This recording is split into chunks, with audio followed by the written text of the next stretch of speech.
All right. Welcome everyone to Good Stories on Giving Tuesday. I am Joey Womack, founder of Goody Nation. You're in for a real treat because you should be tweeting. How about that? I've already kind of messed up, but it is what it is. So we're set for 12 straight hours of amazing stories from founders, from experts, from partners in the Goody Nation network. It's all about raising money for Goody Nation today to increase our impact for 2022. Again, this is Giving Tuesday, a global celebration of nonprofits and support. And so we're going to hear from about 100 different people over 12 hours talking about a vast array of topics. Everything from tech entrepreneurship to tech workforce to social impact to startup ecosystems and more. And so super excited. It's been a crazy 2021. It's been a crazy 2020 as well. Like all this thing completely kind of runs together, but we're so looking forward to the impact we're going to make in 2022. And we need your help, y'all. And so what I'm going to do is explain a little bit about Goody Nation, talk a little bit about today, our partners, the schedule, and so forth, and how today is going to work. So for those that don't know, Goody Nation is a nonprofit. We're national, even really global in nature. We're based out of Atlanta, Georgia, but we're focused on what we call the relationship gap for social entrepreneurs and diverse founders. And so we define the relationship gap as a lack of connection between influential people and entrepreneurs. And data shows that social entrepreneurs and diverse founders, meaning Black, Latinx, and women founders, are less likely to know influential people than their counterparts. And so that leads to a lot of different things. It leads to less money, and that is the thing that is talked about the most in the ecosystem, but it leads to a lot of other things. So like less customers, less professional development, and even it leads to things like more stress. So these are some of the topics we're going to talk about today. We have about 300 founders in our program, from very early stage to those going on to raise their Series A. Some are venture backable startups. Some are raising tech-enabled, some are doing tech-enabled small businesses, and then some are nonprofits in the tech workforce space. They span 20 different states, and at this point now, 3 other countries besides the United States. And so you'll hear from a number of them today. Today we have a really action-packed lineup. So in a minute, we're going to have a few founders from the program talk a little bit about the mindset of what it takes to be an entrepreneur through the Goody Nation mantra and the culture. So we'll have 3 founders talk about, what it means to do the impossible, to dream, build, scale, and impact. At 9 a.m. Eastern, you'll hear from amazing artists and entrepreneurs, really in partnership with Science Gallery Atlanta, on the addiction to the hustle, how revenue over everything causes all founders to need therapy. At 10 a.m. Eastern, we'll hear from the Google for Startups team and a few founders in their program. At 11 a.m., we have an amazing panel powered by Accenture talking about supporting diverse non-unicorns. So at 10 a.m., we're going to talk about startups. At 11 a.m., we're going to talk about tech-enabled small businesses. So I'm super excited for that conversation. At 12 p.m. Eastern, we have our segment sponsored by Microsoft, which is focused on building our future tech workforce. And then at 1 p.m. Eastern, again, powered by Microsoft, we have a segment that talks about creating the workforce of the future with some amazing startup founders in our program. At 2 p.m., we then go into how we're making the world a better place, powered by mission and cause. And at 3 p.m., we start going into some very specific things on the culture, y'all. So there's an amazing panel on founders in the entertainment content creation space, powered by Butter.ATL. As we go into the late afternoon, we start going into startup ecosystem. So at 4 p.m. Eastern, it's the Atlanta Startup Ecosystem panel powered by Hypepotamus. At 5 p.m., we go up north for a discussion on the startup ecosystems in New York, Philly, and DC. Then we go at 6 p.m. a little bit out west for a discussion on the Texas startup ecosystem. And at 7 p.m., from 7 p.m. to 7:30, we talk about the California startup ecosystem for diverse founders. And then we'll close out from 7:30 to 8 p.m. So it should be a robust discussion. Super excited for everything. If you have comments, drop it in Slack. If you want to support our work, quite honestly, you can donate by texting good stories to 707070. We're trying to again raise money to scale our impact in 2021, y'all. So, team, I got some awesome people with me, part of the Goody Nation team, and so looking forward to their comments and what they're bringing to the table. And so before we get to the founders, I want to kick it off to people on the team for their thoughts on what they're really excited for today. So Paris, I'll kick it over to you. Good morning, everyone. I'm Paris Proctor, Goody Nation's Chief Operating Officer. It's an honor to be here with you today, especially my lovely team members. This is my first Giving Tuesday. I'm really excited to hear everyone in one setting. I've been to a lot of different virtual events for Goody and been a part of the planning for that. But this is one setting where I'll get to hear experts, founders, partners, all in just one atmosphere. And I'm really excited about that. So ready to listen and learn, ready to hear different voices, and really gain perspective as well as what's happening in this space. So thank you, Joey, for this opportunity to be a part of this panel and many others to come today. And with that shared, I'll pass it to my colleague, Tracy. Good morning, everyone. Tracy Palmer, residence. I'm the Goody Nation founder and residence. I'm come from Atlanta by way of West Virginia, but I co-lead the tech huddle, the tech training huddle with Casey Vennings, bringing 20 years of experience in higher education, workforce development, and IT. And I am super excited to connect. I think there's a power in connection. It is fuel for the entrepreneur journey. And so I'm interested in connecting as well as exposing so many people to the great work that is happening through Goody Nation. So I'm going to pitch it to Kathleen. Good morning, everybody. I'm Kathleen Curry, and it's so wonderful being here with you today. This is actually my second Giving Tuesday, and I wait the whole year just to have Giving Tuesday again. So I am a huddle facilitator and portfolio manager. And the huddles, then the founders that I work with are in the health tech space. They're in the cross-sector space. We've got founders across all different kinds of sectors, and also growth founders and growth companies that are just having a really strong impact. And one of the things I'm excited about today is that we open ourselves and we open our doors so you can see the work that we're doing. It's really incredible. When I talk to my friends and colleagues and tell them about the Goody Nation community of 300 founders and the kind of work that we're doing, that they're doing, it's incredible. And we get to hear from them today and be part of that conversation. So get ready to have to go, wonder, I need to know more about that. Be ready to be inspired, and be ready to walk away and tonight and just say, wow, what a day. So with that, I'm going to turn it over to Antoine.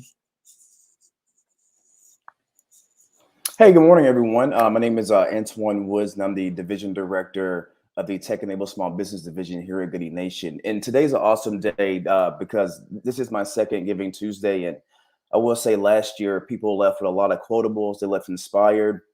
They left with a lot of, I guess, great information, right? Not only about around just impact, but in terms of being an entrepreneur, just in so many different areas. And I'm a part of the 11 a.m. panel, so I'm looking forward to that conversation, and as well, just in terms of raising money for the programming. I have to say that in terms of programming, Goody Nation is extremely unique in terms of what is out there, because it's not about a 12-step program to growth, or 8 steps to customer acquisition or things like that, but it's about meeting founders where they are. And that's what Goody Nation does best. Entrepreneurship is can be very lonely at times, And we're here to support meet founders where they are and help position them for growth. So thank you guys for joining, and I look forward to all of the conversations today. Awesome. Oh, and I'll kick it over to what's up, Katie? Okay, I think you're on mute. I am. Thanks, Joey. Thanks, Antoine. I appreciate it. Yeah, I'm so excited to be here with the team today. So my name is Katie Mullins. I'm the interim Chief Marketing Officer at Goody Nation, and working with this community is inspirational to me on a daily basis. And so today I am excited to hear the stories and conversations that our team has the good fortune of participating in every day, every week. And so I'm looking forward to that. And I hope that everyone joining us today feels the momentum that we've really had this last year and going into wrapping up 2021 and launching into 2022. So thank you for your support. And also, like, I'm just excited for everyone, like Kathleen said, to see the inner workings of what this community is. And it's so inspiring. So thanks for joining. Awesome. So thank you for everyone who are watching in from all over the web, from YouTube to Facebook to LinkedIn, a number of different platforms, even on Twitter as well.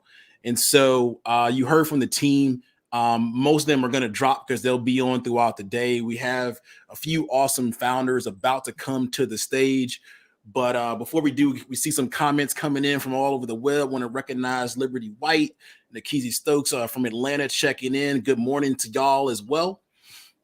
And so these opening remarks and really the next panel or segment are sponsored by Dow Jones, right? And so the reason why Dow Jones is really important to me in particular, they own the Wall Street Journal. And I remember my first day at Florida A&M University School of Business and Industry.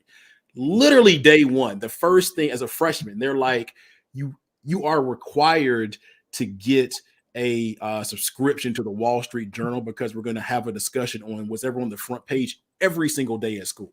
So they gave us about maybe 2 weeks to actually, back then, so I'm dating myself, back then you had to literally like mail in a subscription with a physical check. So they gave us about 2 weeks to get the first newspaper in, and we were off to the races after that. So it started out my college journey.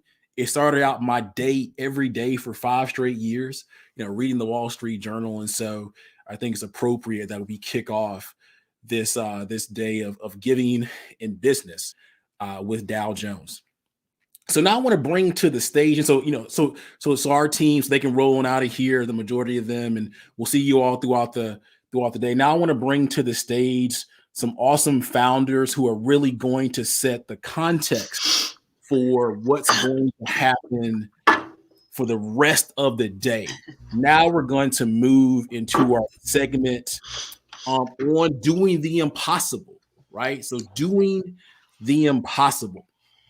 This is the Goody Nation mantra. And so as a part of Goody Nation, we have this pledge. Usually when we're in person, we actually ask everyone to say it together.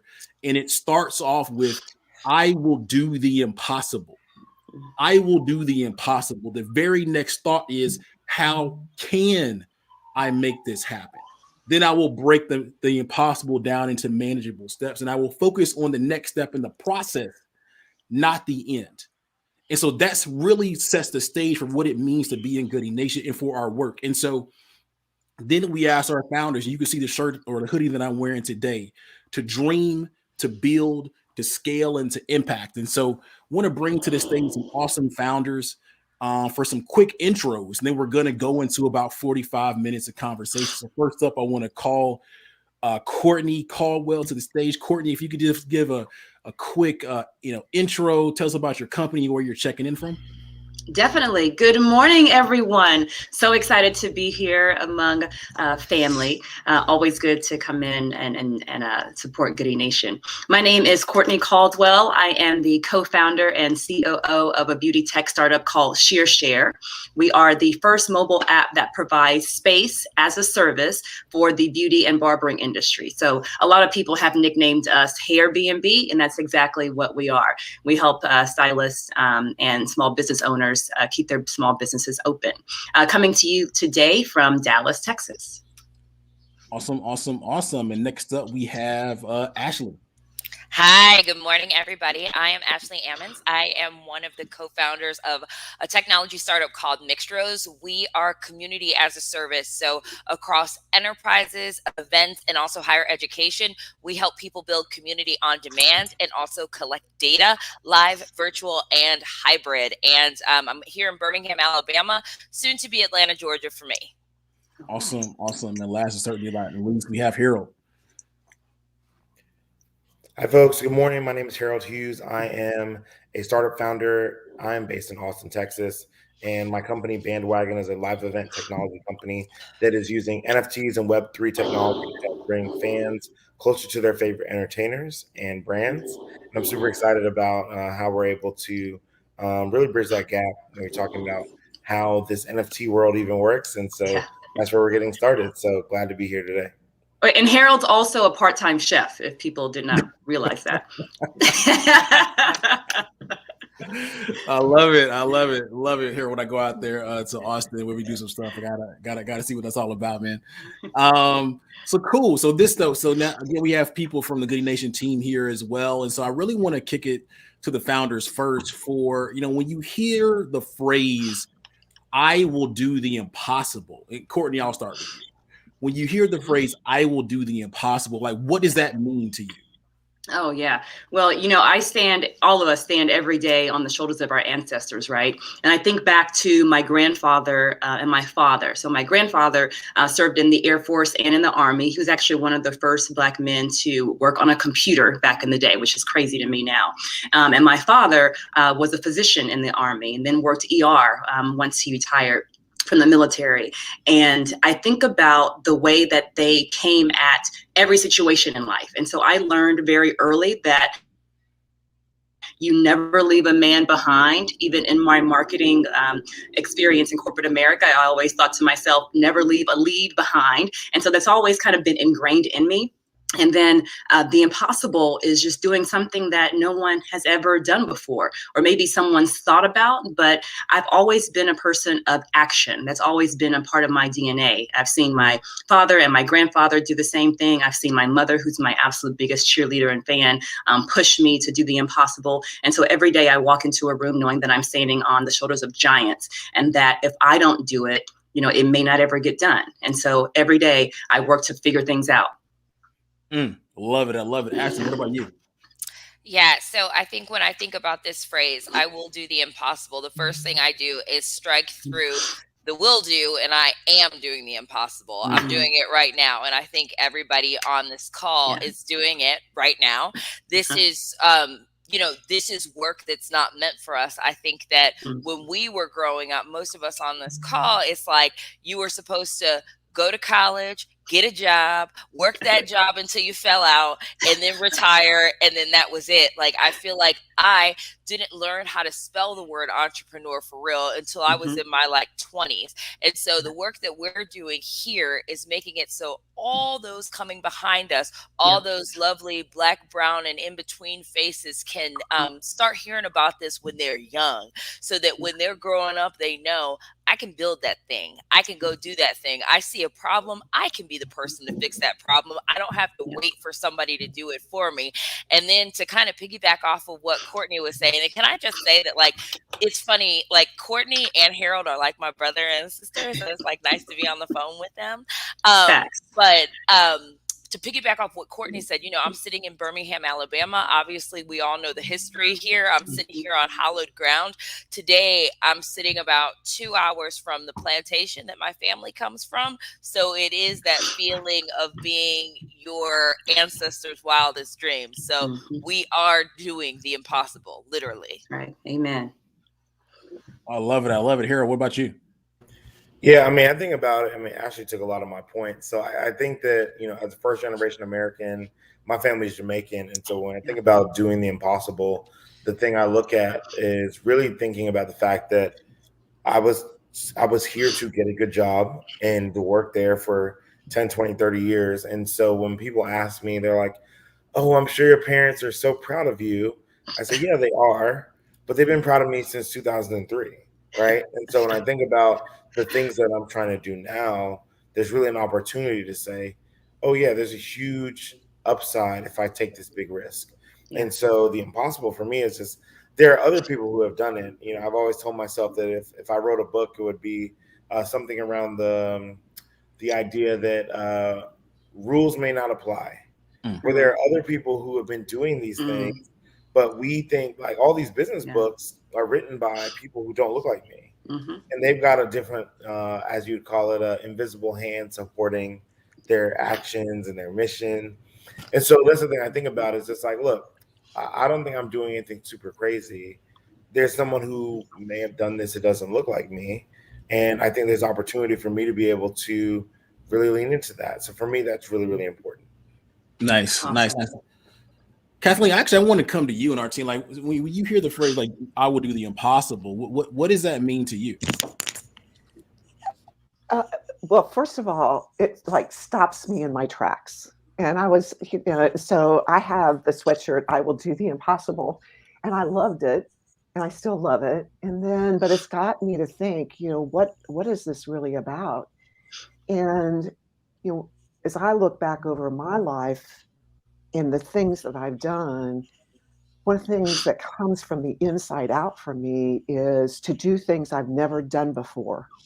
And there's this capacity within me and within all of us with the idea to say, I see that and I feel it, and I'm just going to go do that. And and that's what I've done is people have said, hey, we're thinking about this, or I'll say, I'm thinking about this. Do you want to do that? And when we were talking, Harold, when you were talking about entrepreneurship and things like that, I mean, I got started in that in 1986, 1987. I was a VC analyst, and for me, I grew up in Middle Indiana, and the entrepreneur was the guy down the street who owned the tire station. And so we had no idea. I mean, I had no idea I was doing the impossible. I had no idea that we were building technology and all kinds of systems that nobody else had built before, and all kinds of technologies and things like that. And so it's kind of like, I really loved what Ashley said. I am doing the impossible. I've always done the impossible. We've always done the impossible.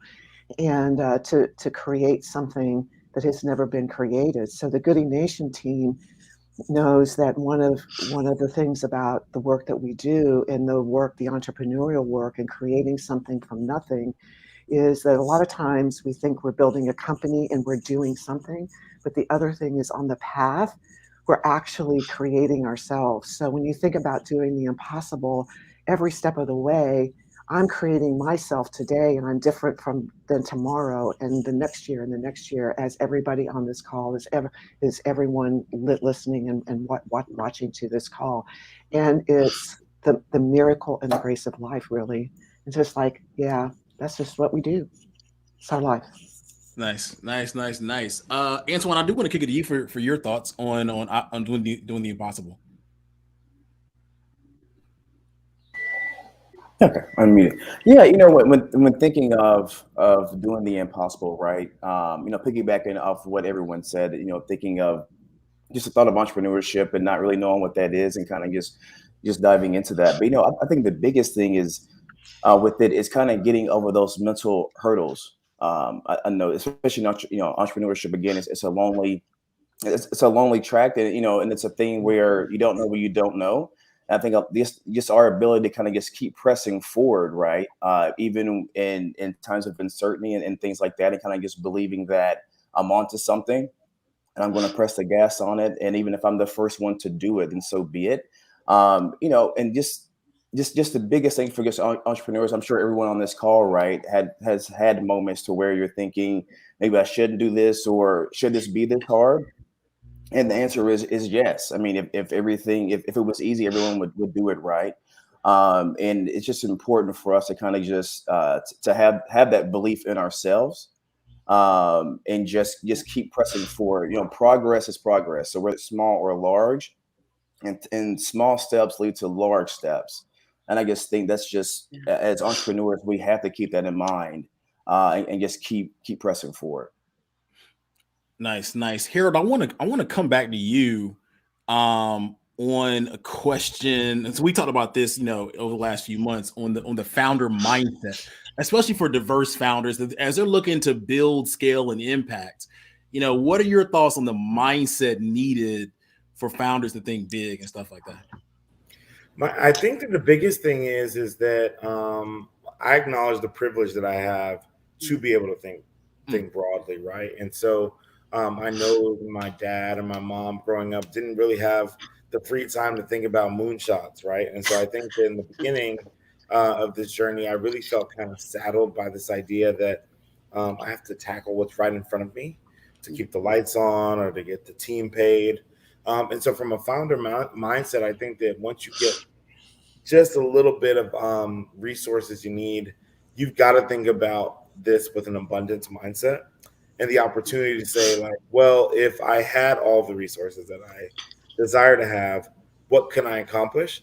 And for me, I think that was really the biggest switch. You have so many people who started this looking like the deficit mindset and trying to think through like, well, I can do this with this little amount.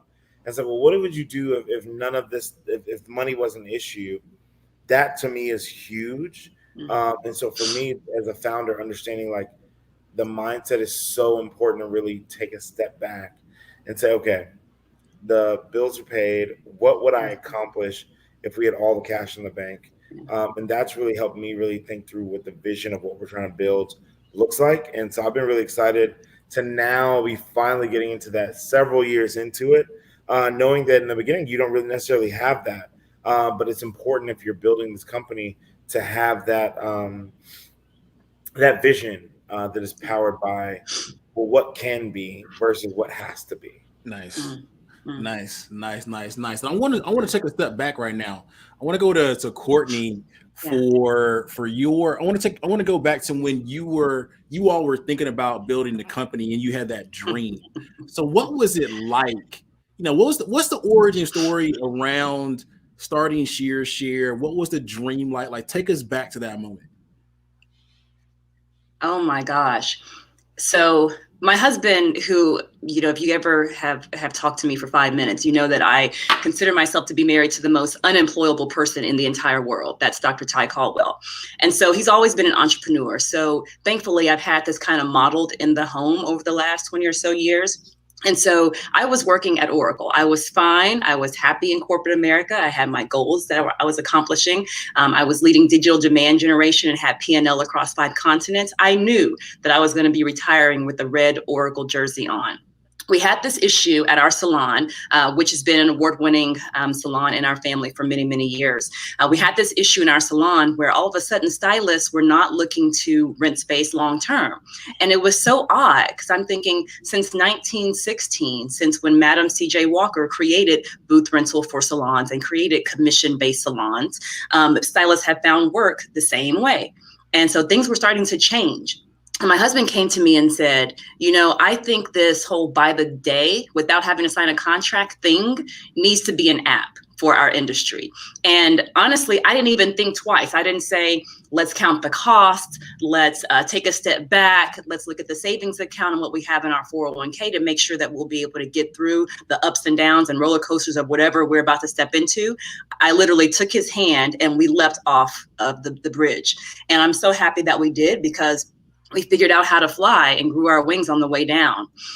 He always says this quote that I think is so very endearing, and it makes you take a step back, like what Harold was saying about what would I be doing if I had zero issues, right? If I wasn't thinking from a place of lack and scarcity, what would I be doing? And so, 97% of people will never change. And that's quite startling when you think about it. Only 2% of people will even think about changing, and only 1% of people actually do it. And so the fact that we did the darn thing, you know, I'm just happy every day that, again, we are people of action. And we always say, you know, if anything blows up, or if anything, you know, falls through, you know, what would we do? Well, if the worst thing is that I put my resume back up on LinkedIn and go get a 9-to-5, quote unquote 9-to-5, if that's the worst thing that can happen, then I got to give myself, you know, a pat on the back and believe in us and bet on us every single time. I love it. I love it. I love it. Actually, what's your origin story? I mean, what is, you know, tell us about the moment when you all started to dream and stuff like that. So I want to say to people, I am an unlikely entrepreneur. I'm extremely type A. My personality type is ESFJ. I like structure and I like paychecks on the 15th and the 30th. And that all goes away when you become an entrepreneur. So you really have to like jump off that ledge. I was living and working in New York City. My mom, who is my co-founder, she was living and working in Nashville. She happened to be taking a sabbatical from work because her company had IPO'd. I was, you know, kind of like peaking in my career. I was an events director in New York. So, you know, big celebrity driven events is what I was doing. So I was living what I thought was the dream, and we just experienced the problem in real time. So we provide an ROI for networking where there really isn't one. Like, people don't think about that when you go somewhere. Like, how do you connect with the right people? And we saw in real time that it's awkward. I was at an event myself. I'm pretty extroverted. Like, I will talk to anybody about anything. But that particular day, they were like, go up to somebody with the same color dot on their name tag as you. And I was like, no. And like, I was like, no, I'm not doing that. So I just like went to lunch by myself, and I was like totally good. And then I had a conversation with my mom about it. She was an HR executive at the time. And we just went down this rabbit hole of like, oh, well, there must be a software out there that does this. Like, what is it? We just wanted to know. We got on the Google. My mom calls it the Google. So we got on the Google and we were looking for it, and it did not exist, you know, what we were talking about. And so what we found is we were thinking about solving a problem different than other people, because we were building with a mindset of humans first and technology second, because we weren't technologists at the time. Neither one of us can code, like, to this day, and that's okay.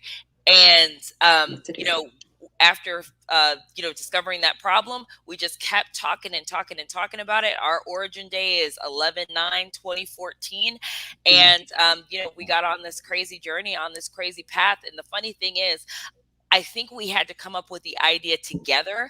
I don't think that either one of us coming to the other saying, I have this idea, would have worked, because, you know, really in our family, everyone went to college, everyone got a job. Like, we don't have, like, you know, a laundromat or a grocery store or anything like that. There weren't any entrepreneurs in our family. And so really, for our family, when we were talking about what we were going to do, my grandma specifically was like, so you're going to leave that good job. Yeah, right. She was like, you gonna leave that good.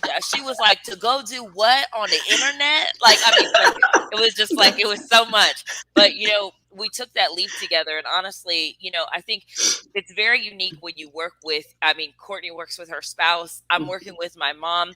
It's a really unique experience when you bring that entrepreneurial stuff like inside of a family. And I agree with Courtney's sentiment. I mean, honestly, if the worst thing that happens is like at some point I have to go out and get a job, like, what a blessing.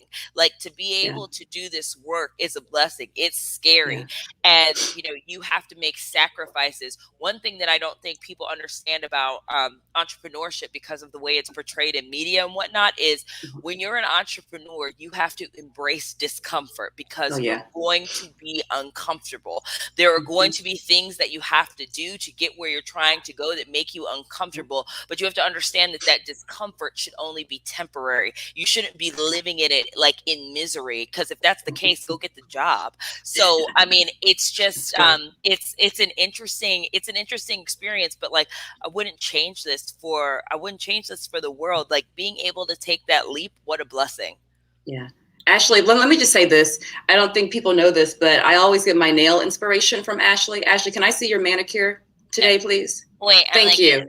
Thank you. And that will be next week for me. That will be next week. Thank you, Ashley. She's not playing, because she'll literally send me a message on Instagram and she'll be like, I did it. I love it. I love it. I love it. Harold, about to come to you for that origin story. Before we have a few comments, Lawrence Watkins says what's up.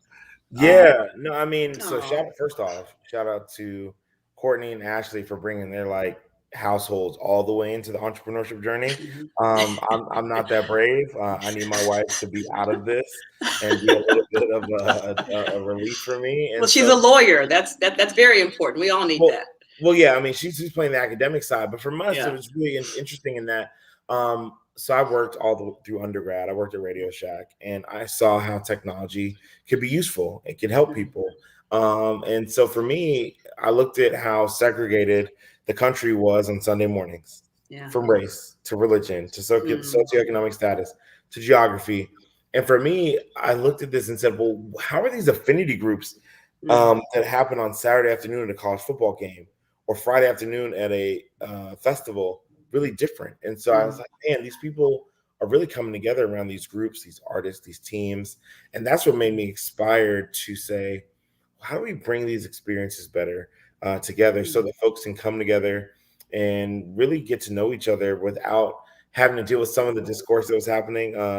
Ashley talked a little bit when she got started. I had this idea in 2015 and then went full-time in 2016. And so from a concept, it really mattered a lot when we thought through, let's use technology to bring people together, to have better experiences, to connect with their favorite artists and athletes and teams, but also around their favorite artists, athletes, and teams. And so if it's like, okay, if I love Beyonce, that's one thing, but I also love other people who love Beyonce. And I want to see the cosplay, and I want to see the fan art, and I want to see all these different things. And so for me, I think that the concept around creating this company has been really important. And when you think through the value of creating community at live events. And so that's what's been really exciting for us. And that really goes into our origin story.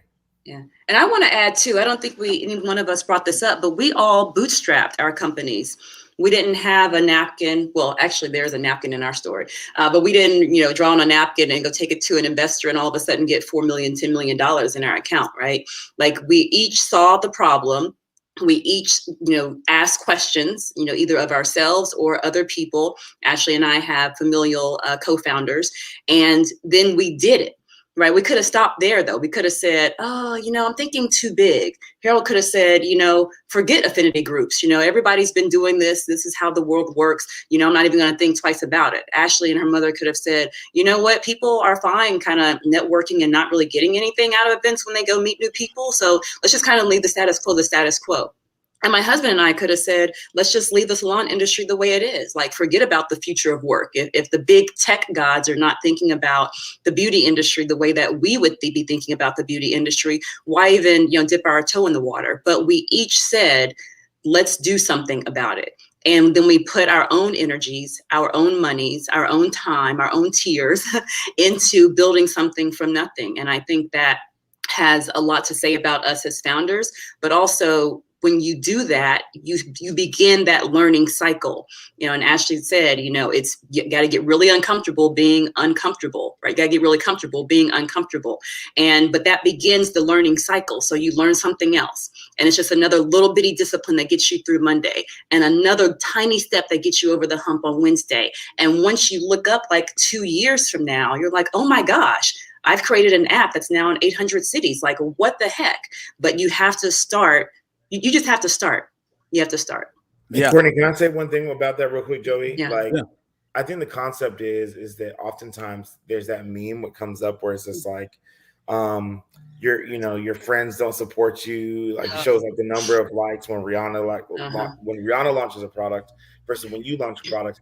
And there's so much inside that you have to be able to pull on to go. And so I think that early on, I think that sometimes there's a misconception about like how many people believe in you. Like a lot of the stuff we're building, no one's going to agree with because that's where the money is. That's where the opportunity is. Yeah. If it was so obvious, then someone would have built it. And so that's the thing I think about constantly is just like, you can't seek external validation except for customers Oh my gosh. when you're trying to do something revolutionary. Like what we're talking about. Okay, the witches are in the niches.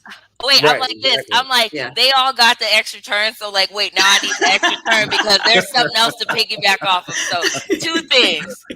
Thing one is, y'all, if you ever meet my mom, y'all can Google her. Her name is Carrie Strader. She got blue hair, so I can't love miss me her. some Carrie. She's amazing. She's amazing. Everybody. So about the bootstrapping thing, remember y'all, we're in a family business, and my mom says without fail, she goes, hey, I bootstrapped, Ashley sandal strapped. And I think that is so disrespectful because I'm like, yo, like, I'm your daughter. Like, that is a mess. She says that every single time. And then to piggyback on this, like, more serious topic, like, y'all, what Harold and Courtney just said is so true. If you are thinking about being an entrepreneur, like, you have to understand that there are years of grinding where nobody's worried about you. So like if you look at us today, and like we're telling you, we've been in this for years. But let me tell you something. There were years nobody was worried about me. There were years where I remember the only emails I would get were like newsletters that I was signed up for. You know what I'm saying? Like it was like cricket, but like somehow you keep going. And the thing that I will tell you about entrepreneurship and life in general is comparison is the thief of joy. If you compare yourself to others, you're going to end up very, very sad. When you're in this hustle, you have to stay on your own hustle and understand that supporting those around you, like the Courtneys and Harold of the world, everybody else who's in our ecosystem, it's only going to help our boat rise with the tide, right? Like, so you have to be able to support people and not get envious or jealous of what you see going on, because guess what? We all have awesome days when we're like in the press and we got funding from Google and like great things happen. And then we all have some terrible days when it's like, oh my gosh, why am I doing this? So please remember that if you're going to go on this journey, the only person you need to beat is yourself. That's good. Speak that. Right. Yes. I love it. I also want to recognize quickly Kim Seals made a donation. We appreciate you, Kim. Great seeing you a few weeks ago in South Carolina.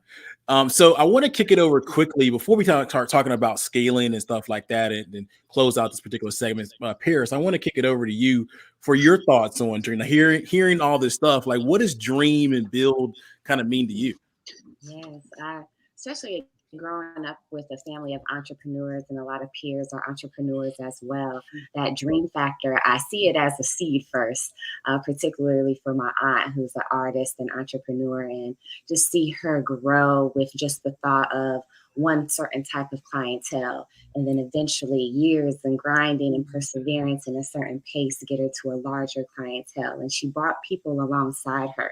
And those, her bringing alongside people like me, helped to stir up dreams about what I could do. And so I think it really, as you talk about family support systems, leaning in, my aunt as an example helped me to lean into my dreams. And from there, I built a nonprofit and now working with amazing entrepreneurs at Goody Nation. But it's really about that seed that's grown and the years of harvesting, just like Ashley said, Courtney said, Harold said, and then just the fruit that you can really reap from that, but it be across so many different people in so many different places. So that's the dream for me. Nice. And Tracy, I want to kick it to you for your thoughts on it. Well, you know, as I've been listening, the first question has been resonating with me throughout this whole conversation about, you know, I will do the impossible. And for me, it's affirmation every day. And that affirmation is, I will take the limits off. I will be a perpetual student while also being a risk taker and innovator. I will push past fears. I will use my village of support. I will leave a legacy generationally, which will allow me to unleash my potential. And the most important part of my affirmation in this space is, I will not wait for perfect conditions to begin. I will start now, as that is the key. So I will do the impossible through those affirmations. So that's what resonates with me. because I believe in this space, particularly being a person of color, we start as a statistic. You know, we start in the impossible space, and moving beyond that, it just unleashes a limitless possibility. So that for me is what comes to mind when I think of I will do the impossible. Awesome. Can I piggyback off of that just for a second, Joy? I mean, that, because I don't want people to gloss over that. I mean, she mentioned the word affirmations, and people hear the word affirmations or, you know, think positively, but there's so much credence that we have to give to our minds. And I've been doing a lot of thinking and talking about neuroplasticity with my therapist lately, and it's been really interesting. But I'll leave the group with this, that our minds don't know the difference between a truth and a lie. So if I wake up in the morning and, like Ashley said, I have a good day and I'm like, oh yeah, I got funding from Google, I'm going to be on this call with Goody Nation, you know, everything is working. And then the next day, you know, I'm trying to figure out what the heck am I going to do with payroll? If I start my day that way, my body does not know how to respond except by what my mind has told it. So if I'm already in a negative or not so good space, every cell of my body responds that way the entire day. And so we really have to start every day by renewing our minds. Like, please do not gloss over that. It is so, so very important. Our minds do not know the difference between a truth and a lie. So speak truth every day. Powerful. Gems. Told y'all out there. So actually, I want to stick with you. We have about 9 more minutes left in this particular segment on the last word in the phrase around impact, right? So what I can say for Ashley, Courtney and Ashley and Harold, and everyone else, like you all, I know you all are in it and building, right? You all are in it and building. But the reality is that you all are still inspirations to everyone else. You all are inspirations to the next generation of founders. Starting this moment, your generation, your inspirations to the next generation of human beings being born or in school and stuff like that. And so the question, and again, Court, this is going to be crazy because I got like 11 more hours of doing this, so I apologize. But I'm already. Let me get my mindset right to get these sales right. Like that's right. Everything right for the rest of the day. Court, I'm thinking to you for when you hear the word impact. Like, how do you think about the impacts? Through the work that you're doing or your life or something like that. What does it mean to you? Yeah, well, my husband and I, we are not, young co-founders, right? We are a little bit longer in the tooth. Like, our son is a second-year cadet and football player at the Air Force Academy, who, by the way, just got Mountain West Conference Defensive Player of the Year. So kudos to Trey. He's doing his thing, soon to be pilot. And so when I think about the impact, right? Like, it started, with us as a family. And Trey used to come alongside us to some of these pitch competitions that we did. He's always been along for the ride, was the first intern at SheerShare. And so impact to us has always come from a very deep place. Our family mantra, everyone knows the golden rule, right? But our silver rule has always been leave people, places, and things better off than when you found them. And so when we started SheerShare, that was the same, mantra that we exercise every single day. And our team knows that that's in the DNA of our tech company. And so this is an industry that has fed our family in particular for 30 years now. And so we know that we are meant to leave a huge impact, like our thumbprint on beauty and barbering. And as different spaces are changing, people are thinking about future of work. People are thinking about how to monetize excess capacity. People are thinking about how to go it alone and become entrepreneurial or solopreneurs or small business owners of one.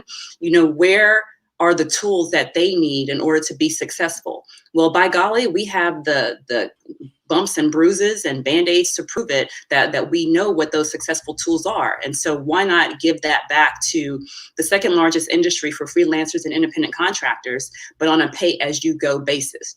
That's the best way to build a long-term successful small business. And so understanding that small businesses are the backbone of the American economy, we're just doing our part to keep this industry open and elevated. I love it. Ashley, how do you think about impact? Yeah, I'm thinking about just making this journey easier for anybody that's going to do it after. I think for any of us who got started, in entrepreneurship, we're going to call it the mid to early 2010s. Like, let me just say, it was so different than it is today. There was no programming for Black folks back then. There was no programming for females back then. Like it was not happening back then. It was like, unless you were a white guy in a hoodie, and let me just caveat and say, I love white people, love them. But like, unless you were that, you like nobody was looking at you, you know, and you had to be doing some like extremely extraordinary stuff to get noticed and whatnot. And so the tide is turning on, turning on that, like the world is changing. And so while we have the opportunity to have these spotlights, have these platforms, have these microphones behind us, it's letting people know what the issues are, being completely honest about that so that it can change. I noticed that my mom and I's story really started to change when we finally leaned into who we were culturally, when we started showing up to meetings as ourselves and not as ourselves trying to, you know, fit the room. Like, you know, I'm going to meet with these kind of investors, and so I got to show up as, you know, this particular person. No. I think when you finally get to a place where you're like, I'm going to show up and give the room some time to adjust, and then we're going to go. That's like that is the best mindset that I can give to people. Like, and the other thing is, I want to give it. It's a fantastic gift, and I feel like Courtney and Harold are going to feel me so hard. So when you're in the first group of people to do something, you feel this crazy weight on yourself. Like, oh my gosh, if I don't turn into a unicorn or whatever the buzzword is today, then no other people of color from where I'm from are ever going to get funding in their life ever again. And that burden is on my shoulders. And I'm here to tell you that's a hot mess. Do you know how many of the world's most amazing entrepreneurs today, they had the grace to fail? So part of what I'm doing here is I want my business to be successful, right? Like I want to mix until the cows come home. But at the end of the day, we know what the stats are. 90% of startups fail, right? So right, wrong, or indifferent, I want to have that grace to fail and then be able to go out and start something new, because on that failure, I certainly learned some stuff along the way so that I won't repeat it again. And that people who hear my story, they won't repeat what I said. Hey, miss that pothole. Like we need to build those kind of circles for ourselves, because, you know, our counterparts, they have those. They have those where they can go to somebody and be like, ooh, on my road to 100 million, like I didn't do X, Y, Z, and that's why I got there. Ooh. And so, you know, I think that we're trying to be that for the people who look like us that are coming behind us. That's one of the most important things we can do, is give people that grace to not feel like they have the weight of the world on their shoulders. It's no different than what happens in corporate America. Like, ooh, I'm the first VP at such and such a company, and if I make a mistake, there ain't never going to be another one of me. Well, who actually has the problem there? It's not you as the first VP. It's the organization. Right. And that's what needs fixing. Amen. I love it. I love it. I love it. Before I kick it over to hear his thoughts on impact. So I mentioned the first few parts of the Goody Nation pledge, which is, you know, doing the impossible. The very first thought is, how can I make this happen? Breaking the impossible down into manageable pieces and focus on the next step of the process. But the next two lines are what Ashley just spoke to. You know, I accept that failure is likely, yet I will still proceed. I will still proceed. And this allows me to be innovative and to have fun. You can be you. Like Kathleen says, you can build who you're intended to be and who you are as a human. If you just understand that you're probably not going to succeed, but you're going to do it anyway. Right. And so that's really speaks to the Goody Nation mindset, to our ability to go out there and try to help as many people as possible. So I want to kick it over to Harold for his thoughts on impact. Yeah, I mean, I wanted to throw my hoodie up as Ashley mentioned, you know, these other dudes in hoodies. I mean, so can I talk about impact, like be more frank about this? I'm here to make money, fam. Like this isn't like some like, oh, civic volunteer, right? No. I'm here to get money in a generational way that changes my life and my family's life, in a dynastic way, which is a new phrase I've been learning, about how it changes the lineage. And so I think about it's like, yeah, I could go work in corporate America and make a lot of money and be able to have savings and 401k and all this other stuff. But yeah, when it comes to impact, is like there's a huge gamble that I'm taking. And the gamble is if it pays off, there's some huge opportunities for my family. So when you think about like what's happening today, you can see here, you can donate to Goody Nation and everything that's going on. The money is going to help make the impact. So when we talk about impact, like the last thing I want to do is like be the Black person who is out here saying like, oh, we're building this because we need this. No, ma'am. We are here to get money. Like big. Amen. Wait, for profit. And so when I think about impact, I think the concept is that so often we have this thing like it's you're mission driven and you want to give back to the community and this and that. And you can do those things. You can have a mission. You can give back to the community. But I think that making it clear, we are here to get money, and investing in my company or investing in Ashley's company or Courtney's company is clear because you're going to make money on the investment. You're going to use our products because you are going to make money, or you're going to get value that you are able to calculate in a way that you identify as ROI. So I think that oftentimes you get into the scenario where Black founders of color, these underrepresented groups are like, oh, well, I saw this opportunity and there's a mission, don't forget the money. That's all I want to say is like, don't forget the money, because that is part of the impact. And so for me, I don't want it to be like misconstrued or like subtle. I'm here for the money because it's out there and it's for me. Yeah, and so it is. So many people who look like me didn't even get an opportunity to even think of this. And so for in that way, I want to just make sure that folks understand you can build a good business and do well at the same time. Yeah. Let's see the sweatshirt, Harold. That's right. No money, no problems. Understand this stuff. I love it. So as we close this thing on out, Harold, how can the people get in contact with you? I'm on Twitter. Please don't follow me on LinkedIn because I don't really know my name. I'm on Twitter. One Bandwagon Fan, ONE, one spelled out, Bandwagon Fan. And that's because I'm my company's #1 fan. We're building a tech startup that helps focus on this live event space and Web3 technology.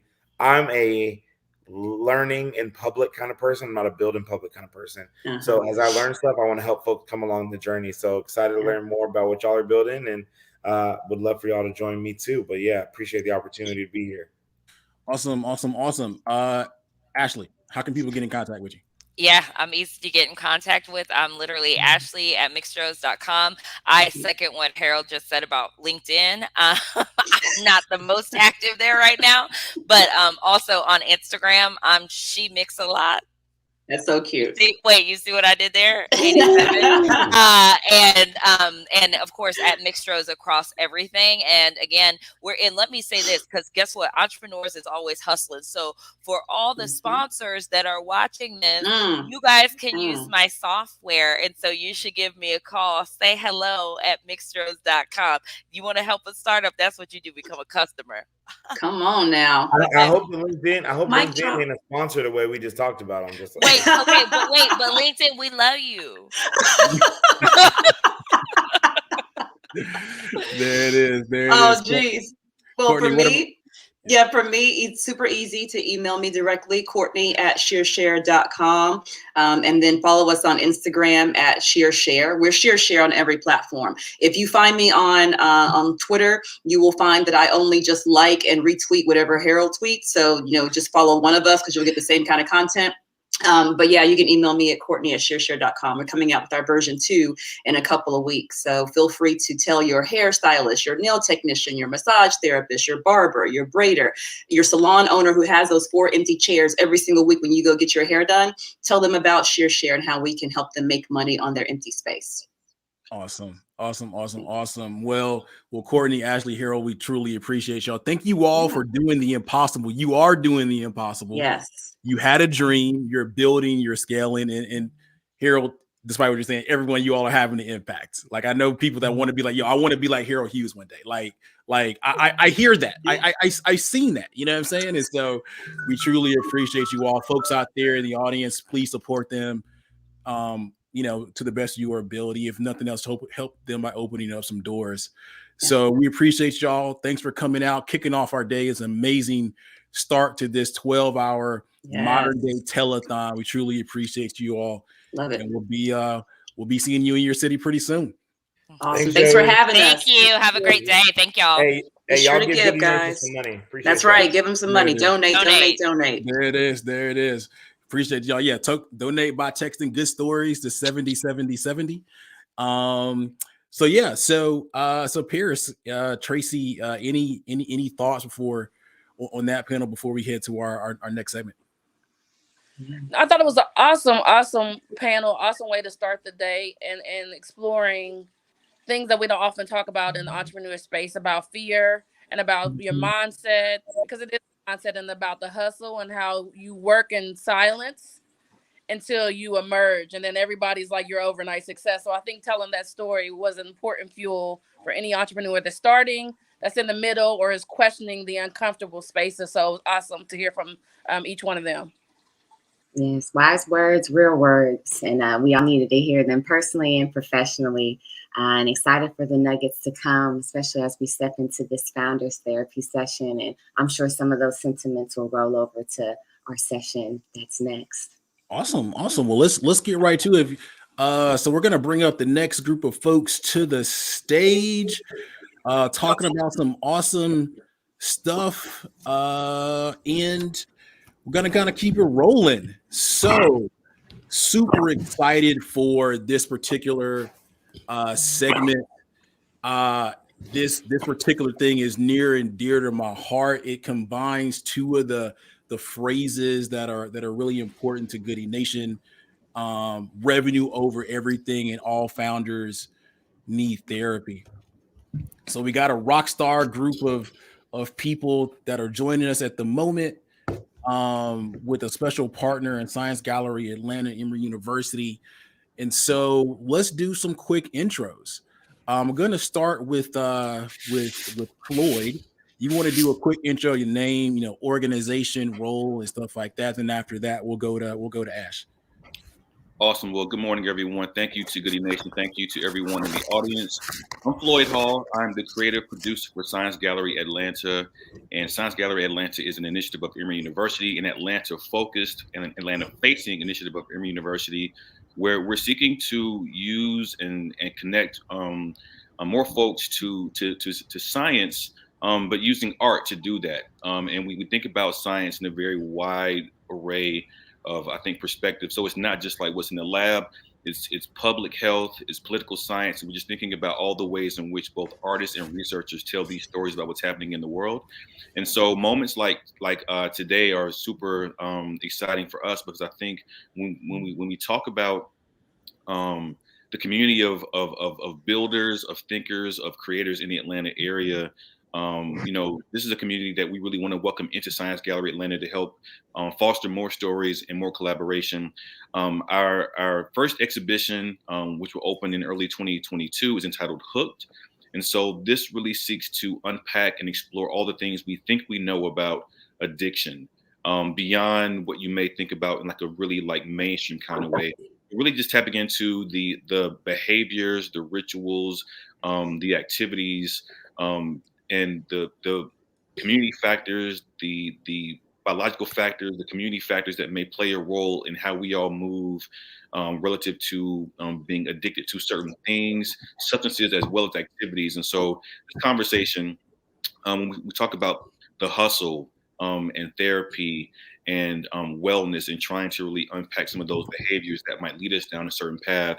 This is a conversation that's just really exciting for us. So thank you for the welcome. Thank you for giving me that space to kind of give a bit of an intro. And I'm really excited for this conversation.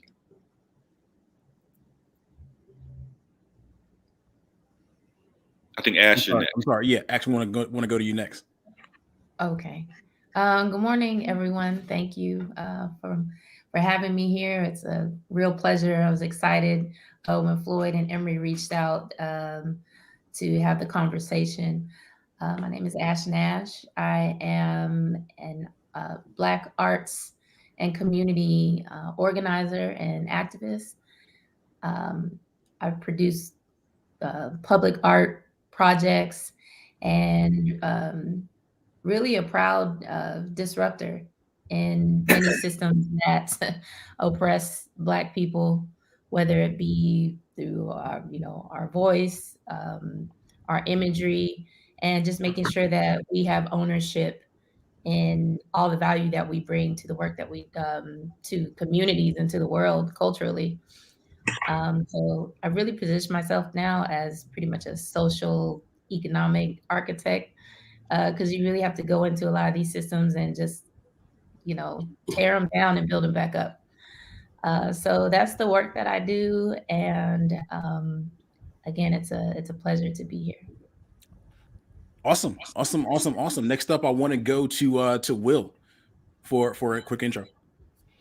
Will Lucas, brand manager for Afrotech, the largest Black tech digital platform and conference in the world. I'm a huge fan of the work Joey is doing, so I appreciate the invitation today. I'm also founder and CEO at Toll House, which is a private social club in my hometown, and Creatio, which is a full service marketing and production agency. Nice. And then I want to go to Julius next.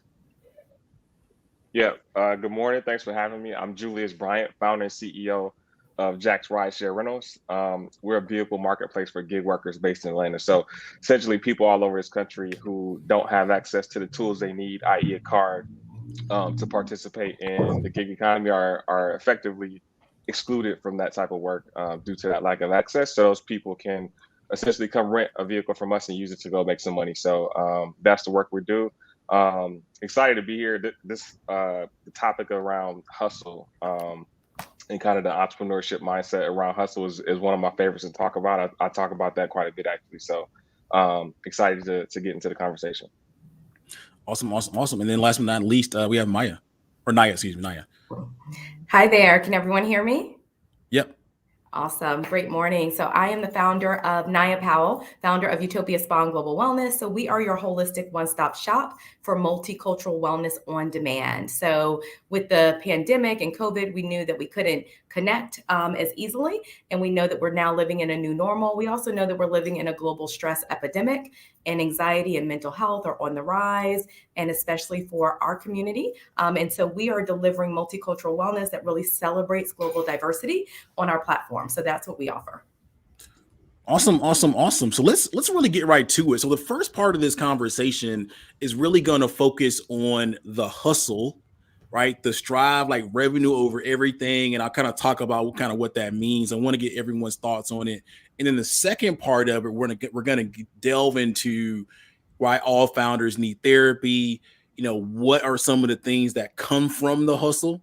The addiction, how people cope, and things of that nature, right? So first off, Julius, I actually want to start with you. I mean, you said this is one of your favorite topics. So when we talk about, revenue over everything, when we talk about the hustle, the entrepreneurship mindset, what does that mean to you?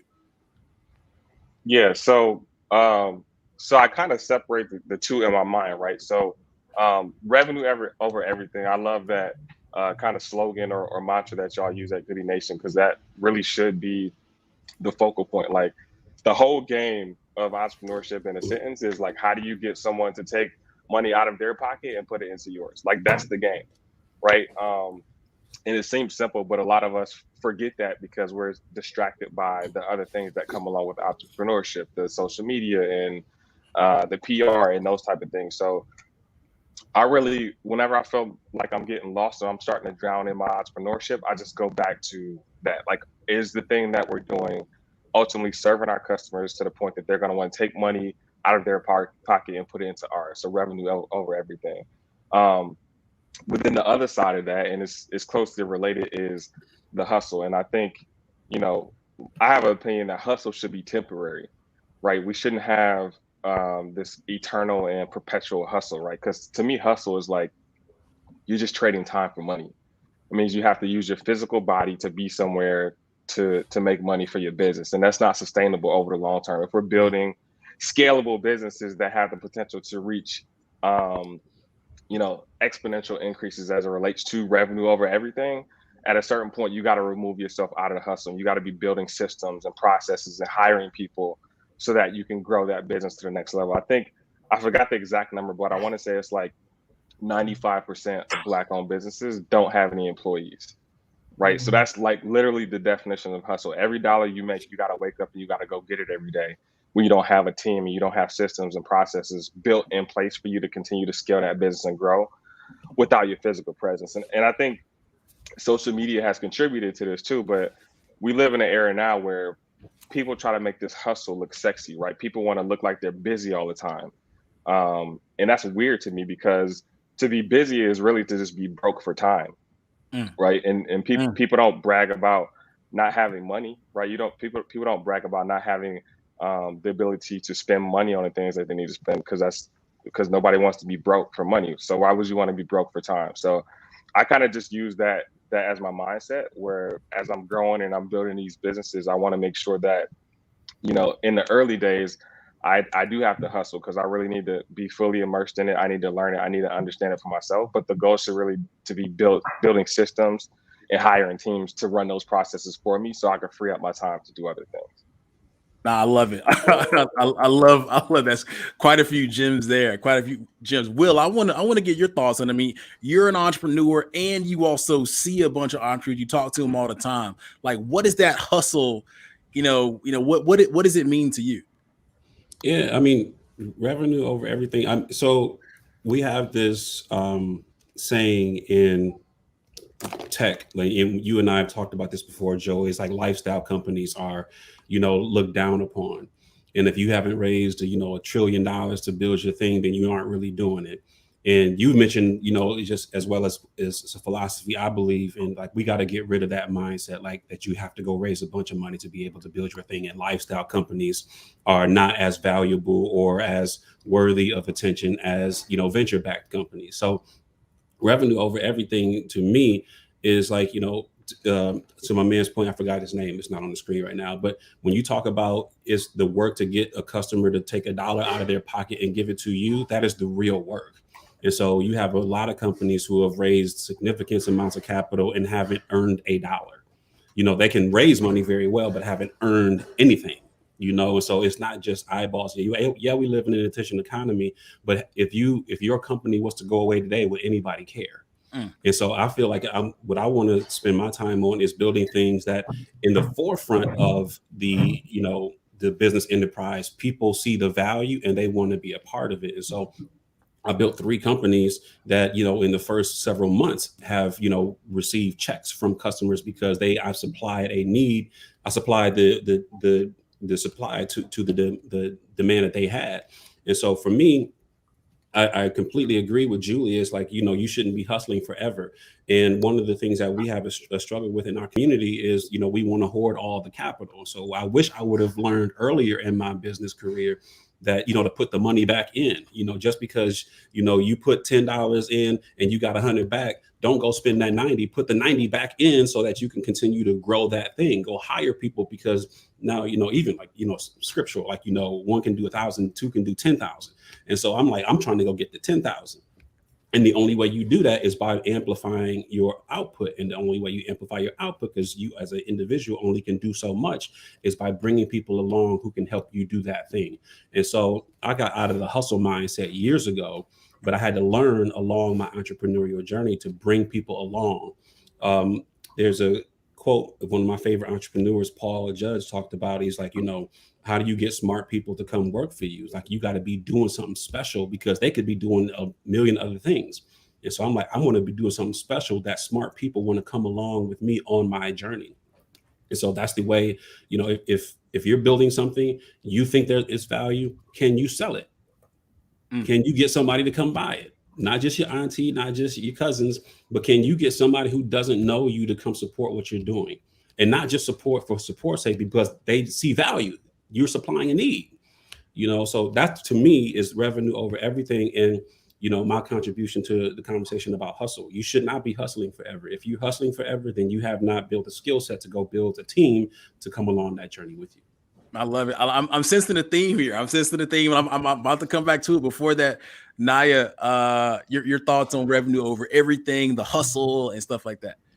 Yeah, absolutely. I'm a 3rd-generation entrepreneur, so I know the hustle, the entrepreneurial mindset very well, and I know the impact, the toll that it takes on our lives and on our self-care. And so that's why I'm so passionate about the business that I've created. That's why I created A Wellness organization is because I understand that, yes, we do need to bring in revenue, but we also need to make sure that we are balanced in how we do that. So I really appreciate the comments from Julius and Will. You know, one, we don't want to be in a hustle mindset forever, because we do live in a world of time poverty, and the stress levels and the impact of what it takes to be an entrepreneur. It's not a game. So 70% of entrepreneurs suffer with mental health challenges. You know, everything from bipolar to ADHD to depression to suicidal thoughts. So this is the hardest work one could ever do. And so we have to make sure that when we are, you know, going after the revenue, that we are looking at how do we grow our team? How do we build capacity? How do we add other smart people? As I think that was that Julius that. I think that was Julius or Will that just said that. I might be getting the two mixed up, but lots of great comments here. And I think that, you know, when we look at what it takes to really build a company, one of the conversations I had last night is, how do you know when it's time to hire? Well, as soon as you have some resources, or even getting creative and bringing on interns, because you do need to be able to scale yourself. You do need to be able to scale your brilliance and your ability to make things happen and bring in more revenue. But I also like the comments around, you know, we don't need to get so caught up in just being able to raise capital, because I think there's something to be said about being able to generate revenue, to be able to build a client base. And if you need to raise capital, go for it. I'm not saying that there's something wrong with that, but I think that as a founder, we have to be careful that that doesn't become everything that we're doing and we're not working our business. So I think, you know, making sure that we are practicing some meditation, some mindfulness, some gratitude journaling, you know, having daily self-care practices that are going to fuel us to keep us going is going to be so important. And also remembering our why, because it's easy to lose sight of that. No, I love it. I love it. Floyd, I want to come to you. I think I don't know if you're sensing some of these themes that I'm sensing as well, being broke for time and a lot of stuff like that. You know, how are you viewing this thing? I mean, you brilliant, genius, creative, you know, artists. I mean, how are you viewing hustle and some of the things that they're talking about? Yeah, I mean, I'm gonna pivot this to Ash really quickly, but I do want to say, one, I appreciate Naya's thoughts around sort of the personal effects of the hustle, and so sort of having a foot in the business world as well as you know, the arts. I remember being in business school, you know, and there's this sort of climate that, you know, sleep is for losers and everything, you know, you're really trying to maximize your time, but maximize what it looks like. You know, you're really trying to paint this sort of facade around, you know, 20-hour work days, and what that means and how that looks and how that sort of painting certain, you know, I think perspective of what entrepreneurship or business looks like, but it's just not sustainable. And I think Naya brings up some great points about sort of the ramifications of that. Like when we're in these spaces working in this sort of way, the mental health, the wellness, you know, that begins a slippery slope. And maybe not even slippery in terms of like other poor health decisions that might affect yourself, your family, your well-being, all that. But I do want to pivot to Ash, because I think that Ash, you know, as someone who is in the arts as well, I think there's a similar perspective of wanting to like look busy, wanting to have like 50 projects going on at the same time, wanting to, you know, sort of fake it till you make it, or at least present a certain, you know, brand of yourself as booked and busy, you know, and having a lot of things going on. So Ash, I would love for you to maybe sort of lend your voice to this conversation in terms of that hustle. Yeah, I can absolutely say that for one, for me personally, I grew up pretty rough, you know, so we was always hustling in some way, shape, or form. And so that's kind of ingrained in me. Once I got into the arts activism work and really started to see the value of my voice and the impact of changing systems within large companies or organizations, it was like a spark. You know, it's the spark that goes off and you're like, wow, change is happening. But it's extremely important to make sure that with your ideas that, yes, you remember your why, and that you're able to build systems so that you can delegate.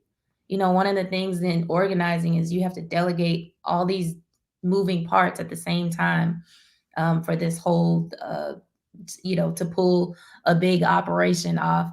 And it comes from the top down. So you have to be really strategic in those things.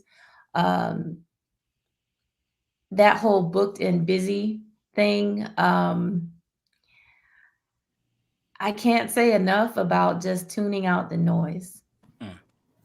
And me, I'm extremely particular about, especially social media. To me, it's either a tool or it's a weapon. And so when I make social media posts, those captions have to be like, I'm controlling my narrative. No one is taking this narrative from me. And to me, if I'm deep in a project, or I know that some big change is happening, but everyone's got events, they've got all these things going on, and everyone needs to be everywhere and taking pictures, I'm okay with not posting. I'm okay with falling off the grid until it sounds right, it looks right, it's true to my voice, because it's a marathon. It's not a race to be, all these photo ops and like spread thin. Does that make sense? No, for sure. No, it does. It does. No, go ahead.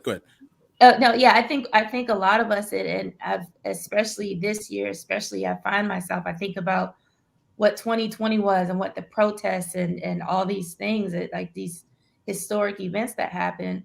And then the world just kind of opened up like back to normal, like nothing ever happened.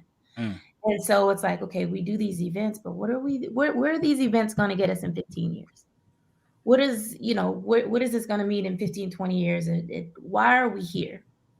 Physically, mentally, where you're putting your energy. And so for me, I'm really like, I've gotten to a place where I just tune out the noise until that message is thorough, it's clear, and that I'm not spread thin everywhere, and learning how to support from a distance, because you can't be everywhere at once. Can I jump in on this, Joy? Because the last two folks have said something that I think is like so critically important. Number one, this idea of depression with entrepreneurship is so real, because when you talk about everything looks good on the gram and everything looks good in social media, the reason why it has to as an entrepreneur is because you're building something that has to be desirable for a customer. And so if you're not desirable online, then customers don't want to deal with what you got. And so as a byproduct of that, you can't always, or you have to find unique ways to tell your story, or to have your text thread, your group chat, or your thing offline. And so your public life can't be your private life in so many respects. And so your private life can't also be your public life. You've got to find ways to find that grace period that you need for self-care, because this world of entrepreneurship is a lonely road. Even with a partner, it can be a lonely road, because the struggles that you deal with as an entrepreneur are very unique to entrepreneurship. And when you've got friends who are building things, sometimes the things that you're even dealing with, if they're in different industries, don't correlate to what you are going through. And so you can find yourself very alone amongst a sea of people, even people that you love and people that care about you, because things can be so particular to what you're particularly going through. And so I just want to make this thing of depression and stress is super duper real. And I've had side conversations, with the podcast with people that I've talked to who, when you get off, when you stop the record button, the conversation you had on air is a lot different than the conversation you have off air. And you can, if you listen hard enough, you can really hear what they're talking about. Right. And we are going through it, particularly as Black people, and we are trying to break down generational curses. We are trying to break the mold. My man said earlier, 90% of Black-owned companies have no employees. Well, also 80% of Black-owned companies and Hispanic companies and Black women companies are in the bottom 20% of industries for revenue. So we're over-indexing on creating dry cleaners. We're over-indexing on creating mom and pop grocery stores. We're over-indexing on creating landscaping companies. And so it's hard to do this work and to break through that ceiling of things that have held us back so long. So I want to just, whatever tips that, and I think her name was Naya who had done this, Yeah. Whatever we can do to find 20 minutes a day to sit and journal, have 20 minutes a day to sit in prayer, have 20 minutes a day to sit and meditate, because you need that, because you can't survive without it. Can I jump in here? Yeah, go ahead. There's so much that was just said that I just want to just kind of tag on. And so I want to address a couple of things, the self-care practices, but I also want to go back to, and I can't see names, so I don't know if that was Tracy that made that comment earlier about social media. And I apologize if I get the name wrong, but I want to go back to that. And Courtney mentioned earlier from Share, and I say this all the time, comparison is a thief of joy. And social media kind of drives this kind of comparison play. And I think that we have to really be mindful of that. And I intentionally make sure that I show harmony and life, some type of life integration on my feed. I make sure that I show what it is I value, like time with my family, time that I am taking to, do a brunch or spend time with friends, and those things that really make life matter. Because if we're not careful, we can get so sucked into these 20-hour days and there's nothing left. Our friendships are not left. Our relationships are not left. Our health is not left. Our mental well-being is not left. And I've seen the ravages of this grind in my personal life and within my family. So, my father, who is my hero, really taught me a lot about health and wellness and entrepreneurship. I also saw him grind for years relentlessly by building a government contracting business, was highly successful, but I also see now the impact on his physical well-being and what stress does. So 80 to 90% of death and disease comes from stress. So there's no way you can not get sleep for years and years and years and not damage your heart, which then ends up leading to a stroke, which ends up leading to some other things. For some people, it takes them out. For some people, it's debilitating. So I just want to kind of throw those in there as things just to be mindful of. And one of the things that I also want to encourage us as founders is come up with your daily practices. What are your 10 might sound ambitious, but what if it's 5? What are your 5 daily practices that make you the best you? And it doesn't need to be a chore. Is it like I shared? For me, it's reading scripture in the morning, it's gratitude journaling. You might say, I don't have time, but it really sets the tone for the rest of the day and makes you your most productive self. For me, that might be 10 minutes. It also might be doing something to make sure that I'm uplifting and empowering someone else, going for a walk, getting some fresh air, drinking my water, lighting my candles, playing good music in the background, all of these things that feed my senses so we can really redirect our neural pathways and operate in a space of mindfulness, a space of higher levels of awareness, and know when we need to press pause.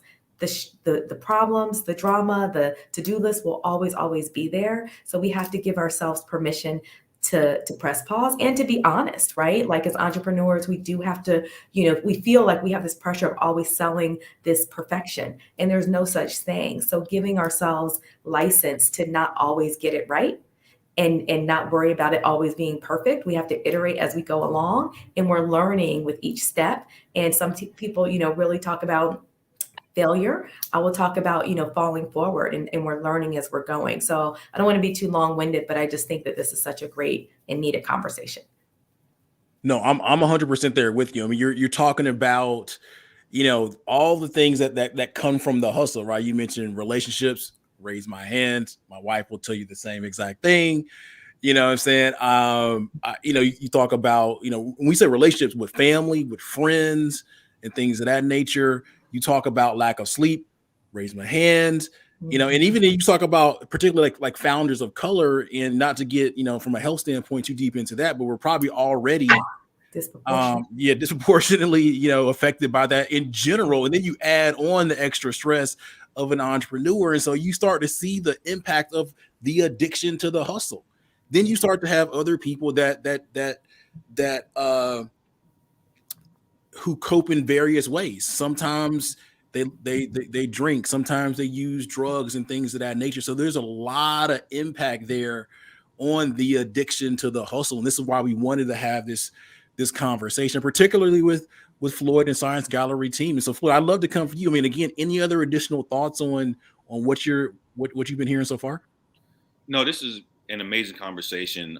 And one thing that I really just want to add when we talk about sort of this sort of snapshot of like who are the entrepreneurs, who are the founders. I think Naya mentioned a lot of one person businesses. In many ways, coming from the art side of this, artists are oftentimes one person businesses where you're actually trading something of yourself for money, time, all of that. And so there's oftentimes this extra stress of, I have to produce, this body of work, or I have to produce this commission, because I'm literally, trading my time into this project, into this product or project. And then, that gives me income and revenue. And I think that the added stresses on that, from an artist perspective, are very much in line with what you all are talking about as founders, as entrepreneurs. And I think that from a Science Gallery Atlanta standpoint, as we're thinking about hooked and thinking about addiction, not just as like a criminal justice kind of thing, but really as like a public health perspective, a context for your health, the communities, the people who you're in touch with, the activities that kind of inform your life. I think this is just a super important conversation that we really want to continue to push forward. And I think that the founders in many ways are in parallel conversation with the artists, because I think that, you sort of have a version of yourself in the future that you're working towards, but you're really having lots of trade-offs to get there. And sometimes with those trade-offs, there's certain behaviors, activities, ways of coping that are not always long-term helpful, but may feel like a momentary relief from that extra pressure, anxiety, or mental health challenge. Yeah, I'm with you 100% on that. I mean, I think the interesting part, and again, one of the reasons I was so excited for this conversation is the opportunity to showcase how artists and scalable tech startup founders are really the same thing. And we know that particularly for founders of color, again, no matter what your end product is, we have a lot of the same qualities and stuff like that. And so this is an amazing opportunity to kind of bridge the gap. And I want to kick it to Julius. I mean, any additional thoughts here? I should also mention that, Julius, you're a graduate of Emory University. Shout out to Emory as well. That was kind of somewhat intentional here. But any thoughts based on some of the recent comments? Yeah, I just wanted to add to just around like some of the kind of coping mechanisms around the hustle and the feelings and emotions that come with that. I think a lot of us tend to, and it goes back to really the busy thing. Like a lot of us tend to retreat to making ourselves busy when we're having a hard time, whether it's at work, with our businesses or otherwise. We tend to try to find things to distract ourselves. So one thing I've made practice out of is journaling, right? So I think it's important for two reasons. The first is I think it's super important for us to actually feel our feelings. I think like the feelings are there for a reason. And I think it's dangerous for us and detrimental for us to always try to mask those and try to kind of hide those in our work.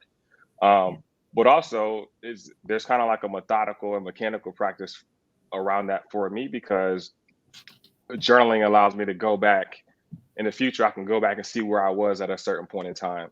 From a business perspective or just a life perspective, and it allows me to firsthand witness my growth around certain things. So that's been really, really key and critical as we talk about like founders therapy. The journaling really has been my therapy, so I can sit in those feelings for a while instead of just distracting myself from the emotion of it, but also be able to go back in the future and see where I was mentally at a certain given time. And then also just from like, I'm very pragmatic and analytical. So that process also allows me to understand, why do I feel a certain way? What exactly is it that caused me to feel like this? And then is it something that I can change? And then if so, I need to go figure out how to change it, right? So it's also kind of just a mechanical process to understand how I should be improving and changing things to make my experience a better one. Julius has spent so much game today. I've got journals I don't throw my journals away because I want to look back at last year's and see who that person was. Like, who was that guy? Because I want to go back and read the past Will and see how far I've come. You know, there's this quote by Joan Didion that says, "I don't know what I think until I write it down." And when you think about as an entrepreneur, you are dealing with hundreds or thousands of things every day, fires you putting out, people issues. You're the principal, you're the counselor, you're the teacher, you're the mentor, you're the one get people back on track, you're the parent in so many respects. And you really don't know what you're going through until you get a chance to debrief with yourself at the end of the day. One thing I love and why I think this is such a good thing to support for you guys in Goodie Nation today. So number one, donate to Goodie's campaign. Your mission, being to eliminate that relationship gap, that so often exists for Black founders. Sometimes that relationship gap is with yourself. Sometimes you are the person who you need a better relationship with. Yes. And so that's why this conversation is so important. Indeed. Woo! Go ahead. Excuse me, can I just add a few things to this conversation as well? I think in a lot of the work we do as founders is, we've talked about mentioning your why, but also for me, a big thing is quality of life. So that's quality of my professional, making sure that I'm satisfying myself professionally and personally. But you got to set boundaries and work backwards from that. And making sure that you're honoring those boundaries. So it's very important because once you start to honor those boundaries, then you start to really feel the benefits of, a certain standard of quality of life. Mm-hmm. And so I think that's important, something to keep in mind of what do I really want this to feel like? Do I want to work 9 months out of the year for 3 days a week? And, and then I need to find a hobby. And then, and what that balance looks like. How many years do I plan on doing this, working backwards from that? Do I want to do this well into retire? How far into retirement? If I want to work on retirement, I got to work on that now so I can chill later. So that's very important to me is we only, I'm a mother. I have my oldest daughter. She's an artist. She's 21 years old. My youngest is 16. She's actually going into, she's in college now for therapy, to be a therapist. So it's important that, I'm showing them what quality of life looks like in working for yourself as a Black female entrepreneur. But at the end of the day, we ain't getting no younger. So it's like, I only have a certain window that I'm going to have this amount of energy, this amount of passion, this gusto. And I need to, I got to seal the deal. For me, I got to seal the deal in a certain amount of time frame so that retirement looks and feels how I've envisioned it to be. No, that's super powerful. I want to kick it to Naya next. I mean, for I think for several different ways. One as a founder, but also through the work that you're doing. But for everyone here, you think about quality of life. I think I can speak for. Let me just speak for myself. Let me not project my stuff onto other founders. Like, I don't really think about quality of life, or you know what? I'll get to it later. Right? I'll get to it later. Whether it's like in the current state. Or to your point, Ash, about even stuff like retirement. So now I want to kick it to you. When you hear what Ash said around, quality of life, how do you think about it? And then, from the perspective of your work, like what are your recommendations on it? Oh, that's my language. So utopia living is all about holistic living, and that's with AW. I specifically spell it that way to really focus on the well-being of the whole person. And so the utopia living philosophy is that all areas of our life can be in harmony. And it doesn't mean that everything's going to have equal time every single day, but harmony is something different. And that means we're conscious, we're aware around our mental well-being, our physical well-being, our emotional well-being, our relational well-being, our financial well-being, and our professional well-being. So we're looking at our lives as a wheel and all of these different spokes on the wheel. And so if you have missing spokes or you have some that are damaged, that wheel is not going to turn and flow and function the way it was designed to. And so there's a philosophy that I live by, and it's live life by design, not by default. And so utopia living is intentional living. And so we want to live a life by design, not by default. And that's what I heard Ash speaking to. What do you want your life to look like? And so I think about that all the time, not just for 5 years from now, even next year, even this year, because you have to find the harmony in the day to day, in the week to week, in the month to month. And so, there's so much there. I think about if I'm grinding to get this deadline, this application submitted or to get this, client onboarded. And that means that I have to stay up, and only get 3 or 4 hours worth of sleep, which is a real thing when you're an entrepreneur. You need to be thinking about, what does day 5 of this week look like? How am I going to replenish? How am I going to rejuvenate? How am I going to make sure that I sleep in? And even in these grind days, am I going to Whole Foods and grabbing my green juice, which is what I do? Am I going to run and grab a salad because I don't have time to cook? What am I fueling my body with? And also making sure that you're reaching out to those that do understand you. You know what I'm saying? Reach out to your fellow founder friends, but also make sure that you don't just totally neglect your loved ones. Growing up in an entrepreneurial household, I saw the real. And so for my friends that might be first generation entrepreneurs, I understand what this looks like. I understand that our sacrifices end up spilling over into those that love and care about us, but we can't really expect for people to be neglected for long periods of time and still have a healthy whole relationship. So we have to learn how to lean in and say, oh my gosh, I know that this is like going to be 2 weeks or 3 weeks of grinding, but you know what? At the end of this 3 weeks, we're going to do a staycation, or we're going to do a short road trip, or make sure that you're taking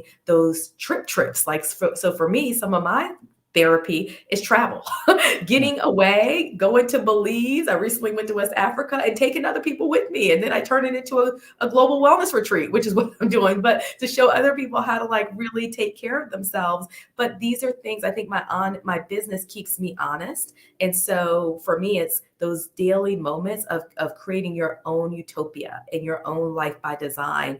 So I soak in the tub every single day. So that's something that's a daily practice that makes me feel like I had a few moments of hydrotherapy. And so what are those daily practices, is something that I'll keep getting back to, or else we'll look up. And what did any of it matter? What does it matter?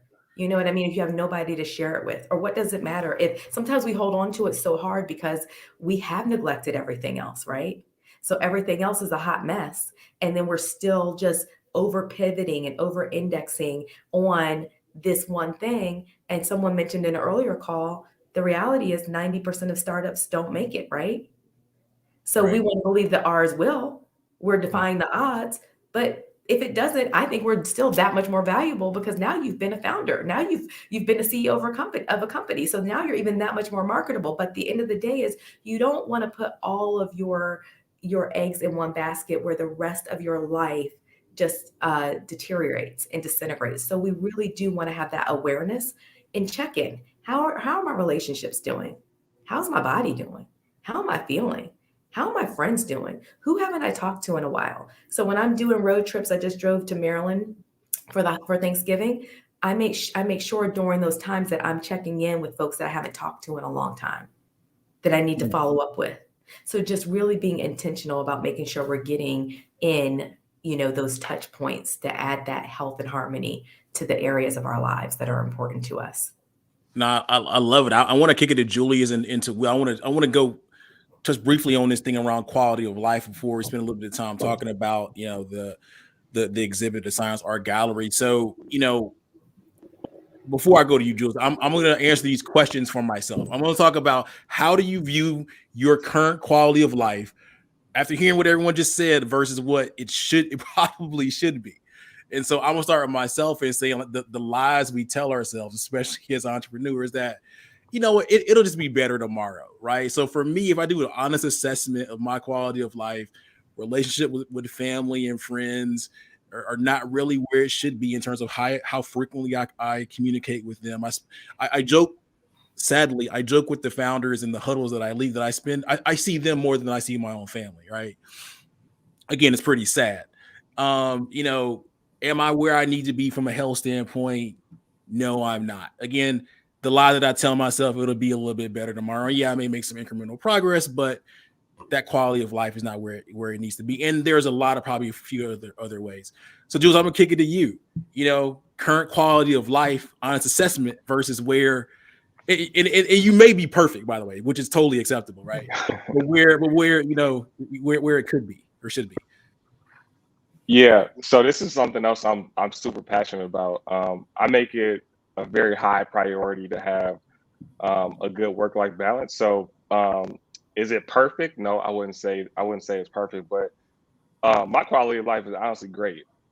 And I made that a very high priority, and that came about through kind of what I was talking about earlier, building systems and building processes and hiring people to help push the business forward instead of having, you know, the entire existence and the well-being of the business resting on my shoulders every single day.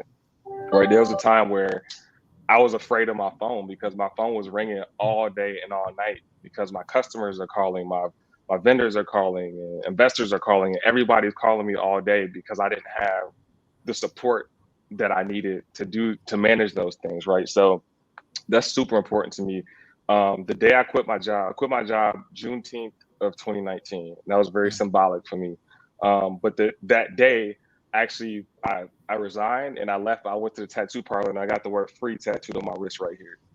And that has kind of become my North Star. Every day I'm asking myself, am I doing things that are going to propel me closer to this idea of freedom? And really what that looks like to me is equity over my own life, right? Like we talk about equity a lot in startup land. And really what equity is ownership, and ownership is the ability to make a decision, right? So if you got investors on your cap table that have equity and ownership in your business, they have the ability to make some decisions about your business, right? That's just the nature of it. So relating that same concept to my own life, I want to have as much equity in my own life as I possibly can. Can I wake up every morning and decide how I want to spend my time today? And that's really my North Star. So relating that back to just the quality of life, I feel like my quality of life is satisfactory at this point because I've put things in place to be able to have that equity in my own life, and that has come by way of you know, outsourcing some stuff and hiring people and just building things that allow me to have that ownership of my life every day. No, I love it. I definitely need to take some tips from your book. Will, I'm gonna kick it to you. So I actually want to ask you for yourself personally, but also maybe in some of the things that you observed in entrepreneurs, you know, that you talked about. I feel like you kind of hinted at it earlier. Yeah, I would say generally quality of life is good. I just think what happens with entrepreneurs is the effort to protect that quality of life fluctuates. You know, so for some people, I mean, obviously the quality of life goes haywire, but for me, the effort to protect that quality, it does fluctuate. Like right now is probably one of the hardest moments to protect that quality of life because I just opened a business and I have a jazz club opening in less than 30 days. You know, so I've got, you know, people 100 feet from me doing construction right now, and I have no investors. And so this is like the hardest time in my entrepreneurial journey is, you know, doing this $1 million project, and nobody else at the end of the day can I lean on except me and my ability to go kill another deer to be able to feed the fam, you know. Because so the thing about the conversations I've had, you know, I think it's saying the same thing for most entrepreneurs, you know, and most of the people I talk to are like high, you know, scale, you know, fast scaling, large scale technology companies. And the pressure that they have is what people don't realize about like taking on venture capital is now you got not just that investor who's breathing down your neck, but that whole board is now breathing down your neck.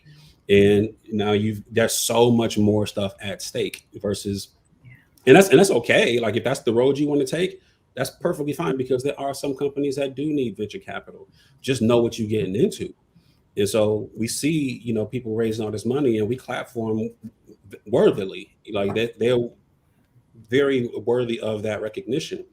But just know what it takes to live that life. Know what it takes to be an entrepreneur, even who hasn't raised outside capital. Like myself, like I'm doing this project and I have 2 other companies and I have no outside investors. And it looks good on the gram. It looks good on, you know, but like this life internally is a real battle. And to protect that sanity, to protect that quality of life, because I have a family also. And so it's important for me to take those moments, to actually be present with my kids because they see it, So when I'm playing Fortnite, it's only because my son is there playing Fortnite. So I'm spending that time with him, or my daughters want to do something. And so the entrepreneurs that I talk to on the podcast, Black Tech Green Money, is a lot of that same thing. Is people, I try to get to who are the real people behind the entrepreneurial face that we see on the cover of, Afrotech or, the Wall Street Journal. And these are real people dealing with real things. And, we don't always appreciate that when we see them up on stage and we see them just raising, $500 million or whatever, And so I think it's just super important for us to realize that we're human beings. Joe, you talked about this, that self-care, like the things that you eat, that stuff matters. And all that stuff matters into how you feel and to ultimately how your health, outcomes. And so, and the things that happen to us not taking care of ourselves don't all happen at once. It happens gradually over time. Okay, I can just go get some fries this time on the way to the meeting because, I got to run to the meeting. I don't have time to cook. But that fries, those fries turn into fries for dinner too. Those dinner fries turn into hash browns in the morning. Hash browns turn into more fries for lunch.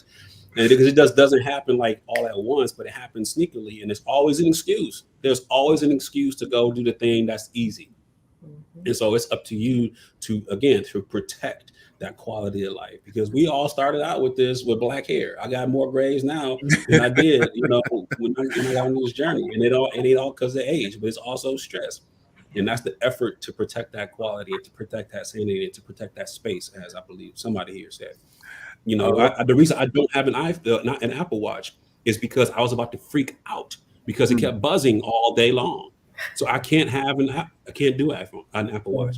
Good. I had to protect myself. So I wear a G-Shock because I'm like, if I keep this watch on, I'm going to freak out on everybody, because those are the types of things that we have to protect ourselves from. It could be putting your phone on silent, which we can go a whole nother rabbit hole, but I'm saying it's the things that you don't really recognize that play a significant role into how you feel and to ultimately your health. Nah, I love it. I love it. I love it. So Floyd, we have about 4 minutes left. I want to go a little bit into just quickly around, what you have coming up next year with the exhibit and how this all kind of relates. Yeah, thank you for that, Joy. Thank you, everybody. So once again, Science Gallery Atlanta is an Atlanta-facing initiative of Emory University. We're leveraging amazing art to connect more folks with science. Our first exhibition is entitled Hooked. And so we're unpacking all the things that we think we know about addiction, and sort of that sort of arc of addiction. There are 4 major themes of that exhibition. There's the euphoria side of it, which kind of ties into the hustle. There's the speed of life, which also ties into the hustle. There's a section called Beyond Control, which what happens when some of these things that are around us sort of are beyond our ability to manage them. And then going from harm to hope. And so, for me as a creative producer, I'm always trying to find ways to broaden the conversation, but to really tie it back to what's important for Science Gallery Atlanta, which is fostering important conversations, building bridges like this, and really just trying to uplift a lot of important conversations that are already happening. And so in early 2022, but throughout the spring and the summer, we'll be having programming for our Hooked exhibition season, but also just Science Gallery Atlanta in general. So find us at atlanta.sciencegallery.com. And really, again, I just want to thank all of the folks here and Goody Nation, support Goody Nation. But this is a conversation that is just super important. And I hope that we can maybe revisit this conversation sometime early next year as we just sort of think more about, again, the hustle, our addiction to the hustle, what that means for us in terms of both our well-being personally, professionally, and how we move in the world. So that's a tad bit more about what we're doing with Science Gallery Atlanta. And I just really want to thank everyone for being part of this conversation and want to keep it going. Awesome. So Ash, I want to kick it to you just quickly. How can people find you online or get in contact or anything like that? Sure. My website is www.powerhouse, and that's HAUS art.com. And you can find out about some of our public art projects and initiatives there. Social media, it's Powerhouse Creative on Instagram, and I'm on LinkedIn as Ash Nash. Awesome. Naya, what about you? How can people get in contact with you? Absolutely. So on Instagram, you can find me, and all social media platforms. Utopia Spa and Global Wellness would be at Utopia SGW. Utopia SGW. I will say that we are offering a 2-for-1 monthly membership right now. So get moving with your friends. And our website is Utopia Spa and Global Wellness. Me personally, Utopia Instagram, Utopia Living with Naya. Awesome. Will, what about you? I mean, you got lots of going on. I mean, feel free to list all of them, including the Jazz Club. Oh yeah. So first, Black Tech Green Money podcast, download it wherever you get podcasts. I talked to some of the biggest and upcoming Black technologists in the world, VCs, the whole gamut. Black Tech Green Money. At Will Lucas on IG. You can see my social club, tollhouse.com, TOLHOUSE. Inside Toll House is 5 bars, 5 lounges, a jazz club, coffee house, podcast studios, the whole thing. Yeah, that's enough. There it is. And Julius. Yep. So business-wise, online, Ride with Jax on every platform. Personal, first name, last name on every platform as well. Awesome. So listen, everyone, this was an amazing conversation. Thank you a ton. Like Floyd says, we'll look to revisit this conversation in 2022. This was awesome. I know, you're getting comments in and stuff like that. So people are extremely appreciative of the conversation. I know I personally am. Just know that I'm going to spend a little bit of time after today on my quality of life. So, I'm taking this stuff in. Y'all pray for me as much as possible. But we truly appreciate y'all. And thanks a ton. You continue to check us out throughout the day. And we'll be in contact soon. Appreciate y'all. So make sure y'all donate. Yes, donate. There it is. You can donate by texting good stories to 707070. Appreciate you, Jeff Hillemeyer, with your recent donation. He's doing amazing stuff here in Atlanta as well. Really pushing the envelope in terms of marketing and agency work and many, many more. So truly appreciate his contribution. We'll see you all later as we bring up the next set of guests in a second. So Paris, as we kind of transition over to the next segment, your thoughts on it. I tell you, I think the one thing that's so special about Goody Nation is that we host these founders therapies each month, every third Thursday of the month. So I think it's an opportunity, if you're interested as a founder, and if you're out there listening, to join us and have more of these conversations. Yes, with Emory again next year, but we have them continually, and it's a safe space as well that I know a lot of different needs, perspectives, fears, desires, hopes, dreams, a lot of it's shared there, and we're able to process it together. So just welcome you all to that in the future. Yeah, that was a powerful one. I mean, they made the case for why all founders need therapy without any prompts. I mean, you heard conversations, or you heard comments around, the quality of life, around, the addiction to the hustle, and people are on social all the time just because they really have to. We could have really spent some time just talking around being on social all the time and all the negative things that happen from a mental health standpoint from social. We could have done that, right? We could have spent a little bit more time, if we really had to, digging into, a few other areas. But the addiction to the hustle is real. Julius had some amazing points at the outset around people doing stuff to look as if they're busy while actually not being busy. And you also heard that from the standpoint of the artist as well. So booked or busy but not booked and stuff like that. So amazing conversation, which really, quite honestly, goes into the next conversation we have as well, with some very special guests in a great company. And so looking forward to bringing the next set of panelists up to the stage in a second. I think they're pretty much ready. So everyone join us for a very special segment with Google for Startups and some of the amazing founders and people on that team. And so I'm going to bring them up to the stage here as we're adding in everybody for an awesome conversation. Got tons and tons of people. And so, Victoria, I want to kick it over to you for you to drive this conversation. I can hop in, however I see fit. But Victoria, the floor is yours. Thanks, Joey. I have to say that it was very refreshing to start my morning off listening to some anti-hustle talk, because I started reflecting, like, most of the podcasts I listen to are all about building stuff and hustle. And it was kind of a moment for me to reflect of, wow, what I'm listening to is really affecting the mood I'm going into for the day. Because I'm like, maybe I'll check my phone a little less today. So just really appreciated that and really appreciate being part of this Giving Tuesday.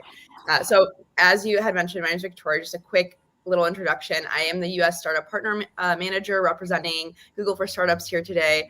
And just being here is very, very timely given the fact that we're coming out of the Thanksgiving holiday, because we're just so grateful for our partnership with Goody Nation and for the Google for Startups community. So just so happy to be here.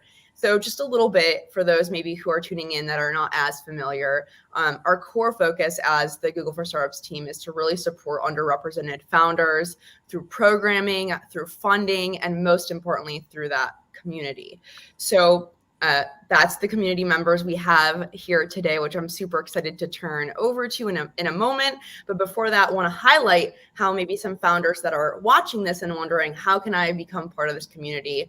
How can they actually join? So there are 4 core programs that we have to offer. We have Founders Academy, we have Accelerator, and we have our Black Founders Fund and our Latino Founders Fund.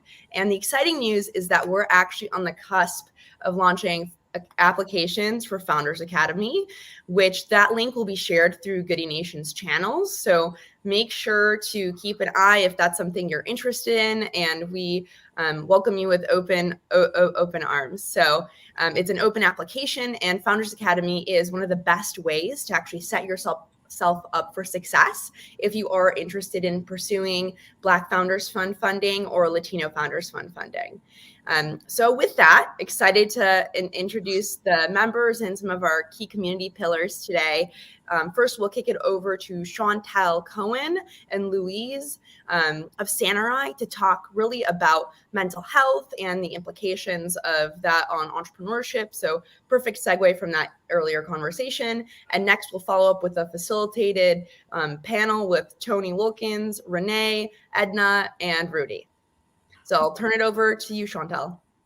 Okay, thanks so much, Victoria. Hi, you guys. It's so good to see so many faces that I know and get to talk to you all the time. So why is mental health? Why should you guys care about this? The list of stressors for founders are endless. Being a founder is a 24/7 responsibility, and startup mode can be an excuse for founders to neglect their own mental health. Sleep, diet, exercise, and even friendships are at risk of being jettisoned as lower priorities while founders struggle to keep the ship afloat. Academic research shows that many of the characteristics that push entrepreneurs forward can have equally negative forces pulling against them as well. Drive, determination, and passion, when pressed into overdrive, can give way to anxiety, self-doubt, and depression. Entrepreneurs are the daredevils of business. That's the way I like to think of you guys. However, the after effects of the adrenaline felt excitement of success or setbacks can leave emotional residue. And according to psychiatrist Michael Freeman, you guys may know him, the ups and downs of entrepreneurial adventure can be an emotional roller coaster ride when founders' identity and self-worth are tied at the hip with the fate of their business. And another study by Freeman points to the prevalence of mental health conditions among entrepreneurs. According to his research, entrepreneurs are 2 times more likely to suffer from depression and 5 times more likely to have ADHD compared to non-entrepreneurs. In fact, entrepreneurship guys, is negatively correlated with mental health. I know today is Giving Tuesday, and I know that a lot of what I'm saying is pretty heavy, but I want you to feel encouraged because there's lots that we can do. And I want you to kind of think of mental health as being analogous to your physical health. The formula is pretty simple for physical health, right? You eat well, you sleep, you move your body, you spend time with people that you love, and your physical health is going to be better, right? Well, a lot of my founders aren't even doing the basics because we know that mental health is more complex. And if you don't do those basic things, then it's going to exacerbate any traumas that we may have, or if we may have depression or anxiety. So those few simple things really matter. And I want you to really hear that. Those few simple things matter. Because oftentimes we're thinking, oh, I've got to do all these complex things that take up lots of time. But we know that mental health is mental wealth. And I love that. I couldn't wait to say that. We know that mental health is mental wealth. We know that when founders prioritize their mental health, they increase their productivity. They're able to cope with adversity. They're more creative and able to think strategically. And so, guys, this doesn't need to be complex. There are simple ways to promote and positively impact your mental health. And so I really want you to think of today as a recalibration. Just let's get back to basics. You've come off of Thanksgiving and now you're able to recalibrate. So I want you to think sleep. My founders don't sleep enough. You guys know who you are. My founders, I want to come over to your home and just kind of give you some cocoa or something to get you to sleep because my founders are not sleeping. And guys, here's the thing is lack of sleep, it causes your dopamine and serotonin levels to just be in the toilet. So that's why the next day you kind of feel like a little jittery. You may snap on somebody, because your body hasn't had a chance to rest. And when you sleep, your body's doing the work. It's integrating the day's activities, the information. It allows your body to integrate information. And if you don't do that, it compromises your mental health. Think about it, what people do to torture folks, they keep them up, right? So sleep is just basic. There's a great study. Many of you guys know I do a transcendental meditation.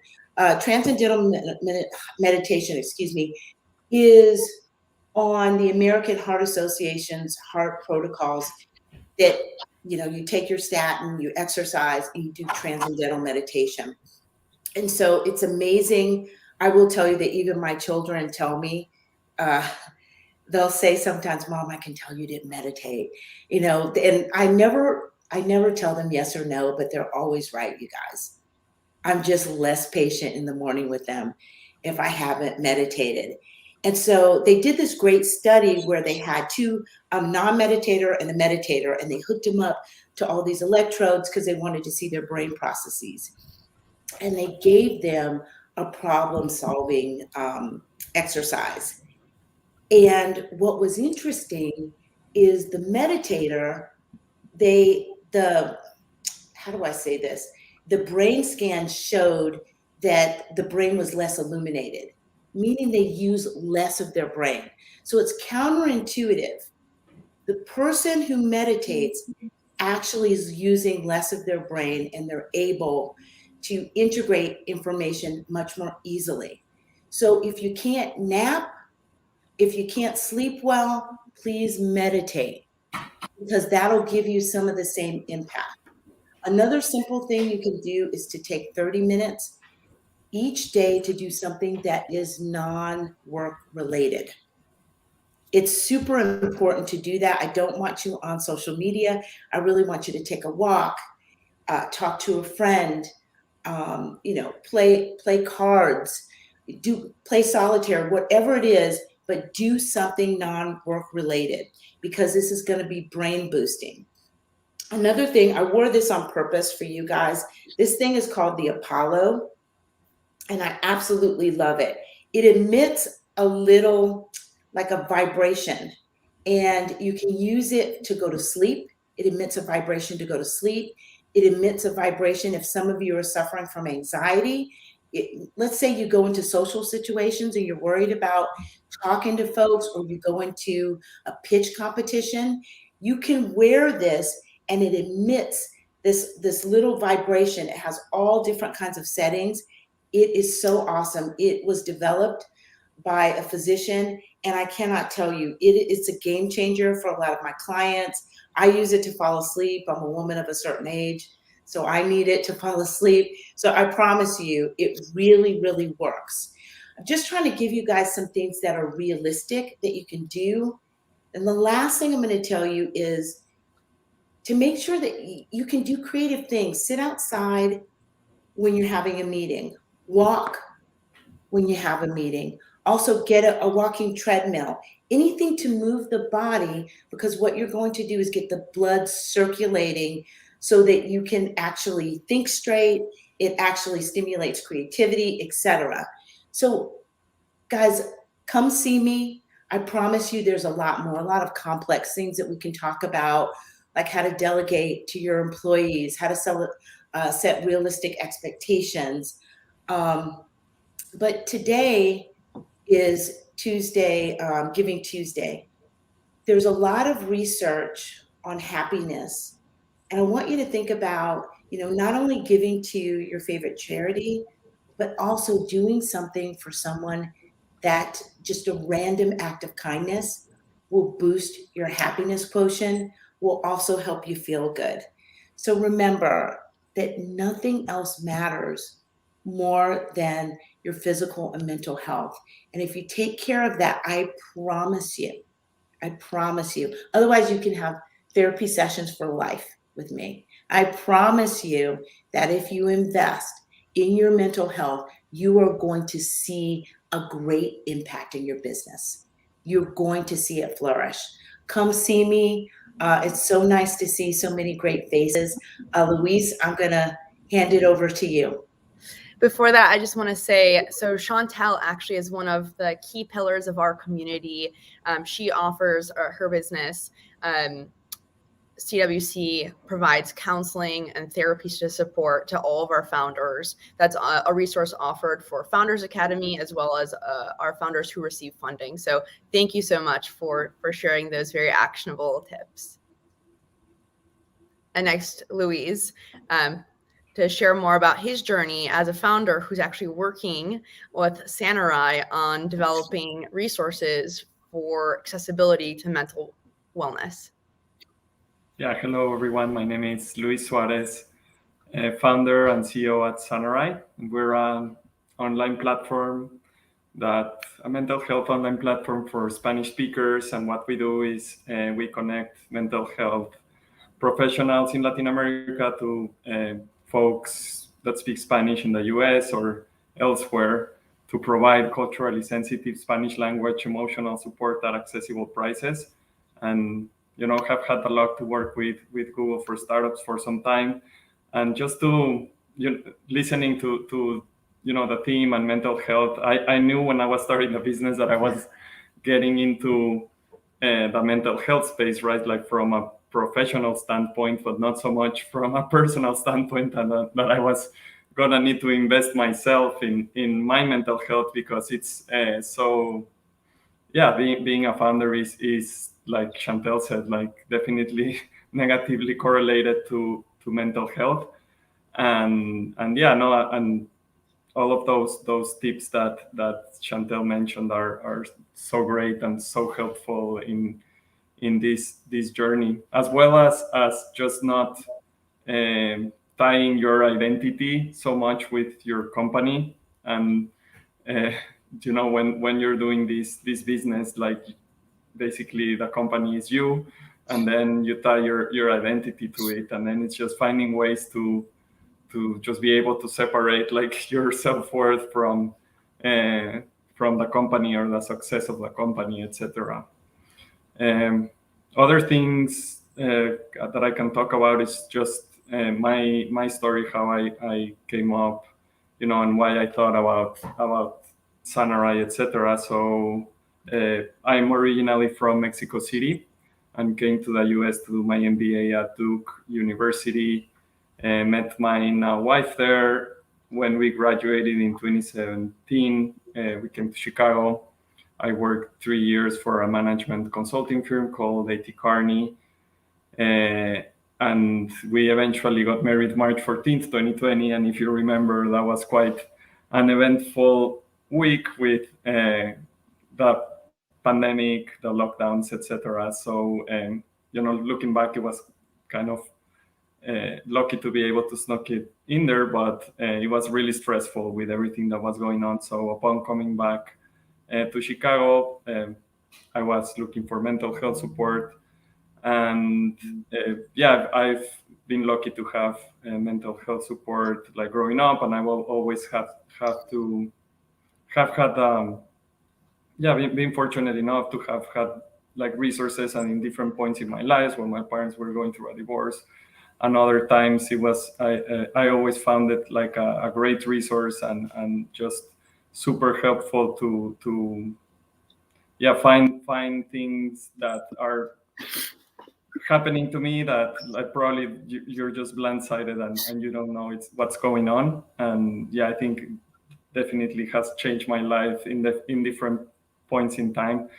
So thought it was a good time, given I was working crazy hours in consulting, a lot of pressure from there, and with all that was going on, and then I was at the time I was looking for someone that could speak Spanish and that could fit my schedule, given that I worked crazy hours. And I just found like going the traditional route with like my insurance and what does it cover and other places, and just found it difficult. And then started doing research and found that there's a huge gap to cover the mental health needs of the Latinx folks here in the US. Only 5% of mental health professionals in the US speak Spanish versus 13% of the population that speaks Spanish at home. And then treatment rates for the Latinx community are 10 percentage points below the average. So thought, and I always wanted to pursue entrepreneurship, start a business. So it was just a good timing personally as well. Didn't foresee it being so hard, but it was a good time personally, and decided to launch Sana right now. We've had more than 1,000 sessions with growth. Now we're working with VC funds, and just like seeing where this goes. And like I said, very fortunate to work with Google, with Chantel, and other great people that we've met along the way. So Louise, given that you are building a startup that focuses on mental health, I feel like it's almost like always top of mind, right? Like mental health. So how do you still prioritize your mental health while building a mental health startup? Yeah, of course. And like I said, I wasn't thinking that I was gonna learn so much about mental health by my work, but I do a lot of the things that Chantel says. She's great, and it's always great to to talk to someone and be able to have that resource in the first place. Then meditation is also important. So I've started meditating every morning, and I used to meditate like at night and other times during the day, but now have found that the easiest way to be consistent is just allocating this time in the morning. So now I just hit my 60th day meditating. So that's a personal record, and it's I find it helpful. And another thing, just like I said, I think the piece about just knowing that your self-worth is not tied to your startup or the success of your startup. I think that's also an important one, and just finding ways to be able to get your mind off of work into into other things that you enjoy. And yeah, I think those tips are super helpful. Thank you so much for sharing, Luis. Really appreciate it. So as Chantal also mentioned, a random act of kindness, I think, is a nice gratitude boost. So do you want to just give another shout out to Goody Nation, since it is Giving Tuesday? I think it's pretty on point that a random act of kindness could go a long way. So if you are so inclined, like I said, they're an incredible partner. They do such amazing work for our founders, really shaping and bringing that community together in the community at large. So just really appreciate being part of Giving Tuesday and knowing you all. So next we will turn it over to Tony Wilkins, Edna, Renee, and Rudy to have a little fireside chat and hear more about their experiences. Sure, that sounds great. Well, again, let me co-sign what you just said, Victoria. Giving Tuesday, I can't think of a better way of accelerating the growth of our country, the growth of Black founders, the growth of businesses by helping startup companies early in their career. So I think we're going to try and have a little fun here for the next few minutes. And because we just got off of Thanksgiving and we are headed toward that next holiday, I'm going to start by asking Edna, what do you want Santa Claus to put underneath your tree, or whatever version of Santa Claus tree anyone is involved in, to help your business grow? First of all, hey, Tony. Hey, everyone. So great to be here and be a part of this, and grateful for Goody Nation as well. I was thinking about this and I was like, how big can I go? You can go, blow it open, Edna, blow it open. Blow it open. I would love for Santa to, under the tree to help bottle learning, would be a partnership with Google for Education. I'm just taking it all the way out there. Okay, I'm going to write that down. We're going to work on that one and see if we can get that there. Okay, Renee, bless your heart. Renee, you help founders get friends and family money, which is just the most basic, throwing acorns in the ground and trying to get started. What's Santa bringing you? He's bringing me $5 million in match capital, right? Friends and family capital that I can deploy in 2022. That's just 2022. And I'm going to also say a solid partnership with Google also too, because I love the activation that they did around shopping Black and buying Black. So I'm going to put that in there too. So let's make that happen because I want to be a part of. That was beautifully done. Love it. Love it. Love it. Rudy? I'm at Be Greedy and ask Santa for two gifts. So I think one would be definitely to have someone as passionate about Switchboard as I am, like a brand ambassador, because great use cases are obviously necessary to get more customers, and customers is obviously key. So being able to have, that is definitely there. And then also, continuing to grow our customer base, right? So we want to have, more users, more folks using our platform on a daily, monthly, weekly basis. Love it. Love it. And Luis, what about you? Sitting on Santa's lap in the mall and you can ask for anything. Yeah, I'm gonna go to something similar to Edna, just Google partnering with us and offering our services. Love it. Love it. Okay, so you all know that and those who don't know me know that I love quotes. I love quotes so much because they encapsulate a lot of what's going on. All of you have been involved in the Google for Startups programs in one way or the other. And I'm going to ask, starting with Rudy, what is your favorite quote to live by that you would share with a young founder asking you, how do I make this happen? There's one by Zig Ziglar. You don't have to be great to start, but you have to start to be great. I think that's a good quote for any budding founder that wants to start and take that entrepreneur journey. Love it. Love it. Renee, what do you tell your budding entrepreneurs? So I'm very big on music. So like I thought of two quotes. One is "Don't Stop, Get It." I think it's Luke's song. Like I think we all know that. We know that. Don't stop, get it. Like that's literally, you just have to, that's the mentality that you have. And then there's another song I have in my head right now because I'm Jamaican, Barris Hammond. And it's like, try if you want is what it calls. It's like, try if you want, can't stop me. You still won't move me. It's just perseverance. It's all about perseverance. So I would listen to those two songs. Love it. Love it. Luis? I like the quote that change is a constant in life, or is the only constant in life, is something like that.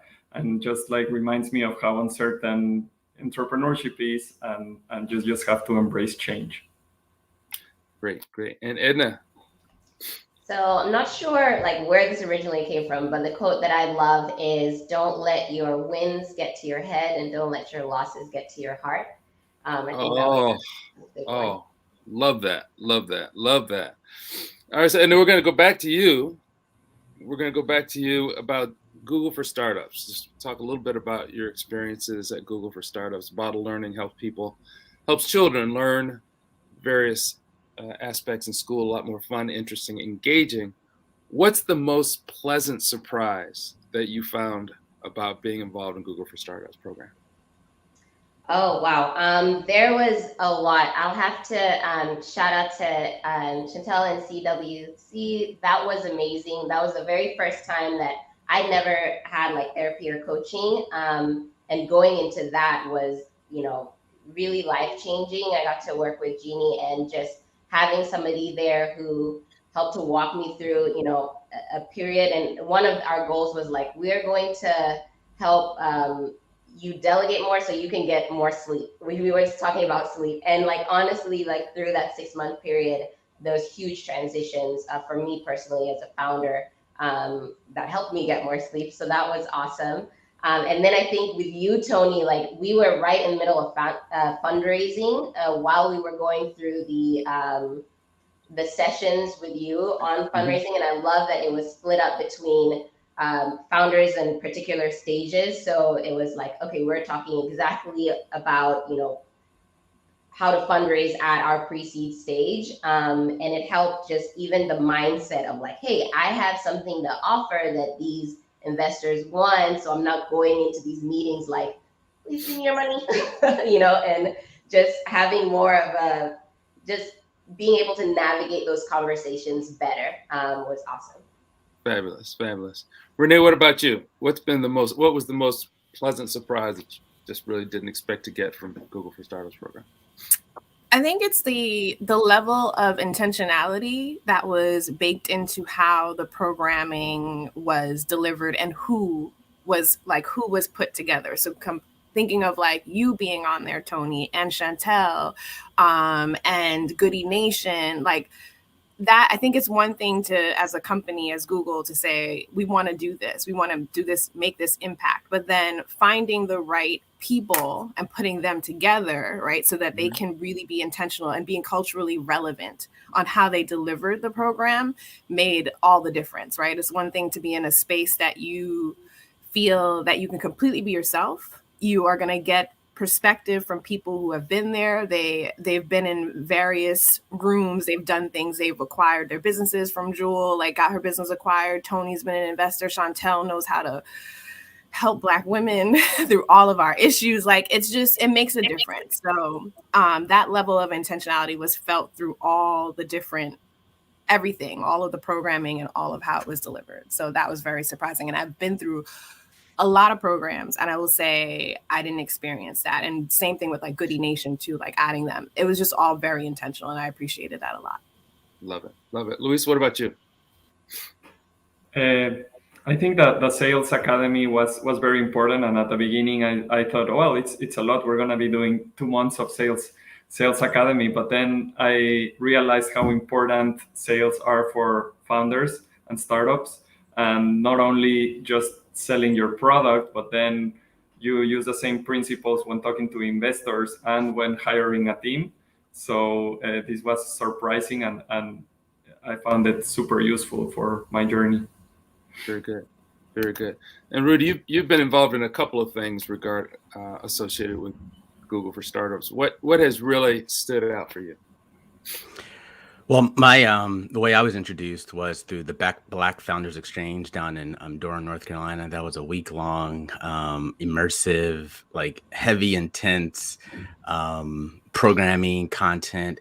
And so, kind of to Renee's point, the intentionality of having, that programming for the full week was amazing. And from that, there is definitely this brotherhood, sisterhood, connectivity, community that, that's constantly there, right? Like there's a WhatsApp group right now happening. People are, chatting and talking about, watching this stream and supporting each other. And so that's just amazing because, you need that support system as you're starting a company. And so, having Google Startups, having Goody Nation, having partners like yourself to really help, budding entrepreneurs, because it is up and down. It is a ton of, unknowns and questions, and having a system where you can go in and ask these questions, right? It's been definitely helpful. Yeah. Well, I will say too that when Chantal popped up on the scene, I thought, oh yeah, we do need to think about mental health and sleeping too. So from a holistic perspective, I think all of you are finding that Google's been very intentional about doing this. So I'm going to shift a little bit because this is also part of what Google for Startups is, and mental health and wellness and end of the year thinking. All of you are on a journey. You're on a path. We all work well with deadlines and milestones and dates. So what I want to ask is this question, which I've never asked a founder before. Strap yourselves in. I'm going to start with Renee. Bless her heart. Renee, what would need to be true for you to say, I have arrived? Fund Black Founders is the success that I intended it to be. Now I'm gonna hit the rest of you with the same thing. So what would need to be true? The problem we're solving, right, is that Black entrepreneurs, in terms of friends and family capital, they're starting with 300% less capital than their white counterparts, right? That's a big gap. What I think would be the first success marker is if I can deploy 100 million to over 4,000 Black entrepreneurs, because it's a huge problem. And I think if we're not doing big numbers like that to start, then I'm not really making a dent in the problem. So that would be the main thing. We have to get 100 million minimum out there to over 4,000 founders. And that 100 million is like, it needs to be, we're mobilizing everyone. Everyone has to come together. So it has to be like philanthropic dollars, corporation dollars, private investment, consumer dollars. It has to be all of us as a collective in all colors, Black, white, wherever you are. We're all coming together on one platform, Fund Black Founders, to do it. Well, I'm proud and a little scared because you said that was just going to be the first milestone. So yes. We'll talk later about what the end goal looks like, but that's a pretty good milestone right there. Rudy, what about you? For Switchboard Live to be, like when you arrive and your GPS says you have arrived, what would it be? That's a great question. Basically, I the goal for us is to be synonymous with an amplification of audience, right? So when you're planning an event like this, or you're planning any type of, live content platform, we want to be, this kind of like Intel Inside type approach, right? Where you're using us, second nature because, hey, you have this event, you're trying to reach all these niche audiences. They exist across all these fragmented platforms. Switchboard is, the suite of services that allow that to happen. So you're really effectively reaching the right audience. And so, that's the point where it's a part of it. Like, hey, I have my camera, I have, my speakers, we're using Switchboard to do this, and boom, right? It's second nature. So making us synonymous with, audience activation, finding the right niche audiences, and really amplification of whatever type of live content, live voice, live product launch, live e-commerce, anything, right? That's I think the pinnacle for what we're looking to achieve for. Okay. So it sounds like you want it to be a noun. Yeah, exactly. Yeah, There we definitely. go. Or and then the fact that when it is live, it's a verb, right? So that's also an opportunity too. Switchboarding. Yeah. Luis, what about you? Yeah, no, when I started the business, I thought about this and thought that, like we're having sessions and people are getting mental health support. So even if we're not profitable, we're still making an impact and helping in a small scale. So I think my goal would be to just get to more people. So, like you can think like, oh, finding someone that I feel comfortable with and can speak my language is easy. And and then the fact about just being able to make it profitable and a business, which is my job. Got it. Okay, Edna, you've heard all these other ones. What would make bottle learning it for you, where you could just sit down and say, boom, done? All right, for me, so the reason we started Bottle is really to address, chronic disengagement that was happening, especially in the elementary school ages. And even just due to COVID, those learning gaps have widened even more and disproportionately in underserved communities. And so to know that we made it is for when kids think about, okay, I want to learn in a fun way. What am I going to go to? Similar to if you're like, I'm going to learn a language, I'm going to Duolingo. I want it to be, hey, I'm a kid, I want to have fun, I want to learn any subject, I'm going to go to Bottle Learning. Well, where was Bottle Learning when I was in 3rd grade? Okay, so this is Goody Stories. So now I want each of you to tell me a story. So the story I'm going to ask you to tell me is a story about somebody who told you something which was the last thing you wanted to hear on your journey. The last thing you needed to hear at that time from that person on your journey. Tell us a Goody story about that. Luis, what about you? I guess sometimes talking to investors, they have some expectations, or they're just having a bad day and put it down on you. And I've heard a lot of things from them. I think like one, just pieces of feedback that might be like getting to certain metrics that are normal for companies that are way ahead of us, and just like expecting us to have those metrics when our scale is very small and we're just figuring things out as we go. Yeah. And what about you? For me, I think so.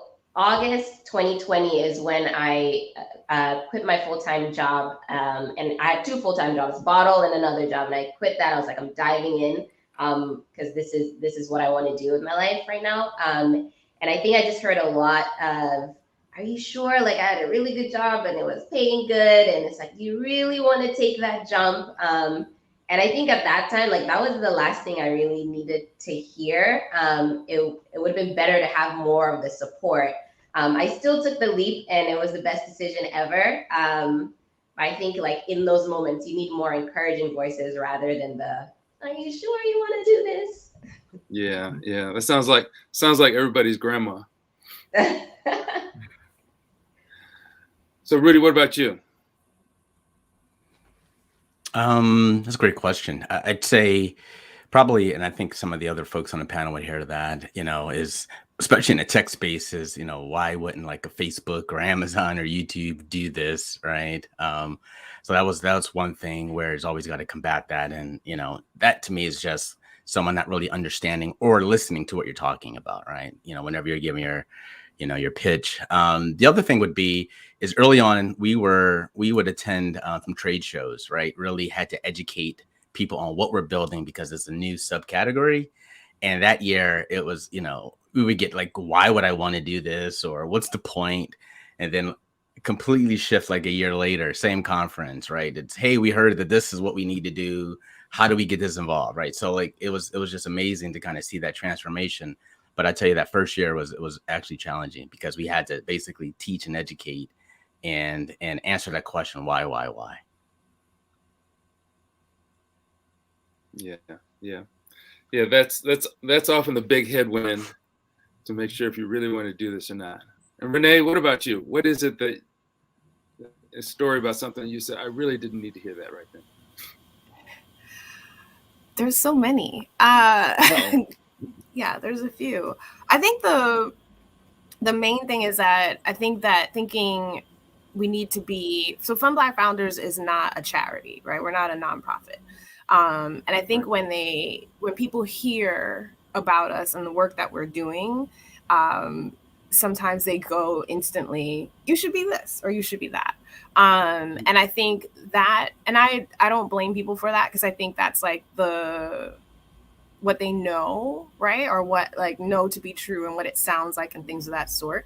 But I think as we're realizing the big issues that we have at hand or the big problems that we have, one pathway or one like structure is not going to do it, right? We have to get really creative, right? So I love, and we're in this like stage of blended finance is what they're calling it, right? Where things are getting real creative. So I don't need to hear people tell me that, but I also know it's an opportunity that I have to educate around that. I think that when you look at this case, the fact of like Fund Black Founders is a success story of Goody Nation partnering with Google, right? To provide capital and connections. Like that's a blend that makes this work, right? Where we're able to now scale. So I think people are going to have to start looking at that. Like things are getting very creative. It's not the norm of what you thought things were going to be structured around. Yeah. So Victoria, do I have time for one more question? I got a bunch of them, but I'm just going to ask one more if you let me ask. Great. So as an investor, there aren't many days when somebody sends me an email and says, hey, can you confirm your wiring instructions? We just sold and we're about to send you a bunch of money. But those days make everything else worth it. But I've also found that you couldn't stay in the early stage space if all you were in it for was to have the money come back. Got to have some fun, got to have some impact, got to be energizing and sustaining once you get the right amount of sleep. Tell us a little story about not the financial side, but what makes this just more fun than what you were doing in the 9-to-5 you had before you came here. And I believe I am going to start with Renee. What makes this the most rewarding? We're not even using big words like rewarding. That's too big. We're just going to say fun. What makes it fun? Okay. What makes it really fun for me from Black Founders is so I'm a serial entrepreneur at heart. This is not my first business, and I've like been behind the scenes on a couple businesses that launched before my first business. So I enjoy I have lots of ideas, right? And I love like launching them. So did you ever have a 9-to-5 to peel out of this, or did you just come right out of grammar school? No. I'm Jamaican, Tony. I have so 5 or 6 jobs. Otherwise, you're a lazy slouch. I get it. I have multiple. We will always. It is what it is. We will always.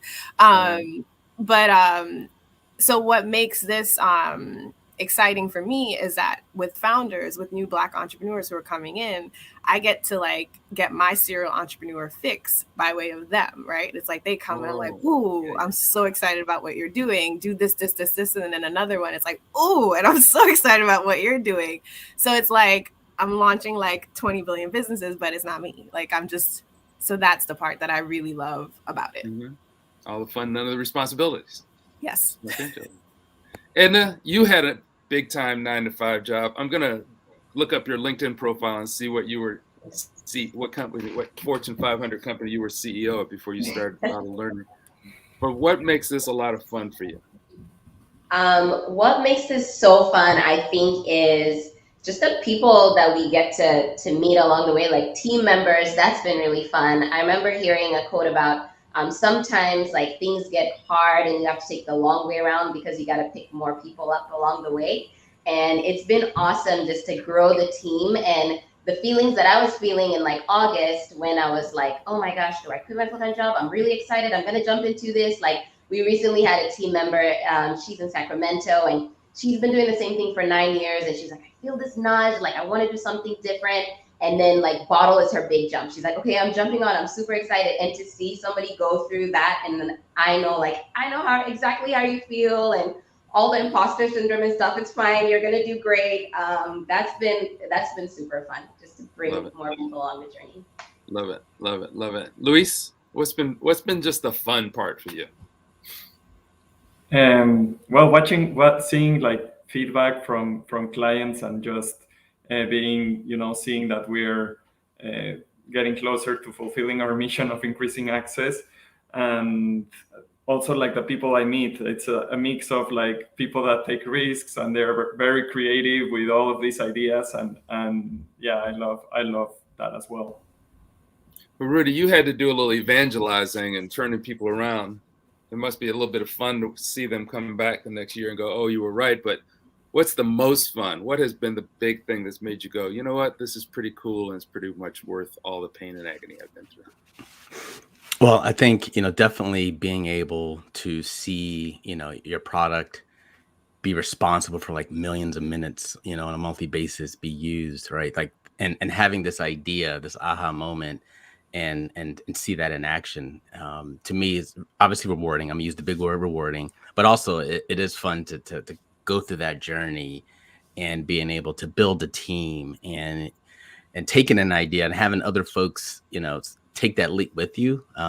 That's, that is fun, because I had an opportunity, at my 9 to 5 to stay there and take a 50% pay cut and do something I wasn't passionate about. And so that was my, catalyst for taking the jump and becoming an entrepreneur, and, not looking back. And so, the whole process, has been fun. Building a team, right? I think that's probably the biggest thing, being able to have other people believe in that same idea that you had, and understand that, yeah, this can be big. This can, have an impact. And so, yeah, that's been rewarding as well.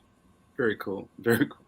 Well, I have had a blast working with you all through Google for Startups and the Atlanta Founders Academy and Black Founders Academy. Edna, Renee, Luis, Rudy, thank you so much for taking time out of your busy schedules today to chit chat with all of us. Victoria, I will turn it back over to you. Yes, thank you so much, Tony. I absolutely love hearing more about each of your journeys and everything that goes along with it. I'd love to hear from each of you too. Like, on the cusp, we're about to launch the application for Founders Academy. There's founders tuning in here, and they're like, should I apply? I don't know. I know a few of you mentioned imposter syndrome. What like words of wisdom would you all impart on, some future founders that are maybe tuning in and maybe on the fence if they should apply or consider the programming? Whoever wants to take the question. Do it. Just do it. You have to. Yeah, that's it. I mean, it's simple. You won't know what you can't achieve if you don't do it. So you got to do it. You can't win if you're not in the game. So apply. Like that's the first. Just apply. And every application, I know it's like annoying as a founder to do like application, but every application you iterate and you learn, and it helps you. So even if you don't get in, you'll know, like, let me do this, and then you save it for the next year and improve on it. So just do it. It's always a learning experience. And honestly, I love that the application was not that long. Like, I was like, oh, I can do this one real quick. It's not like a 10-page application that I'm filling out. Great. Appreciate the words of wisdom. Yeah, I guess the other thing is they get access to Chantal. Oh my gosh. Yes. That's within itself. Therapy saved my life. Thank you, Chantal. Yeah, and they get access to Tony and Joey and the whole community, and to all of you who are already part of the community, which I know we had spoken about a bit. But I've joined about, now is it two or 3 months? I don't know, the years going by so fast, and it's just been so incredible to meet many of you and hear about just how tight of a community it is. I think in part large thanks to Goody Nation, but It's just been so amazing to become part of it and be so welcomed into it as well. One other thing I would say about the application, and I've done a couple of Google programs, FYI, I feel like, I don't know, I've done like all of them and I love them. But I think the application nails it. Like if you're a founder, like be truthful and tell like what is going on, like tell specifically, because I will say the application, what they then paired me with and resource wise was they nailed it. So like the more you can put in the application, I think is where like I came into the program and they knew exactly who to pair me with as for like mentors and what I needed. So be transparent and just share like this is the struggle so you can get the help you need. I love and really appreciate that advice, Renee, because you're spot on. Really, our intention is just to make sure that we have the right resources to help you exactly how you need it. So appreciate hearing that. Well, thank you so much all for joining. Have just really appreciated hearing more and being part of this Goody Nation Giving Tuesday. It was fun. Joey, good to see you.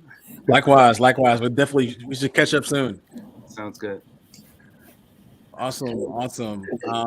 Yeah, and also Chantel, we got to get you one of these All Founders Need Therapy sweatshirt as a weather is cooling down and stuff like that. I would love that. Yeah, I'll follow with you to get an address and we'll kind of go from there.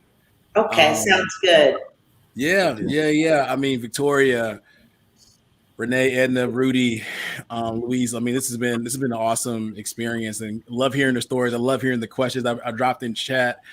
It's funny the question on Santa Claus. It really hits home for me. I believed in Santa Claus until I was 12 years old. Quite honestly, I don't know if there's a correlation between founders and belief, and here, but it is what it is. We're trying to do the impossible. It is what it is. But yeah, this was awesome, and founders out there listening, I look forward to you all hearing more about what Google for Startups is offering moving forward. I know, Victoria, if there's anything else you all want to add to the mix, but looking forward to the next steps.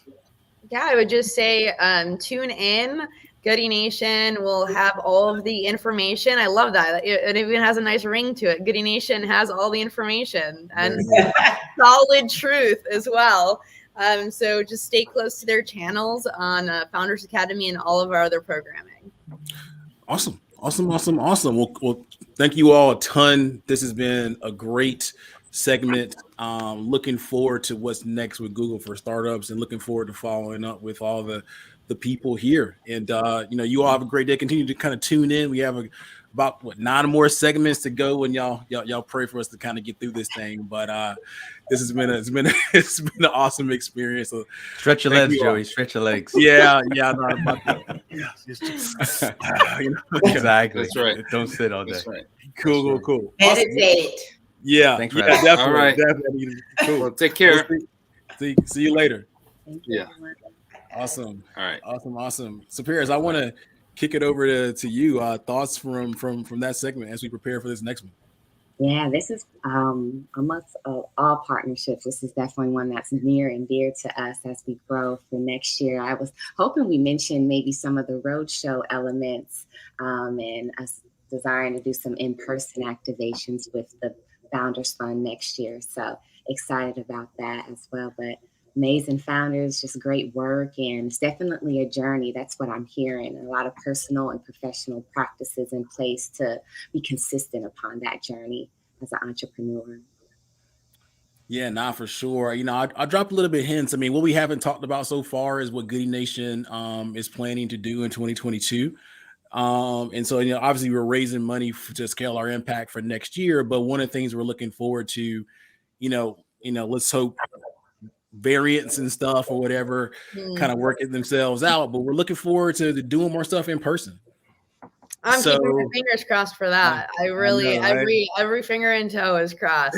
Exactly. We need to start joining. It can be such a potential good time. Exactly. We are looking at doing some stuff in person across a few different cities and gathering founders together, investors together, experts, and just other awesome partners and people for some cool experiences in cities like Atlanta, like a DC, maybe a Dallas, Austin, New York, Philly, Chicago, LA, kind of stuff like that. So kind of give you all a little bit of hints here.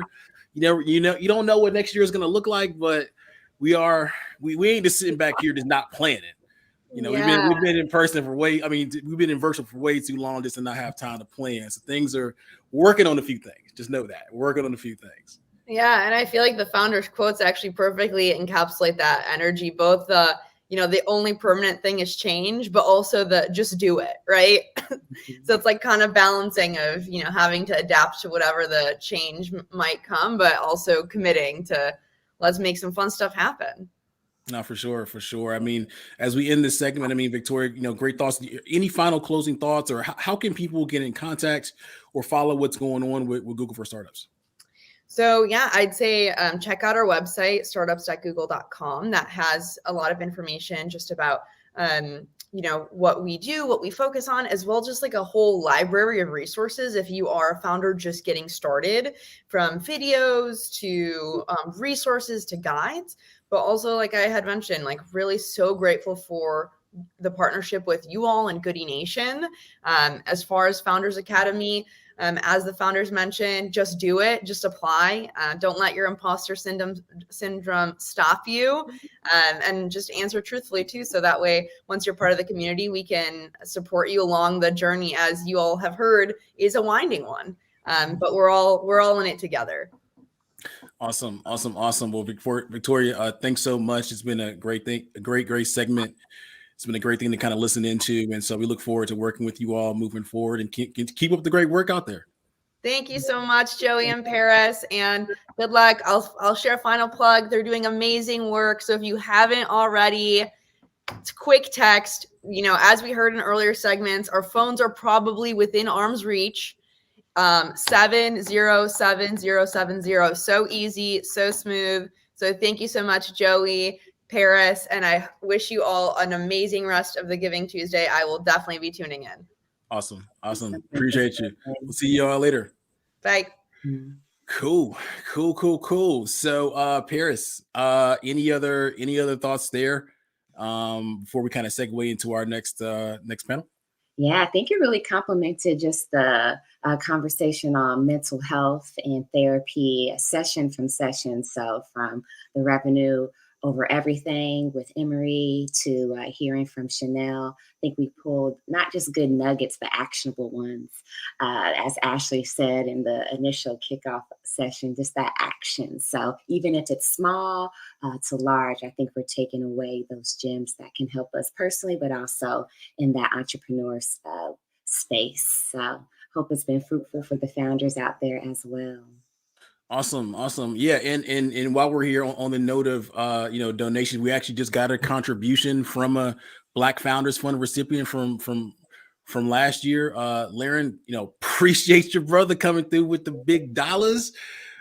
Great brother, doing great work. He's been doing great work for a while, not only in Atlanta, but across the country. And really in a space that doesn't get a lot of attention in terms of work with young people, quite honestly. So appreciate the contribution. Casey Vinny, appreciate your contribution as well. And so again, if you think that we're doing good work, if you want to help Goody Nation scale our impact in 2022, please text good stories to 707070 to make a contribution. No amount is too small. We are a growing kind of startup nonprofit, so to speak. And we need all the help that we can get. So we are slated to start our next panel shortly. And so I'm going to bring a few people up to the stage as we transition over from talking about startups to talking about tech-enabled small businesses or what we call like non-unicorns. And so I'm going to add a few good people to the mix for the first part of this conversation. We have a few people rolling in throughout the rest of the conversation as well. And so this thing, I can get super passionate about this particular topic. I'm going to take somewhat of a step back just to, because we got some dope people here, but just know that my feelings, and I know it's the feelings of other people on this call as well, or in this segment as well, is around the support for, for businesses that are not going to become $100 million or $1 billion value businesses. Like the support for the scalable tech startups in this country and really in this world, that ecosystem is built out. It's built out, right? But most, like, it's a very rare, it'll be a very rare occurrence when you have a company that gets to like a unicorn status. And so where is the support for other companies that don't get to that level, right? Which are the vast majority of companies here. So I'm going to get off my soapbox and let's kind of get to it. And we got some dope individuals here. We're going to start with a quick round of interviews. I'm sorry, of intros. And then we'll get really to the meat of the conversation about how we can support or making the case for supporting non-unicorns that are diverse-led in 2022, but also 23 to 25, so on and so forth. So I'm going to kick it over first to my brother, to the co-founder, the CTO, but also guys doing amazing work in alternate sources of capital, Justin Dawkins. So Justin, want to give a quick intro on who you are, what you do, and then we'll go from there to Jonathan, to Lon, to Antoine.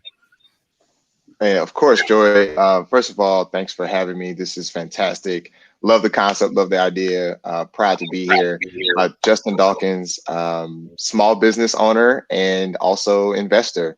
So I cover the spread. I've had the opportunity and been blessed to start businesses of various types, from small business working on doing consulting work to building a nonprofit with Joey to now running co-running Collab Capital with Jewel Burks and Barry Gibbons, where we look forward to deploying just over $50 million into Black-led innovations, tech startups, and tech-enabled businesses. So really, really excited about the work we're doing and happy to share more. Awesome. Jonathan? Man, I'm really, really happy to be here. I'm excited, Joey, what you're doing, what the whole group is doing. I've been in and out a little bit on this event. It's just been awesome. And Justin, you and I talk occasionally. I'm glad thanks for also pulling me in on this. And Ron J, man, it's been a long time, but it's fun seeing your face again. I look forward to connecting after this again. I'm one of those former founders turned funders. So this is, capacity is it's a strategic advisory group, but we also have a fund. And the fund is a little bit of a misfit, and for the reasons that we're even on this panel. And so we're doing a lot in a space that is companies that may or may not be unicorns. They might be, but we want to support them at the early stage. And we don't have any specific criteria around like gender or race, or even not so much around geography, but the fun part about it is 80% of the portfolio that we have now is women-led, minority-led, or even veteran-led, and it just works out better that way. And it's just been a lot of fun working with a lot of founders, and so I'm looking forward to this conversation. It's been great. Awesome. Ron. Hey. It's great to be here. Obviously, Joey, enjoy anytime we can share any kind of space. And same, Jonathan. And it's great to see your name on here. And this is for the rest of y'all. Just happy to be here with you. So I think really quickly, I sit at City Ventures for the past 3 years until very recently. Was in D10X, heading up strategy for the consumer bank around D10X, which is sort of the internal incubator of new concepts. Where I kind of show up is, I kind of showed up 3 years ago talking about the only path forward is to actually be more inclusive, right? Kind of inherently, just like round zero. If you think the products come from problems, right? And problems come from lived experience, nobody got more problems than lots of folks that the banking industry has been ignoring, marginalizing, and sort of benefiting from the systemic kind of marginalization of. And so ironically, the path forward in my mind to long-term sustainable good growth actually sits right on top of a massive fault line for just LODE, L-O-D-E, of opportunity for impact. And so that's kind of, that's how I kind of show up at City Ventures. Where this is relevant, I think this conversation is, as Joey knows, if I'm taking that in the innovation context, kind of new growth strategies context, I certainly believe that same thing is true in terms of how you seek out opportunities to invest and support venture development in communities that, again, historically have been marginalized. And I know we'll dig into it, but to me, it's really simple math. There are way more people that have problems that have been ignored by venture capital than not, right? And so if we go capitalize those people, we shouldn't just point them at the traditional problems that you might get in Silicon Valley, Silicon Alley. Let's point them at their own problems. And while those might not be like project problems, might be relevant to everybody in the projects, it's probably relevant to way more people than that. But even if it was only to the point about a $20 million cap relevant, we should then make sure that we capitalize those folks appropriately and break the wheel of the traditional ways that capital gets formed in venture capital. I'm hearing an echo. I don't know if that's on. I know I got my AirPods on, but sorry if that's on my side. So I see that sort of that pattern on both sides, right? The way that you do new inside a big company where I spend my time right now, and the way outside that I support is let's find the right type of capital to fit the opportunities from a size perspective, and also from like a natural growth perspective. So that's dope. And Antoine, you've been on already. Let's do a quick reintro. Yeah. So yeah, I'm back. So outside of being blessed with the opportunity to work with the great people here at Goody Nation, I'm also founder and managing partner of Vertical 404, which is a early stage venture capital firm focused on investing in Black, Latinx, and women founders who are advancing the way we live, work, and play via cloud-based technologies. And although we operate a traditional VC, I'm very passionate in working with early stage founders and understanding that it's important to run your own race. That venture capital is not for everyone, and there's ways to grow and scale your company just based on, just building a great business model and revenue. So, I'm very excited to be a part of this conversation. Dope. So, Justin, I want to come to you first.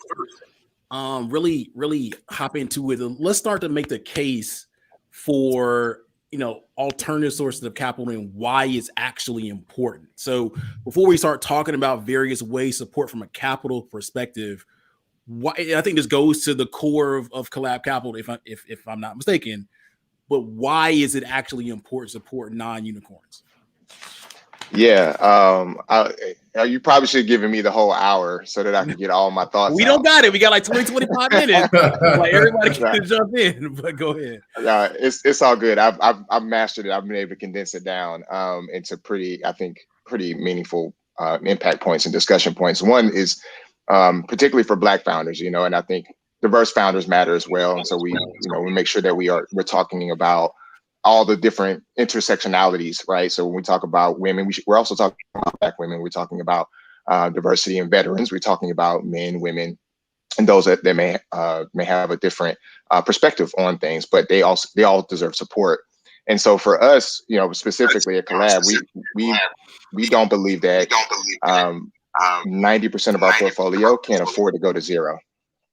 That's just what it's all about. And so as we see people start businesses and hire and they create jobs for 10, 12, 50 people, their reliance upon venture capital to stay open can be harmful in some way. So we look at helping Black founders and entrepreneurs build sustainable businesses. And the reason is because we want them to survive, whether they are able to raise more venture capital to grow and pursue the moonshot ideas. We just need stable businesses that employ people, that give people access to generating income for their families, and ultimately the foundational steps to solving the wealth gap, right? And when we talk about all the wealth that's been generated because of the internet, but we haven't necessarily talked about the products and the financial instruments needed to help make sure that people have access, not just the capital, but like to your point, Joy, have access to the other things. And so you may start your business and think it's $100 million business, but what if it just turns out to be a really good $20, $30 million business?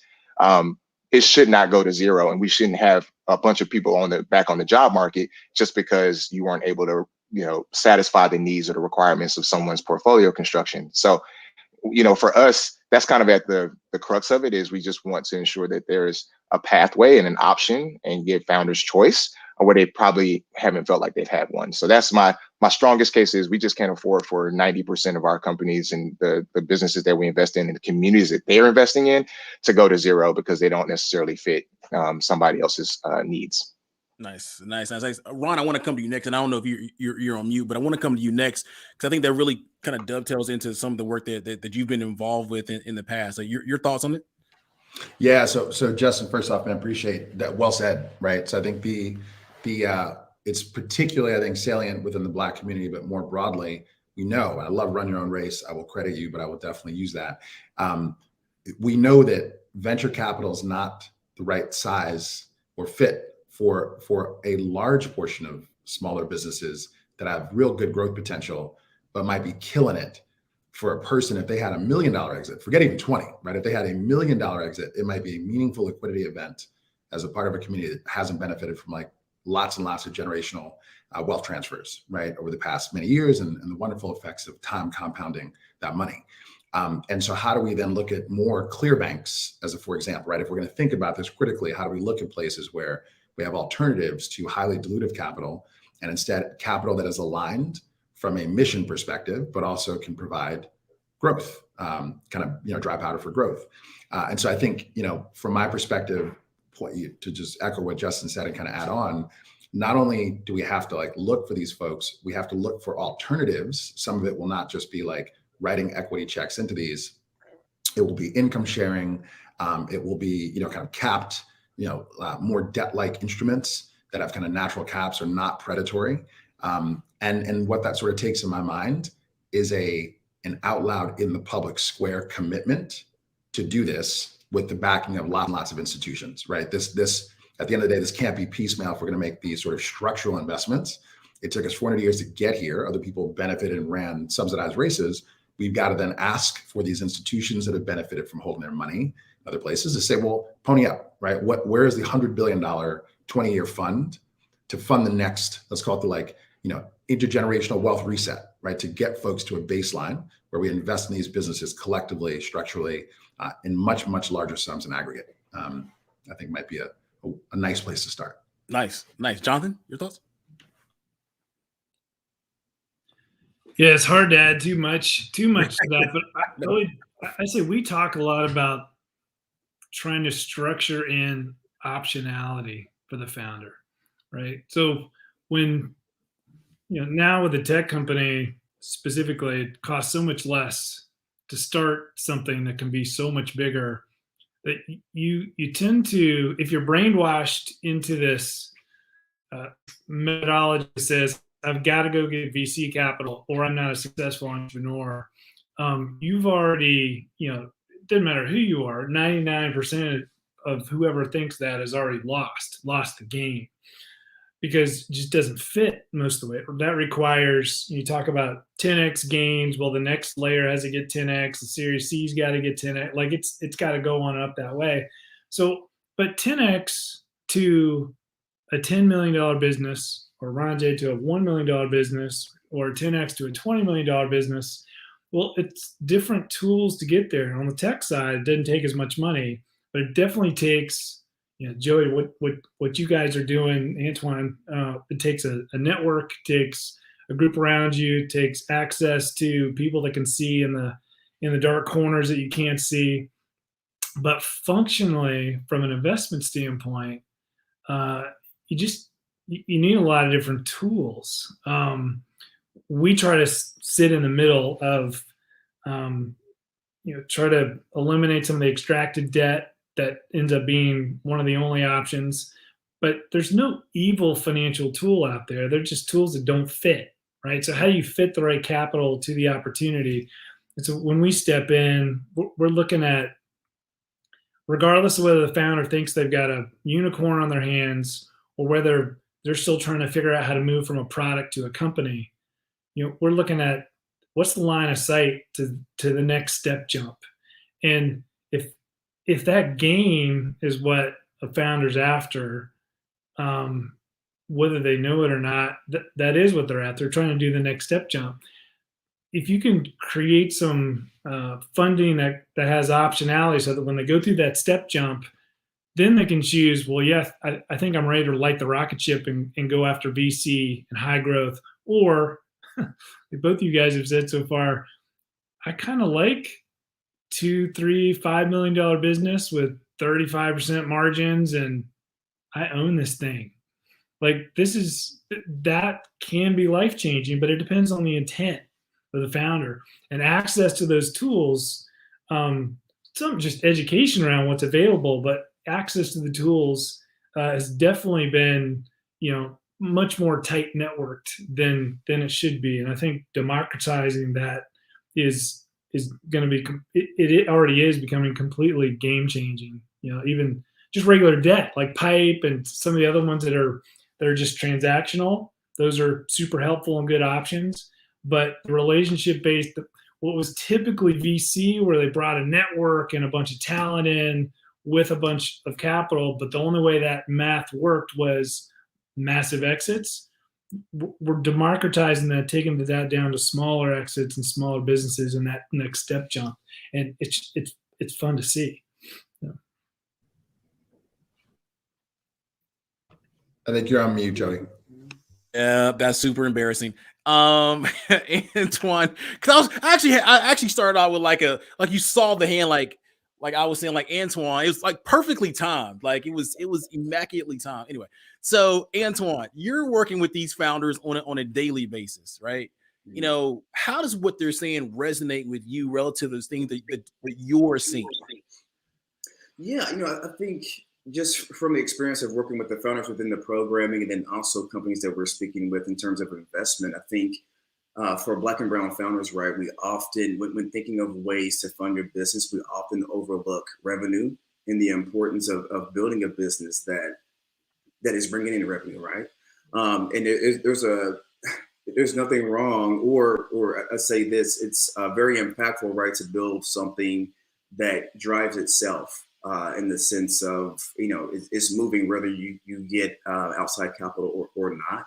And I think what we're seeing currently, right, is that, of course, when you raise venture or rounds of capital, you get the press and you get this. And of course, with being, maybe new to the process, you want that credibility, you want that shine and so on. But oftentimes founders are kind of, are full-time fundraisers instead of really focusing on operating their business and positioning themselves to scale. Their time is spent on raising capital, and oftentimes too early, because once you get that check, it's an accelerator. It's for you to press the gas on the structure and the foundation that you've set, and oftentimes that foundation is not there. So I think it's very important for but before taking on these opportunities, right, to make sure that we have processes in place and solid foundations that whenever you are able to raise this capital, that is going into the right places and you're moving the company forward, because getting outside capital is a plus and a negative at times. It can be detrimental, especially when you get large pools of money and it's there and you're just putting it in the wrong places, right, because it's there. And it's not just a sound focus on building a sound business model. Nice. I mean, you mentioned how, which is kind of counterintuitive to business, like making money is okay. Jonathan said, like making $3 to $5 million business, it's okay. Like, yeah. So it's in the conversation around the culture. But look, Justin, let's kind of get into specific ways of supporting, these non-unicorns. We've heard some allusions to certain types of capital. Are there other ways, like focusing on connecting them with large companies? Even maybe, do you have an example entrepreneur you want to bring up?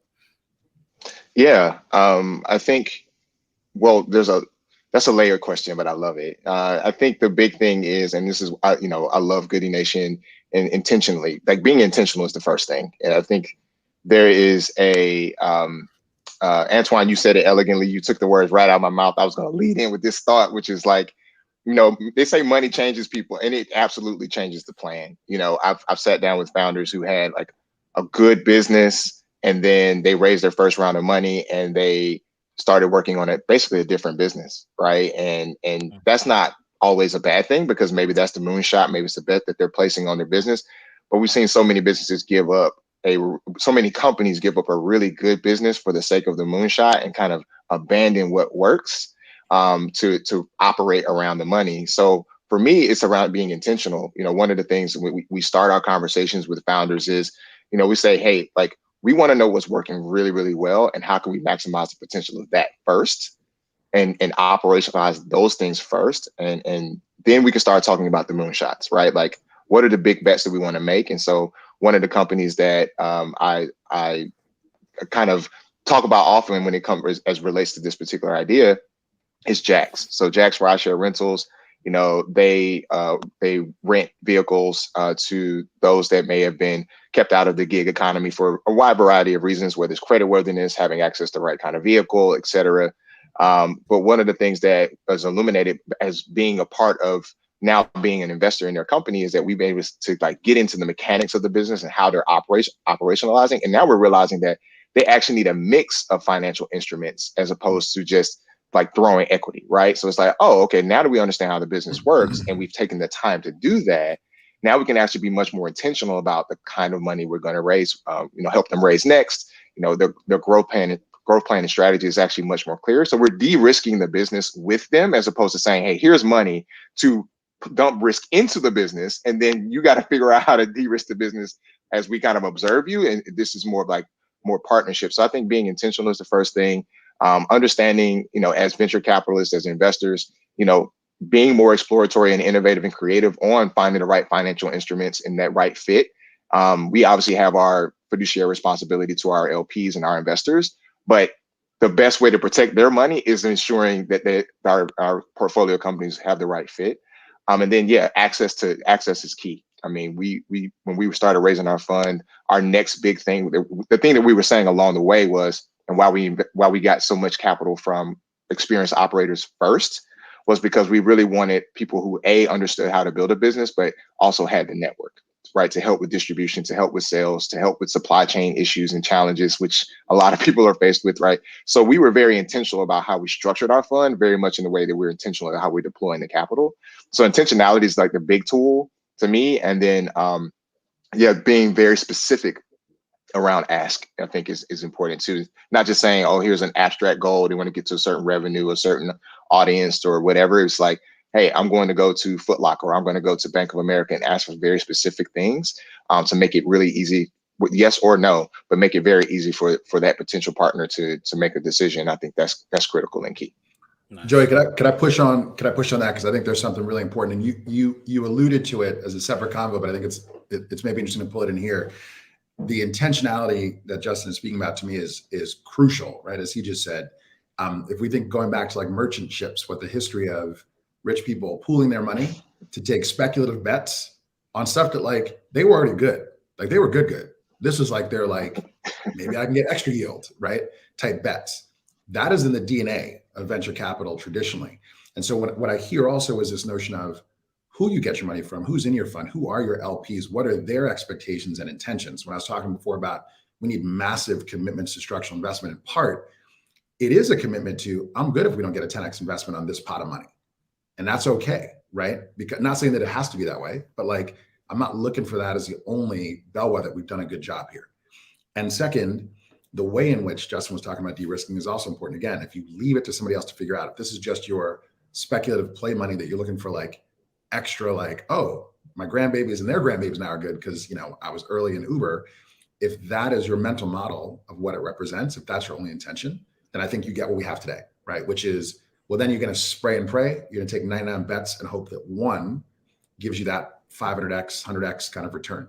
Whereas then here, we're also, what we're not saying out loud in my mind, that the sort of quiet part that can be said more loudly is, we're also talking about increasing the percentage of Black-owned, funded businesses with these different types of instruments that achieve some level of sustainable success, right? A much smaller portion may get to 100x, right? 20x, much smaller by design.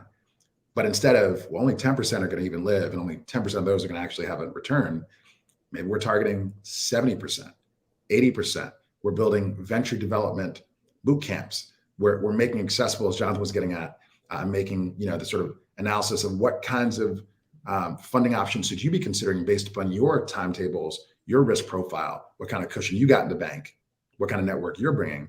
I think these are things that together will sort of, if you set the intention, then examine who's on the cap table, who's kind of at your back.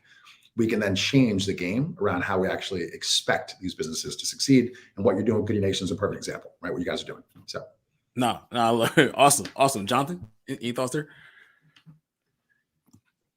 I mean, you've hit so many things. I'm with Justin. I wish we each had 45 minutes. I could listen to you guys for a while, but I do think traditionally a lot of VC funds talk about how much they help the founder, how much the network is helpful, and I think they're even founder friendly funding, right? That talk a lot about being founder friendly. I think one of the differences that we're touching on here is actually being founder focused. Like the relationship there and the trust you've got to build in to be more than a transaction it's more than just a network. It's actually trying to figure out how the network, not just access to a network, so here's a list of connections that you can have, but what specific connections are actually relevant and actually fit to help grow a company so that founder can be successful. And that's not, those type of words tend to come out in like economic development or nonprofits. And I think that should be a heavy role for those that are writing checks, is doing that responsibly in a way that a founder knows this is not just an extractive relation. This is not a one-sided relationship, because the best transactions are the ones where both win really big. So how do you make that work? Well, you've trust and relationships. Everything that that you guys are doing is huge. And I think the other thing is using that network to eliminate blind spots for the founder. Not it reduces risk for the founder, but also reduces risk for the funder. But how do you eliminate blind spots? Well, that takes finding people that that have already looked into that dark corner. Like there's always monsters out there, right? So most founders don't even know where the monsters are, that they even exist. But there are people that have already fought those same monsters. So you got to connect to those people in a way that's actually beneficial. And so I think just bringing all that stuff into the light is a big role and responsibility for funders as well. But that takes trust, right? Nice. Yeah, no, you're absolutely right. So we got about 5 more minutes before we bring up a few other panelists from Accenture, City of Atlanta, City of Houston, as we start to kind of go into very specific ways that we can support these non-unicorns, quite honestly. So let's take for the next 3 or 4 minutes, let's take capital off the table, right? Justin, I want to kick it to you. Let's take capital off the table, relationships off the table. What are some other ways that we can support these entrepreneurs? Well, the first things first is become customers. I think, our personal networks sometimes can be like really, really great. Like just sending a text message and saying, hey, you should check out, this is something I think you may be interested in as a mom, as a dad, as a whatever, right? As a cloud architect, right? Like this is kind of interesting. So if it's software, like just literally just using our phones is like one thing. 2, transparency. I think Brandon brought up a good point around, Jonathan brought up a good point around tools. And I think transparency is a tool that we don't utilize enough.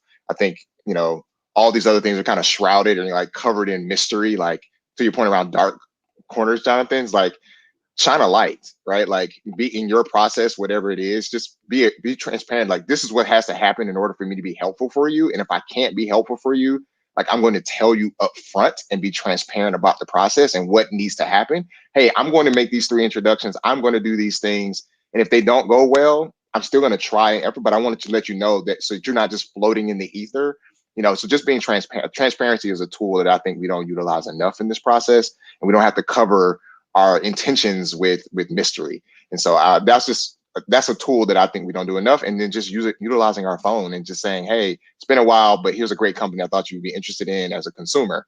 We're supporting them. I'm supporting them. Maybe I've written a check into them, maybe I haven't, but just utilizing that very easy tool of just, becoming a customer and then, becoming an advocate as a customer is a great way to support a lot of businesses. Nice. And then also just how can people, I'm not sure if you're staying around for the whole conversation with the rest of it, but if not, how can people get in contact with you? Yeah, so J.Dawkins.ATL on Twitter. I'm usually talking about Black businesses in Atlanta there. On Instagram, pretty much the same thing, a little bit more stuff around maybe family. Collab.Capital to learn more about our financial product and our investment thesis and just our fund and firm. So really excited about the work we're doing there, of course. And then my email address is really easy to find if you know my first name and you know the website. So happy to, I won't say it out loud. Actually, I will. So it's Justin@Collab.Capital. If you want to reach me, and happy to chat about all things venture, small business, anything in between. Nice. Ron, quick ways of supporting these non-unicorns outside of capital and stuff like that. Yeah, a lightning round this, and this is agglomerative. That's definitely on top of what's been said so far. So I think I'd like to see Black business owners reinventing less wheels. So I think we've all ourselves started enough stuff and helped folks who are starting stuff to know that the look that somebody gets in their eyes when you ask them who their competition is, they say nobody, and you say, well, that's probably not true. And so I think particularly as we're talking about businesses that may not, in many cases, they may not be like deeply IP grounded, like cutting bleeding edge technology, even more reason to just say, look, there's a million different examples. How do we help to steer them to patterns that they can match against and kind of more quickly validate who their market is, understand the business model, and really get their handle around, like, to the point back to capital, what do they really need to get to the next major milestone? I feel like that's the thing that we need to spend more time on with folks. Nice. And then Jonathan? I think one of the biggest tools is just figuring out a way to demystify the whole process. This is just, it can be complicated, but it's mostly complicated because the unknown is complicated. So how do we become, I love the transparency. How are we to be more transparent with the whole thing?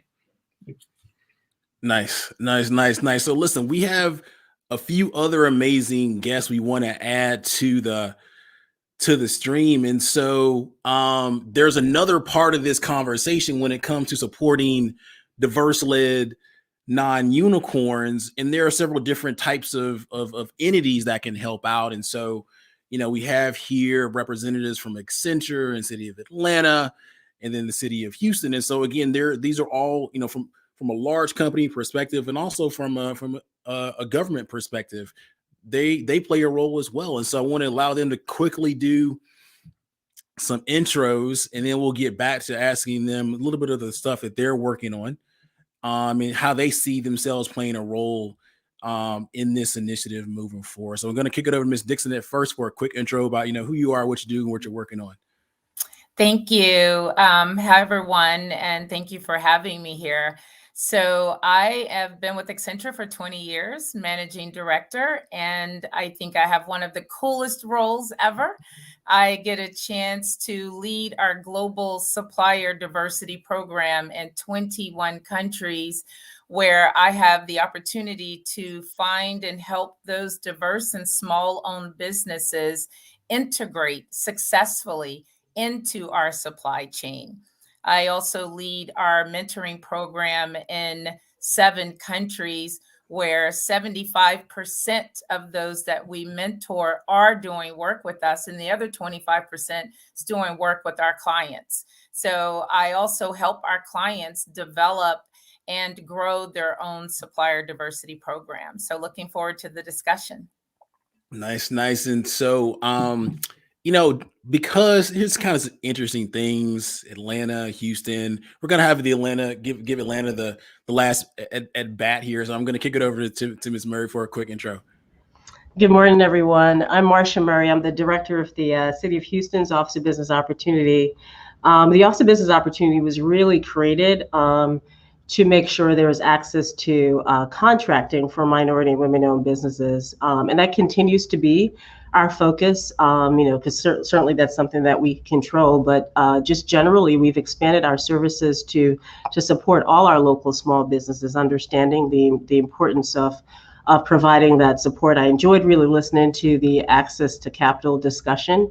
It is, an area that continues to be a focus for us. The city itself doesn't have the capital to necessarily provide, but we're always perpetually just seeking opportunities for partnerships to be able to provide that support and just to support small businesses holistically, and meeting them wherever they are in the process, and being again that level of support that they need to be able to move forward. Awesome. And Lexi? Hey, good morning, everyone. Thanks again for having me. My name is Lexi Newhouse, and I serve as Invest Atlanta's Innovation and Entrepreneurship Program Manager. We are the City of Atlanta's Economic Development Agency. So entrepreneurship support is just a small piece of the pie. We do affordable housing and business attraction, but my efforts specifically focus on supporting our local entrepreneurs through ecosystem building, access to capital and talent and workspace, and everything in between. So thanks again for having me. Awesome. And so how I envision the next really 25 or so minutes going is, we can have a kind of organic conversation, Justin, Jonathan, Antoine, Ron, if you want to ask some questions and kind of go from there as well. And so I'm going to kick it to Ms. Dixon first. And so here's how we see, Justin and I have spent years talking about this. You get these entrepreneurs capital, they need to do their thing. You get them a logo of a large company. You get them a logo of and the support of the city in which maybe they reside, and or maybe several other cities. That's a great recipe for success, right? So I want to dig a little bit into Accenture's the supplier diversity program, and how do you all think about connecting with diverse entrepreneurs and providing support to them? Well, it's interesting because I've been here 20 years and I still don't understand this place. So I think about how is a small business entrepreneur supposed to come in and understand how to navigate successfully a company of 620,000 employees globally. So I think it's important sometimes for entrepreneurs to understand you don't always have to come to the big company the very first time out of the gate. It's okay if they work with other entrepreneurs together to possibly come together to work with this company, because our goal is not to do one contract and be done. My goal is I'm here to help you grow and scale your business. So to grow and scale your business is not going to happen overnight. So that's when I think it's so important to understand, where do you come in? So it's important for us. It starts where our CEO, this is in, her objectives. Jimmy Etheridge is right there. If I ask him to, work with a small entrepreneur, he understands the value add. It's not checking a box. I ran a campaign at Accenture called Greater Than a Checkbox, because you're not going to tell me you just have a diverse business and you don't need to talk to me anymore. You're going to talk to, and you're going to understand the value add and the innovation that it's going to bring to Accenture. So I think what it is at Accenture is, this is really what we want to do, but it's not one time to help an entrepreneur grow. This is really to take you global. If you have a product, you have something you want to do and you want it in 50 countries, this is where we want. Those are the entrepreneurs and the suppliers we want to work with. Now, I have a follow-up question to that, and I just want to make sure I understood it correctly, because maybe I didn't. Are you saying maybe sometimes out the gate is better to come together as with a group of entrepreneurs to work with you all? Absolutely. I think it can be either or. It doesn't just have to be one coming in. We've had in our mentoring program in the UK, I had a business partner with the business in our US program, came together, formed a company, and won major contracts. There needs to be, sometimes it can be a lot to come to large corporations. And I don't want an entrepreneur or diverse supplier to think that, it's difficult to work with us. It is. It's difficult to work with large corporations. And I think someone said we need to demystify that process. And that process is, you know, what is our purpose of helping entrepreneurs and diverse suppliers? And our purpose is to help you grow your business and to scale it, but to be sustainable long-term. I can give you a contract to do some work for 60 days. What happens after that 60 days? That's not what Accenture wants to be in. We want to be where we're looking at, wow, this is something we can come in and help you develop. This is something our clients can come in. And so that might be partnering with someone, or just might take time. That's the thought process I want everyone to sort of think about as an entrepreneur. No, that's awesome. I can imagine a scenario where maybe, you know, Antoine, some of the founders from the huddle that you lead kind of come together and they work out a contract, or even Justin, some of the people in your portfolio or something like that. I think that is a pathway, and right, and they get that logo on the website or something. It opens up doors. I mean, absolutely. In Atlanta, I'm going to kick it over to Lexi for thoughts on, you know, some things that you all are doing on the same vein with the city. But I mean, I know Justin will kind of, I think, and Antoine has seen this, the impact that working with the city via the airport that has had on Gooder, right? Once they got that ATL, you know, logo on their website, I mean, doors opened up left and right. And so, you know, Lexi, what are you all doing on that, in the vein of working with entrepreneurs?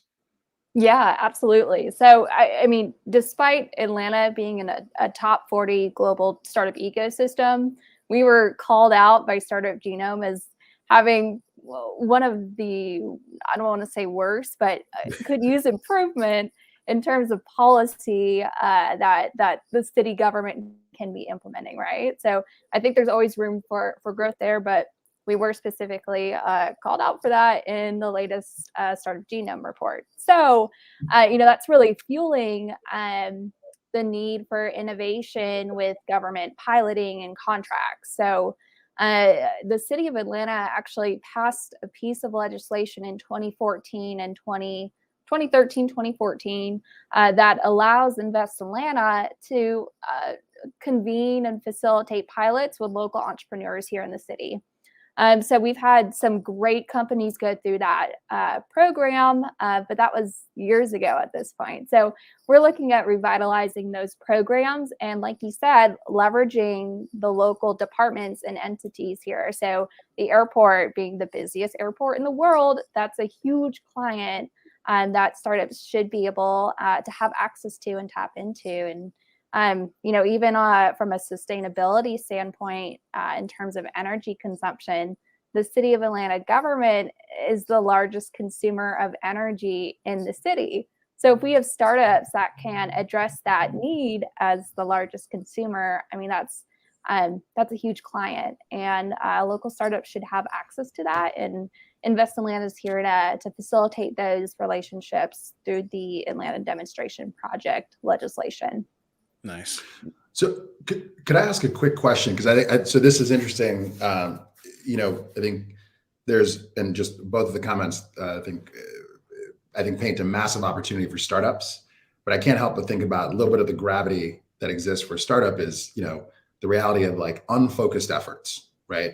And how challenging it can be, right? If you try to do two things at once, or if you kind of put all your eggs in a basket, maybe before you know, your kind of model is baked or whatever, or doing early stage partnerships, right? Always winds up being a thing that I think I both see the opportunity, but also think out loud, right, with the group. How do we think about maybe readiness if you know, Accenture or kind of local government is the API, just to kind of use that metaphor. How do we think about evolving that, kind of creating those endpoints that startups can more effectively, you know, kind of jack into? Because what I don't know, when I don't have good stories, you know, yet for you guys. Like, what are the good examples where repeatably this can work? Because that's what I think a lot about is if we're going to scale this stuff. And I'm in City Ventures, right? So I'm with you, right? It's a 250 to 350,000 person nation state. Part of my frustration over the past 3 years has been startups get ground up, right, and sort of, you know, spit out. Like, when a single person, after 11 months worth of work, a single person changes jobs, right? You know, there's real brittleness in the sort of infrastructure to do these partnerships and facilitate these good outcomes for startups. And so a thought, but also kind of a question: how do we think about, is it data? right? Is it like, what can we do to kind of increase the preparedness of the startups, which is part of it, but also increase the receptiveness and resilience of these kind of larger organizations that naturally have kind of breaks and friction kind of built in the system. What do y'all think about that? That's a great question. I'll take a part of that. I think this is where partnerships come in, and you leverage all of the organizations. If I think with me here in Atlanta, you look at, from the Georgia Minority Supplier Development Council, you look at the Rice Center, you look at Invest Atlanta. There's no way that with all of us partnering and keeping track of this, when that break does happen, we can understand where that goes. But if you're constantly talking to one person, and, as we've seen post George Floyd, I've seen so many of my counterparts move around and different corporations, entrepreneurs easily going to get lost in that or that connection or started. So to me, that's where the partnerships, and also I think that's a gap where an entrepreneur can kind of come in and maybe do something to keep that from falling, right? I'm always looking for what's needed in the system. So to me, if that's a problem, an entrepreneur can come in and bring that solution. So I think that's a great thing where what is there to be done? I think there could be a database, there could be something created so that they don't fall through that crack, and all of the work that they've done for 11 months is not lost. If I leave Accenture and the next person come in and I'm working with you, there could be something there that that person can pick up, right? So I think we need to really rely on partnerships, rely on technology to really make sure you don't fall through the cracks. I love it. Love it.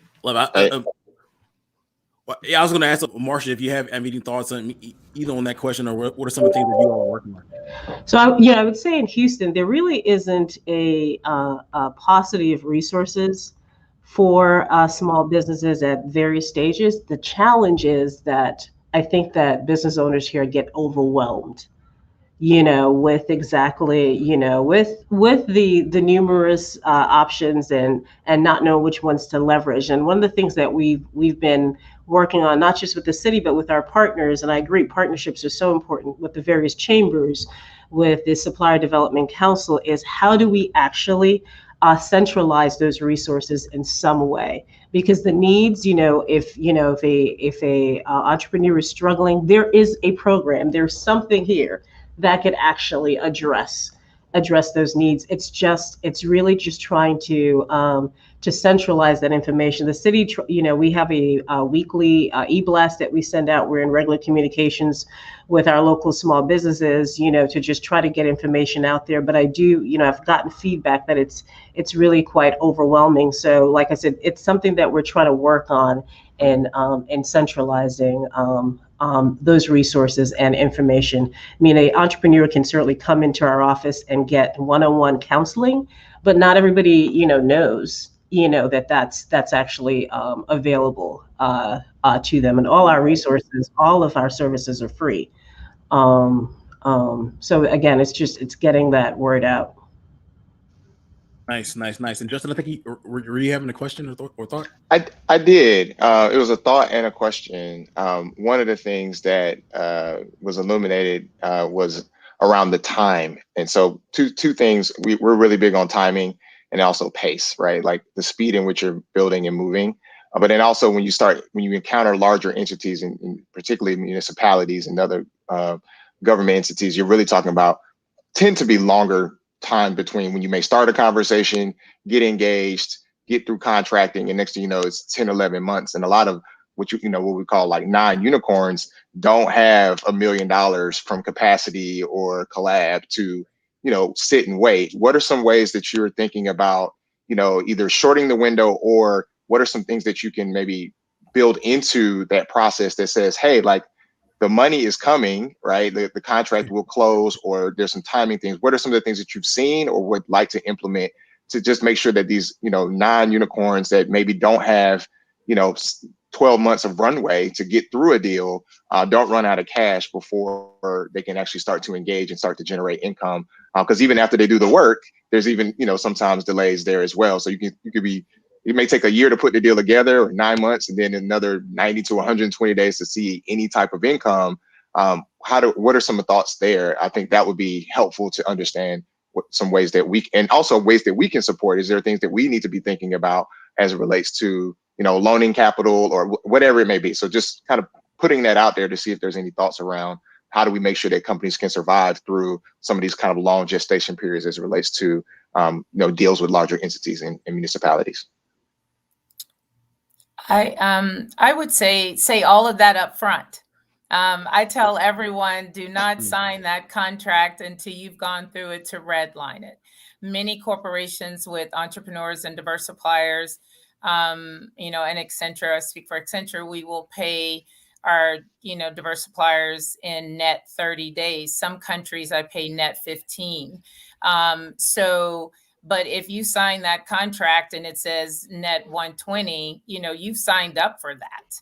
It's so important to understand to say these things up front. We worked with one of our women-owned businesses that was developing some new technology for me, and I knew that was going to take some time, but she was very clear that she could only do this in 2 months. And I knew that this program wasn't until 8 months in which I was going to do. So we sat down and worked out a plan.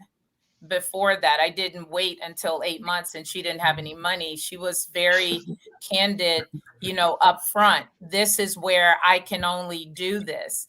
Can you pay me in these stages? And that might be something that's out of the ordinary, but I believe I work in 2 answers, yes and no. If you don't ask, you don't know. So, but I don't want you to wait later on, because then I'm going to be like, whoa, I didn't know you didn't have that money. I'm a big business. That's not how I operate. So sometimes you have to bring us to that, right? And to me, that's great, because now I know where you are and I'm really wanting to work with you. It's up to that corporation to meet you there. We have to understand entrepreneurs aren't going to have that. You're trying to get to that. And if my goal is to help you grow and scale, then I need to know this to really be put in place. But I think someone said, I don't know what I don't know. So yes, we take a whole long time to do things, but if you tell us up front, it's there. I think if I just jump in one quick second, I think I'd call out though, what I hear in that is incredible intentionality in what you just said. Yep. I think that loops back to a point that we were discussing earlier, right? Which to me, I think we've got to recognize some of the realities, like the kind of laws of physics of being a startup, right? Revealing to that person that's sitting next to that logo that you want, that you only have 8 months of runway and aren't sure if you can raise your next round. That's a non-starter for most founders, and especially for Black and brown founders who get less wax of the ball. And so in part, I think the intentionality that you're communicating on this call, and then when I get back to like how do we develop the API documentation, how do folks understand who they're sitting across from, right? And how to engage. I think that kind of stuff has to be made more explicit. And there might also need to be some work, like nobody wants to tell anybody of import that like, I might run out of cash soon. So we have to work this out in 2 months. So I don't have an answer, but I think there's just navigating the reality of what I think you're asking for, which is radical transparency, because you know what your intention is, might not line up with kind of how they've been schooled on. You don't show up and say like, hey, I really love to work with you. I may not be around tomorrow, because most big companies will deprioritize that company. And I think that's where we are now. I think we have to create that awareness and shift the game. Because if we don't do that, we're going to still be talking about this, or we're going to lose some great entrepreneurs that have some innovation that could help with the disruption in the supply chain right now. I think that's why this is so important to be transparent, because there is such a need for the entrepreneurs and diverse suppliers with this disruption in the supply chain. So to me, the urgency is to shift that. We're all going to have to say, it's difficult for me to go to my controller and say, I need this money, even though I budgeted for that. So on both sides, we're going to have to change the narrative if we want to shift this conversation. There's concrete examples of that all over the place. I mean, I can't tell you how many companies, when they think they've got a contract they've won in their minds and they have to survive to get to the contract. So they start making decisions to survive, which are terrible from a financial standpoint, and taking extracted capital or whatever it is, because all they've got to do is make it to that point. So without transparency, the decisions are horrendous, and it's bad for both parties. So I +1, +1, +1 all the way across. Transparency cures it. Yeah. Go ahead. Just real quick, Joey, I wanted to say, I think, yes to transparency. I'm a big advocate for that. I think another thing to just be mindful of, and this is kind of sharing it and just putting it out there, but like working with a large corporation, you want to work with the airport, you want to work with Coca-Cola, you want to work with the Houston Astros, you know, those brands feel big and they can be intimidating, right? And so it's just like, I don't want to give them a reason to tell me no. It's also a reason that they may not share that information or be as transparent from the founder side. So that's why I asked, like, what is it as investors, as, you know, Goody Nation, as being, you know, supportive, how do we actually ensure that those conversations feel safe? Because they feel, you know, that can be just intimidating. Like, I've literally talked to people like, I don't know if I want to talk to the Red Sox. They're such a big organization in Fenway. And it's just like, but they're receptive, but they don't know. It's the branding, it's the brands that we build in the positioning people get. It's like, it's the city of Atlanta. Like, I don't want to mess this up. So I'm not going to negotiate payment terms because I don't want them to say, oh, your terms don't work. No, because that's the power that they feel that they have in those conversations. So just, you know, just putting that out there, not necessarily having a question, but wondering, is there some other thoughts or things that we could do to like help be intentional around warming those conversations so they don't feel like so intimidated? Because I can imagine as a diverse founder, you got an opportunity, you don't want to give them any reason to say no, and payment terms can be one of those things, or at least they think about it as, because it's money, right? And it's the one thing that they feel like might be they don't want to create the hurdle if there isn't one, right? So just putting that back out there, or just sharing that thought, because I've seen it firsthand. Yeah, no, I mean, that's a great point. I mean, and spoiler alert, we'll be working with Justin Collab Capital and Lexi from Invest Atlanta on questions like this going into 2022. So looking forward to that. So really, we have about 5 minutes left. I want to kind of go around the horn for just final thoughts on two things. One, what are you all working on? And Marsha, I'll start with you. What are you all working on in 2022? And then how can people get in contact with you relative to the work that you're doing? Okay, get off mute. So, you know, what we're working on a number of things, but one of the things I do want to highlight is, you know, I've mentioned that, you know, we've been focused for many years on creating opportunities for our local businesses through city contracting, and our spend is pretty incredible, particularly with minority women-owned businesses. But we understand that we have to make sure that our businesses are looking elsewhere for opportunities. So we've been ramping up our relationships in the private sector with larger corporations and really creating a pathway for our local businesses, particularly our pool of certified companies, which is who we tend to actually deal with on a regular basis, to create those relationships where there's a clear path to potential opportunities. So we are I'm going to use the word that was used earlier, demystifying, you know, the process for working in the private sector.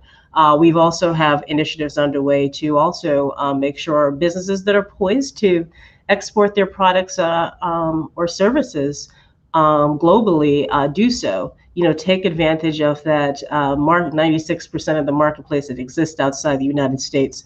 So we're actually creating supportive services around that too, and also relying on our partnerships to make that happen. Nice. Ron, I want to kick it to you. Oh, thank you. I pulled a Joy. I was going to go like this, but then I realized I was on mute. So my answer, I'll try to keep it brief, but it's kind of, there's inside and sort of outside. So I think, you know, at City, I think just generally trying to stitch into the fabric of how we think about growth, this idea that long-term, again, inclusion, kind of, you know, finding new ways to go into communities and show up in ways that maybe don't feel mainstream, but actually are the start of something big, and like working with and solving with and sort of being a part of community is kind of a critical part of growth strategies. Wish me luck, because there's a lot of interest in it, but we've got to sort of prove out that it can work right at a big place. Outside, I think the sort of focus for me over the next couple of years is really continue to do some of this work where we connect funders and businesses that want to work, like have that intention. I come back to that term that I think came up a lot in the conversation, have the intention of extending some grace. And I like the term kind of are willing to warm up the ways in which they have conversations with and invite smaller businesses, maybe less supported, less resourced, less networked, less capitalized founders into the fold. And so, I've sort of started now, we'll do the second one early next year, kind of putting together Black founders and Black funders in these kind of like, just getting them together in rooms and supporting obviously Goody Nation, anything else I can do. So that's my kind of focus, is just to have more of these things in real world with more Black and brown and marginalized founders getting more support. Awesome. Jonathan, want to kick it over to you? Well, I'd love to do more of this. I mean, just what you guys are doing, getting stories out, it's fantastic. I think connecting the dots, not just from building trust between founders and investors. I think what I'll primarily be working on is earning that over the next year or two, 3, however long that goes, but also earning trust on the other end, institutional investors, other LPs. Like, this is a space that does have a lot of unknown, there's not a lot of transparency. It's not even trusted really from a typical investor standpoint. So how do you build trust on that side as well to say, look, this is worth investing in. Look at the outcomes. The opportunity is way bigger than you can imagine. It's not your typical, well-trodden path. This is different. Let's do it. And let's figure out how to build that relationship and trust. That's what we're working on. Nice. Ron, did you have one more thing? Did you want to? Yeah, sorry, I did neglect one thing, and the conversation we're having about Accenture and Atlanta, I realized I didn't sort of speak to this. Super interested in how specifically within Black communities we better support small businesses by supporting the ecosystems around them. How do we essentially harvest and make available to them the data around what's working, demystification, what's working at the program levels, right? So whether it's accelerators or technical assistance kind of services type orgs, like how do we figure out what's working and then replicate that? And I think it's probably something around, data and or good design that we'd have to sort of invest in together. So that trying to figure that out for small businesses specifically. Nice. And Lexi? Yeah, thank you again for having me. 2022 is going to be a huge year for Invest Atlanta. Like I mentioned, kind of reimagining this Atlanta demonstration project. So we'll be launching paid pilots, and have to give a huge shout out to the Small Business Administration. We've been so grateful to receive some grants from them to make them paid pilots. And then we will also be doing several COVID-19 relief programs funded by American Rescue Plan dollars. So we'll be doing $40,000 grants to small businesses and startups, plus up to $10,000 in technical assistance services. So if your business is not already registered with the City of Atlanta, now is the time to do it so you can take advantage of these programs in 2022. I am an open door, a resource here for you guys. So please don't hesitate to reach out. My email is Newhouse, like it sounds, at investatlanta.com, also at www.investatlanta.com. So please don't hesitate to reach out. Thanks again, Joey. Nice. And then Ms. Dixon. Again, thank you all. Accenture is happy to be a part of this. And I would just say continue to create awareness, because everyone has to know what's available. But what Accenture is looking at, innovation. I would love for someone to come into my innovation hub right here in Atlanta, and let's not go back and forth on something. Let's do it. We want to turn something around. With our Black Founders Fund, we're looking to how can we partner with you, take something, develop with you. But feel free to contact me. My email is nedl.l.dixon, DICKSON, @accenture.com. Awesome. Well, thank you all a ton for this. It's been an amazing conversation. And like Jonathan was saying, we look forward to having the next iteration of this. This is awesome. We definitely needed more than an hour. So appreciate you all. Appreciate Accenture for powering this conversation. Thank you all, Justin, Jonathan, Ron, Lexi, Marsha, and everybody for this. This has been great. Thanks a ton. We're going to bring on this next panel. Thanks, Joey. No doubt, no doubt, no doubt. So here it is. We are about 4 hours into our Giving Tuesday live broadcast. And so we're going to start bringing on this next panel to talk about some awesomeness as it relates to our future tech workforce.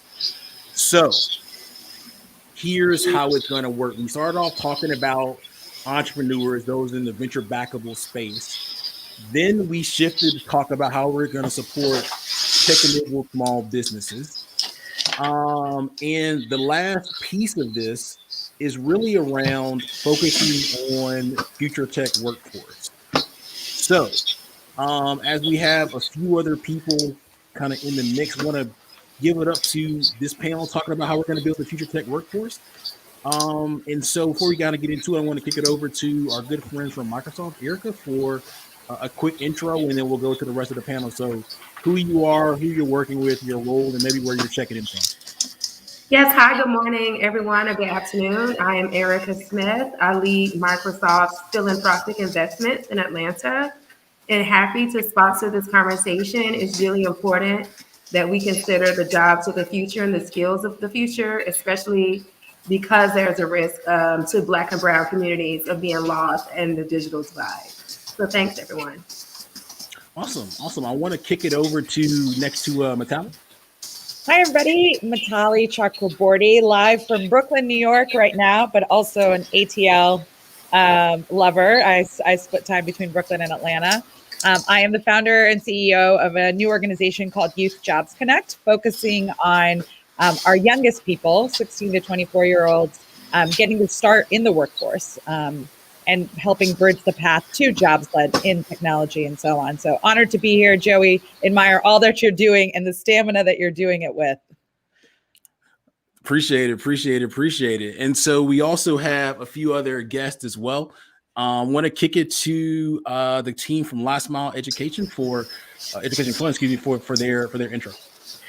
Hi, I'm Ruth Farmer. I'm here with April. Christina Curley, raise your hand, April. We're with the Last Mile Education Fund, and we are focused on helping low-income students, mostly underrepresented students, cover the last mile to graduation in critical careers in technology and engineering that are going to get them out of poverty and into developing the innovation tech economy. And April runs all of our engagement and outreach. Awesome. I don't know, April, did you want to chime in? Yeah, my name is April Christina Curley. I'm holding it down from Baltimore. Joey, thank you for having us, and I'm excited for our discussion today. Awesome. And so we also have a person that represents the future tech workforce. And so Paul Lockett is someone I've got a chance to know for the past few months. He's a student. I'm not going to take his shine, but got a pleasure to know him. Just know that he's a rock star and he definitely represents the future. So Paul, you want to do a quick intro? Yep. Hey, my name is Paul Lockett. I am a graduating senior computer science major and sales minor at Morehouse College in Atlanta. I will be working at a startup called Neva as one of the first new grad product managers. And I recently won the Zillow Hackathon, which is where I met Joey Womack. Awesome. And we also have Tracy from our team who was in a little bit earlier, but Tracy, you want to do another intro? Hey, everybody. I'm Tracy Palmer. I'm a founder in residence. I'm working with the tech training huddle with Goody Nation. Been in the industry, the workforce development through IT for the last 20 years. And I'm super excited to be here by way of West Virginia, now living in Atlanta. So I'm glad to be a part of this conversation.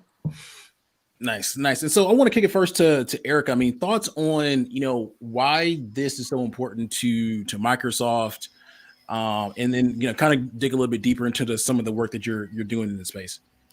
Yeah, we're just recognizing that the industry shift is towards more technology, where it's a technology-based company or a technology-enabled company. And the data shows that, there are more than 12 million Black people and Latinx people who will be impacted if they are not upskilled to compete in this economy. And so, digital equity is one of the pillars of our work at Microsoft.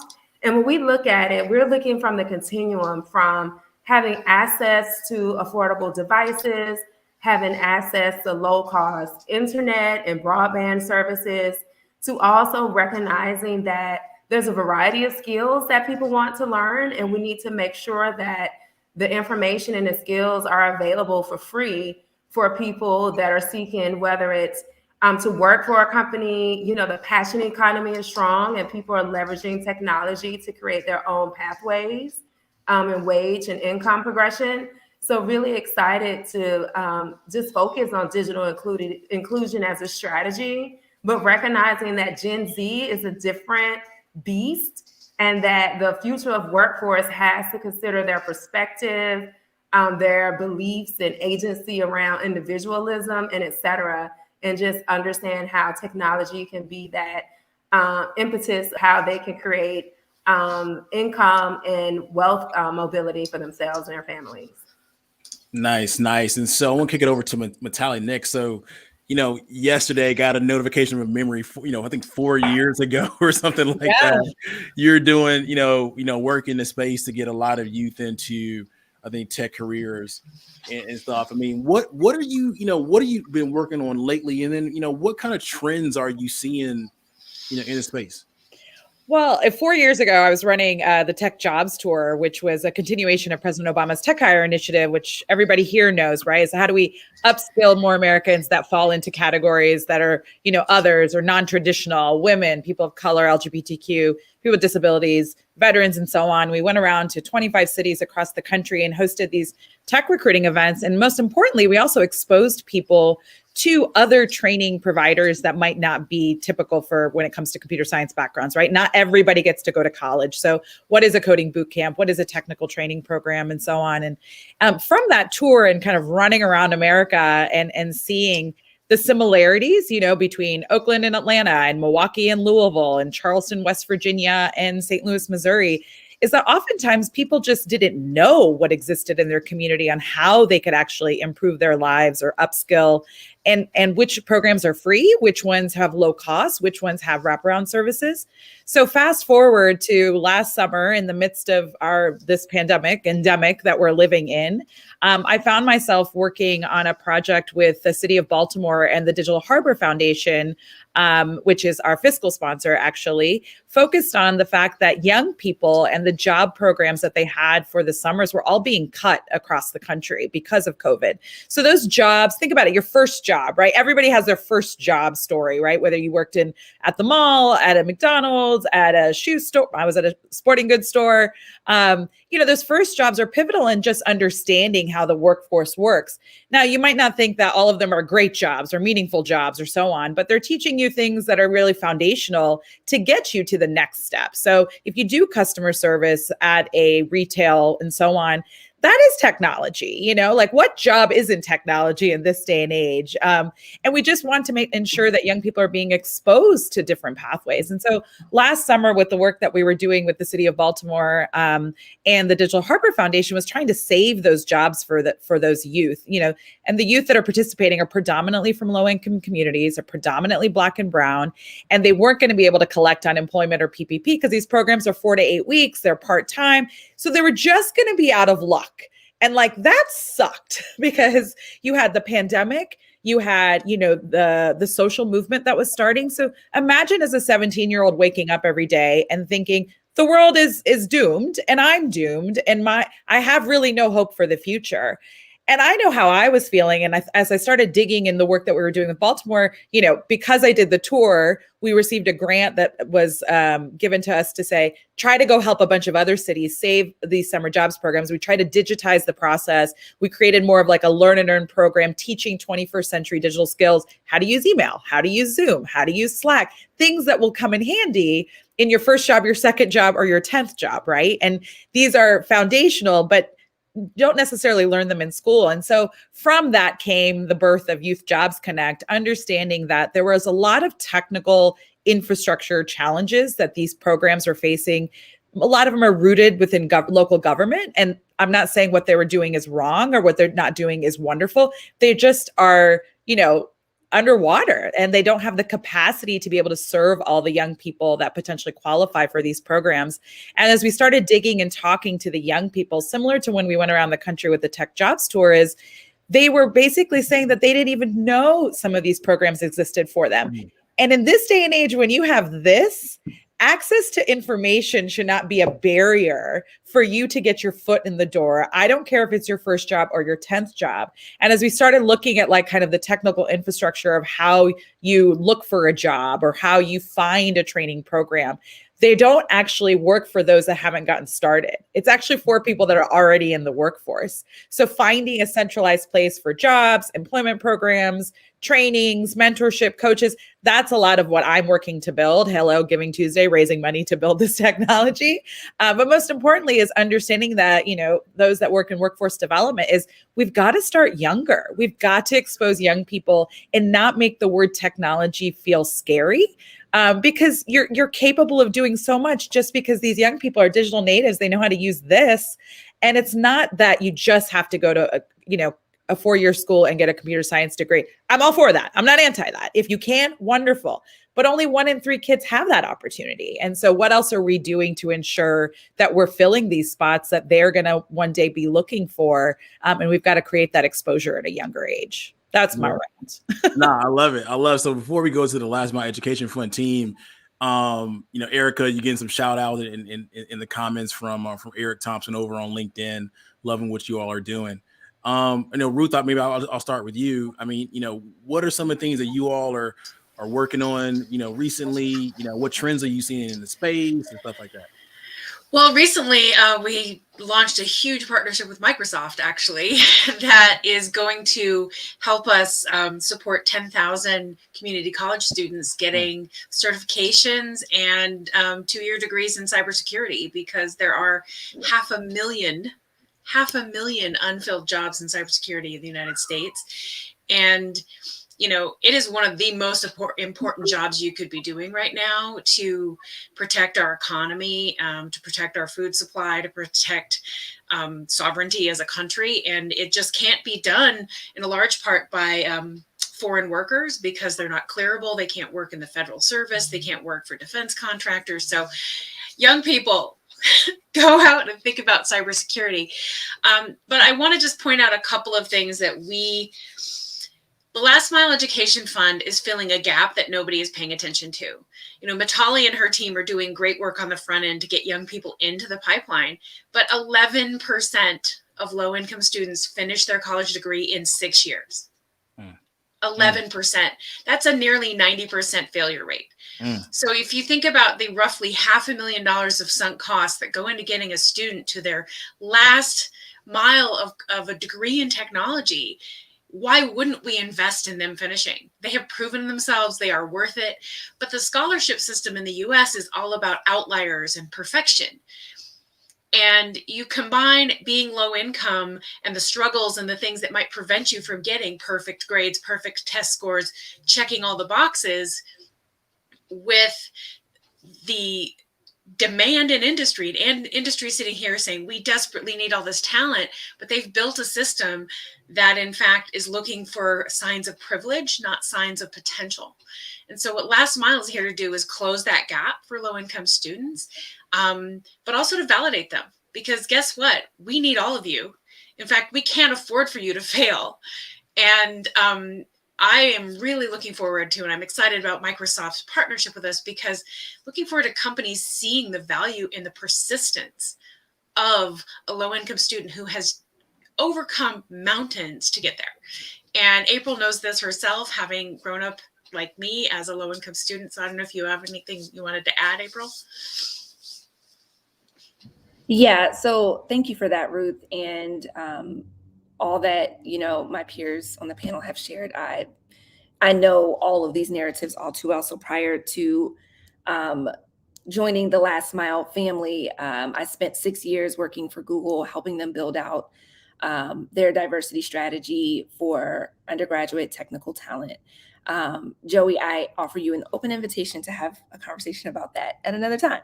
But for now, I think one of the things that, or I'll say a couple of things that for me have just change the way that I approach this work in terms of how do I support historically marginalized students who are trying to pursue a pathway in tech.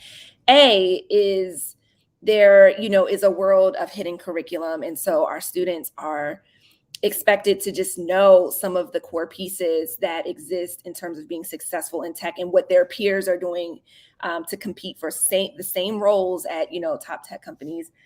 Sometimes our students just don't know what they don't know. And so giving them all of the touch points to all of the wonderful organizations that exist within the tech ecosystem is, quite frankly, my job right now, is just to make sure our students know like where they should go. They should be a part of NSBE. They should be a part of SHIP, all of the organizations that are doing great work, like making sure our students have access to those touch points. And then the other piece to that is holding, top tech companies accountable for some of the barriers that exist for our students, even at the undergraduate level.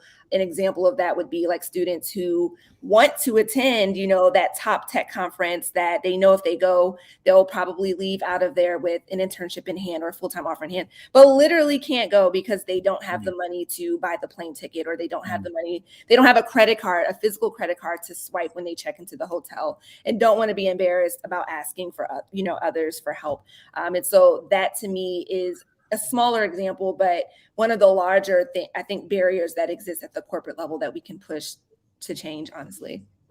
No, I love it. And yeah, definitely take you up on that conversation. Paul, I want to come to you. It's a two-part question, really. One, origin story and why tech for you. Spoiler alert, Paul and I are from the same hometown, from the same high school, actually. Didn't find out about this until after we had met. And so I understand what it might look like, or how difficult it may be to even envision, getting into tech, coming from, kind of some of the places where we came from. And so, Paul, why tech for you? And then, origin story. The second part is, any thoughts on what you're hearing? Does it resonate for you? Do you see this based on what you've seen like the last few years? Yeah, so a lot does resonate, but starting with the origin story, I'm, like Joey said, I'm from Mobile, Alabama. The very first like imaginings of careers that I had were going to be an environmental engineer. Like I saw like there's issues in the environment. I want to go fix that. I went and I made a club at my high school, at Murphy High School, doing recycling. I got noticed by some people in nonprofits inside the city, and they had me come by to work with them doing environmental things after the BP oil spill. And so I worked there. I found out that I do not like to work on environmental and nonprofit things because of the regulatory kind of complications. And so I started to see how much more impactful the technology was inside of these spaces. And at that point, that's where my journey into tech started. Like you said earlier, it was an early jobs program that helped me get that first job inside of working even closer to tech with and Mobile. There was the YES program. I don't know if they still have it, but with the YES program, I was able to work at a design firm where they design websites. And there, I was a copywriter, but I was right next to people who were coding, people who were designing, and seeing like what it was like working inside of this space. Then I got to Morehouse, and at Morehouse, I knew I wanted to go into technology. I knew I wanted to do computer science, and the very first class that I went to was taught by a Google engineer, and working with him, I was able to just see this clear path into getting into these things. Got an internship at Google freshman year, went back sophomore year, and then now I'm working with Neva. Now, like I said, there were several of these things that you guys have been talking about that have touched me on my path to get to this point, and it took all of those things. Like without those extra steps, like I didn't have the resume for Google because I had done 2 jobs beforehand in Mobile before even getting to college to be able to apply for that job, right? And those things were because of programs like you guys are talking about. One thing I want to add is that inside the college, I work with a nonprofit called BBCC, and a part of that kind of last mile being here on the college campuses, there's students who are coming in who have not had those programs like I did, right? And so they're inside a position where they need some more help. And with BBCC, we basically go through and teach those things, like you said, that are not taught in the classroom, this kind of hidden set of knowledge that isn't like super obvious that you need to know.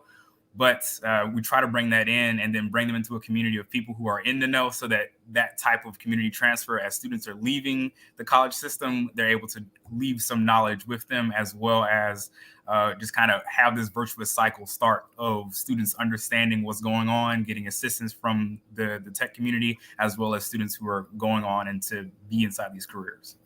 Nice. Tracy, I want to come to you. I mean, thoughts on what you're hearing. I'm sure based on your background, a lot of this resonates. Any thoughts there? Yeah, the thing that I think resonates for me more than anything is thinking about when I think of trends, is thinking about being more open, even more open to diverse talent pools. I know we've dug, I think we've gone through the surface in the workforce development space, but digging even deeper, even because there's such a gap with the number of open requisitions and those who are trained. And I would say even bigger than that is looking at it a little differently. In the workforce development space, we have this term called creaming. It's a selective process where you cream, you pick the best of the best. And we have to even dig deeper, that we're not doing that creaming process for people who are critical thinkers, who are problem solvers, because those are skills that can pivot and be agile in different spaces and different places. In addition to, I know what Erica said, like, we also have to think about wraparound services. I always think about Maslow's needs. If you can't eat, you can't sleep, you can't think. And so wraparound services have to be around the services and programs that are built in order to open up more diverse pipelines and get more of our youth into this pipeline for these tech openings. So those are the things that come to mind. The last thing I'll think about is mentorship. I know we talk about mentorship over and over, but mentorship is important, particularly in spaces with people of color. We have to lift as we climb. And that's not just your traditional mentorship. It may be a little deeper. It may be showing them failures, it's showing them vulnerability. Because, the young people say game recognized game. If you're trying to tell me about a program that could further my future, then I have to be transparent about failures as well as successes. So I think those are key things to opening up talent pipelines into the STEM world. No, yeah, I think you're right. And I know, Ruth, you have to drop pretty soon. Any thoughts here? Yeah, I mean, everything she just said totally resonated. And I'll tell you, like, the beginning of the pandemic, we had just started and we were quietly giving away dollars to help students, mostly at HBCUs, to finish out their last senior year. And then the pandemic happened, and we immediately pivoted to giving an emergency fund to just keep students safe, fed, transportation to where they needed to be, internet. And we processed 305 grants in 2 months of $599 each, getting the money to the kids in 48 hours, PayPaling money to kids just to keep them safe.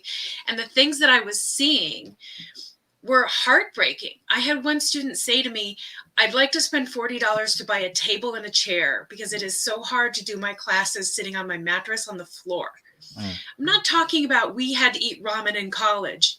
This is not the kind of scarcity and poverty I'm talking about. I'm talking about you were deciding between my books and food or gas in my car. And I've had students describe, one student said, with this money, I will buy some simple luxuries. I will buy a coat, some canned goods, gas in my car, and fix my broken laptop screen. And it's just mind-boggling to me that in the society that we're in, that we have all of this amazing talent, and we are expecting them to get over this threshold in a complete scarcity environment. And I would say, instead of that, what if we double down? What if we invested twice as much in students like these? What if we gave an abundant amount of money instead of like, here's a little bit and here's a little bit more and here's just enough? Like, I get so angry about like the supposed free discount internet. Why is the worst possible internet good enough for poor people and poor families? It wouldn't be good enough for you. It wouldn't be good enough for your family. Why is the worst internet supposed to be enough for a poor family to educate their kids? And so I just want us to think about, like, how can we get back to investing in the talent that is in our country, which, by the way, we have a global competitive advantage. The US is the only first world nation that has a native diverse population. We've all agreed that diversity creates better innovation. So let's invest in the home team. Let's invest in the people right here in our country that have incredible resilience, talent, perseverance, and they're going to make great workers. They're going to make loyal workers. They're going to make great innovation and technology. And I'm just it just seems like such a no-brainer to me. And not to mention the fact that if someone becomes a technologist, they earn on average $43,475 more per year, which means they pay more in taxes, they contribute more to the economy, they buy homes, they buy cars, they have families, all the things that drives the economy. So I'm just like, it just makes so much sense to me. So I just encourage everybody to let's adopt an abundance mindset instead of treating people in poverty as if they're deficient, because they are not. The system is deficient. I actually have to go record a podcast, so I'm going to let April chime in for me the rest of the time. But thank you so much for having me, and I'm really excited to hear you elevating the voices of people of color and people doing this work. Nah, well said. Well said. It's exactly like Eric Thompson is saying in the comments there. Appreciate you. So let's talk about it. Let's talk about what it means to invest in the future tech workforce. Let's talk about what it means to build the future tech workforce. Eric, I want to come to you. What are some of the things you all are working on, next year? Yeah, it's something that Ruth mentioned, and it's an ongoing program, but I think it's absolutely necessary for us to really recognize that there's a need to introduce young people to these concepts early on. And so one of the things that Microsoft has invested in and will continue to and deepen their investment in, especially in the Atlanta market, is computer science education that's in high school. That, Microsoft has a program where they were to train the teachers how to teach computer science. We'll bring in experts, we'll bring in corporate volunteers to assist, because we realize that we also need to demystify this idea of technology. Also need to help people to understand how does this translate.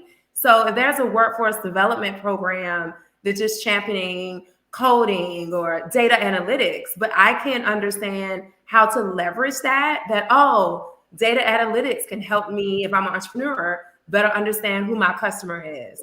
Data analytics to me, if I'm a student, I may want to work at Spotify and work in the entertainment industry, helping artists to understand where their key markets and et cetera. So we really need to invest in demystifying. And another thing that Ruth mentioned was around hardware and computer access. In total agreement, if it is discounted or free, it still needs to be broadband access with the speed and the reach to allow people to do their work. In my previous role at Casey, was working with youth leaders, and young people were using their phone for Zoom calls for 3 hours because they didn't have a device. And then some would say, Miss Erica, I can't attend because I've used my data for the month. So now I can't even use my phone, and my parent doesn't have the experience of knowledge or access to similar technology that I can borrow. So we really need to understand our market. And that's one of the reasons why I'm here in Atlanta, to help Microsoft really understand the opportunities, the aspirations, the needs, and the inequities that are impacting the Black and Brown community from a digital and inclusion perspective, and then use that knowledge to help to inform and redesign our programs. We want people to participate in Accelerate Atlanta. It's a database of a variety of training, but we also have to recognize that workforce development oftentimes don't use mass marketing. If we know that people are on social media all day, why aren't we delivering ads and content in that environment to get people to understand, one, how technology is available, but also how you can learn and build it? And so we're focused on access to information, demystifying what technology and technology-enabled jobs are, and ensuring that those who are in Atlanta public schools, K through 12, with particular focus on Mays, Benjamin, Mays, Doug, the predominantly Black high schools, to get them access to K through 12 digital training and computer science training. Nice. Matali? I was just going to chime in when you were talking about it's like, the mass marketing or lack of, right? That was probably one of the biggest eye-opening kind of moments for me, not only last summer, but also when we were doing the tech job tours. when we ran around the country with the tour, oftentimes the number of times a mayor or a head of a workforce dev program would say, how did you get so much diversity into a room? And I would just look at them. I go, you probably shouldn't say that out loud to me. I'm the outsider coming into your city. And I pulled, my favorite was in Portland, Oregon. The mayor looked around. He goes, I've never seen so many people of color in my city. And I'm like, what do you think I did? Bust them in? I'm like, we just reached out, and it was, we just called it our internet hustle. We put it everywhere, right? Any place that would potentially, it doesn't necessarily have to have tech in the title of your program to say, you should come learn about these trainings. You should come learn about these job openings. You should come and network, build your, I hate the term, but social capital, right? So much is, to this day, we know the best way to get a job is through a referral. But if you don't know anybody in your community that works in these industries, how are you ever going to get that referral? Even if you go through the training program, you still don't know somebody to help you open that door, right? So to me, that kind of marketing and what I saw in the youth programs from last summer, even this summer, is we have more dollars going to cities, to nonprofits, to develop more programs that are focused on digital training, technology training, and so on.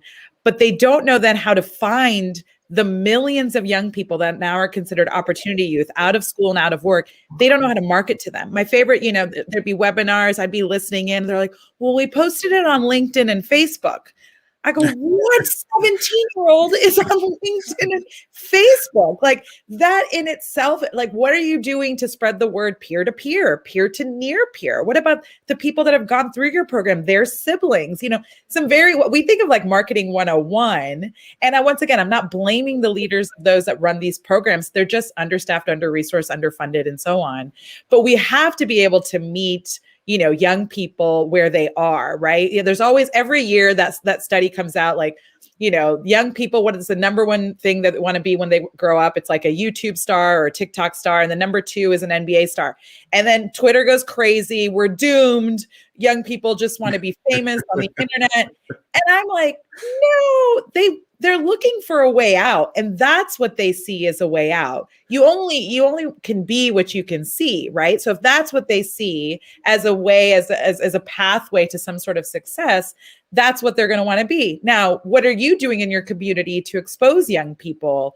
Mentorship, coaching. What if every young person in high school not only had their first job, but also connected to a mentor and a career coach or counselor before they finished high school? Ideally finish high school. We know not everybody's finishing high school, because we know as you get older, you need all those tools. You need that mentorship, you need that coaching, and you need access to jobs to help you figure out what to land the next job. So that marketing piece just, is something hilarious. Something that we've been working on at YJC is how can we help other programs? I actually started hiring all Gen Z as my marketing team.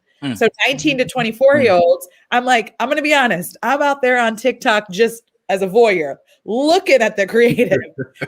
I don't know how to do it. I'm good on Instagram story, but they're not even there, And so I was like, well, if I'm trying to build a campaign to reach thousands of young people, maybe I should employ young people, give them a chance to start building their resume. They have a client now, and we could actually try stuff that often bigger firms won't try, right? Because they don't want to fail. But very quickly, we would try stuff, post things, post comments, questions, and very quickly we would see kind of the reaction that we'd get. And they're like, it's not working, Ms. Matali, we've got to change things. And I'd be like, go. And like in 24 hours, they would have a whole new strategic plan and we'd be trying new things. I'm like, you've got to open the doors and give them a chance. We can't keep talking about, letting people in and then actually keeping them out. Like, that whole idea of like, how could an entry-level job require years of experience, right? Like, what are we doing with businesses to ensure that we're changing some of the prerequisites and the descriptions? So ideally, if I could build a platform, or if I can get other platforms to do a better job of serving young people, that when they look for these opportunities, they don't immediately feel defeated, that they don't have the ability to apply. They can't even try, right? There is that kind of, there's not a white man on this panel, which is always shocking when we don't have a white man on the panel. But this idea of like, there's studies that show, I'm not trying to knock people, of the sense that like a white man will apply if they believe that they have 25% of the credentials, and then like a woman of color, we have to match like 95% of the description to even try, to even apply. So for those coming from, situations and communities and, difficulties, they're not even going to even attempt, because they're just going to feel defeated before they even get started. And we've got to start building that hope by opening those doors, creating more programs, figuring out ways to actually reach them, to get them back in the fold. It's up to us. Like I laugh these days. I'm like, wait, I'm the adult in the room that has to like figure this all out. There's nobody else figuring this out, So because young people are looking at us like, what are you all doing all day? Like, why hasn't my life improved? Like, you're not working at the speed of my needs, And so, that's a big thing. And it's going to take us all doing it together too. It's like, this is for-profit, nonprofit, government, and so on. It's like, we've just got to work faster, because what happens is they age out, and then now they're older and now we're more reliant on government services. How do you bring them back into the workforce? How do you get them trained or through some program that then leads them to, jobs in tech and others. So we just got to start younger, create that exposure, do better marketing, and do a better job of opening those doors for young people. No, I love it. I love it. I mean, Paul, I actually want to kick it to you a little bit first. I mean, you're hearing this stuff. I mean, on the marketing front, right? I mean, so two things. One, you're receiving this information. Also, I know that obviously you're running programs to help fellow students. So, what's the best way for people to get in contact with your generation? What works? Okay, so generally, as a person, I don't speak for the whole generation. At the same time, sorry, kid. Today you are. Today you are the generation. I will also point out that I've done this before with BVCC. We were able to get about 400 students in the AUC and Morehouse, Spelman, and Clark to sign up for our program to teach them and help them get into jobs in tech. And we had actually got, I want to say about 90 of them to go through the entire program. And so getting to those students, there was a couple of ways, and generally like y'all have been saying, is a kind of guerrilla method about it. So yes, you could go to the social platforms where that their attention is going to be held. That's one obvious way. It's a more expensive way. It can be more difficult to do, but it is a solid way to go about it. But then you also have these kind of community-based ways where, for example, the YES program that I did in high school, I learned about it from a poster that was inside of my high school. Right. That is if this poster's in the high school students are going to see it. And then for other students, though, that they learned about it from hearing from other people who have gone through the program, who are siblings and whatnot as well. And so generally, if you can tap into a community, that's where you want to go. Another good example is in high school, I was inside of a mentorship program through the fraternity Kappa Alpha Psi. They mentored young high school boys into manhood, basically. And it's through that program, I learned about so many things inside of the city that I would not have been privy to, given that it was just me and my family versus me and then all of these people who have gone to college and have come back and wanted to give into their community. And so being able to just tap into those networks, because those networks exist. People want to be next to each other in some way, shape, or form. Tapping into those is probably going to be the fastest way to get to a whole lot of people. And then there's all these this long tail of ways to get to people who are inside of places, if you really want to get to them and you have the time and space to be able to get there. Nice. April, this thoughts on even on Matali's last points. Yeah. So thank you for that, Paul. And Matali had my heart racing. So I just wanted to put a pin in one of the points around just recruitment in general. And as someone who has done technical recruitment for almost the last decade, I consider myself to be one of Google's most successful diversity tech recruiters. Single-handedly, I was responsible for bringing in over 500 Black and Brown students, technical students from historically Black colleges and universities to be hired into technical roles at Google. I had to approach it very, very differently than what was handed to me when I first started working at that tech company. And what I mean by that is I think we don't talk enough about the fact that the message to our students, to our young people, has to be inviting enough for them to feel like this is a realistic pathway for them. And so for our students who are interested in sports, my message was you can blend tech and sports. Like, the NFL always needs software developers, right? And like, clearly that's like a very high level way to think about it. But like, there are so many possibilities that a degree in tech can open up for students. And I talk about that with my students who love fashion, who love music, who love, nonprofit, the education space. My message had to be, you can use this very well in this pathway, and it's not impossible to do. And more importantly, I had to be very clear about the fact that there's money in tech, because I think, so many of our students just didn't understand that you can be a millionaire. You can absolutely be a millionaire, a multimillionaire, from working at a tech company, from starting your own thing. And so my messaging to students always look very differently. But the point I want to make here is that that's because I am from that, right? I grew up poor. I identify as a queer Black woman. I have always been against the odds. And so in my recruiting role, I had to bring my full self to the table to be able to translate that message to students who look like me. Well, what's your point, April? My point is that we have to look at the structure of recruiting teams at tech companies and within the tech ecosystem. Because if you have all white women leading your technical recruitment, then you're going to have an issue where there's a talent gap or it's a pipeline problem. And I guarantee you it's not that at all. The talent exists. Our students are smart. They're innovative. They can do it. They're able to keep up.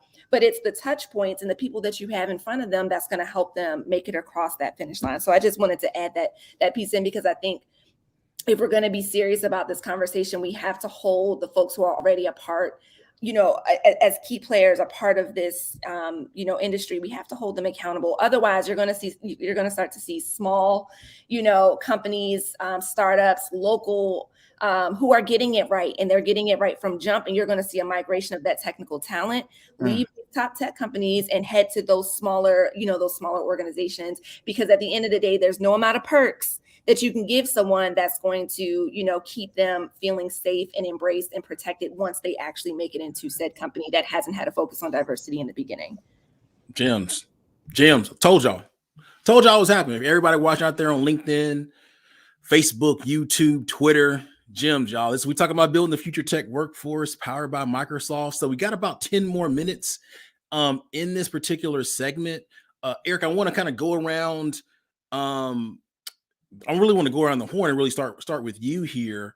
But before that, Paul, you have a quick thought on where students want to work? Yeah, so I really like that you said, the students aren't going to go to a big tech company if they don't feel like there's anybody else there that looks like me. Several times, like I said, I'm a sales minor as well. So I get to the business side of the school sometimes, and it's the same kind of breakdown where the students, they'll see these companies, especially tech companies, if they're inside of a business role, they'll see like who is at this company and where this company is located. They'll see okay, this company has going to place me inside of an office in the middle of Florida where there is no Black people here. And at that point, that company is not on the list anymore, and they're not being welcomed back to the campus because none of the students want to go there, right? And so it's a critically important thing for companies who are interested inside of bringing on that type of talent to really have a holistic view of what they want to do, because without that, there's very few reasons why I want to go to that company knowing that I'm not going to get anything outside of the paycheck from that company. No, great points. I think what's interesting as we kind of move into the, what's next, I really want to hear from you all predictions, in this space moving forward. Paul, you bring up an interesting point around location, and interested to see how it plays out moving forward next year, how much location matters and work from home and stuff like that, and how much the students graduating, now, and people that are already out in the workforce, how much pressure they're going to put on to work remote or something like that. But Erica, any thoughts from you on predictions, or what do you see is going to happen, or what you would love to see happen, in this space moving forward? One of the predictions, and I read a data point today that In 2025, it's an estimated 13 million tech jobs that would be available. And, you know, a current trend that we're seeing is removing this requirement that you have to attend a university to get tech training. Now there's so much free content where you can also get certified. But to, you know, conversations earlier, our tech companies have to amend their practices and recognize and respect those certifications. What I would love to see, you know, I'm in Atlanta, I forever love Atlanta, and I ride for Black people. Everybody locally know that, is that we can build an expertise within our community, just like you've seen it around the world where, you know, back in the late 90s, early 2000s, everyone was going to India because they could have their call centers there. It was affordable, people were skilled. Why can't in the US, we have a Black tech economy where we have an expertise and innovation and creativity that's so globally recognized that people will be seeking us as that key partner, whether it's a Fortune 5 or a startup. So that's a vision that I have. That's a personal vision that I have with Microsoft and the commitment to making data and information accessible. I think there's going to be continuous investment in that. And also the recognition that for Generation Z, many of them see college, they see going to get a job as an opportunity to strengthen a skill before they become an entrepreneur.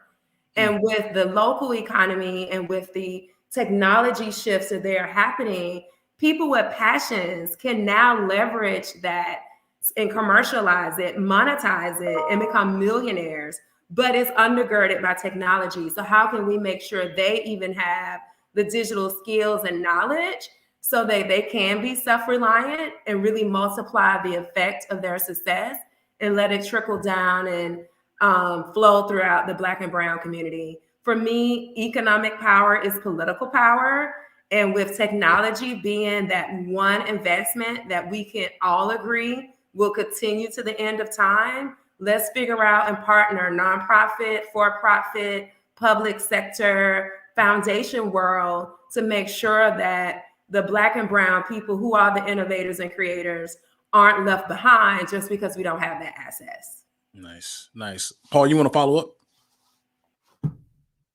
Yeah, so like one thing that I've noticed recently recently I went back to, you know, during COVID, everything was virtual. And so I was in Mobile and I was able to go back to the nonprofit and work with the technical skills that I learned from Google and going through college to be able to bring that to the nonprofit that helped me get there in the first place. And so like in working there, one of the things that I found, because there were other members we were all doing AmeriCorps, they were getting their like kind of first couple of jobs to be able to build up experience to get into where they wanted to go. And the big thing to what you're saying, for people who are like inside this position where they're looking to gain all these skills to be able to do the business, to do the thing that they're passionate about, there's been historically a lot of barriers to entry. Like learning how to code is necessary before you make a website or something like that, right? But these things are being broken down very rapidly as time progresses, and the need for those skills at a low level is not as strong as it used to be. And so like there's tools, these no-code tools where you can build up a website and start your whole business without ever having to learn how to write a line of code. These things exist. Like they exist even inside of the ecosystems of like Microsoft and things like that, where you can build these things out and start doing a real business and making money doing things that you were passionate about from the beginning. And those types of things though, there's still going to be like a gap there where you have to bring somebody to the table and say, hey, these things exist and you could use them to do the things that you want to do, instead of having to wait 4, 5, 10 years before you can actually get to a point where you feel skilled enough and confident enough to be able to do it. And that in itself is like a new type of skill gap, which is a lot easier to overcome than a full technical one, but still there nonetheless. Nice. April, prediction on what you think is going to happen moving forward. Yeah, so I hope I'm not being redundant here, but I'm taking pieces from both what Paul and Erica shared, which I love all of it. I think we are going to see Gen Z truly be the influencers of what's happening in the next 5 to 10 years. I'm a huge advocate of Gen Z. I love them. I think my future is safe in their hands. And so I think that we're going to see this, this, I'm going to say attitude, but I mean it in the most loving way possible. We're going to see this attitude of them not taking anything less than. They're just not going to. We're not going to see the traditional kind of employee, with this group of students that's coming out of, college and high school right now. And so organizations and companies are going to be forced to change the way that they operate to accommodate the technical talent that's coming out of Gen Z, because it is, something that I feel have a good grasp on and hold in terms of what they want for themselves and what they want for their future. And so companies are either going to get right or get left. And then the last thing I'll say is, I think, as much as, please don't ask me any questions about what I'm about to say, because I'm not an expert, but what I see happening is like these conversations around like NFT and Bitcoin and metaverse, like I feel like there's a wave happening and I don't know how to get in on it, but I'm paying very close attention to Gen Z and what they're doing, particularly on TikTok, because I get a lot of this content now to me because I'm so interested. But Gen Z is leading it. They're the ones going in and going hard with this wave that's coming up. And so I'm very, very interested to see where they take it. But I'm also on their coattails, and I'm learning, and I'm just taking notes because I want to be in on it too. So yeah. I'm with you 1,000%. While I got you here, how do people get in contact either with you or the organization? Yep, it's April at lastmile-ed.org. And so you can email me. I'm also on LinkedIn, my full name, April Christina Curley. And I would love to chat if you want to, spend some time learning some more about our organization, but also just the work that I've been able to do over the last 10 years. So awesome. So Mitali, your thoughts on what's going to happen next? Well, I'll echo Gen Z knows what they're doing, and they're not going to put up with it. And I think the more that we can empower this next generation and really give them the tools to fix a lot of things that they've seen broken is when we're all going to benefit, because what they're seeing is a lot of money being built, whether it's ed tech or whatever, and they're seeing all these things built, yet they're not feeling the benefits of it. So they're kind of like, get out of our way. And if there was a prediction, there's a lot of money that I think Department of Commerce and Build Back Better around these regional hubs of innovation and so on. And there's questions around what does that mean or what does that look like? And the one thing I will say, there's already regional hubs of innovation. They're all over the country. And, over the pandemic, I think it was on Twitter, it was like, Miami's hot now. Everybody's moving to Miami. Miami's the place to be. I was like, you're just cold and bored at home, so you want to go to Miami. Like, why is Miami? A couple of VCs said it. Now everybody says we're going to go to Miami. And what I think we should open our eyes to is look at all the communities and see what we can do to help all of them. There's amazing talent right in your own backyard. If we can connect the businesses with the talent, there's no next Silicon Valley. Every city is just trying to be the best version of themselves. And the way to do that is to ensure that we, Megan Smith, the former CTO of the US, used to say, is like, you got to play the American team and don't leave anybody behind. You've got to invite everybody to the game. You've got to ensure that middle school program can feed into that high school program. That high school program knows how to connect to the workforce dev programs. Those workforce dev programs are connected to the new apprenticeship programs. The apprenticeship programs are connected to the chamber that knows which businesses are coming to the city 10 years from now. The chamber needs to also be connected into the new businesses and the small businesses. Those small businesses might need support when it comes to digital infrastructure. Let's connect them to the young person to get their website built and so on. Like, everybody has the tools, but they just might not be connected. And I see this, whichever city, community, region can do a better job of really landscape and making those connections, they're going to see the greatest benefit. They're going to see the most economic power. They're going to see the most economic mobility. And most importantly, we'll see the most economic prosperity, and really elevate people that are struggling and wanting to create a better life for themselves. They just haven't been often given the chance or the opportunity or the tools. Nice. And so how can people get in either contact with you or the organization? Yes, I'm Mitali, Mitali, at youthjobsconnect.org. We're Youth X Jobs across all social platforms. But yeah, on Giving Tuesday, feel free to donate, feel free to connect. If there's a way that our organization can support the work that you're already doing, I believe in the power of intrapreneurship and entrepreneurship. So let's just stay connected and get it done together. Awesome. And Eric, I want to quickly bring you back up. How can people, get in contact with the work you all are doing or you or whatever? I think you're on mute. My email is very simple. It's Erica, Erika Smith at Microsoft.com. I look forward to connecting with you, everyone in the audience. Need feedback and insights on where you think the gaps are in the Atlanta market to ensure that my investment strategy is moving the needle as we all collectively want to see. Awesome. Oh, last one, Paul. How can people, are you on social media? How can people get in contact with you? Yep. I'm Paul Lockett on LinkedIn and on Twitter. You can catch me. I am Paul Lockett KPB. I'm very active on Twitter. Say a lot of things about Web3, DAOs, all of that stuff. So I'm in the middle of it, just to let you know. There it is. Erica, you have a few shout outs in the comments from Jamel over at Just Add Honey. I think the next session should be Paul teaching us all about Web3 crypto. There it is. There is Paul. There you go. And you should definitely connect with all of y'all should connect with each other. So Eric and Mitali, Tracy, everyone, April, thanks a ton for this. This has been awesome. Actually, Tracy, when you hang on for a second, we'd love to get your thoughts on this where you transition to the next segment. This has been awesome. So building our future tech workforce, powered by Microsoft is a powerful conversation. Thank you all. And we'll see you all later. Panelists, everyone in the audience watching across YouTube, Facebook, LinkedIn, Twitter. We're continuing this show.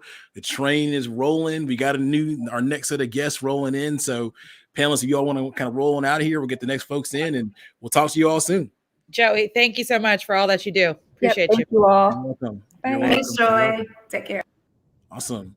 Cool. So before we start this next panel, Tracy, any thoughts there? No, I think the thing that comes to mind for me and listening to the robust conversation is disruption. I think the trend is more disruption, and when I say disruption to systems and corporate infrastructures as we welcome the new generation. And the thing that I think is a continuum of that is having more of the next generation as a seat at the table. Boards no longer look the same. It's not based upon names and based upon dollars, but based upon ears on the streets and that technology and that young vigor at the table. So I hear more disruption coming. Disruption is not necessarily a negative thing. Disruption is needed in order to rebuild what we need the momentum to move forward. So thank you for letting me be a part of that conversation. Yeah, no doubt. And so, yes, we have now reached 1 p.m. Eastern. Got about 7 more hours to go or something like that. I'm kind of losing count, but it's all good. And so, yes, we are doing this today to raise money for Goody Nation for our impact in 2022. So if you could, if the spirit comes over you, please consider donating by texting good stories to 707070. All right. Want to give a shout out to some of our recent contributors. Kevin, actually a founder in the program. We appreciate you, good brother. So we're going to keep the party rolling with our next set of panelists. And, this is awesome, right? So again, this panel is also powered by Microsoft. So we went from talking about how we build the future tech workforce. So now let's talk about how we work with the future tech workforce once they get into a company, in some way, shape, or form, even to recruiting them a little bit more and so on and so forth. And so, we have a few people here already. We're kind of just pulling people in, right? So the way I'm taking a step back before we do some intros. At first we were like, y'all just come through for like a half or whatever. Now it's like y'all here, so we're just gonna pull people in, right? So this is like a house, like really this is like the virtual Goody Nation house. People fall through. You don't really know like when you're gonna get called on, but you're always super dope and things of that nature, right? So let's talk about how we create the workplace of the future. And so we have some super dope founders here with us right now. We're going to do some intros. So just quickly, y'all, if you want to talk about, just say your name, the name of your company, the 1 sentence, 2 sentence description about the company. I'm going to come to Christina first. And then where you're checking in from, we'll kind of go from there. So we'll go Christine, then we'll go Darren, Brandon, and then Chisa. So Christina. Awesome. Hey, everyone. I'm Christina Ashley Williams. I'm the founder and CEO of Unpacking. We're a gamified learning platform for diversity and inclusion certifications.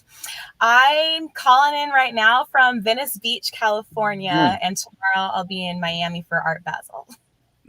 Jealous. Darren? Hey everybody, Darren Buckner, co-founder and CEO of Work From. I'm calling in from Portland, Oregon today. Gloomy, rainy Portland, Oregon today.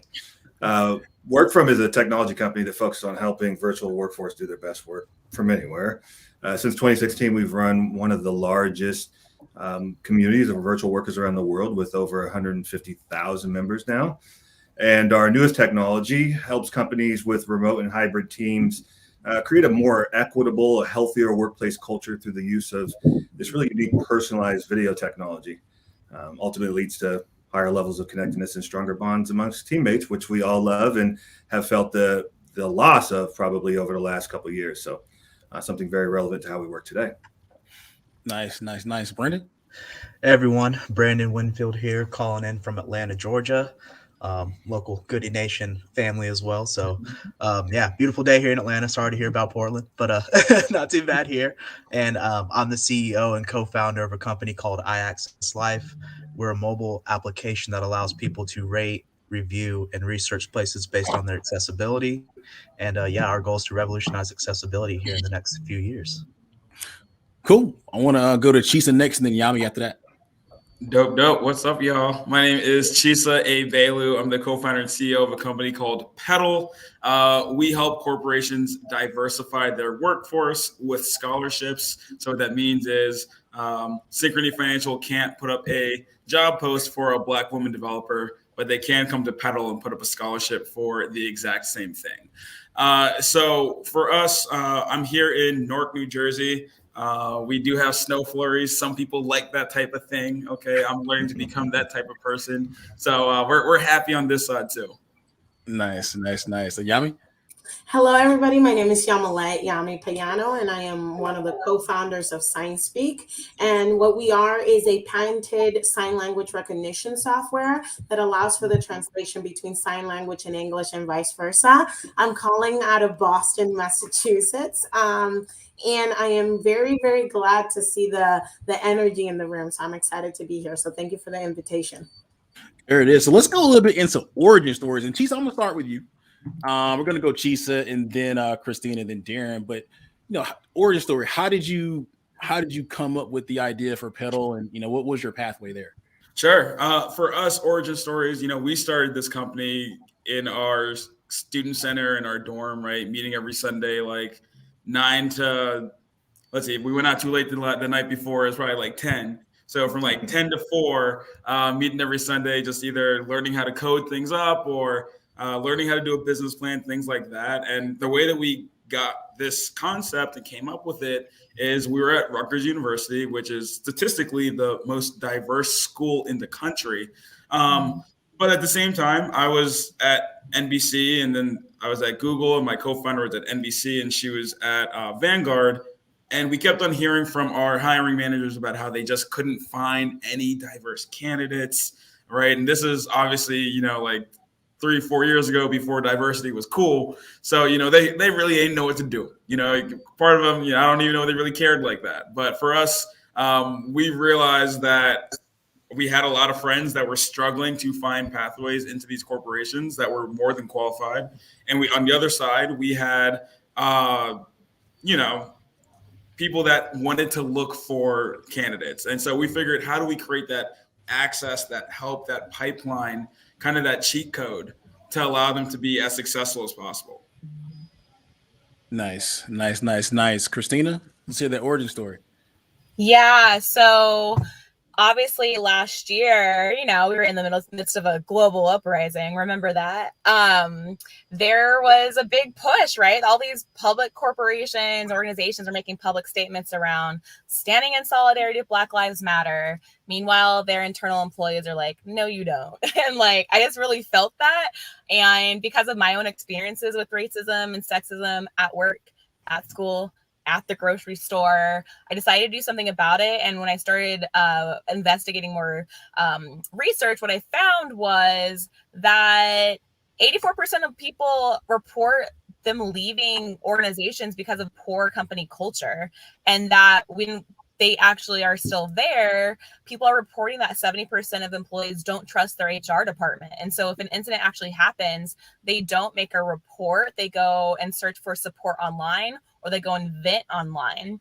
And so I recognize I was in a unique position to address this issue because I hold a master's in teaching specifically focused on critical race studies. And I also hold a master's in integrated design, tech, and business. And so I was able to launch an ed tech company that specifically focused on equitable design within organizational cultures, because I was able to take the academic-y stuff and translate it into the businessy stuff in more of an accessible way. So that's where we're at now. And it's been really beautiful to see the way that our communities continue to grow. And yeah, I'm focused on being a social futurist now. Nice. Social futures. There it is. Darren. Social futurist. I got to use that. So my background, like most, I think, is a little bit of a windy path. I started work from actually in 2015. In 2015, it was a side project of mine. I was working as a software engineer, self-taught software engineer. Before that, I used to work in nightclubs, and I used to do private security in Las Vegas and in nightclubs in Las Vegas. So very different path, but always loved technology and taught myself how to code. Ultimately got hired by some companies in the NFL, initially a company called Shopzilla, then worked for a company named NBC Universal, which you probably have heard of, and also the National Football League, building software for the online streaming of their games. But I was able to work remotely pretty early in my career because of software engineering can be done largely from a computer and the internet. I had more flexibility in that, and it was game changer for me. It ultimately allowed me to do my best work. I'm the kind of person that was end up coming home from the 9 to 5 and then ultimately still working for another 4 or 5 hours once I found my flow or my zone. And so instead of wanting to work 12, 15 hours a day, I fought for remote work, and it was possible. But it was a game changer for me, and I wanted more people to be able to have that experience. Now, this is back in 2010, 2011, and remote work certainly wasn't either a necessity or popular then. And there was very few of us doing it, compared to today. So we lacked a lot of support, community specifically, being able to have the resources at our fingertips that we need to do our best work, whether that was something at home or something outside of our homes. There was just there's a big lack of infrastructure. And so I wanted to address that.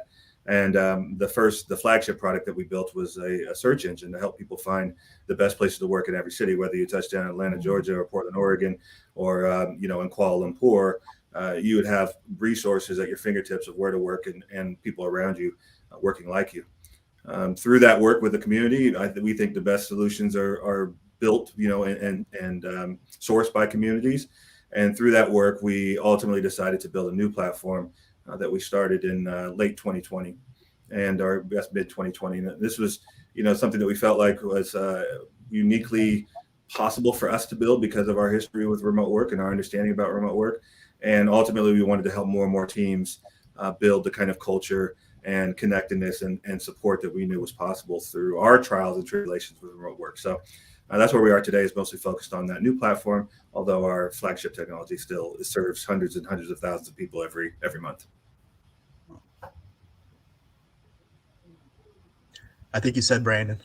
My speaker cut out there for a second. But yep. Yeah, no worries. It's all good. So my founder journey, how I ended up here, is definitely non-traditional for most people.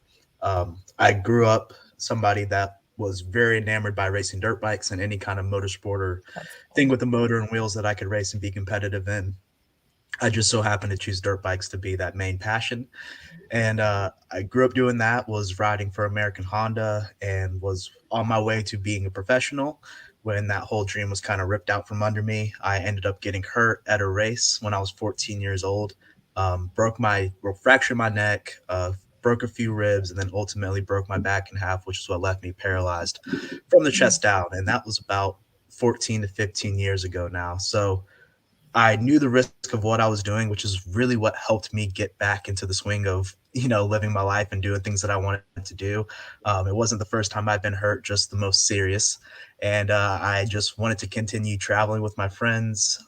As you know, you're turning 16, getting ready to, and you want to get your driver's license, you want to go on dates, you just want to have fun and not have people feel bad for you or go out of their way to help you. And that's kind of how I approached getting back into the swing of things and into the back of normal life. So through those adventures and hanging out with friends and traveling to different places, I was met with so many barriers to entry, whether it just be parking being accessible, the entrance having stairs that I couldn't access and having to go around back or down some alleyway, getting to the bathroom and figuring out that there was no handicap stall, or that the bathroom door itself, just to get in the bathroom, was too small, the hallway was too small, and having issues with that. It made me feel like a burden to a lot of people I was traveling with, and I didn't want to do that anymore. I thought it was crazy that we didn't have this information at our fingertips, that we'd have to call a 1-800 number or some number and hopefully find somebody that maybe knew something about accessibility, but most people don't.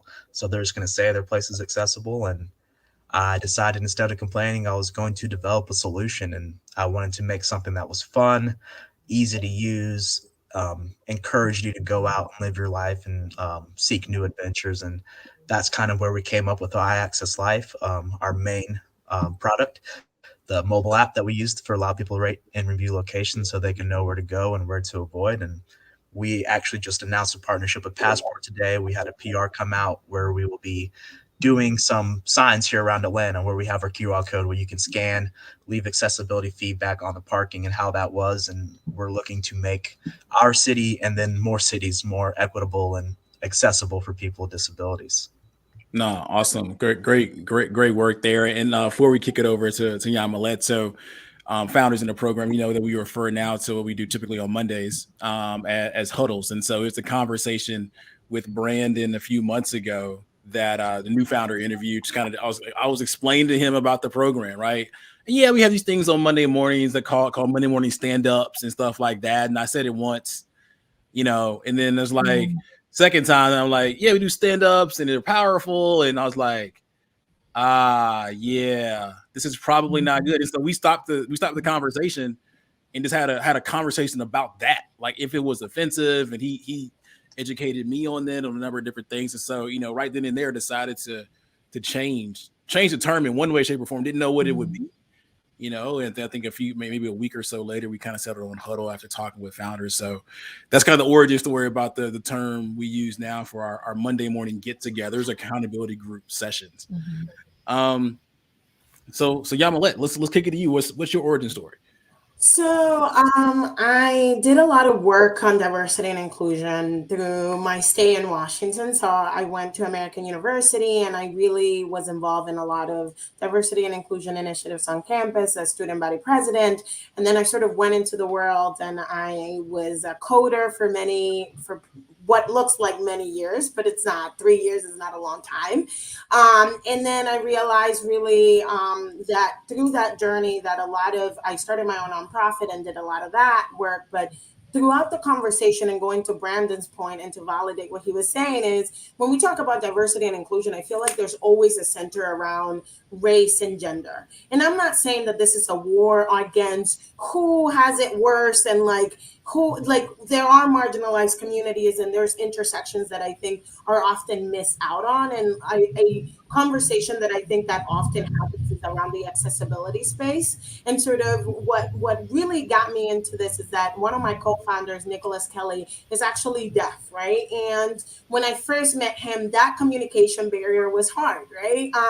And him, as well as my other co-founder, Nicholas Wilkins, they're both Nicholas, who Nicholas Wilkins was at Google. He was a software engineer. And really, we all sort of sat down and really thought about what are really great solutions to decrease the people problem where you have the deaf and hard of hearing community sort of isolated from the rest of the world, right? Mm-hmm. And I particularly experienced that, not in the same degree, but my parents don't speak English, right? So like, I don't know if any of you guys have ever experienced a communication issue, or anybody in the audience where you're just trying to communicate and you just can't, right? Whether that is you've traveled to another country, whether you're trying to, like just access different information and a different culture. So really what really got me going into this is the fact that it is so much more severe for deaf and hard of hearing individuals. It affects the way they work. It affects the way they go to school. It affects everything in their surrounding. And even though we have the American with Disability Act, even though we have Section 508, and we can throw all the legislation that has been passed around accessibility, I do still think that that is a space that needs to be revolutionized, especially as we move to online, right? And now we're talking about color blindness and how do we make websites according to that? How do we make spaces in Zooms and Google Meets so that people that are deaf and hard of hearing work from home? So I really got really passionate into this space, and I met my wonderful co-founders, and we really just got started about 2 years ago. And I really sit as an ally. Like, I'm not going to sit here and pretend that, I suffer the disability, that I'm differently able. I'm fully able person, and I really like to acknowledge that. So I'm really bring out more the corporate side, right? So when I am talking to like the executives at the end of the table that has never experienced this problem, they're like, well, there's only 48 million in America that are deaf and hard of hearing. I'm like, yes, and they are 14% of our population. And excluding one is excluding everything, right? Like, especially with the power of social media, especially as we see like Gen Zs and millennials really pushing into, right, ESG goals and on all these things, and thinking about the intersectionalities that we exist as humankind. So I'm really glad that I get to work on this project. And like Brandon said, I think that accessibility is something that people often oversee and overthink. And I think we need to bring more awareness into that space.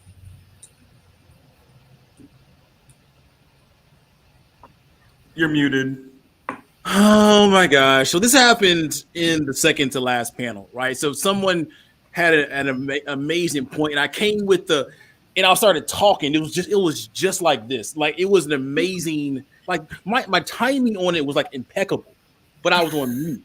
And I was like, the moment was like wasted.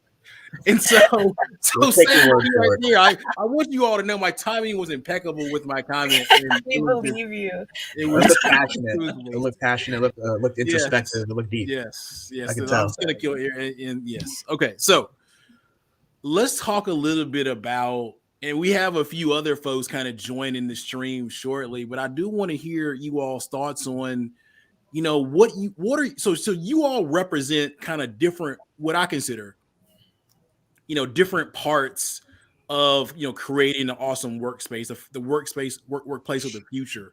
And so, Chase, I'm going to come to you. Like, what are some of the trends that you're seeing in the particular area in which you're focused on? Some specific trends that I'm seeing are an emphasis on trust.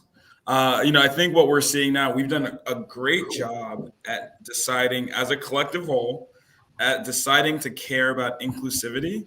But what happens is, you get the difference between the trail mix and like the true melting pot.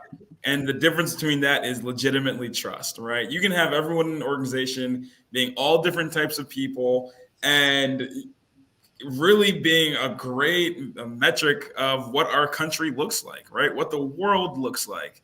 But if you don't have the trust to bond them together, it's not that you're just going to not reach your innovation goals, right? It's not that you're just going to not increase your market share. It will actually hurt your company. You will be your greatest strength will become now your greatest weakness, where you're going to see communication issues. You're going to see a lack of wanting to even be at work, lack of even wanting to talk to people.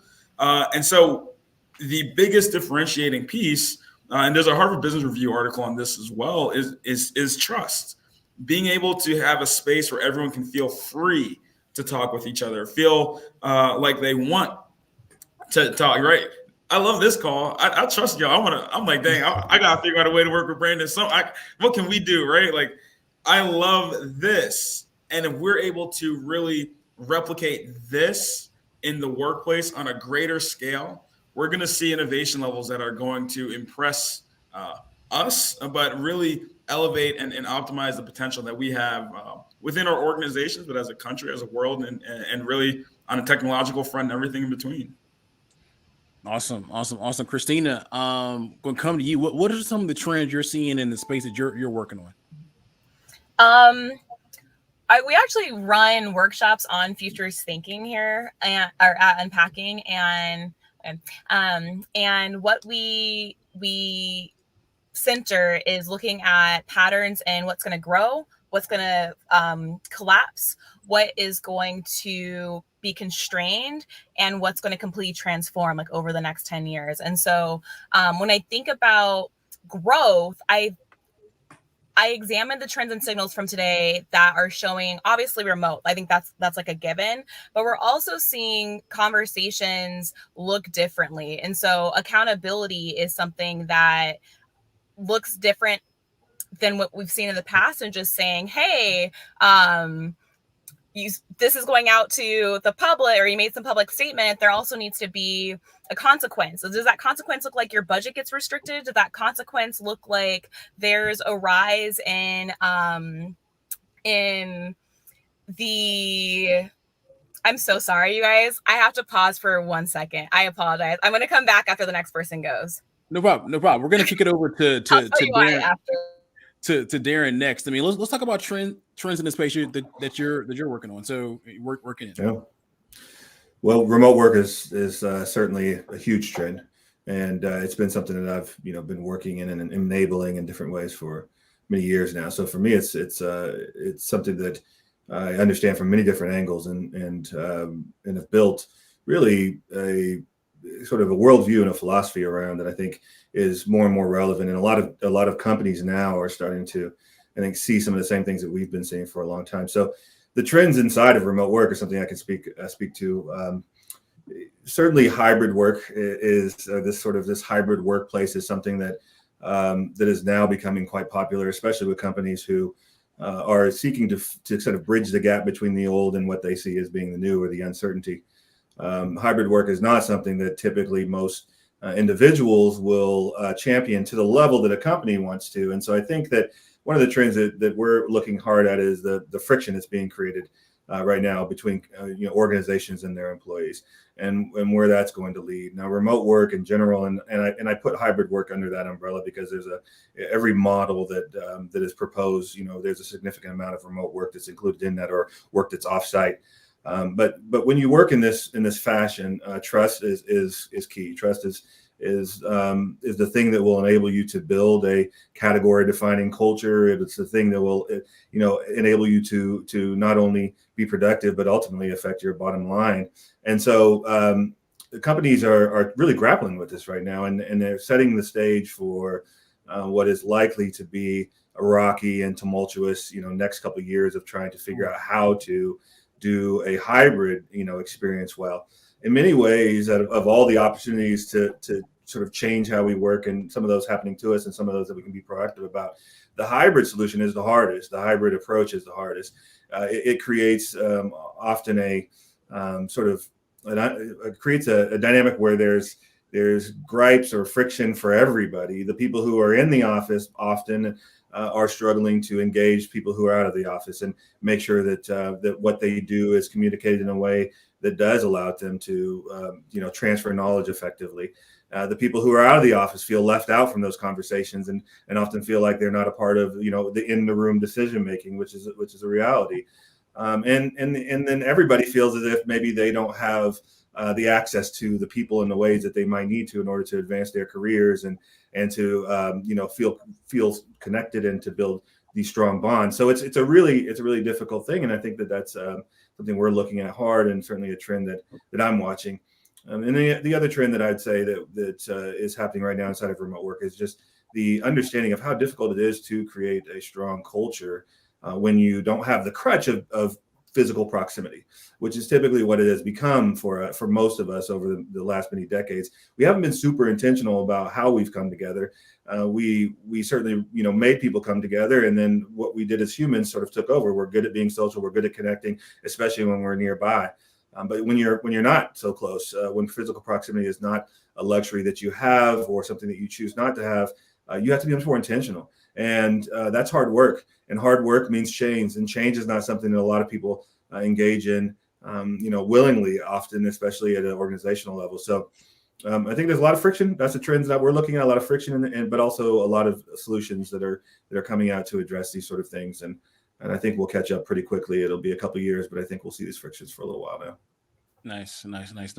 I want to come to Brandon right quick. I mean, trends in your space. Yeah, absolutely. I think to keep it short and sweet is awareness.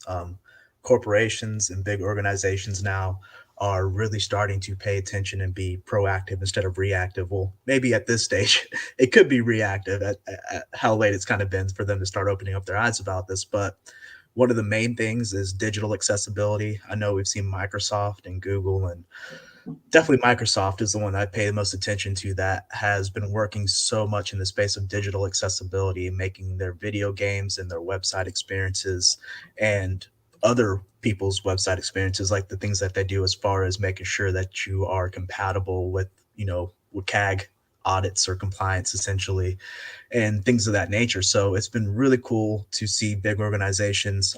One of the ones that we started reaching out to, or actually reached out to us, was Hartsfield-Jackson, about seeing ways that they could be better for their clients that have disabilities getting around the airport. So the fact that disability and inclusion is at the forefront of everybody's mind, everybody's working to make things more equitable and accessible for everybody, is super cool to see.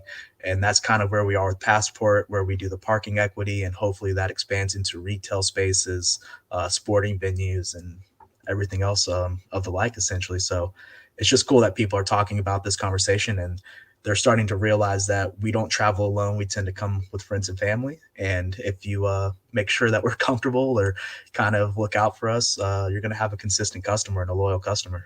I love it. Yami? Well, I love some of the points that have already been said, and I really want to touch on them, and I hope I do justice on what I got. But the main trend that I'm noticing, right, is that especially with social media, you have had a lot of exposures of very big brands that are excluding people, especially with the mask mandate, right? Where deaf and hard of hearing individuals are not just getting the same access, right? There have been many brands up in the news lately that, I'm not going to call one specifically, but it does show that they're having problems not only sort of hiring people with accessibility needs, but also with their customer base and like being accessible. The other thing that I've been noticing a lot is that Biden is the first president to provide an ASL interpreter in their briefings. And I think that really sets the stage. You've seen people who are entertainers now in movies that are deaf and hard of hearing and presenting in Emmys and doing things that they always could do. It's just lately, right, there has been a hyper focus on the fact that like these individuals have not been getting the right accommodations because people relied on lip reading and writing back and forth. And they thought that will solve it, right? But with everything shifting, right? Going back to Darren's point on remote working and like the fact that everything is enclosed now and most transactions are happening online, people are starting to notice that discrepancy, right? So those are some of the trends that are happening. I do want to also note that these trends are not only happening in America. There's a big lash happening in Europe, especially in Britain, around accessibility for people that are deaf and hard of hearing and people with that are differently able disabled like abroad, right? So like I do want to expand that, like the trends that everybody is touching on in this panel are not necessarily American focused and are happening across the globe. So I'm very happy to at least see that the marketplace has recognized that there's a need for accessibility. And not only that, but governments are following up, right? So we recently had a lot of a regulation coming out for colorblindness, and like, hey, now major companies have to comply with having their website being accessible to people that have low to no vision. And I hope that just continues going, like Brandon said. On the idea of trust, right, that Chisa brought when he was talking, I think it's very important that we were talking about hiring people with accessibility needs. And there was a Harvard review on it that talks about like diversity and inclusion and how diversity and inclusion is great for companies. And the only statistics that you will see are in gender and race, right? And is that really diversity of thought? Right. And that's a good question to ask. Right. And I think that companies are noticing that that having comprehensive diversity and inclusion sort of initiatives trickles down, right? And does create that trust piece, right? Like, oh, hey, like I can go work for you. And especially we have the huge resignation going on, right? That where people now are demanding a different kind of workplace, right? Not only do I want to work for a workplace that gives me flexibility, but makes me feel like my authentic self, right, is welcome in this company, right? So when you have those two compatibility, right, to create that trust, I need to see your brand. Where is your brand actually going? Are you, if I'm a Black woman, are you engaging with the Black community and the female community? If I am, deaf and hard of hearing, are you providing accessibility for not only me in the workplace, but also customers, right? So people are seeing it from a very different diverse that I think that trust piece that Chisa brought up at the beginning is very crucial, where I think people are questioning brands a little bit harder than they used to be. And we see that with the Great Resignation. You want top talent, you need to create the space for not only them and their authentic self, but also their people and the people that they represent. In terms of like accountability, right, and remote work, I think that a lot of minority communities have usually been excluded from economic revolutions, right? And that's why we have such big disparities when it comes to incomes. And what ends up happening is like, we need, and I think that there is multiple big companies that are recognizing that this can't happen in this digital age, right? Like, and what I'm afraid of going, to the earlier point that someone mentioned of like digital work is our communities cannot be left out, because if not, we're in big trouble. As just like, we're talking about generational wealth. We're talking about even having buying power in this economy. So I think that it's very important to recognize that now you have people that are fighting for our communities to not be left out of this next economic revolution, this is what this is, right? Like at the end of the day, it's like remote work, or even if it's hybrid, or the change in sort of the ecosystems of caring about the environment and caring about race and diversity and inclusion, I think are all things and all efforts to make sure that our people are not left behind. No, that's awesome. That's awesome. We do have Christina back. Want to get her thoughts on, quick predictions. We do have the next set of guests coming up, but Christina? I think they're in alignment with a lot of what was already said. When I think about futurist thinking, there's core components that we try to train people on. Community-centered design, which aligns with product inclusion, which is what we've been saying. What does community-centered design look like? It looks like building with everyone, for everyone, right? And so like if you're in a creation process of a new product or a new service, that ideation phase, that development phase, that testing phase, that marketing phase, like there should be people at the table that represent the spectrum of user base that would potentially use that product or service. Also, when we're thinking about designing, that also comes into designing for joy, right? Like, is it enjoyable for everyone to use? If not, where can we back up, invite other people into the conversation because we didn't have them in that through line. Designing for joy, I say designing for radical joy, is I think an imperative moving forward because of the demographic shift, which I'm going to talk about in a second. And then also money, right? Having a mandate that backs up what we're saying. Is there a line item in your budget to actually support the initiatives that you say are of value for you? If there's not, is it really that much of a priority for your company? The other component is kind of what I spoke about earlier as well with accountability, right? With the changing demographics, we know that by 2030, 70% of the workforce is going to be made up of Gen Z and millennials. It's the most ethnically and gender diverse demographic that we've ever had in history. And if we've learned anything from the past few years, it's also a generation that does not play when it comes to DEI standards. It's going to be protests. It's going to be public shaming. It's going to be bad press. It's going to be lack of loyalty to the customers. All of these are points that I think have all been named earlier, but these are we're all saying the same thing because these are the trends that we're seeing. To add one thing that is new to the conversation is this important component around collaborative design in the organizational culture. A lot of times what we end up we see happening are siloed decisions, either from leadership teams saying, hey, these are going to be our standards, and it trickles down to everyone else to follow, which is ironic because most leadership teams are the reverse. It's more white at the top than it is at the bottom. And so having people at the top making decisions for what inclusion looks like at the bottom is interesting. And so having design processes and innovation opportunities where you have the whole team involved in what looks like best practices and policy is a trend that I hope continues to play out and stick. And we're at time, so Nice. Now, just so quickly. So as we go on to the next set of guests here, just quickly, we're just going around the horn quickly about how people can get in contact with you. So I'll start with the order in which we just presented in reverse. Christina, how can people get in contact either with you or the company? Yeah, we're at unpacking.co. Our social media handle is at unpacking_co. And then my personal one is at Christina with a K, Kristina X Will. Nice. Yami?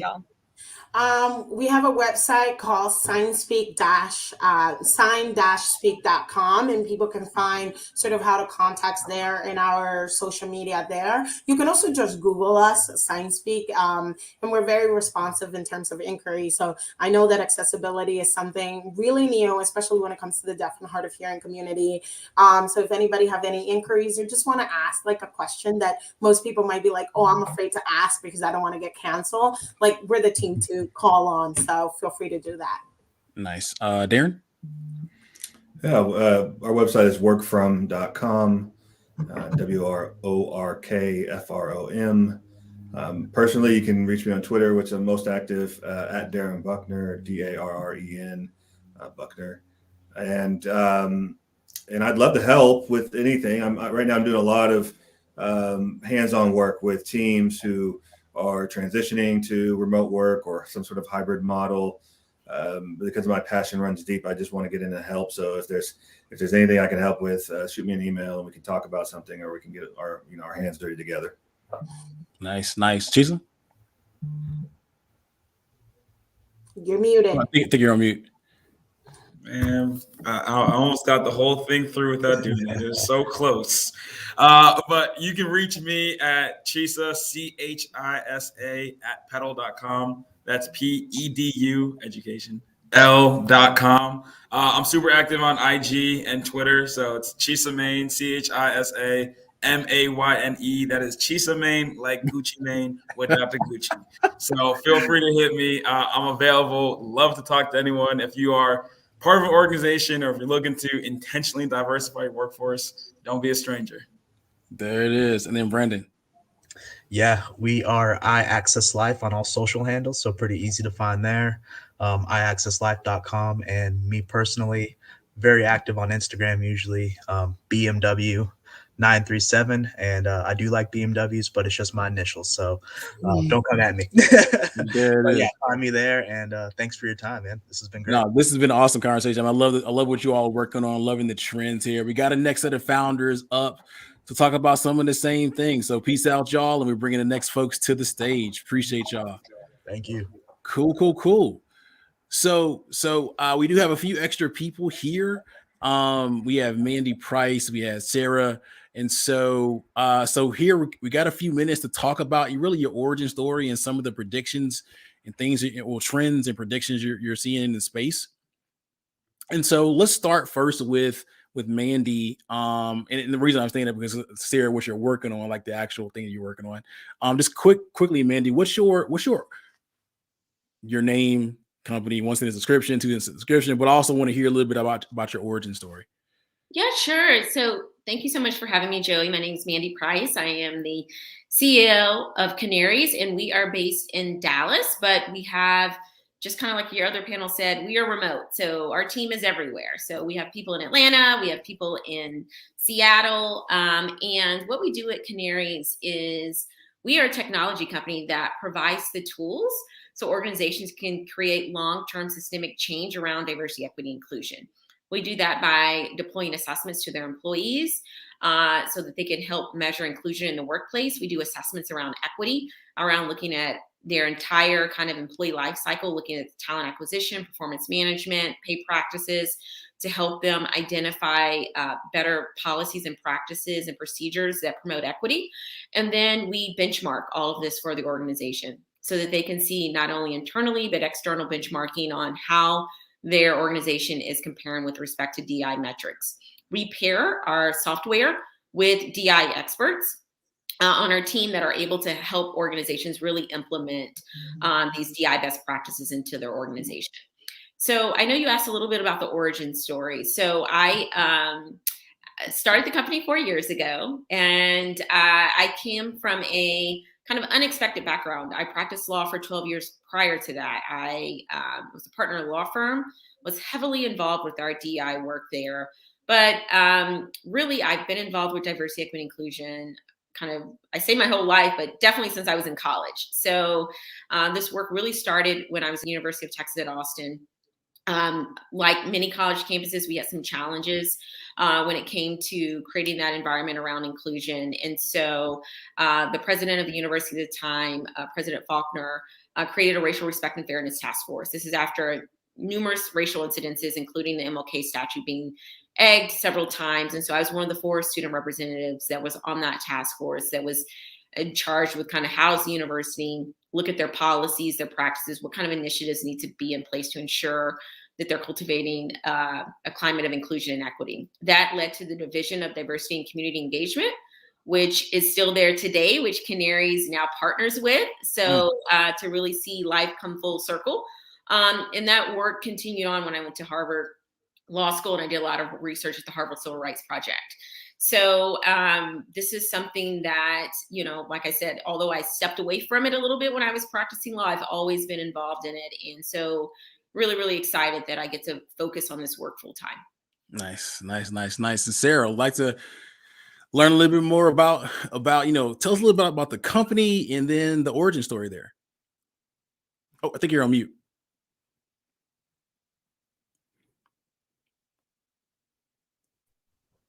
Got it. There. I made the mistake myself too. Well, first off, Joey, thank you so much for having me today. So glad to be here. And Mandy, I'm just so glad to meet you as well. Seeing your success out there and really how you're making a difference, you know, just love connecting with you. So my name is Sarah Roadhorse, CEO of Onwards HR. And Onwards HR is a technology platform that transforms the way employers conduct separations by simplifying the process, promoting consistency, and prioritizing transparency. So really what we found, you know, across the US, there's actually 17 million involuntary separations that happen each year, and many times that globally. And really anyone who's, you kind of joke, everyone has a termination story or a separation story, whether it happened to them or someone they know, and none of them are good. It's really a difficult process for everyone. It's time consuming. It's difficult, it's error prone. And these are three qualities that unfortunately lead to wrongful termination lawsuits, severance overpayments, and the worst case is bias out there that kind of perpetuates as part of the process. And what we've kind of found is, and what we believe is really separations. The worst part is that they're manual today. So the only tools that companies have are Word, email, and Excel to manage the process. And as you can imagine, that ends up creating a lot of variances, inconsistencies between how they're handled, how they're managed. And we really feel it's the biggest risk to an organization's DEI strategy. So much focus is on hiring and making sure there's a diverse, equitable playing field. There's focus internally as far as the workplace. We have a long way to go, but there's people focused on making it a better workplace. But we are really the only ones focused on making sure that exit process is consistent and fair. And it's really important out there. It's just one of those things that it's been completely ignored. People say, now, why are you in separations? Well, someone has to do it. If it's in every organization, and it's really, really important for an organization to do it well. As even if it ends up, if you go out and Google, there's a million scenarios in the press of cases, wrongful termination cases. But even if it doesn't turn into a lawsuit, a corporate brand, that exit strategy, how they treat people at their worst moments when they're leaving that process, leaving the company is so important because it really will impact the corporate brand ultimately. And as we were talking about earlier, the world of trust. People want to work for a company that are treating people equally, consistently, and fairly. And so that's what Onwards HR does. So what we do is we guide HR through the separation process, making sure that they're following best practices, they're complying with corporate policy and employment laws like the Department of Labor's WARN Act, as well as the EEOC. We do conduct analysis to make sure there's no protected populations that are adversely impacted as part of that exit process. And we also help them kind of manage that process from the separations themselves, the agreements, making sure that they are consistent so that one person is treated the same as everyone else and there aren't mistakes as part of that exit process. No, I love it. I remember the first time we were talking, I came away with that from the conversation like, yep, I would invest in that. I love the problem. To your point, it doesn't seem like a lot of people, if any, are actually working on it. It's a huge thing. It is. Well, we are talking to some of the largest organizations and no one does this. I mean, no one does this. And then you think about the number of rules and compliance across the globe. Every country has their own statutory requirements and companies need to comply. So global companies really struggle with this as a whole. And it does. It poses a great risk to companies. Yeah. No, Mandy, I'd love to come back to you. I mean, what are some of your thoughts? I mean, what are you seeing in the space? And what I really like to get from you is, what do you see happening next year in the few years after? I mean, the last few years have been crazy. Pandemic, racial justice uprising, remote work. I mean, all kind of stuff is really up into the space. So where do you see it going moving forward? Yeah, no, absolutely. So like you said, the last, I say 20 months, we've just seen tremendous change within the DEI space.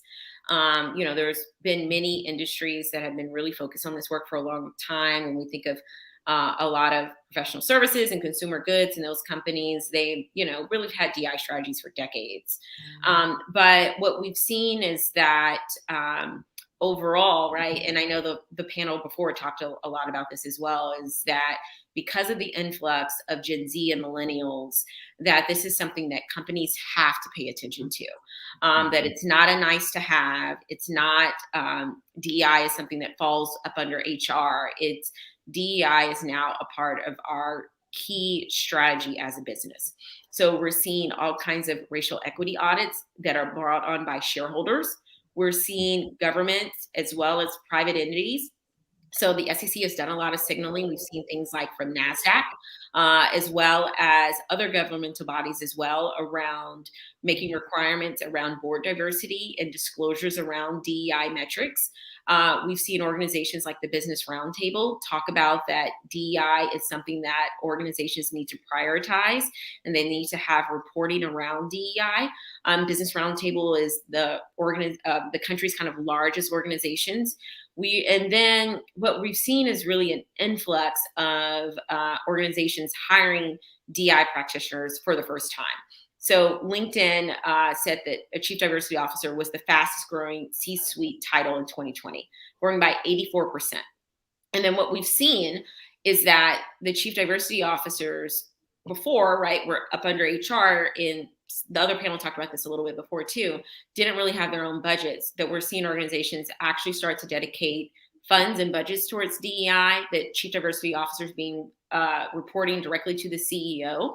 And so these are all great improvements, because a lot of what we saw previously was everything around DEI was focused on recruitment. Many organizations, the focus was, we have a pipeline problem. We know that there's never been a pipeline problem. The problem has been that people don't stay at organizations where they're not getting paid the same, where they're not having the same promotional opportunities, that they know that there's no long-term prospects for them at that organization. So we saw this revolving door where talent would stay for 2 or 3 years and leave because it became very evident that that organization was not equitable. Now, what we're seeing in the space kind of over the next year is that organizations are really starting to lean into inclusion and equity. Again, organizations for a long time have measured diversity, but they've done very little with respect to inclusion and equity. Having that robust, comprehensive strategy around the D, the E, and the I, and we've seen organizations taking on a stance around belonging and justice. As well. We're seeing that organizations are really grappling with how do they handle this hybrid work environment, because this is something that the panel before talked about a little bit too, right, with the Great Resignation, that we're seeing talent demanding different things of their employers, and that as we move forward, right, this kind of dual hybrid or the ability to work remotely on a long-term basis is going to continue. And I think we're going to continue to see organizations lose talent if they do not offer that as an option. I think we're seeing a lot of organizations really expand. And so I really like the other panel where they talk a lot about accessibility around ensuring when we're measuring diversity, equity, inclusion, we're not just measuring gender and race, that we're having a holistic, comprehensive kind of look at our workplace. So a lot of our clients that we're working with, we're launching self-ID campaigns. We're able to help them track and measure any kind of disparities that we're seeing in their workplace with respect to religion, with respect to neurodiversity, with respect to differences and support that may be needed to provide it to parents or anyone else doing dependent support. So all of these things are things that we're seeing organizations really start to think about and have some intentionality around. And then I think one of the things that we've seen, given the focus that the pandemic has had as well around mental health. So, mental health was kind of something, called the employee support line, is becoming much more prioritized. And with our clients, we're doing some measurements around mental health as well as how do we ensure we're providing the type of support that's needed, given the demands that parents are under and that different populations are under, given the ongoing nature of the pandemic. So those things around parental leave, the C-session, as far as the amount of women leaving the workforce, I think are all things that we're going to continue to see as trends. And the fact that organizations are realizing that DEI is not a US issue, it's a global issue, and having that comprehensive global strategy around DEI. Nice. Sarah, what about you? What do you see moving forward? Oh, and I think you're still on mute.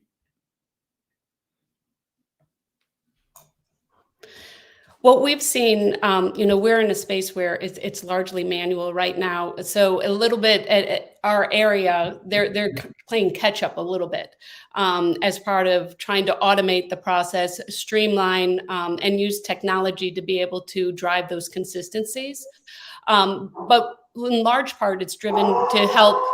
Excuse my alarm system in the background. It's all good. Yes. Oh, everything's okay. It's all good. She wants to be a part of the session. So yes, well, largely the trends that we're seeing first and foremost is on mitigating risk. So a lot of organizations are finding themselves with COVID in large part. People needed to be vaccinated, being able to track the vaccines. And there are some terminations occurring when people are not complying with the corporate policies. We've seen in the news that doesn't always seem to be equally, people treated equally as part of that backdrop. And that's where we can come in and help assist in that process, because if this individual does not comply with the corporate policy and that one also doesn't comply, then they should both be treated the exact same and not differently based on who they are, their background, so on and so forth. And so we're seeing a lot of those cases come out. And so, it goes back to mitigating risk is a big piece. But where we feel like it's going beyond that is a lot of what everyone's been focused on is about the quality. So a lot of companies come to us to be able to mitigate the risk, to stop the severance overpayments, to make sure they're not having bias as part of that process. But then they realize, as part of the separation process, it's actually very costly for companies to manage. And it's a time-consuming process and a lot of back and forth. So it's a lot about the streamlining the processes in that capacity. And then ultimately making sure, going back to kind of improving how they treat individuals within the organization and ultimately, build that trust with their employees.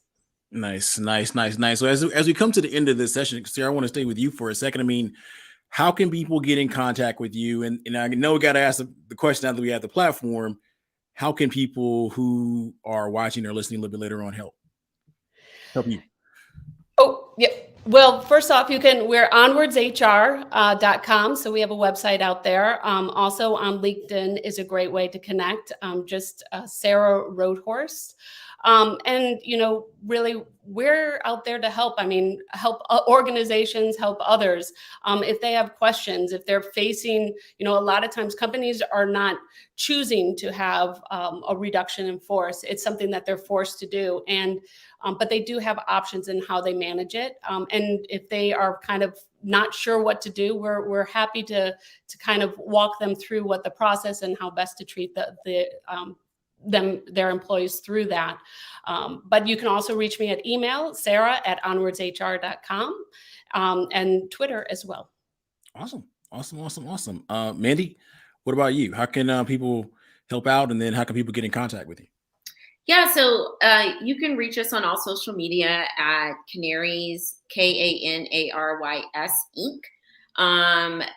Most, I say 4 major 5s is that. If you can't find us on the Inc., just drop the Inc. I know there's a couple of them that are just Canaries, but that's where all of our social media. You can also go to our website, www.canaries.com, and we have all of our contact information there as well, where you can reach out to us. You can schedule a demo, and we look forward to connecting with everyone that's interested in learning more.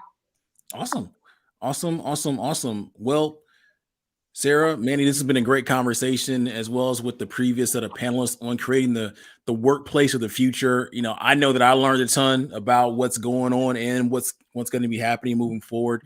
Looking forward to the impact that you all are going to continue to make moving forward and watching your growth. And so some of my most favorite founders, I'm not just saying this because y'all just here. I'm being honest. Like first time talking to both of you all, I was like, yep, that's the one. There. So thankful. I'm truly thankful for y'all joining us today, taking time out of your busy schedule, and thanks a ton on this Giving Tuesday. Thanks, Joey. Awesome. Bye, Mandy. Bye. All right. So we are at 2 p.m. Eastern. We're going to the home stretch to a certain extent. Some great conversations today. We just got finished with 2 different segments from Microsoft. One on building the future tech workforce, and then just that one on creating a better workplace of the future. And so again, this is Giving Tuesday. This is our Giving Tuesday Good Stories edition. The second year we're doing this. We are halfway through. We've been doing this since 8 a.m. Eastern this morning. We got another 6 hours to go of good stories from founders, experts, and partners in our network. And so if the spirit comes over you, you're feeling good, if you just want to just help out, please consider donating to Goody Nation by texting good stories to 70 70 70. We're raising money to scale our impact in 2022. And so looking forward to everything. Want to give a big shout out to Ed Richardson, who just donated about 10 minutes ago. Appreciate you, good sir. And we're going to keep on powering on with this next awesome panel. So I'm about to bring to the stage a number of great people doing great work. And this is a topic that is near and dear to me. You got a bunch of people that are making the world a better place for us all in one way, shape, or form. And so we got members of the Goody Nation team here. We got some partners here. We got some founders in the program here ready to have a conversation on some of the things they're working on. But more importantly, why social impact is a part of who they are as humans, and why they decided to kind of focus on this stuff and make it their life's work. So I'm going to kick it over to some people on our team, Kathleen and then Bethany, for intros, and then we'll do a round of intros for the speakers, and then we'll kind of go from there. So Kathleen, I know you were here earlier. Do you want to do a reintro? Sure. Hi, everybody. Yes, I was here at 8 o'clock this morning, and it was so much fun to kick this off.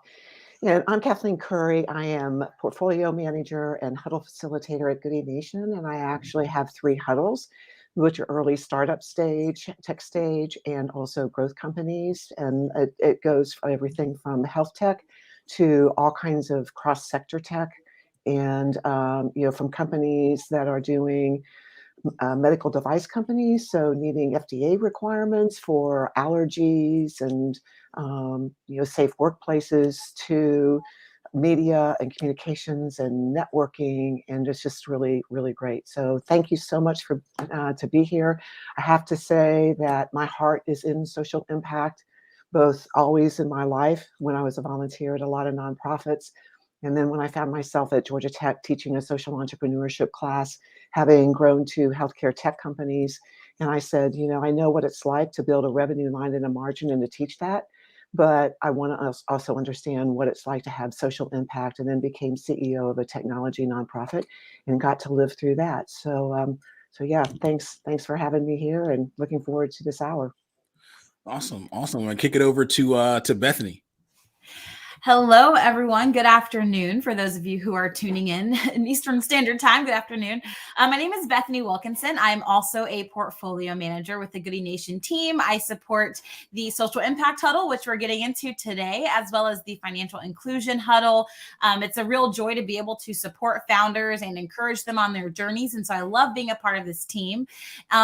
And the rest of my time, I also lead a content platform called The Diversity Gap, where we help everyday people pair their good intentions for diversity with true cultural change. I have worked with nonprofits for many, many years now. I love what's possible when people are able to come together with a vision and make a difference in their communities. I'm a firm believer that we all are having a social impact. It's really just a question of whether or not we're aware of what that impact is and how intentional we are being to make sure that our social impact is a positive one. So I'm really glad to be a part of this conversation today. Awesome. Now I'm going to kick it over to Paris from our team, who's been on throughout the morning, but a reintro as well. Yes. Hey, everyone. I'm back, Paris Proctor. Excited to be here this afternoon on the East Coast time. I'm based in LA on the West Coast, but supporting in programs, processes, and partnerships overall. And for me, social impact has been woven throughout my professional career and personal, just my heart for service. And coming out of undergrad, decided to go into full-time entrepreneurship and start a nonprofit where bringing others together was all about part of the mission of serving and going out to different countries for those efforts as well. So far and wide, I just love that element of impact, but bringing people together in order to do that. So we're doing that here today. We're doing that through Goody Nation, and excited to just be a part of this conversation. Awesome. Now I want to kick it over to Brad from Mission and Cause. They've generously contributed to partnering with us on this particular segment. So Brad, you want to do a quick intro? Sure. Thank you, Joey, and thank you to everyone at Goody Nation. Appreciate the opportunity to spend some time with everyone today. Mission and Cause, we exist to help organizations make a positive impact in the world through communications. And we have been very fortunate to partner with great organizations like Goody Nation, but other purpose-led organizations as well. My background is I used to work at a large global purpose communications organization for nearly 20 years. For the last 4, I served as the organization's CEO. So really focusing on that effort of how do you use your scale and the organization to make a positive impact, not only on your bottom line, but also in society more broadly, has been, core to kind of my focus for the last several years now. Nice. Now I want to kick it over to Daisy. Hi, everyone. My name is Devshi. I am the CEO and co-founder of a public interest startup called Justice Text. We're building technology in the criminal justice system that centers the needs of communities that have been most directly impacted by our country's history of institutional racism. We are essentially building software that analyzes high volumes of body cam footage and makes it easier for public defenders to then hold law enforcement accountable.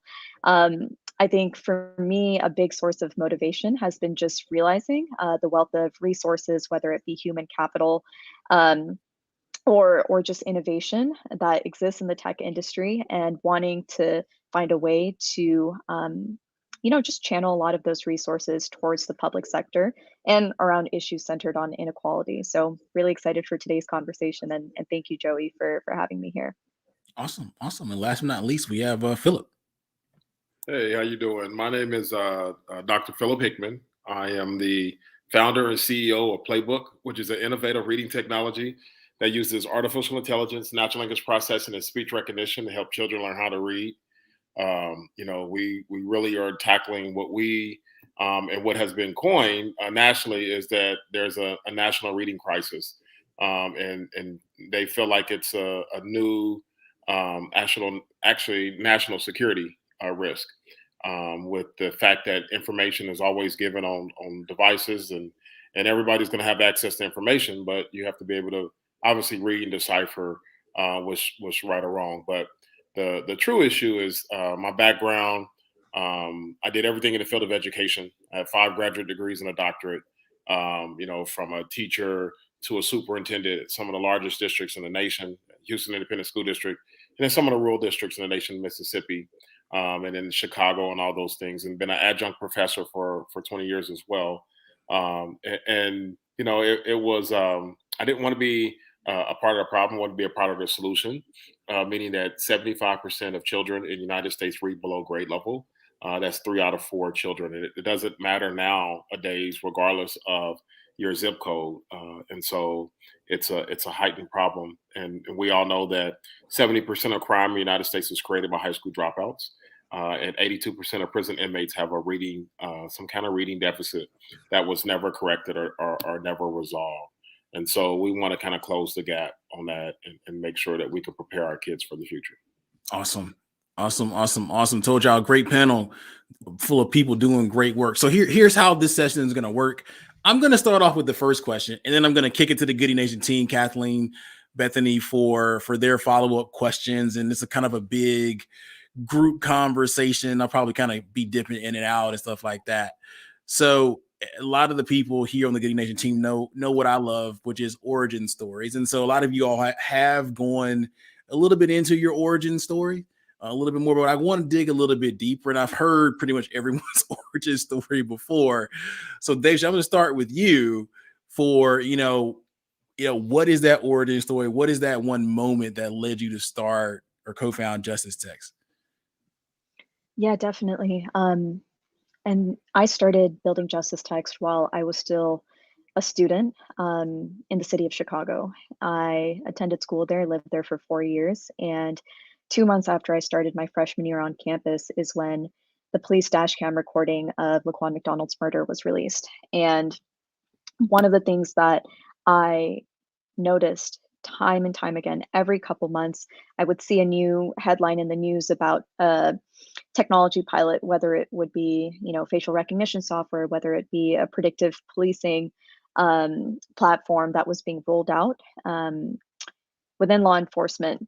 And I also noticed that these investments were doing very little to actually increase public safety or advance racial equity. At the end of the day, what they were making it easier to do was more efficiently arrest and incarcerate communities that have already suffered so much from the impacts of over-policing. So from my perspective as a technologist, as someone who was studying computer science at the time, it was always at the back of my head. Can I do something that's one step beyond attending protests, that's one step beyond, engagement service, that somehow tries to tackle some of these systemic issues within the criminal legal system?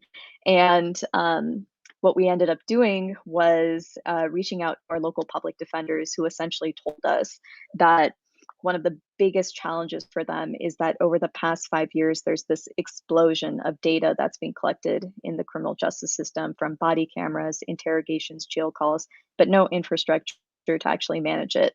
And, we quickly realized that bringing the skill sets that we do as technologists, this was a problem that was well aligned with what we were able to offer. So we just got started as a side project while me and Leslie were still students on campus, and it evolved into our full-time jobs not too long after that. I love it. I love it. Philip, I want to go for to you for yours. Okay. Again, I was a former educator, as you know, or still an educator. Once you're one, you never lose that title. One of the actual true issues were that I was in a school district and we took kids. We had 23% of children who were past the third grade reading gate when I first became a superintendent. And you have to pass in order to go to the fourth grade. And so those kids were all retained. When I left, 93% passed. But I wanted to look at what practices that we do and how could I make that scalable. And one of the things, and not replace the adult in a sense, but be able to give the adults the tools, the data to be able to assist. Well, when I was looking at how do you gather data for reading and the way that we did it, and we really invest in people, right? And so we spent our money towards a lot of people and technology to be able to close that gap within our district. But I want to look at how can I automate a tool that will make it necessary. So when I started investigating all the reading platforms that are out there, I found out that we were lied to as educators. Like all this time, no one is assessing reading using technology.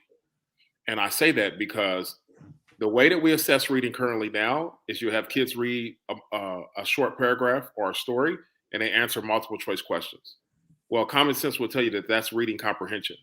And that's actually not reading comprehension because we don't know what the child read. So we don't even know what we're assessing. And then there's another practice where they use technology and they have the child read along to a story. Well, if a child is reading along to a auditory voice, then that actually is oral language.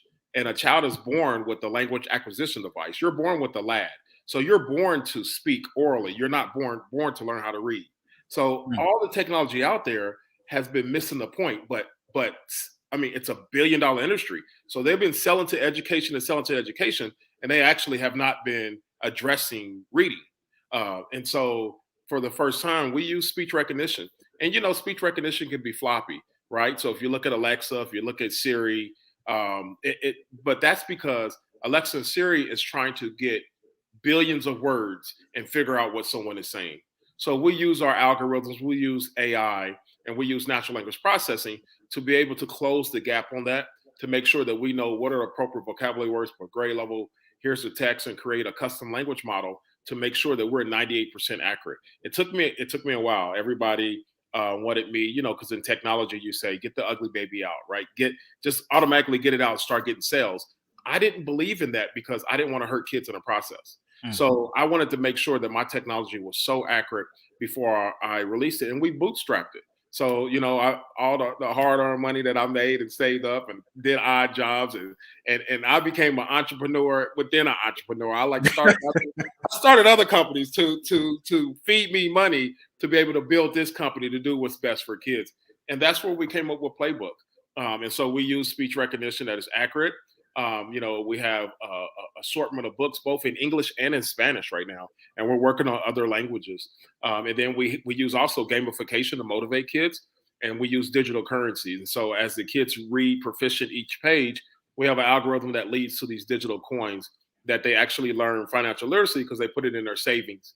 And then later on, they can use those to play a variety of video games. We have over 150 video games that we developed. The other neat thing, real quick, is that we develop educational games that actually are part of our recommendation engine that don't require the coins. So once a student is reading and we show deficits, we give a profile to the teacher, we give a profile to the parent because we want the parents involved, and then we give a profile to the student, and we also recommend content. And so we recommend fun games that they can play to build those skill sets in learning. And so that's kind of where we're at. We're in several school districts, and we're getting the word out to get the more. I'm the marketing person. I'm the sales person. I'm this, that, and the other, right? Because we wanted to bootstrap it. But it's a good thing that we're putting in the hands of teachers and these tools, and we're actually changing the destiny of kids. And this is regardless of socioeconomical status, race, gender. We have to look at the way literacy plays in the future, right? You just did a panel on the future of jobs, but we know that the research says in 2030, 85% of jobs that will exist have not been invented yet, but they will have some aspect of technology, and you better know how to read. And so we want to make sure that we close the gap of the have and have-nots and prepare our kids for the future. And that's kind of why we came up with Playbook. Nice. So Brad, I got to come to you. I mean, you talked a little bit about, why it's important to you. What is that why? How'd you get into the work? Because, the phrase, you can be anywhere in the world with your skills. You can do anything but why impact? Yeah. Well, and why, and more specific, and specifically why, communications, right? Trying to drive a positive impact through communications. And I'll tell you, I mean, for me, I've spent a whole lifetime in communications, but if you think about it most broadly, nothing changes without the bedrock and foundation of communications.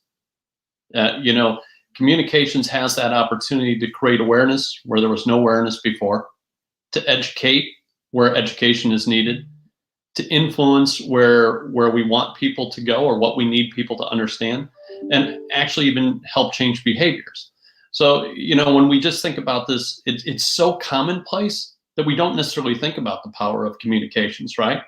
But whether you have elected to get the vaccine or haven't is most likely driven by the information that you're consuming, the communications you're consuming, right? So this touches us in everywhere that we go, and organizations have this incredible impact to use not only communications to help drive their bottom lines and create sales and create loyalty among customer bases, but they also can use their size and scale to influence positively the communities in which they work in, or more broadly, the world at large, right? And we started to see several years ago, probably about 8 years ago, this shift from simple, what I would call corporate social responsibility, to more social impact.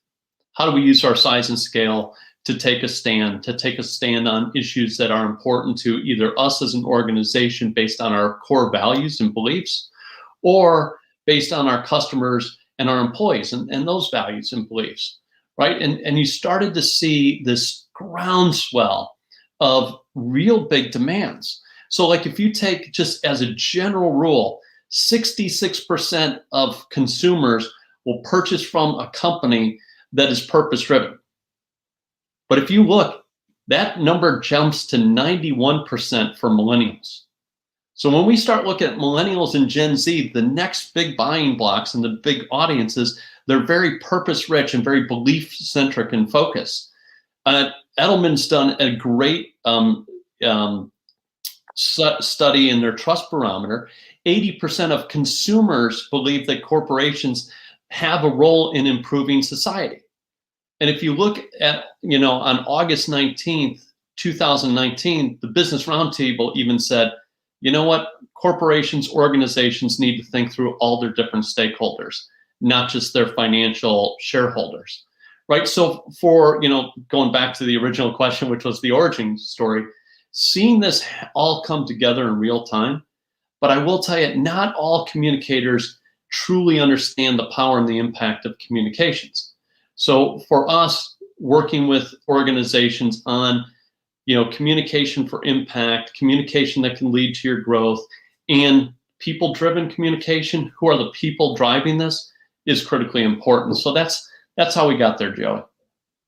No, I love it. I love it. I love it. And so before we get to these next set of questions I'm going to go to Kathleen next. A quick reminder, we're raising money to support the Goody Nation's operations next year. And so you can donate by texting good stories to 707070.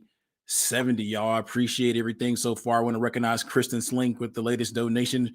Appreciate you, ma'am. We definitely need to catch up soon. So Kathleen, I want to kick it over to you for these next set of questions. Great. Well, it's you all getting my mind and heart to think and to feel a whole bunch, which is exactly what I love to do and I'm here to do.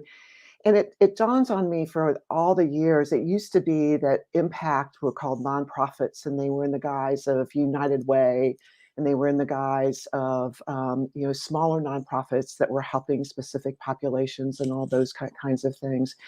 And so we know that there are trends in technology in order to be able to get more things out into the market more efficiently, broader reach and all that.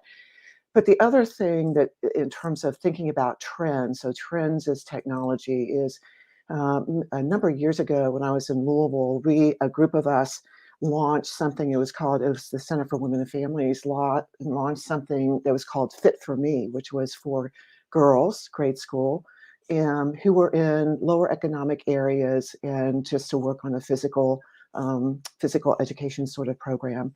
And we used University of Louisville women athletes, and we used Bellarmine nursing students, and we had these great sites set on, this is what we're going to do. And what we found out the first time that we went in and started talking to the schools, a school where some of the girls were living in cars, where their moms didn't work, all those kinds of things, is we couldn't solve that problem until we solved the transportation problem and food problems and things like that.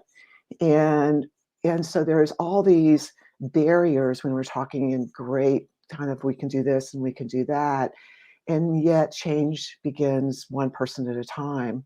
And so I've gone from thinking big, we can do this and change the world, to if we can change, if we make one person's life better, that's a start, and then that's another start, and it's the ripple effect.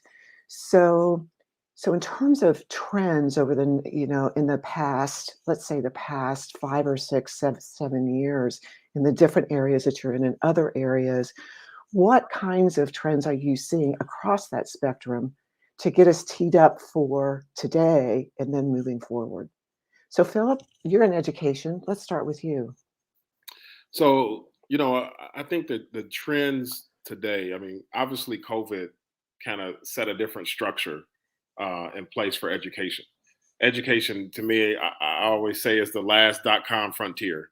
Meaning, it's an old dinosaur, and even now, as things starting to ease up, it's trying to go backwards, right? It's trying to fight that trend. But to be honest with you, there's a lot of things that has to happen.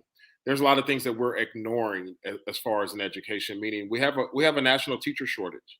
So even though back in my days as a superintendent, I would tell people, technology will not replace people, but those who use it will replace those who do not.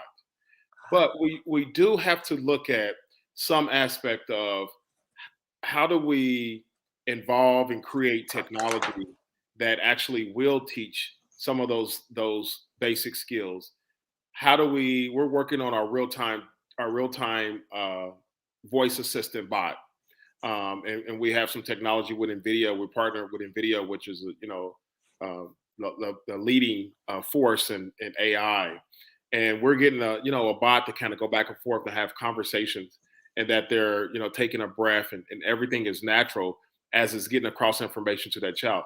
The reason is like I said, we're not necessarily trying to replace adults, or that's not the trend to replace adults, or that's not the intention. But we have to respect the fact that now, if we don't fix the issue of paying teachers more, that we have people who are going to college and they understand that they can go to other fields because access is a little bit, more wide open than what used to happen when our best and brightest were specifically in the field of education. And so because it's creating that shortage, and we still have a large population of youth that need to be taught, we need to figure out some way to do that. I'm gonna tell you, augmented reality is gonna be real big because that allows you to get information regardless of space, right? Regardless of location. It allows the child to be more involved, allows the learner, period, whether you're talking K-12 or at the college level or even in workforce development. And so, space, brick and mortar in the future may not be necessarily the main focus of education, where you can have virtual hubs and virtual spots of teaching and learning. The other thing that it's becoming big because of the national teacher shortage is not utilizing technology to replace people, but be able to allow children to be to have access to teachers that are remote, right? And so there are teachers around the whole country, and we have some excellent teachers around the whole country. And now we're able to eliminate the fact that a child's zip code determines how they're being educated and by who they're being educated with, where we're closing that gap and we're allowing them to have access to strong instruction. And then the other aspect of it is really looking at what will be the traditional role of the teacher. And we know that little black box in your hand, that phone, mine is gold, but that little black box in your hand you have now access to any information in the world. And so it's not a matter of access now. It's a matter of, the teacher facilitating social emotional development and a teacher working as a facilitator of knowledge. Because what technology allows us to do is start to differentiate learning. And I tell people all the time, even you think of the aspect of reading. So someone says, okay, 45 minutes of reading a day, that's what the class has to be geared around. That's what a child needs to learn. Well, what if I need 47 minutes? Like, we closed the book at 45 and I just needed 2 more minutes to be able to have that object permanence, to be able to have that information stuck in my mind. Or what if I need 10 minutes a day?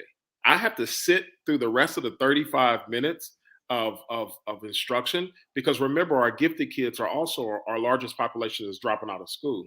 And so, the teachers now going into the role of facilitating that information, allow differentiation to happen, allow learning to happen at different pace and different time and different agencies and all those kind of things. And so, we're looking at big trends in education. It's real disruptive. And there's a lot of, pushback to that because it's uncomfortable because education usually is designed around adults and not kids, right? And we have to look at not putting the needs of adults over the needs of kids. And we have to look at ways to integrate technology to utilize all the senses. Kids are living in a multimedia environment every day outside of school. And then when they come to school, we have them unplugged. And so we have to look at ways to plug children in the education setting. And the last thing I'm going to say is that the other thing is our use of technology. So it's real clear that in our more impoverished areas, in our poverty areas, our urban areas, we use technology to point and click in gaming.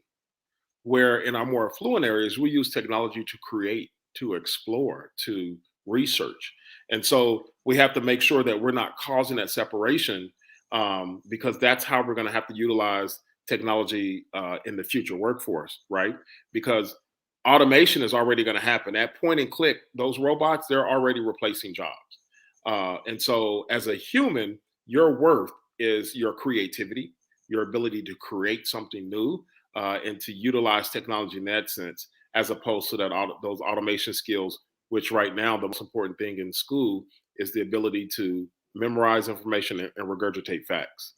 When later, one of the important skills that you're going to have is the ability to learn, unlearn, and relearn, and do that in a creative fashion, because technology has such a short shelf life. And so those are some of the Okay. things. Wow. So, Wow. Okay. So I want to get to Devshi, because Devshi, you're in a whole different area. But one of the things I want to put on the table for all of us to think about, and just kind of brief on, is that social impact space is ripe for unintended consequences, the dearth of the helping hand. And one of the shadow sides of technology and AI and being so much online is privacy and everything being known about everybody at every time. So in the healthcare system, at least there's something to protect patient confidentiality. This is not don't know how well it's doing or if it's doing the job, but in terms of children and where they are and what's going on with them, it's such rich information. So how do we work, and how are you thinking about the shadow side of this information and what happens to it, for these populations? Yeah, that's a fantastic question, because we're working in the criminal justice space where Yeah. there actually isn't a lot of infrastructure that's been built around, first of all, even organizing a lot of this data. Yeah. I have, heard from different sheriffs who say that even tracking information about the healthcare needs of different folks who are currently incarcerated might be in a database, might not be in a database. It's not really clear when this information is being updated. So I think the first challenge is actually developing the infrastructure to track a lot of this information and make it digestible. But I think the second question is what you mentioned. Once it is available, what and who can use that information and for what end? I think predictive policing is one example of where this data has been incredibly it has been utilized in a very unethical manner. In Chicago, there was a gang database that was set up with very few audits done. It included children as young as 7 years old and folks as old as 70 years old. And this information was being used to police communities and justify decisions that otherwise, did not undergo that much scrutiny. In our work, we're dealing with very sensitive data, body camera footage. And so we work very closely with offices and try to educate them on what it means to be storing this information in the cloud. What are the limitations of speech recognition technology? And I think in many ways as a vendor, we're doing our best to try and operate in an ethical fashion, but I think there needs to be a broader effort to create these guidelines around how this data is managed. So yeah, I think it's a field that's ripe for conversation and so important. So would you call that a trend in the work in which you do? As if we're talking about it here, but and what are some of the other trends that you're seeing? I would say some of the trends that we've been seeing is that, unfortunately, I guess I'll speak very specifically about the criminal justice system, Yeah. is that one of the primary policy responses to reform and needs for greater accountability has been recording more information. Let's surveil communities more, with the hopes that, if we have this on video, it's going to unveil the truth of what's happening. I think I read a statistic recently that this data is being collected and only 8% of state prosecutors' offices actually use it to prosecute the police, and well over 90% of them use it to prosecute everyday citizens. And so what you end up seeing is that, you know, there is kind of a justification that's broadly shared about increasing transparency, accountability, but what is actually happening on the ground? You know, this data is just being collected. There's greater surveillance, and at the end of the day, it's being used as a hedge for existing institutions to kind of cover themselves. So I think for me, a big reason why we're building justice text is trying to get that piece of the equation out there. It's one thing to record this information, but if sheriff's offices, DA's offices continue to be the gatekeepers for when it's accessed, what is shared, you know, like you all know, like sometimes there's crucial pieces of body cam footage that's shared like a whole year after the actual incident took place. So I think for us, it's just like, let's actually democratize access to this data and do so in a way that really respects the privacy of those who are at the end of the day being surveilled by the state. Wow. So Brad, I'm curious about so much of, in terms of what we're hearing across both the impact of the work that's being done and the trends there, is also the communication and how it's communicated. And it seems to me also the advocacy that is needed even to bring the issues here across the board and then actually educate people in terms of what's really going on and the complexity of some of these systems and how we take one step at a time. So have you seen, what are the trends sort of in the way that some of this has been communicated and impacted? You know, is it still marketing? Look at us, we're doing great, yaha. Or, you know, are there communications of really diving into the more nitty gritty and really human aspects of social impact? Well, Kathleen, you started this conversation, this section, talking about how, you know, an individual can have an impact. Yeah. That you may recall. And one of the things that technology has helped in terms of trends is that truly one person or a very small group of people can all of a sudden create movements.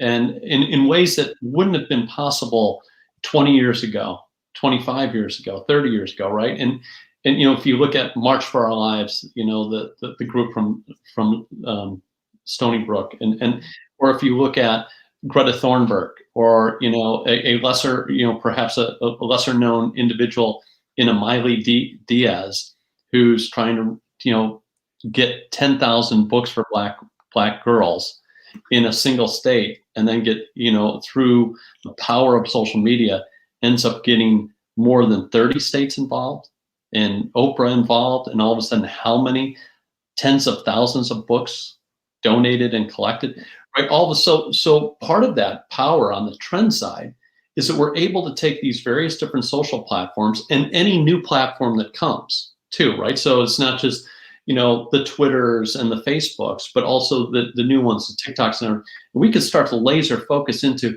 who's most likely going to hear, act, respond, become passionate, and advocate for, you know, our position. So on the positive side, that really leads to creating movements around really great causes in many cases.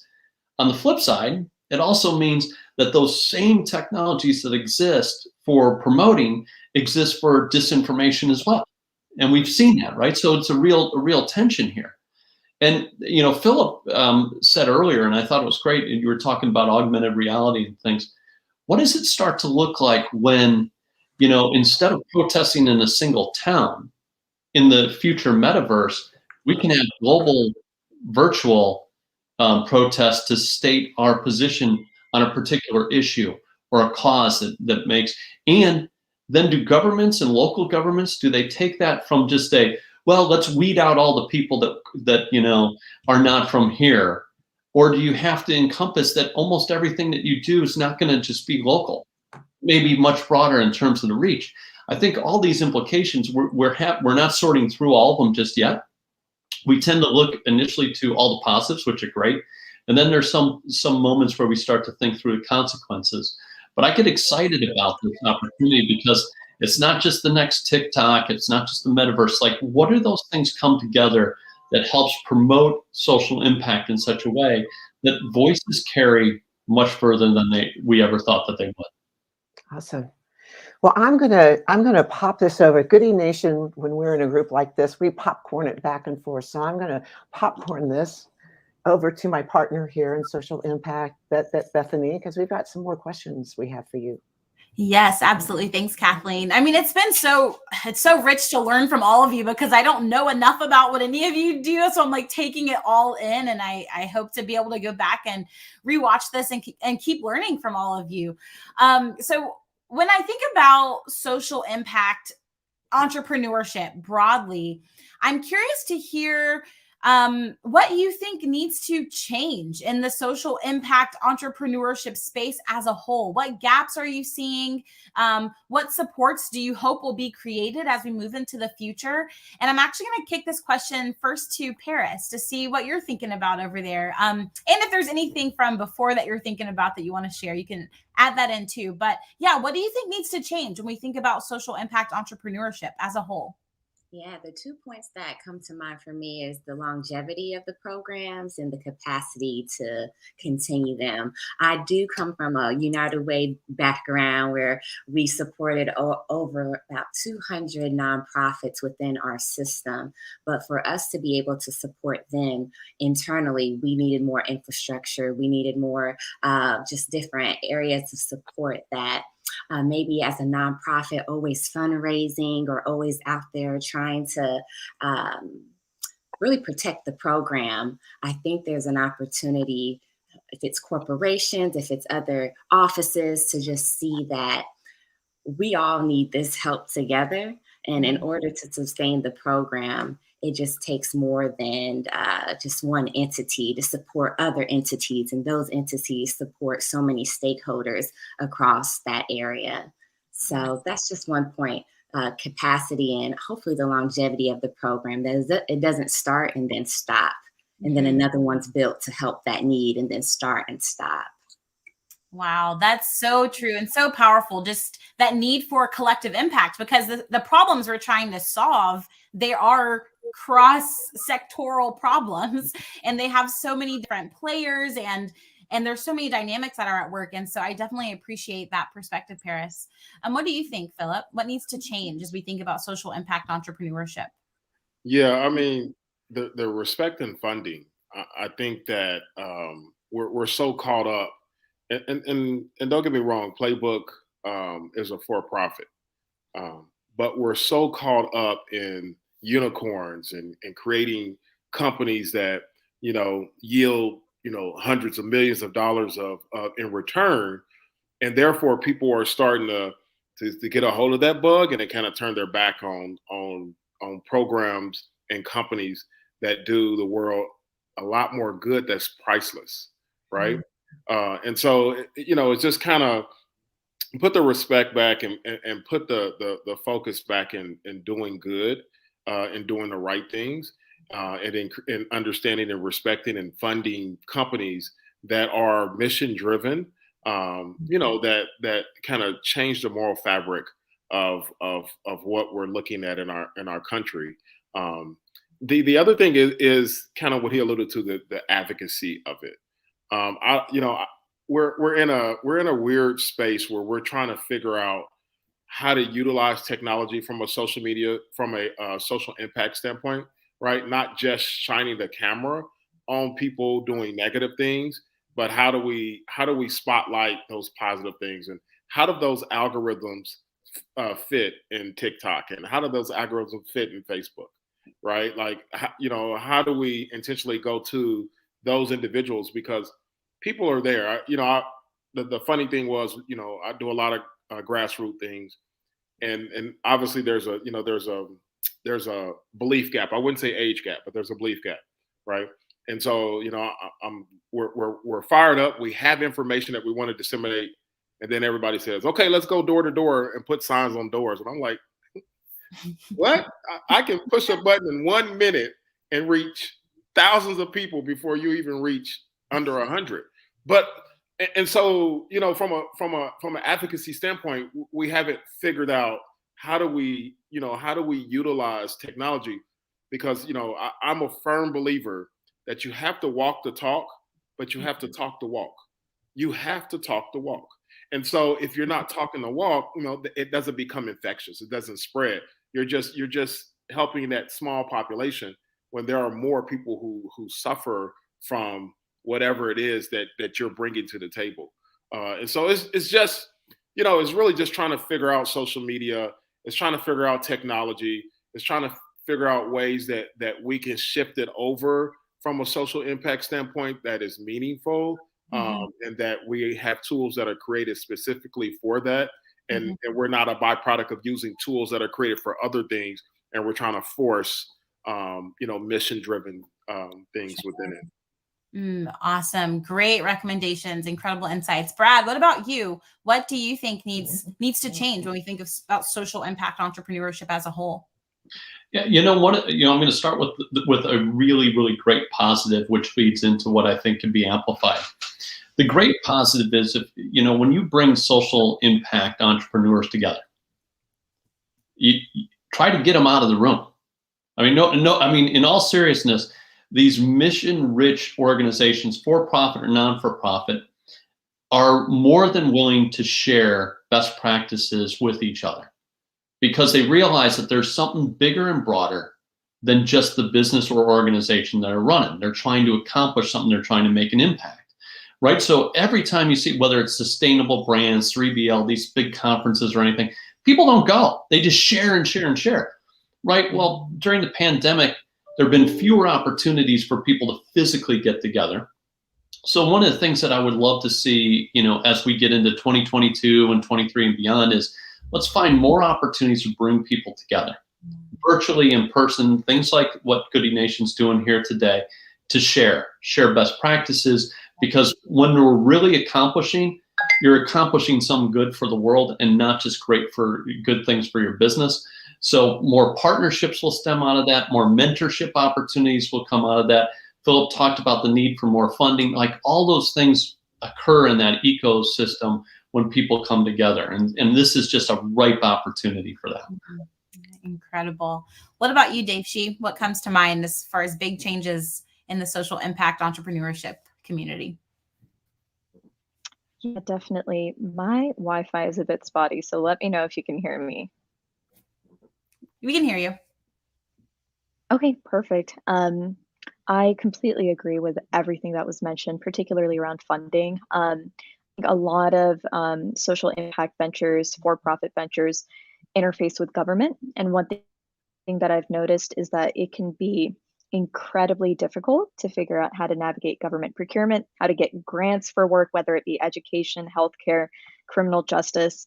And as a result of that, a lot of new innovators in the space are hesitant to work on truly systemic issues that are related to the public interest because there's this perception that you need to work with a lobbyist and you need to have all these pre-existing connections before you can really scale and have impact.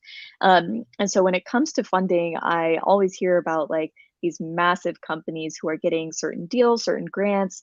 And I think just democratizing that space in a way that venture capital has become so relatively easy to bring, even without a pre-existing network.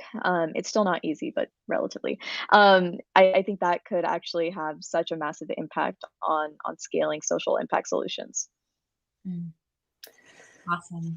Well, we are almost discussed. I don't know how time flies so quickly because we are just 10 minutes out till our 3 o'clock stop.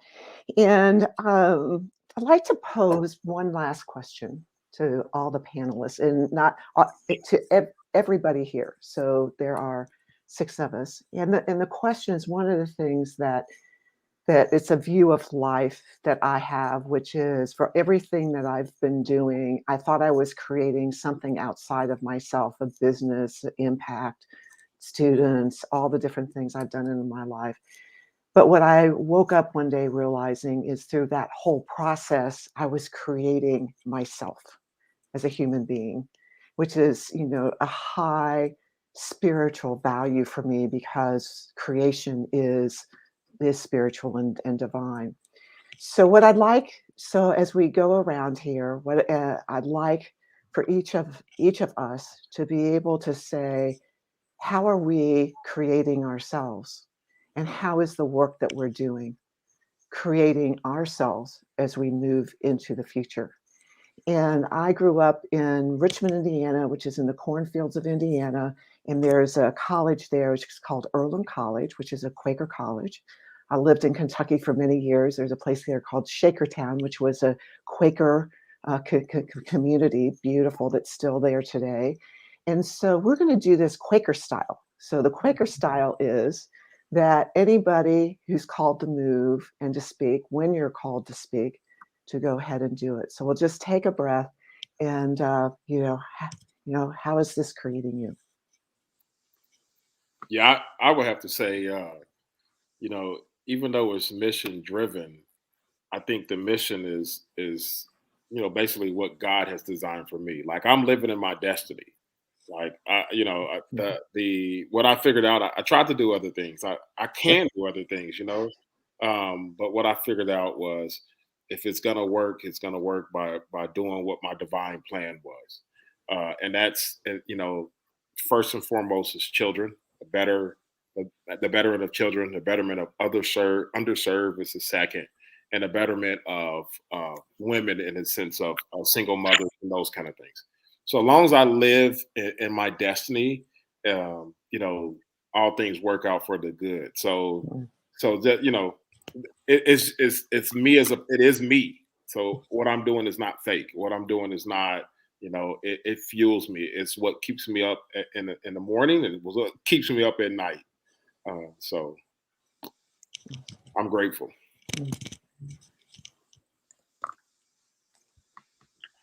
I'd like to share a quick story, if you don't mind, and that is, there was a gentleman up in Wilmington, North Carolina, and he started an organization you guys probably have heard about. It's called True Colors Brewery, and it is 100% employed by gang members with the desire to reduce violence in Wilmington, North Carolina. You should check out the story. It's a great story. But when talking with him, I asked, you had started 10 previous companies, and he'd start them, he'd raise them up, and he'd sell them, and he'd cash out. And this one, he decided to do completely different.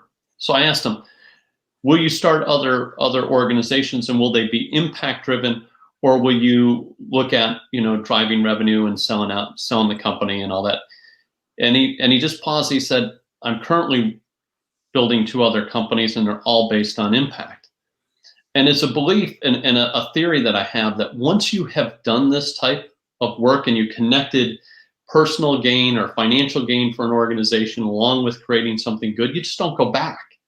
It's like something that it doesn't allow you. I don't know why, but it doesn't necessarily allow you to just go, hey, I'm going to click in on some revenue now. It becomes intertwined. And so, to me, much like Philip, I feel like it's as much of a calling as anything else. It's what I'm supposed to be doing. And, unless I get a different calling, I can't imagine doing anything else.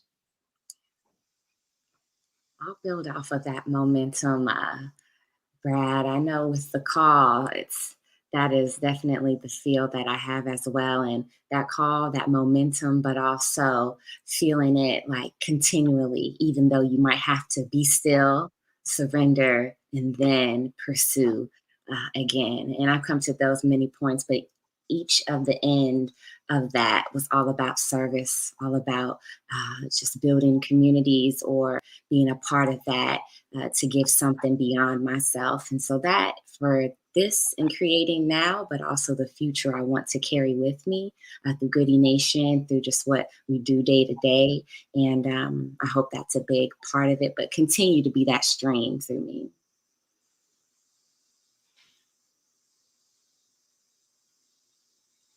And I'll pass it on.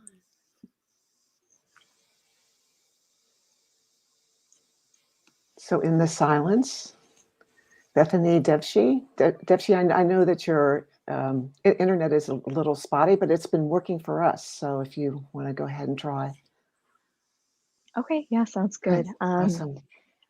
I think the last thing that I'll say is how powerful it's been for me to build in community with others, and particularly in community with other entrepreneurs of color. And this is something that I believe in so strongly, but for whatever reason, every I don't know, every like female entrepreneur, underrepresented entrepreneur that I've worked with, just has such a powerful life story that informs the work that they do. And I think days when I am feeling stressed about whether it's funding, whether it's about the slowness of selling to government, whether it be building a team, I am so grateful for the fact that I have a community that I can fall back on. And so that's something that's been huge for me as I navigate my time as a first-time founder, and something that I'm also so grateful to Goody Nation for helping to facilitate.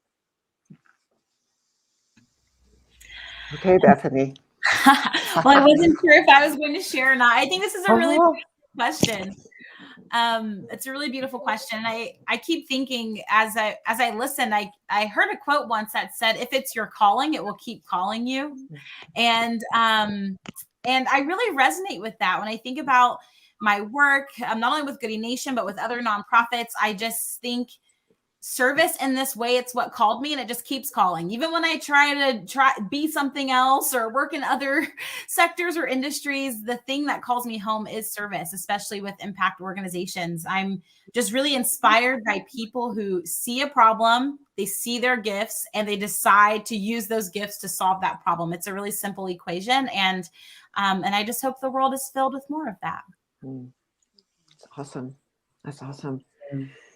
Well, I asked the question, so I guess I better be ready to also answer it. And I think part of my origin story is that I spent so much of my life running away from my heart and running away from what really spoke to my heart, because I thought I needed to be somebody else and something else. And it was a great time in my life because I gained a lot of skills and I gained a lot of experiences. But over the years, as I let my heart lead my life to say, this sounds good, and I want to have an impact here, and I think I have something to offer here, that's really when I began to see how I was creating myself. And one of the great things about life is standing here. I'm really glad that, as you all have said, what has been within me has been leading me forward to create my life. And one of the things the Goody Nation team knows, they've heard me say, is that all the different ups and downs and crazy stuff that's gone on and all the things that I've done in my life, I'm really grateful because it created me here today, to be here today with you all, with Goody Nation, with the other work that I'm doing. And it's really powerful for me to create the world that I want to live in 2 months from now, 2 years from now, 5 years from now, 50, 500, 1,000 years from now. And so thank you very much. And Joey, we'll hand it back over to you. This has been so much fun. Yeah, it was beautiful, everything. I thoroughly enjoyed listening to the conversation. I know everyone else is logging on across Facebook and YouTube and Twitter and LinkedIn and those over at Hopin and stuff like that. So, truly appreciative of you all. That was amazing. Brad, thank you for powering this session. Hopefully it lived up to what you were looking for. And I can speak for everyone else, and that everyone here is making the world a better place for us all. So thank you. And we're about to roll on to the next segment. We got to keep this train moving. Peace out, y'all, and keep on doing, you're following your heart and building who you are. We truly appreciate you. Thank you. Thank you, Joey. Bye. You're welcome. You're welcome. Bye. All right, y'all. So we're gonna keep this party moving. And we got, our next set of panelists on the way. And so just as a recap, y'all, we're now coming up on 3 p.m. Eastern. We've been rocking since 8 a.m. Eastern. We've talked about some amazing topics, from building, dreaming, building, scaling, and impacting while doing the impossible. We talked about the addiction to the hustle, how all founders need therapy, a great conversation that should be continued there. We spent a morning, or really an hour, with Google for the startups. We talked about supporting non-unicorn diverse-led startups powered by Accenture, a great conversation that will be continued. We talked about building the tech workforce of the future powered by Microsoft, and then talked about how we can create the workplace of the future as well, with some awesome founders from our program. And then we just talked a little bit about making the world a better place. So now we're about to shift it. We're going to talk about the culture, y'all. And so we got some dope people with us who will share a little bit about their work. But before we kind of bring them to the stage, wanted to give a quick note on, again, while we're doing this. So today is Giving Tuesday, a global holiday or global day to support awesome nonprofits, and we're raising money to scale our impact for next year. And so if the spirit comes over you, if you want to support us in any way, shape, or form, you can donate by texting good stories to 707070, y'all. So donate by texting good stories to 707070. We have some, want to give a shout out to some of our recent contributors: Kristen Slink, Ed Richardson, Kevin Seleska, Laren Walker, Casey Venning, Jeff Hillemeyer, and a few others today. We appreciate y'all. So we're going to bring the folks to the stage next. And again, we're going to talk about the culture. And so first up, we have a few good folks. And let me kind of get this new banner up. And so this session is powered really by Butter.ATL. So we're split into two sections. First, we're going to hear from a few awesome individuals, and then we're going to shift over about 30 minutes in to hear from another set as well. So we have today with us at the moment Kate Atwood and Deja Walker. So we're going to spend a little bit of time. As we had the last person as well. Maya, hey, how's it going? So let's do a quick round of intros. Really before we kind of dive into your work a little bit more, right? And so Kate, we'll kick it to you. We'll go Kate, Deja, and then Maya. So Kate, just tell a little bit, like one sentence description about who you are, your company, what it is, and then where you're checking in from. Sure. Hi, everybody. My name is Kate Atwood. I am a founder creator and currently working on a platform called Loco Plus, which is the first content platform for emerging video creators and filmmakers curated by local markets. We really believe that the future of the creator economy will be held down by the regional ecosystems of which these creators are emerging. So I'm very excited to be joining you, Joey, and my fellow panelists in talking more about the culture and how that will drive the creator economy if we're intentional about letting it do so. Awesome. Deja? Okay. Hi, everyone. I'm Deja Walker. I currently serve as the operations manager and investment portfolio manager of Quality Control. If you guys aren't familiar, Quality Control Music is the record label to home of artists like Lil Baby, City Girls, Lil Yachty, just to name a few. What else? I'm based in Atlanta, where culture is born and bred, and I'm happy to be here today. Awesome. Maya? Amazing. Hi, I'm Maya. I am the head of marketing for Clubhouse, the social audio app. We are a social network based on voice, where tons of interesting conversations with the most interesting people happen every day. I've been there since March, and I also just recently moved to Atlanta. I was in LA for the last 7 years, and now I'm in ATL. Joey, we haven't had a chance to talk about that, but I'm in ATL. I wanted to be where the culture is and be a part of this incredible moment that's happening in the city. So happy to be here. Thanks for inviting me. Awesome. Thanks. Welcome to the city. So let's kind of get quickly into it. I want to dig a little bit deeper into each of you all's work. Kate, I'll start back with you. What are you working on specifically, and honestly, like why and what are you seeing? Sure. I I think I'll start a bit with my origin story. Having a lot of people in Atlanta may have known me for the work I did with Choose.ATL and launching the first city-based streaming platform called SIA. And the reason I did that was because Atlanta, is having this moment, and certainly has always had this moment as being this culturally relevant kind of maverick in the world. But for the first time, we had the opportunity to really tether that, back to the roots, back to Atlanta, and get credit for that. So we were having this kind of crazy emergence of tech and the film industry. But what I realized was that the power brokers at the table at this really important time were still not really listening to the independent content creators. They weren't really, asking them what they needed and how we could move the creative industries forward so that more of them had distribution, had ownership, and ultimately had success in what was now being framed as the creator economy. So I got really passionate about that. I got really passionate about the opportunity that Atlanta had to create the new pace setter for growth and development in this emerging content kind of chapter. And that's what Loco Plus is doing. I mean, we don't talk a lot about local. There's a lot of, framing around local right now that it's a fence, that there's really no relevancy for it. But we're really about kind of and be bullish about that, and the thesis that if we allow creators to launch and grow from the very place of which they are sourced creatively and culturally, we will actually unlock more potential and more revenue than we've ever seen in this industry. Nah, I love it. I love it. I love it.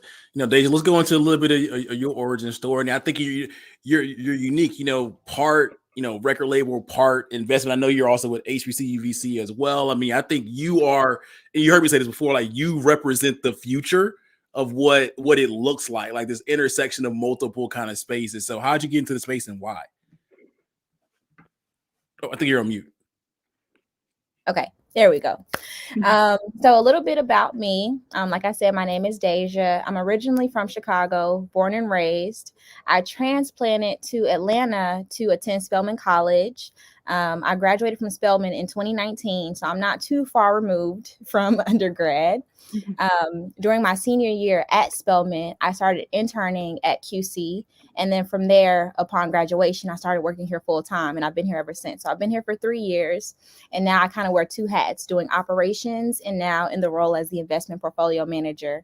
And that kind of came about just because working closely with our artists, I saw the amount of deal flow and opportunity that would come their way as far as investment opportunities, but no one really being in a position to properly evaluate those opportunities, or even having someone in the space to get them in on deals that could change their lives, or deals that they can positively impact to be the next big thing. So once I kind of made that realization, I started doing my research, and I came across venture capital and what it all means. And I kind of just fell in love with the concept of something that can change the world. And from there, I kind of just seek any opportunity or resource that I could find to educate myself on it. And now, as the investment portfolio manager, it's my job to give all of the companies in our portfolio the value that they seek when they have a company like Quality Control on the cap table. Along within that journey, like you said, Joey, I was a fellow of HBCU VC, which was a very, very amazing program for me. Coming from an HBCU and not entering VC through the traditional route, being a part of HBCU VC kind of gave me that technical traditional training that I felt like was needed for me. Kind of just learning the bare bones of VC and knowing how to talk the lingo and things like that. But here I am now. And like I said, I'm very excited. This is definitely going to be a journey. There has been its challenges of kind of just doing an overall pivot. But luckily, there is still intersection and relation between the music industry and sports within the tech space. No, I love it. I love it. I mean, Maya, what's your story? I'd love to hear how you got to where you're working on now. Yeah, I mean, I'm a Midwest kid, and I always wanted to be in entertainment and media and kind of at the intersection of all those things. I was really fortunate that like my first real work experience was working for Oprah. And I started as an intern on the Oprah show. And I ended up working for her for almost a decade. And so I had the opportunity to work in, syndication and on like the world's biggest talk show, global talk show. as well as the transition to the Oprah Winfrey Network, which is cable, O Magazine and publishing and all the things that, she really touched. And so after doing that for a long time, I wanted to fly the nest and go see if I could be successful somewhere else. And so I went to Netflix, and I was at Netflix right when Netflix was getting into the original content business. And so I spent the last 5 years there prior to Clubhouse, really building up their marketing and editorial strategy in the US, and by the end around the world. And working at Netflix really got me curious about working in technology, because I think everything's converging. And so media, entertainment, technology, I think in the best case is all one thing. And it's interesting, the through line, I think, of my experiences, because, when Oprah had this ethos, and her mantra and really her mission is to make sure that people feel like they matter, and they feel like they're seen and they're heard. And I think Netflix was the opportunity to make sure people are seen and that their stories are reflected on screen, because there's so much research and data that shows the more that you see yourself, it changes who you become and what you believe is possible for your life. And ironically, Clubhouse is about making sure people feel heard, and have a platform to speak their voice and tell their stories and build community. And so what's interesting, I didn't really even know what I was getting myself into when I came to Clubhouse. It just sounded like an exciting opportunity. I was employee number 15 in March, and we've now 10x the company. We're also in one of the most interesting, I think, spaces in social media with social audio, with every single tech platform also deciding that audio is important to them. And so it's very exciting. It's very exhilarating. We're also building something new. And I think it's just, when you're, this stream is called We Do It for the Culture. I'm acutely aware that when I think about culture, I think about Black culture, and that Black culture has been really influential across every single dimension of thing that I've been a part of, whether that was working for Oprah, working for Netflix, who's the biggest distributor of Black content on planet Earth. And now Clubhouse, which is, I think, has really led the charge with Black creators and conversations around Black culture. So I'm learning every day, and it's really exciting. But I think there's so much opportunity to democratize voice, and to give everybody an opportunity to make sure that their voices are heard. No, I love it. And I promise we will have a Giving Wednesday or something on Clubhouse for. So let's talk about this thing around the convergence of media, entertainment, and stuff like that, as you mentioned. Kate, I want to kick it back to you. I mean, so let's talk about where things are going again, going into 2022 or 2022, 23, 24, 25. Where do you all see this thing going? Kate, we'll start with you. Yeah, sure. So one of the big kind of stats that's out there right now that keeps us at Loco Plus awake is the fact that you have this explosive market now called the creator economy, which is basically promising ownership and democratized distribution to creators. It's valued at $104 billion, yet we now know that about 3% of the estimated 50 million content creators are earning the equivalent of a minimum wage. There's a lot of money that's not going to creators in the very economy that they've built. And so one of the things that we're really looking at is how can we break down those barriers, the access points of distribution, of monetization, as we build this bridge from Web 2 with Web 3, and really tracking a lot of that. The big platforms will always play to that 3%. I mean, this isn't unique to creative industries. This is industries at large. When you have something that grows that fast, and Maya, I'm such a fangirl. So it's awesome. I'm so glad you're in Atlanta now. But you have these tech platforms that accelerates everything. And what we have to be intentional about is making sure that that's great. Like we need those far-fetching, we need those, leapfrog companies, but then you also need the companies that are building the infrastructure that can kind of build the bridges along the way. And I think that's what we really have the opportunity with in this new creator economy, is to say, let's have those leapfrog companies, like set the new standards, set the new reach, and then let's have infrastructure and ecosystems that can make sure that more, in our case, creators are brought along and able to monetize and to have a successful career doing what they love to do, which is make content. Nah, love it, Deja. I love to kick it. Love to kick it to you next. But before I do this, I just want to say that we're gonna do like a big group meetup here, like maybe at the gathering spot and stuff like that. Welcome Maya to Atlanta and stuff. But Deja, your thoughts on where things are going, in this media entertainment, kind of music space, 2022 and beyond. Mhm. Yeah, I'm actually very excited because I feel like there's going to be disruption. COVID has definitely put a new perspective on how the music industry can and should operate. One thing that I'm very excited about is how live performances will look. So before, my perspective was everyone's excited to be back outside and they want to go to shows. But now, as I educate myself more on Web3 and the metaverse and things like that, I think that's what the future of live music will look like. I'm very excited for the metaverse. I know there are some people that are scared, some people that, they don't even know what it is. But personally, I'm very excited about it. And I'm excited to see, like I said, how it disrupts what we know as music and entertainment and anything within that vertical. And another thing that I kind of predict for the future is the value that NFTs will have for artists and their music. I think everyone is kind of picking up on the concept and the idea, but it's still very, very early. And I'm excited to kind of see that be the norm for artists to share and create their art. No, I love it. I love it. Maya? Yeah, I mean, when I think about Web3, the metaverse, and creator economy, I'm still learning so much. I think it's really interesting. It's fascinating to me. It's still really nascent and it's early.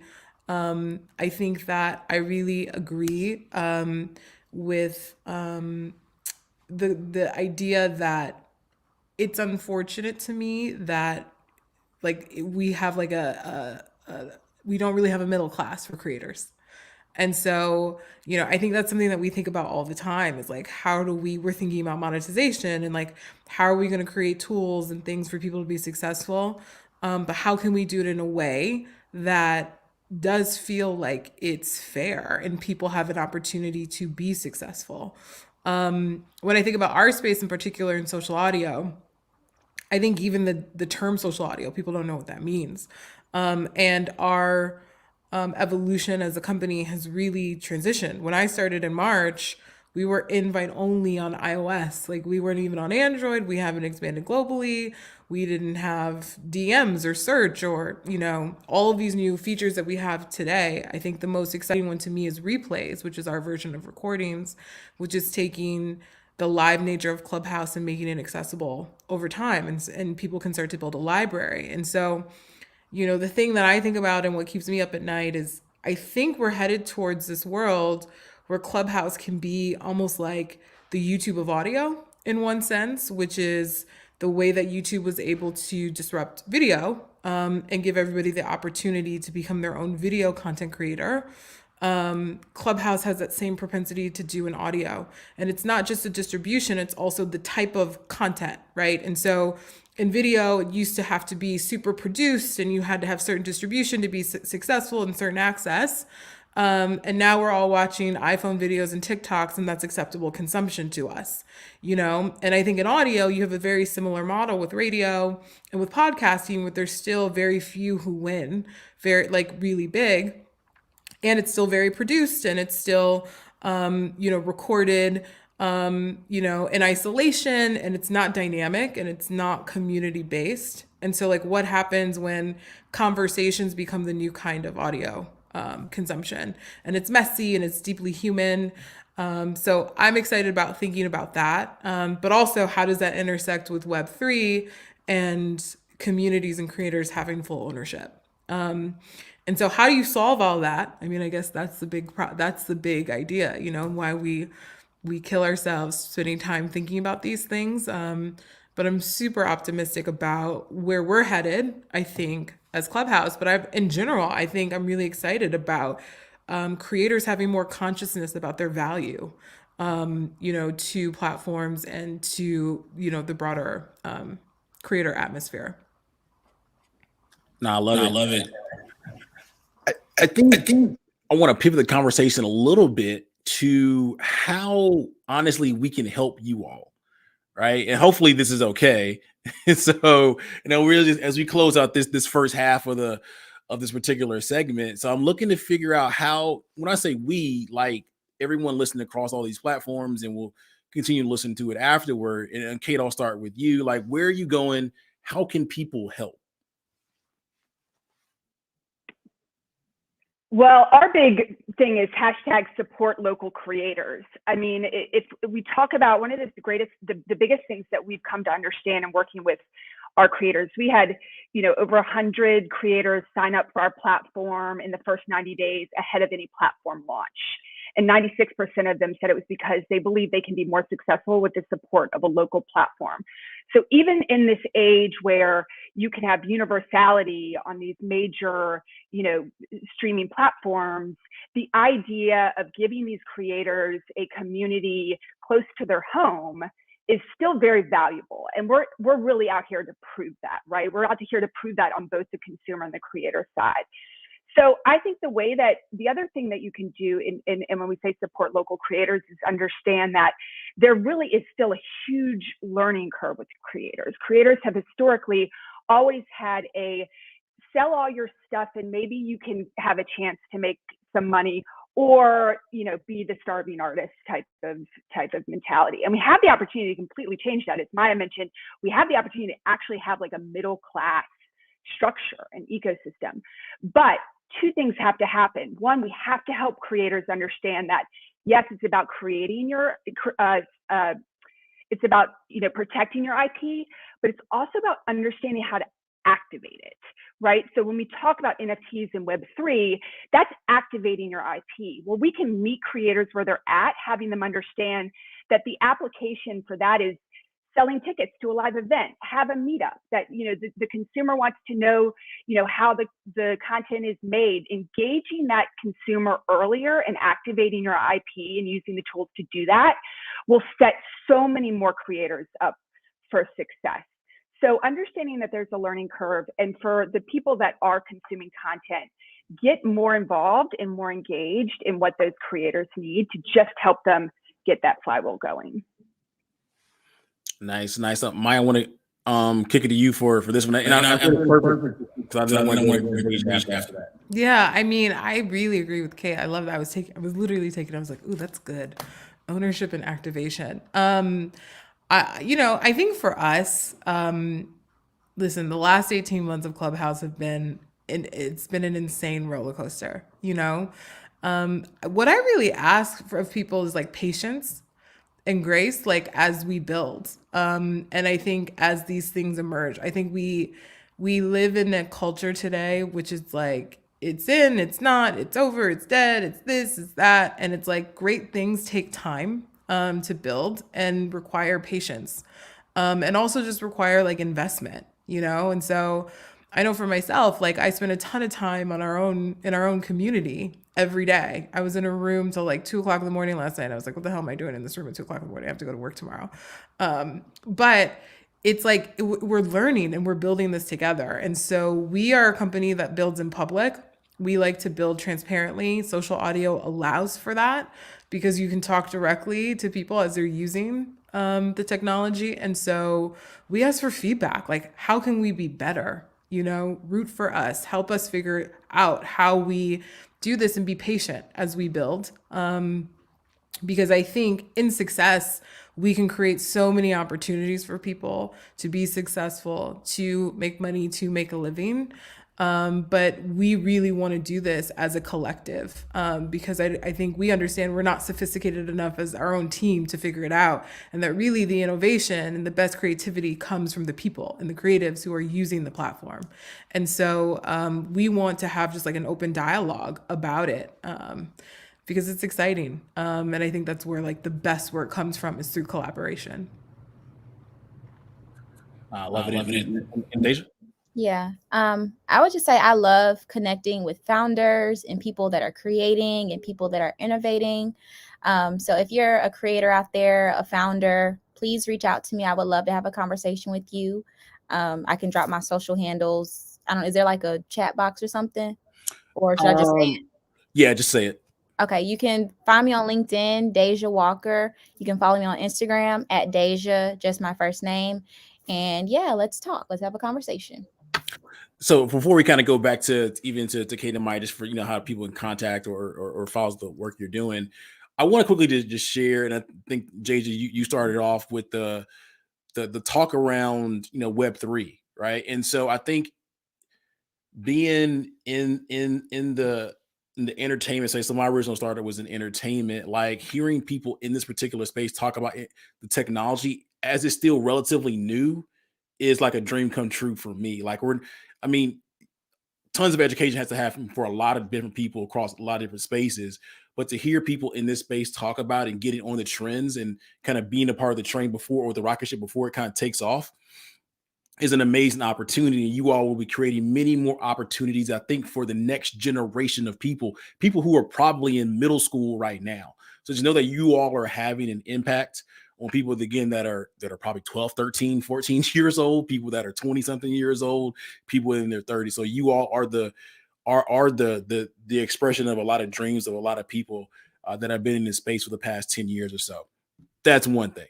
But two, before we go into that, I do want to kick it back to Kate for quickly. How can people get in contact with you, follow the work you're doing and stuff like that? And then we'll go to Maya.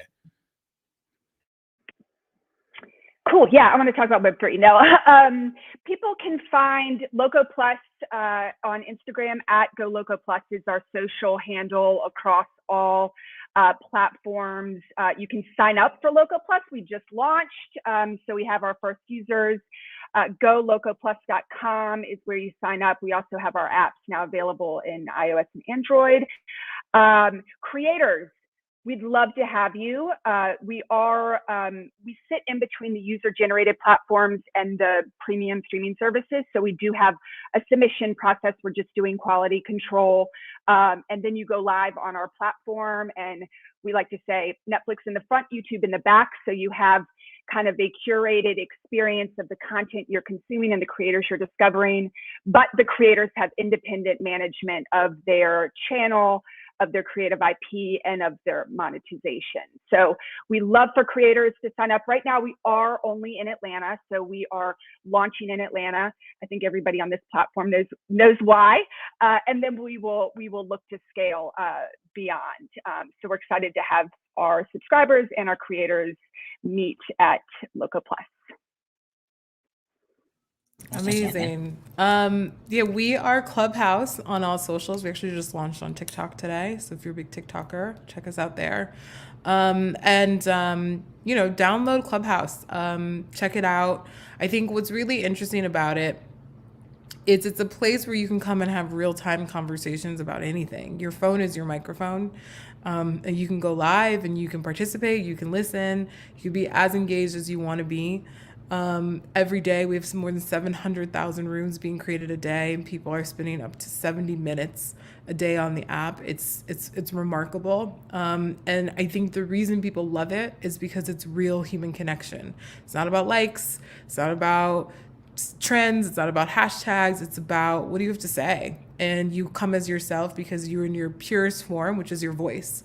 And so if you want to check us out, follow us on Clubhouse, download the app, go to clubhouse.com for more information. I am Maya Watson on Twitter, and I'm Maya.J on Instagram, and you'll see me talking about Clubhouse because that's how I spend most of my time, and my 16-year-old daughter. And life in Atlanta, because it's wonderful, which is great. Awesome. I love it again. And welcome to Atlanta. Yeah. Kate, Deja, we gotta welcome her, and thanks for choosing ATL. So thank you all, Kate, Deja, Maya. Thank you all for your contributions to moving the culture forward, to the work you're doing for doing the impossible, following your dreams to build, scale, and to impact. And so, thank you, and more important, thank you all for spending some time with us today, taking some time out of your extremely busy schedule. I truly appreciate it. Thank you all a ton. We're going to bring up the next set of guests to the stage in a second. But before that, we want to take a few minutes to kind of talk about the reasons that we're here today, right? And so one is to kind of raise money for Goody Nation. So you can donate to Goody Nation by texting good stories to 707070. It's all an effort to help us scale our impact in 2022, really and beyond. And so we've been going for quite a few hours today. I mean, 7 hours and 30 minutes essentially. And so we're going to keep on rocking and rolling. And so looking forward to these next set of guests to talk about, the work they're doing in the space around media and events and things of that nature. So I'm going to bring these brothers to the stage. We got Mike here and Jeff, and we're going to have a good conversation. And so we'll start off by really getting to know who you all are and really what you're working on. So first and foremost, going to kick it to Mike for a quick intro. So name of the organization, your company, your role, a little bit about the company, and then where you're checking in from. Yeah, good afternoon, everyone. Mike Jordan is my name. I am the editor-in-chief of Atlanta-based media company Butter.ATL. We are Atlanta's culture channel. We provide content in various different channels, but most folks probably are mainly familiar with the Instagram channel that was launched around 2017, but really took off in 2018. So we're about 111,000 followers deep. We are about the city. We love the city. We have an engaged and very, very opinionated, but very, very involved and very, very much loving the city like Atlanta, like we do audience. And so we invite everyone here. If you're not familiar with Butter.ATL, you can follow us at Butter.ATL on Instagram. That's Butter.ATL. And also we're Butter.ATL.com. But my job as editor-in-chief is, helping to make sure that we are putting the most valuable, not just content, but context around the greatness of the city of Atlanta and how we are a global epicenter of culture and information and business and all of the things. There it is. You saw why we invited him out. I mean, we talk about culture. We got to start in Atlanta. We got to go to Atlanta's culture channel, which is Butter.ATL. So I'm actually about to make a very bad kind of transition. I'm sorry, Mike. We talked Mike Jordan. And I can feel it coming. I always know it's coming. We got to go to Chicago. So I want to kick it over to Jeff. So Jeff, from the Windy City, talk a little bit about your company and stuff like that. Yes, sir. How everybody? I hope everybody's doing amazing. My name is Jeff Osuji. I'm the co-founder and CEO of EventWire. We are the next Black ticketing platform that's super serving Black creators and Black events. Essentially, where Black events and culture intersect. And so I'm calling in from Chicago, Illinois. Love Atlanta. Was just there a couple of weeks ago. And I think we also know kind of what Chicago is bringing to the culture from music, arts, fashion, etc. But for us, it's really about reinvesting into the Black creator economy and making sure that creators are getting a piece of what they're owed based upon their contributions to the culture. So we help event creators get a percentage of their service fees that we kick back to them, which enables them to scale their event businesses. So we partner with over 1,500 event creators throughout the country and just looking forward to continue to build with the return of events post-COVID. So there it is. And so this, without spoiling the thunder of the next guest in terms of what they do, when you think culture, there's a few different things you think about with what this brother, this partner they're working on is a huge part of it. So I met him about a year ago and change. And it's one of those things, I said this for a few founders earlier in the day, like, yeah, that one right there is going to be doing some interesting things moving forward. So we want to kick it to you for a quick intro and also say where you're checking in from. Oh man, Joey, you're setting the bar a little bit high. I don't want anybody to be disappointed. You got a level set, keep it real low, and that way when I come in, it's always going to be better than advertised. But appreciate the intro. I'm Bimo Gogomu. I'm calling in from Austin, Texas, by way of Houston. I always got to rep the H. And I'm co-founder and CEO of a company called Trade Block. So if it wasn't obvious by the sneakers behind me, and I think you see kind of MJ's shoes peeking down from the poster. One of my favorite little posters there. Basically, we built a platform that allows sneaker collectors to trade with one another. So me and my two co-founders, we've been into sneakers since kind of late 2000s. We all used to work retail, and anybody who knows about the sneaker game knows that in the past 5 or so years, the resale market has just gone absolutely bonkers. Where, for those of y'all that are kind of uninitiated in sneakers, Nike and Adidas and these companies, they'll do these, very exclusive releases where there's only like 10,000 pairs, but 1 million people want them. So what happens is whoever gets their hands on them then lists them in the resale market for often, 2, 3, 4 times what the retail price was. And so, we saw a couple trends that we really wanted to tap into. One was like, there's a lot of collectors who love shoes and have been passionate about them for a long time, but who had essentially been priced out of the market. And then the other thing we saw was like, man, if you've been, collecting shoes for a while, almost everybody had dozens of pairs of, what we call dormant inventory, like shoes you bought years ago, never rocked, or maybe rocked once or twice that you kind of forget about, and they just gather dust in your closet. So our thing was like, man, what if we could unlock the value of all your old inventory, and then rather than paying resale prices, allow you to actually use your kicks as currency and put up a shoe for another shoe. So on Trade Block, you kind of build a public profile with your closet, the shoes you have, and then a wish list of the shoes you want. And then almost like fantasy sports, you can either send out offers or field offers from other folks and negotiate until you come to a trade that both parties think are fair. And then we middleman the whole process. So, both parties ship to us. We make sure everything is legit and authentic. We do a quality control check. And if everything is good, the shoes swap to their new owners. And, you secure your grail and pay basically service fee plus shipping. There it is. There it is. There it is. So you all can see why we, combined with the people from the guests from the previous part of this segment, you can see why this is so powerful. Mike, I want to kick it to you. We talk about the culture. I mean, you've been in this space for a minute, on the journalism side, just in the space in general. When I say culture, like, what does it mean to you, and why do you all say that Atlanta is the culture epicenter of the world? Well, if you've been around Atlanta, and even if you were in the Southeast and around Atlanta, for instance, I'm not an Atlanta native, and I'm always happy to admit that and defer to Atlanta natives on supreme voice of what happens. But I've been here since 1995 to attend Morehouse. So I tell people I'm pre-Freaknik, I'm pre-Olympics. I lived here longer than I lived in my hometown of Huntsville, Alabama. I love this city.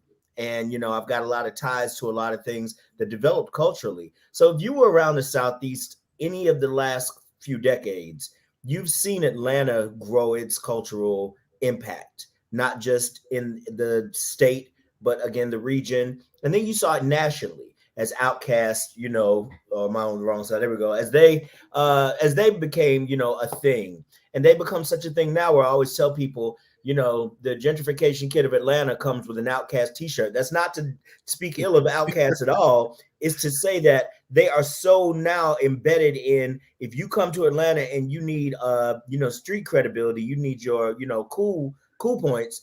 There's no better way to make sure that you're falling in line authentically than Outkast. Now you see trap culture in France. What was the movie about, like the guy on Apple TV? It was like about sommeliers, and it like opened with like a black guy going to sommelier school, and they're playing French trap music. Like in Asia, they're doing a lot of things that originated from Black culture here in Atlanta. So you see it now, and it took a little bit of progression. But as you see this happen, you look at the city and you say, well, we shouldn't need to say the South has something to say much longer. You're now stealing from us and saying what we said first, but now we just need to amplify our own voices in the ways that traditional media cities have done. So a lot of people look at Atlanta and they say, oh, it's not a serious media city, even though we have CNN here and we have other media companies. But it's not a New York and it's not a Los Angeles. We know this. but what it has is the story. And so much of the stories are coming out of Atlanta. We just need to have the cameras, the people who understand how to handle the telecommunications, those tech positions. We are building an infrastructure to capture all of this originated content here in this city. So that's why I love it. We're in a place where things are originating. We're in a place where the soul of America is really being, mostly, it's coming from here. The energy, the vibes, the sounds, the looks, everything's coming from here. So it's on us, the people who have seen it, the people who've put some elbow grease into it, and the people who understand the history is going to foretell the future. We have to be telling the stories, and we can't turn those stories over to London, New York, LA, Chicago. No disrespect, all great cities, but Atlanta is the global cultural capital of the world. Nice. And so, Jeff, I want to, kick it to you. I mean, you are working with, so your customers are those who are doing a major part to move the culture forward through their events, right? And so I know that supporting them is important to you. So how's culture and supporting them? Like, why is that so important? Well, if you think about it, there's no better way to experience culture, especially Black culture, than through events. Well, I know Mike was talking about things such as a Freaknik, whether you're down at NBA All-Star Weekend, whether you're at HBCU homecoming. And COVID really showed us that there was really no replacement for interpersonal reaction and experiences. And so what I found in my 20 years of being an event curator is that an event promoter wasn't just somebody that hosted events. We were people that brought people together to experience life. People were getting married at my events. People were getting jobs from meeting somebody at my events, right? But I also realized a couple of other things. We didn't own the venues that we were hosting these events at, and they were making millions of dollars. We didn't own the liquor brands that were making millions of dollars off of the culture. And so what we found was an opportunity to vertically integrate and create a platform for curators, by curators, that would also allow us to be able to take advantage of some of the profit share from ticket fees. And when you look at some of the major event platforms out there, they're doing an amazing job of super serving creators from a general perspective. But I know how many of my friends would travel to New York, Chicago, Atlanta and say, look, where can I go to see Black people like myself and find Black events? So what you see is that these event platforms are oversaturated. They made it easy to create events, but not easy to create cultural experiences. And that's what Event War is looking to do. We're also looking to democratize brand partnerships and really empower event curators who were hit the hardest by the pandemic. But as we see the return of events, we see an opportunity to make sure that they're scaling their businesses, that they're healthy, that they're learning about things such as event insurance and how they can protect their businesses. As we all know what happened with the Astroworld concert. But again, if you look at folks who are at the center and epicenter of culture, you think about artists, musicians, you think about event promoters who have the ability to bring people together. And as we know, if you can move people, you can move the world. And so we're building this ecosystem, and it's also helping Black people and people who are lovers of Black culture connect to Black experiences globally. Nice. I want to kind of pivot the conversation a little bit, just because I want to dig into a little bit of user persona for you, right? You share a little bit about, people have stuff in the closet, been collecting dust, but what does the average user look like? I mean, where are they based physically? What do they look like from a ethnic, a gender, all kind of like what is that? What does your user look like? Man, that's actually a beautiful question, because I would say the user today, especially like the sneaker game has gotten so much more diverse. So I think the first thing that you have to do is say, hey, this is a culture like many cultures that was established by people of color. Like 5-10 years ago, our user, 80-90% of them would have been Black or Hispanic, probably, late teens to kind of early to mid 30s. Some cats who have really been in the game, the OGs, are in their 40s now. But really with StockX and GOAT coming on the scene, I think what they've done is, for better or for worse, introduced a much wider swath of people to sneaker culture. So I think this is most evident when you actually pull up to like a sneaker con. One of the big things for us, from day one was, hey, we need to be kind of out in the wild, boots on the ground. Like, we would go to sneaker cons, and one of the things that always kind of stood out to me was like, man, those big brands didn't have any presence there. You would never see somebody from StockX or Go pulling up to sneaker con. So one of our things was like, let's be present and not just send, you know, a brand ambassador. Like, let's have our leadership team go there, shake hands, have conversations. But when you go to a sneaker con, I think one of the things that hits you immediately is like, damn, age, race, all of those things, incredibly diverse.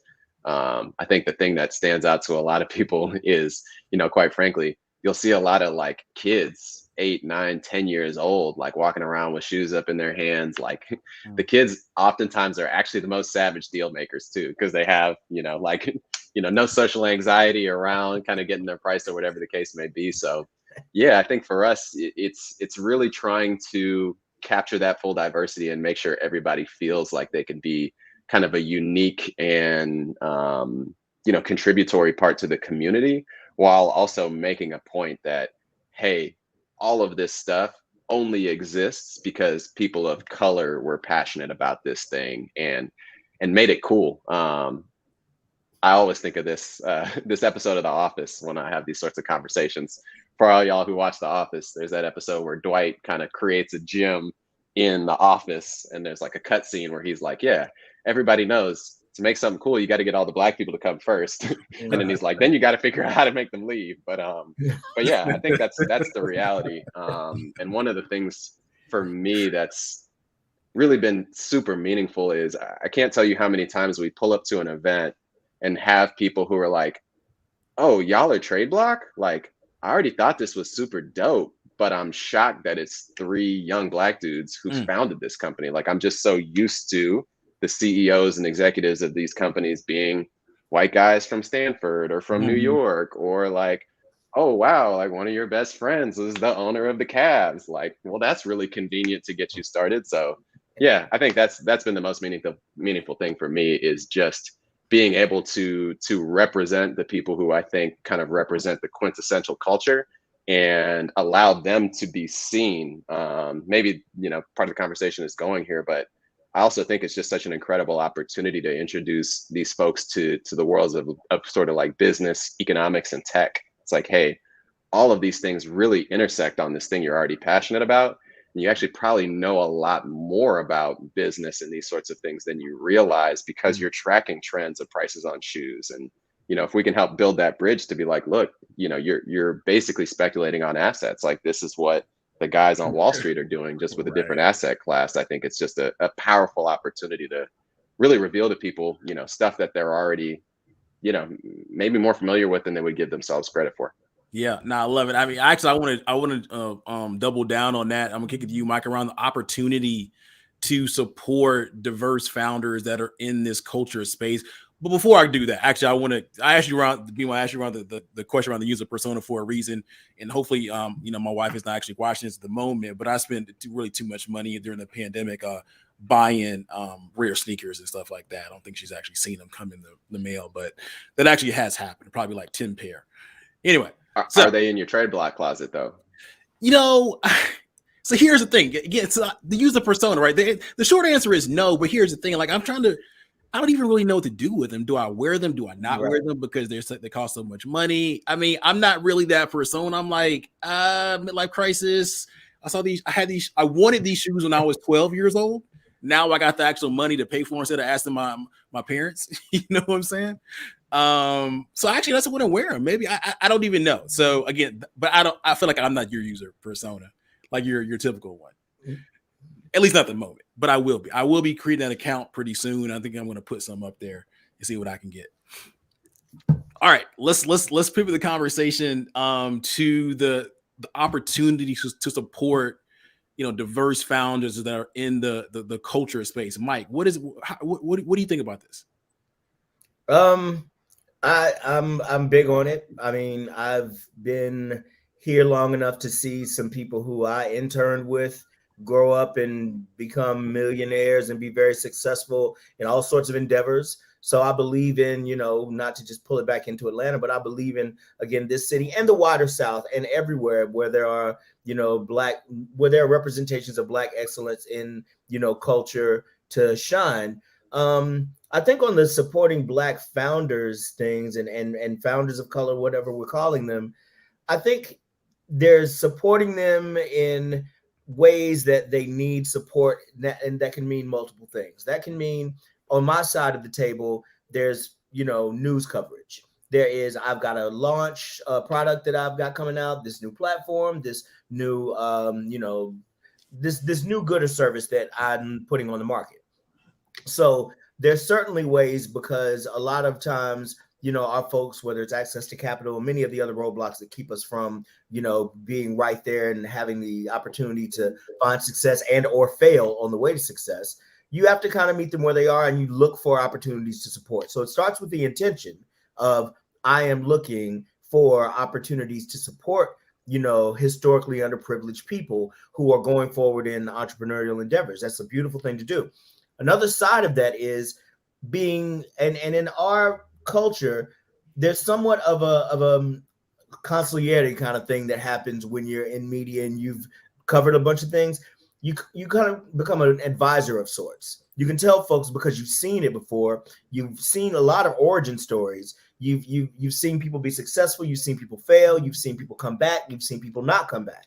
So you can kind of give people a heads up on sometimes. I cover everything from business to technology to food. A lot of people think I'm one of the other. They're like, oh, Mike is a food writer. It's like, well, it's deeper than that. Well, Mike is this. Well, it's that. Well, Mike writes real estate. He did Curb for 2. Well, I did all that, but I'm a culture writer more than anything, because culture is the place of intersection where all of these different, story subjects come together. Without some type of culture, you see it all over the generic signs that are in a lot of, startup offices, culture and everything. But the truth is, culture has to be honest with itself as well. So my thing is always letting people know, where are you ready for the type of media positioning that you're asking for? And so I don't want to be the person who, when you come back to me and say, hey, Mike, we really I thought I'd get to read what you were writing about us first. No, that's not how media works. But there's some of that goes on as well. There's the ability to pull someone's coat and say, hey, I saw someone do what you did once, and here's kind of what happened. Now, of course, you don't get in the middle of the story, but I'm always happy to be of some type of service. We can always get a beer, and I can say, hey, here's what I think about what you're doing. And here's what you might want to do as a media strategy as far as going forward and getting a little bit more eyes and ears on it. So it's being involved in all levels. Black media specifically does a lot more to support Black entrepreneurship and Black founders and everything else than people give it credit for. So also, the last thing I'll say is it's a two-way street. We need to support our Black media. We need to support our Black journalists and editors. We need to be in touch with them and not always look for the story in Wired or Fast Company or Axios or anywhere else. And no disrespect to any of them, but we should be looking home and looking for where we can find family and familiar places, spaces, and interests in order to get our stuff off the ground, because we grow together. No, that's real. That's real. That's real. I mean, that's a whole, there's a whole, I think, other side conversation around, validation and stuff like that for founders and things of that nature. I think what might be interesting, what does it look like? And I want to this is kind of this is an example before we go to Jeff. Like, what might it look like if, Butter.ATL's followers became trade block users? If the attendees from Event Noir, became trade block users and stuff like that. I mean, so I think there's a lot of opportunities to kind of cross kind of market, so to speak, for like a better way to describe it. Yeah, Butter was here for that. That's the good thing about us, is that we are here to support the community of folks who are founding and going after, their dreams. And it's stuff that's awesome anyway that our people should want to know about. They do want to know about. So that's exactly what the difference is, I would say. And of course, I'm biased, but the difference between Butter and your other average media sources is that we are actually invested in the culture. We want each other to succeed. We want to come back to you next year, next month, next cycle of fundraising to say, hey, this is what we're doing. Again, we're always happy to support what you're doing at Goody Nation. And, with the other two gentlemen, Event Noir and, Trade, we're here for all of it. And we want all of us to be involved. So yeah, that's what we do. There it is. Jeff. I mean, we have a few minutes left. I mean, Jeff, you were just at the Revolt Summit. You did an awesome pitch there. I mean, you saw, I think, what might it look like to take awesome, diverse founders and put them in experiences where there are people from the culture there, the typical people that are not typically in the tech startup space.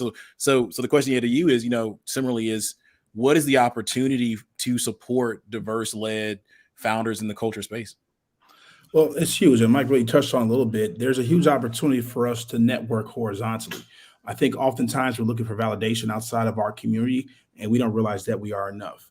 I talk to enough people outside of our community that just don't understand why we would need our own platform, or understand how we get into spaces where Black people aren't always celebrated, and how we sometimes just feel like we're being tolerated. So it's an opportunity for us to really leverage all of our individual followings and see how we can collaborate more. I think that Goody Nation is doing an excellent job of bringing founders together. I think that there's an opportunity for us to really sit down and hammer out a systemic way that we can all support each other's brands, because we are enough. And when there was segregation, back in the day, what you did see was the rise of a lot of entrepreneurs, because we were forced to do business with each other.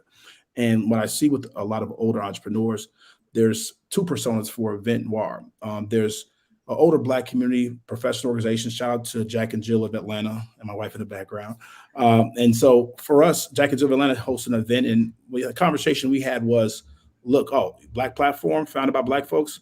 For us to keeping the money within our community, it's done.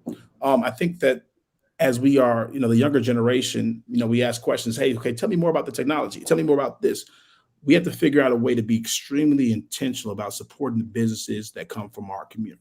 Right. And if we do that, we're all going to be successful, or most of us are going to be successful. So the opportunity, one, is figure out how we can support each other, we can be each other's customers. And then two, see how we can reinvest back into our communities. And so a goal of Event Wars is to reinvest $1 million back into Black creators annually. HBO launched Seen in Black. Netflix has, their, focus on Black creators. The world is starting to see the value of Black creators. We have to see it first, right? And we have to make sure that we capture some of that value from that. Powerful. I know, Bima, you have any thoughts? And then also, how can people get in contact with you? Oh, yeah. And I will say, follow us on Event Noir HQ on Instagram. I'm Jeff at eventnoir.com. So thanks. Yeah, there it is. Awesome. Yeah, man. So many thoughts on this front, but I'll try to boil it down to a few things. I think for me, where I start is helping young people of color be aware of opportunities.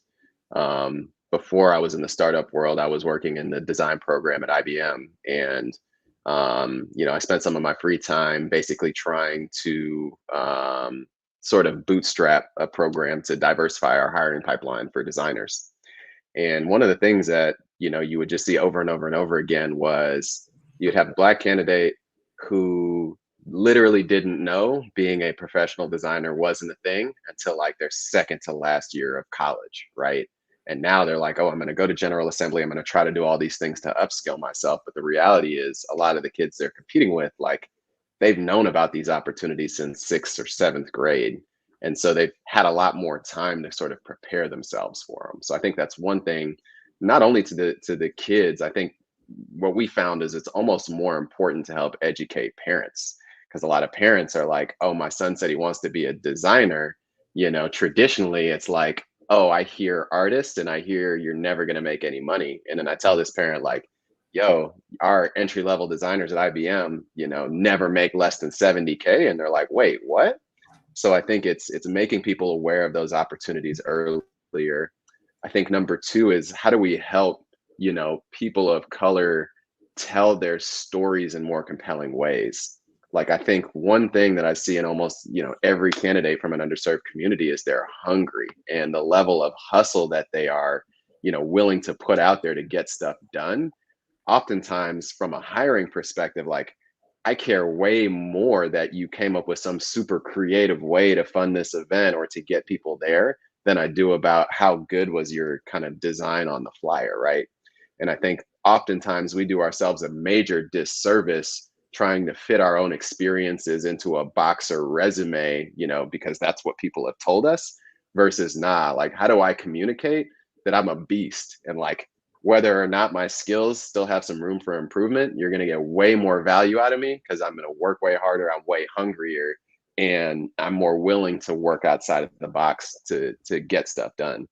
So those are two big things for me. And then finally, man, I love what y'all were just saying. I think sometimes we get a bit of a crab in a barrel mentality, and then unfortunately, I think sometimes it's actually like exacerbated by stuff like tracking diversity investments on Crunchbase. It's like, really, are we're gonna look at a number and a proportion? Like, I guess it's useful to know to try to vet a VC, but I think oftentimes how that manifests itself is Black founders are like, dang, if John gets that funding, that's going to be the diversity investment for the year, and now that's an opportunity I'm losing out on. And something I've been really, really thinking about more is like, there's something so powerful in building strong networks of Black founders who all rock with each other. Like, I have a couple of Black founders who I rock with here in Austin, who I've known since before we were building businesses. And let me tell you, if we post a picture on Twitter with the 4 or 5 of us and tag all of our companies, people take notice. And I think it elevates the perceived value of everybody in that group, because investors aren't just investing in individual companies. They're trying to find extremely talented networks of founders. And so they're like, man, I already liked your business, but now I know you rock with all these other guys who, one, are going to level you up because you're surrounded by people who are pushing you, but two, I might get an opportunity to invest in some of these other companies. I think there's a lot of opportunity for us to really, tap into that solidarity. And yeah, I think raise the profile and kind of perceive value of everything we're doing. So that would be my take on it. By the way, you can follow us on Instagram at tradeblock.us. Also, tradeblock.us is our website. And the app is available for download in both the Android and Apple app stores. Awesome. Mike, want to come to you just for quick final words? Yeah, be dope. I mean, the culture is always about representing yourself authentically. I mean, there's no real true definition for the culture. You know it when you see it. It recognizes itself when it shows up. So show up as yourself and, be who you are, but don't expect that to be the only thing that you end up being and needing to be. Be dope. Be unreplaceably dope. Irreplaceably dope. I'm an editor. I really shouldn't have said unreplaceable. We're going to act like that didn't come out of my mouth. I got a pen right here. I just scratched that out. But anyway, Butter.ATL. It's at Butter.ATL on Instagram, which is where the majority of our big crowd is. We are now at Butter.ATL.com. Sign up for our newsletter. It is awesome. I know because I edit it. We are also all over the interwebs and the nets and stuff like that. You can follow me specifically at Michael B. Jordan on Twitter. And yes, at Michael B. Jordan on Twitter. That's my name. Thank you very much. But yeah, just follow Butter and, come to Atlanta. Holler at us when we're here. Make dope things happen. Tell us about them. We'll share the word. There it is.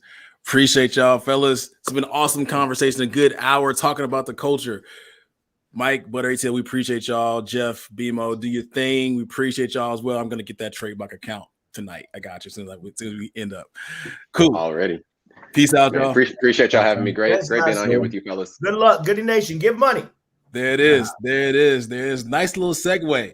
Nice little segue before we bring up the next set of guests. And we're going to transition into the final third of our Giving Tuesday live stream, and we're going to get into local startup ecosystems. All right. So before we do that, again, we're raising money for our 2022 impacts here at Goody Nation.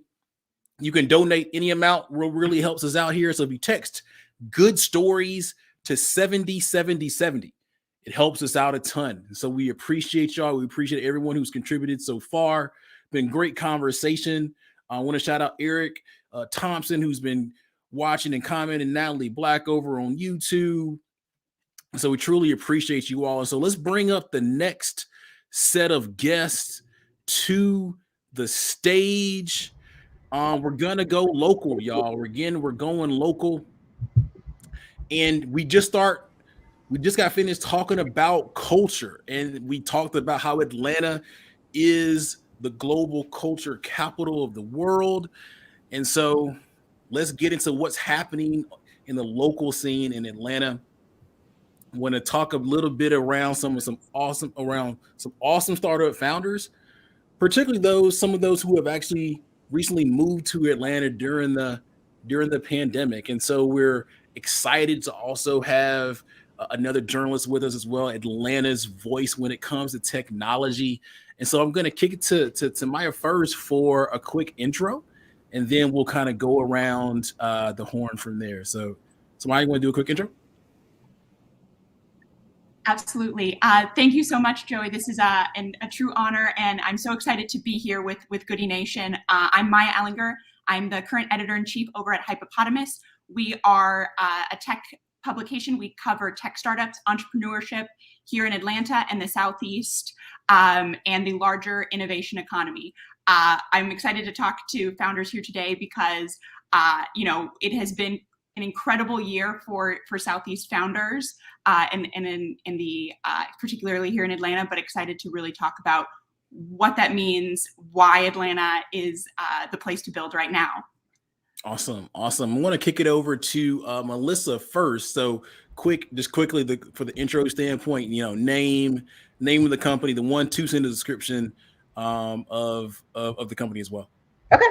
Hey, Joey, thanks for having us. You're 8 hours in, so we're singing your praises right now. My name is Melissa Brogdon, and I am the co-founder and COO of Fourth Party. We are a legal technology company building practice management solutions for mediators and arbitrators, and those are the people that handle all of your negotiations when you get into a business dispute. So they may sound like big words, but they're probably touching you because they're in every contract that you sign. And just super happy to be here. I'm an Oakland native, but Atlanta's home, and been here since 2013. Well, awesome. I went to Spelman 2004. I've been here a while. There it is. Shout out to Spelman. Want to kick it over to Bobby next. Awesome. Thanks, Joey, for having me. This is great. You've been crushing it. Been checking out the live stream. So I'm Bobby, CEO, co-founder of FundStory. We're a software platform designed to help founders access and manage non-dilutive capital. Started FundStory through trying to raise venture capital. My first startup ended up not being able to do that, and I learned ways to alternatively finance the business. And so we're building out a software platform designed to help founders at each stage of the funding journey, prior to funding, during funding, and post-funding. Happy to be here. Awesome. I want to kick it over to John.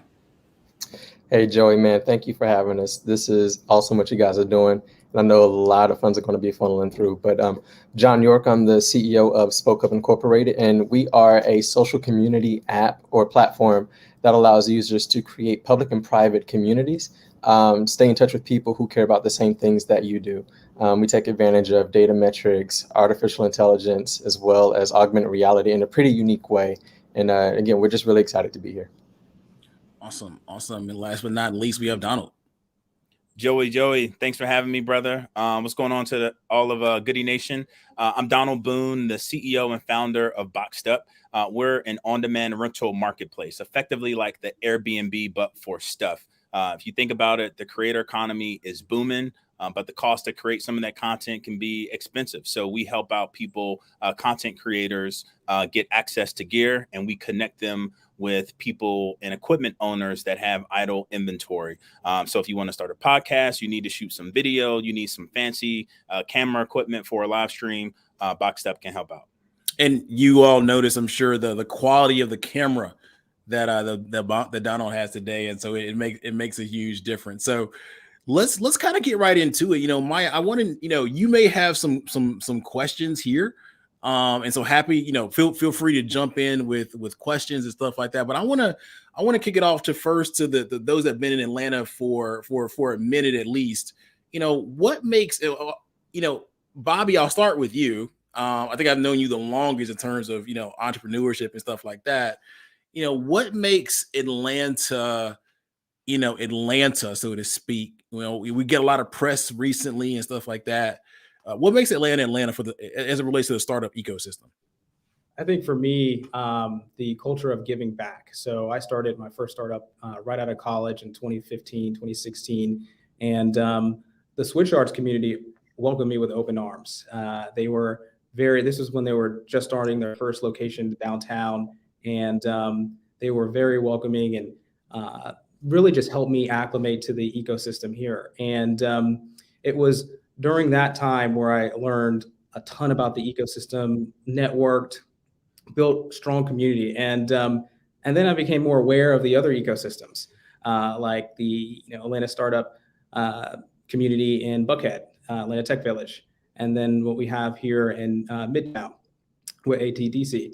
And I would say the culture of giving back and being very warm and welcoming, that Southern hospitality is really what separates us from other ecosystems. Nice. Melissa, I mean, my understanding, you're, relatively new startup founder. What's your experience been like in the Atlanta startup ecosystem, and what makes Atlanta, an ecosystem for you? Yeah, well, I mean, the first thing that comes to mind is just like Black entrepreneurship. So I have a lot of wonderful mentors, and folks that know that they're mentoring me, and folks that I'm just, fangirling behind, but really excited about. And the beautiful part about founding something in Atlanta is being able to have that support network that's really built in and incredibly responsive, right? Like you can truly reach out to someone and say, hey, I'm trying to do this thing, and get that feedback that you're looking for, and that support, and just the encouragement to say, okay, keep trying. And even some, hard feedback when you're kind of going in a direction that maybe might not be it. And it's honest because they want you to be successful. And so I think, thinking about where you could start a business, Atlanta, particularly as a Black founder, it just has made a huge difference in how quickly we've been able to accelerate, get in front of folks, and get some good feedback. Awesome. So now, John, my understanding, you moved to Atlanta, during the pandemic, right? So what made you choose ATL? Wow. Yeah, that was a crazy season. We moved here in April of 2020. I think that was like around the 2 weeks that Atlanta actually shut down for a bit. And so we moved into our apartment, sight unseen, just to get into the area. And it's been amazing for us. Mainly, I mean, if you think about it, it's basically what everybody else is saying as well. I moved from North Carolina, but the support that's here in Atlanta is amazing. From the moment I, stepped foot here and moved in, just reaching out to different people, different entrepreneurs, other people who have resources. Everybody has, surrounded me with open arms and has embraced what it is that we're trying to do in terms of, being able to help as much as they can. And I see that not only for me, but I also see that for other Black founders and entrepreneurs in the area as well. And so just the level of embracing that's taking place here, that's the biggest part for us, for my wife and I to be able to just move down here. You guys just embrace us right away. There it is. I mean, Don, I want to come to you now. You chose ATL as well. You're a little bit of a slightly different story, so I'll let you kind of take it from here. Yeah, man. I mean, so born and raised in the Washington, D.C. area, Prince George's County, and I've been all over the place. Lived in Miami, Houston, but most recently spent 4 years in Seattle. And I don't know if anybody's been to Seattle before, but it's like the opposite of this panel. Like you got to take out your telescope to try to find Black people and try to find your culture there. So really the priority for me was basically getting back to my people, getting back to my roots. And the thing I love about Atlanta is dope. And as fast as it's growing, the tech community, when I bought my home, thankfully, the real estate was also relatively affordable as well. But just how authentic everybody is here. I remember going to a VC meeting at breakfast and, I went in like full on corporate mode. I went to like give the VC a handshake and he was like, nah, we dap here. So like, being able to dap up VCs, be my full self. I show up to meetings like this. And I feel like Atlanta is one of those cities that you truly can show up 100% who you are and still be embraced. And Atlanta gets it done. So now I'm excited for this part. Nice. So Maya, I'm going to actually ask you the same question before, then I'm sure you may have some questions as well. But, what's your take on the Atlanta startup ecosystem? Yeah, absolutely. Well, I will say I'm a transplant but this is definitely home. I've been here 11 years now. I moved for college, and barring a very short stint in New York, I have been here in Atlanta and wouldn't be anywhere else.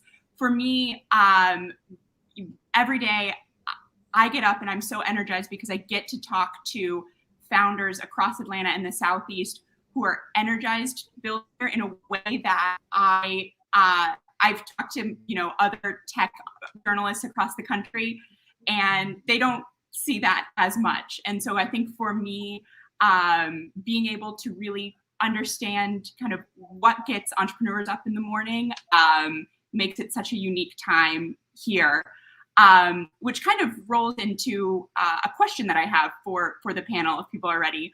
One of the big things that has been talked about over the course of the pandemic is access to capital, and how that access to funding has changed pretty drastically. So, I wanted to ask Bobby specifically, thinking about kind of alternative funding sources, and how do you think that is changing? Is it changing the nature of the relationship between entrepreneurs and investors here in the city of Atlanta?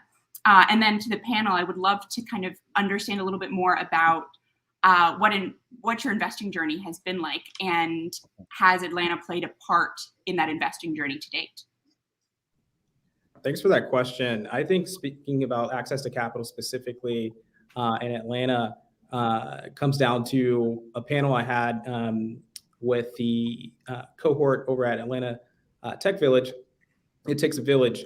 And these were some really great founders. And our panel was about, non-dilutive capital, alternatives of venture capital, and really just educating them on different forms of financing, like tax credits from Main Street, rev share agreements from Clearco, expense financing with CapChase, and subscription securitization with Pipe. Just a plethora of options that founders have now as a result of this emergence of internet businesses representing the fastest growing sector in our global economy. We're seeing a ton of innovation that are competing with venture capital. Even though this year has broke records in terms of capital deployed, we're seeing alternatives take place. Over $1 billion has been raised from funds, the funds that I've mentioned, to help founders find alternatives to venture capital. And that session we had, we found that founders were, excited about these alternatives. They didn't have to feel like they were pressed to pitch a VC and have their business be on the line, basically, if they were not able to close a deal. And so with alternatives being out there and founders are being more aware of these alternatives, especially here in Atlanta, we're really excited about helping founders access to those alternatives. Speaking more broadly, I think in the future, if interest rates stay this low, we could see even more innovation. As I mentioned, the CapChases of the world, the Clearcos, the Main Street, the Pipes, you also have those alternatives in Europe and Asia. And as those businesses start to deploy capital here in the States, we're going to see more innovation. And so assuming interest rates stay low, we're going to see more capital being deployed in venture capital alternatives and more excitement for founders. So I'm really excited about it. Awesome. I would love to hear from everyone else on the panel too, in terms of how you have found access to capital here in the Southeast, if that's been part of your journey so far. Yeah, I'll start. So again, from North Carolina, when we launched the company, I actually lived in the Raleigh-Durham area.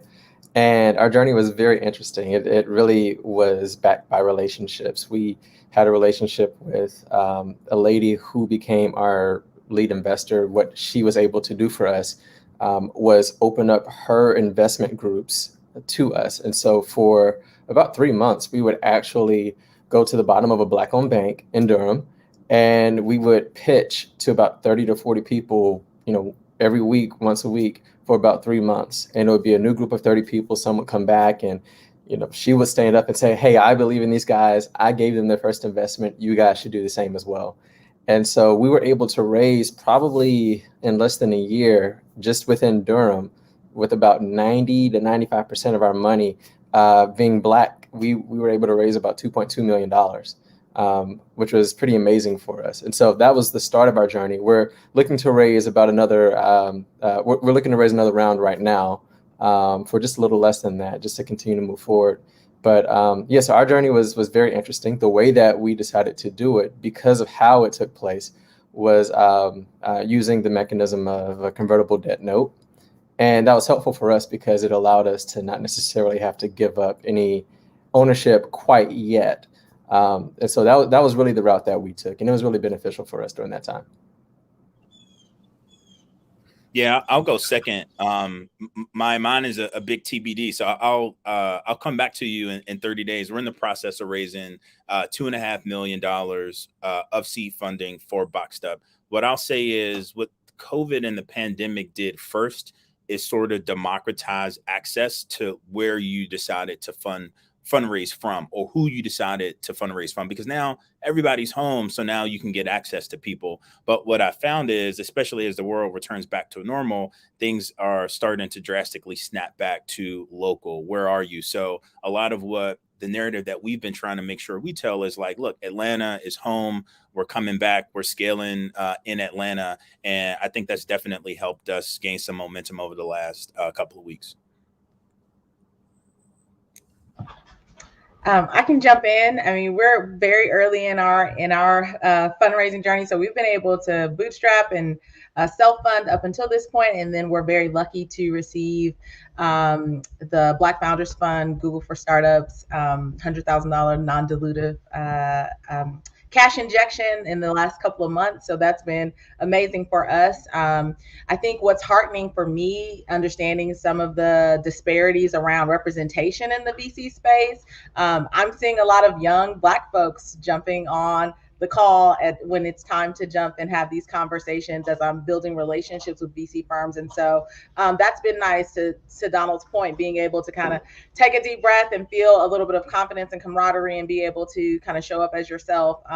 That's been really great for us as we build our confidence around those conversations. We're thinking about fundraising in the next few months. And so being able to build those relationships now and see more of that representation is really exciting. That's awesome. That's cool to hear the different journeys that you all are taking, and I know it's quite the road. Anytime there's capital being raised in any capacity, as I cannot believe that we're coming into December and we have to kind of start thinking about taking a step back and thinking about the year that we just had and what's to come. Some of you have moved here during the course of the pandemic. Some of you have been here for a while. I'd love to hear from everyone on the panel just about how you think Atlanta is positioned kind of moving forward into 2022, and kind of what kind of competitive advantages, if you will, that you think the city can take as we move into whatever challenges and opportunities 2022 will surely present to us. Happy to jump in there. One of the cities I've seen really take off in tech is Miami. And I think if we can learn from the playbook that their mayor has executed against, we could see some really great action in 2022 with the new mayor here. And so really looking forward to that. But we already have the infrastructure in place in terms of the tech ecosystem.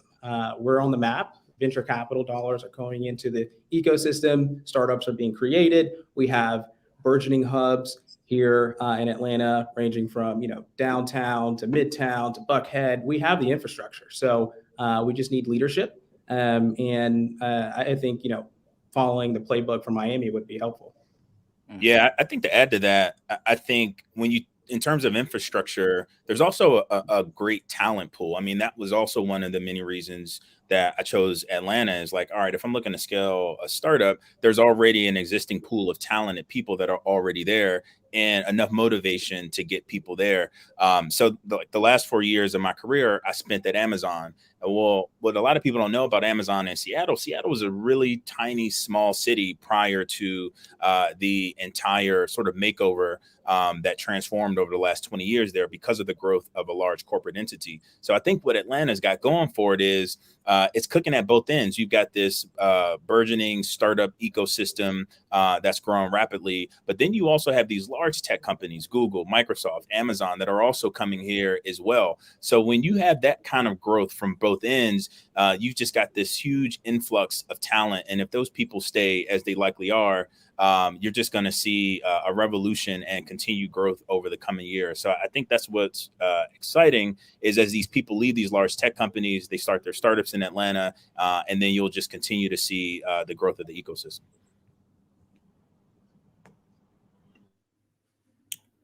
Dope. I don't know if John or Melissa, you have any thoughts there? Yeah, I mean, still getting new to the city, still getting plugged in, but I do think that there's a huge opportunity here for Atlanta to just take off. I think there's a lot of talent that's here. There's a lot of motivation and inspiration here for people who have ideas. And there's a lot of support to turn those ideas into actual businesses. And so I think with that, you know, to everybody else's point, if we continue to go down that route, if we continue to learn from what other people, other states, other areas, other cities are doing who are killing it right now, if we're able to glean from them and apply that to our particular environment, then I do believe that Atlanta has a very, very bright future ahead. We've got the resources, we've got the money, we've got the talent, we've got the support, and I'm really excited to see what's going to happen over the next few years. Yeah, I'll just add that, you know, thinking about customers, because that's where my mind is right now. I mean, Atlanta's a great place to sort of test the market and have a little bit of both worlds, and in that, you know, you have a little bit of that South, which is notorious for being a little bit hesitant, a little bit slower to adopt new things. But then being in Atlanta, you've got so many new things popping up and perspectives. And so there is this appetite for innovation. And so when we think about, you know, our next market, it was really exciting to be able to start here because we were able to feel a little bit of both sides and some of what that apprehension might look like, you know, as we dig deeper into the Bible Belt, and then also what we need to anticipate as we, you know, go coastal. So I think it's like a great test market to start in. Nice. Mike, I want to kick a question to you. I mean, let's go a little bit into actual predictions. Like if you had to make, you know, you can make several, right? But if you had to make at least one prediction for the Atlanta startup ecosystem for 2022, you know, what would it be? Well, journalists don't like to make predictions. I know, but say you're a panelist. I'm sorry, buddy. No, absolutely. So, you know, don't quote me on anything. But as I speak to founders here in Atlanta, what I think, you know, it's, if I were to predict anything that's going to, you know, move what it will look like, whether we're talking 2022 or kind of the next 5-10 years, Atlanta has positioned itself in a really interesting place because it is, we already have a workforce of fintech and of supply chain and e-commerce, both startups, Fortune 500, Fortune 100 companies that are here. And why I think that's important is we're seeing those three areas of tech are just going to continue to be kind of ubiquitous parts of what we need to sustain daily life, if you will, both in this pandemic world and whenever we may or may not exit out of it. But what I think is really exciting and kind of was talked about on the last panel with Mike Jordan and Butter is Atlanta is positioned in such an awesome place to, you know, it is a leading entertainment and media hub. And now we're seeing these really incredible media tech companies come and grow. And I think that that's a really cool opportunity for Atlanta to continue to, you know, as we say, influence everything, but to continue to raise the bar in terms of how creators here in Atlanta and beyond continue to use technology to gain audience and things like that. So that would be my big prediction. I think we're going to continue to see that Atlanta has positioned itself well in industries that are going to be even more essential as we move forward. You know, I'm not 100% on this. I'm not 100%, but I feel confident enough to give a prediction. Is one area which you kind of alluded to is, or you spoke on, is the creative space, right? What I'm going to talk about is how, in particular, HBCUs and innovation therein have been invested in over the last, 20 or so months, or since George Floyd, Ahmaud Arbery, Breonna Taylor, and stuff like that. So we've seen, something like $80 million or so been poured into just the AUC in terms of tech and innovation. But it's all been virtual for the most part through pandemic. So what I'm interested in seeing, and what I think will happen, is that momentum will still continue once more people start to come in person, and then connecting those college students to tech professionals in the startup ecosystem and larger kind of corporate innovation ecosystem for continued relationships. And no matter if those students develop their own their next startup or they go work for big company, whatever, I think it's going to have a huge impact that we're probably not going to see for another 4 to 8 years or so. I do think I think it's going to happen. Literally, I think physical connections are going to be made between students in the AUC who had a lot of programming now in tech in the larger Atlanta tech ecosystem. If there is a concern that I have, though, is that that connection won't be made because it has to be intentional, and we're literally going to have to do it in some way, shape, or form in person. So I think it'll happen. I have faith. I'm not 100% there. I'm probably like 90%. But I feel good enough to give a prediction that those connections will be made, and it'll take the overall Atlanta startup ecosystem to the quote unquote next level. Yeah, can I add something as well? One of the things that I'm actually noticing is part of also why I moved down here. My wife is a singer. We moved down here to help launch a church, Hillsong Atlanta. And what I'm noticing now is being a part of that staff and being integrated in that world, especially being in the Bible Belt, is that I feel like there are a lot of non-traditional sectors that are looking for innovative technologies and innovative solutions as well. Especially just the church is not really known for being that innovative. Is known for being very traditional. And so what I'm noticing is that there's a huge push for innovation, digitally, technology-wise, and just all around. And so I do believe that that's another thing that's going to take place here in Atlanta. Not just talking about being in the Bible Belt, but in other non-traditional sectors. I do believe that more innovative technologies, more innovative thought processes, and that whole conversation is going to start to emerge even more. Powerful. Let's talk about, what we want to happen, right? Less about predictions, but, in a perfect world, magic wand, and I'm going to take the Google for Startups, Black Founders Fund money off the table. So that that was a magic wand for a lot of people. Let's be honest here. Melissa, I do want to come to you. Just like aside from that, like what do you wish would happen in the Atlanta startup ecosystem?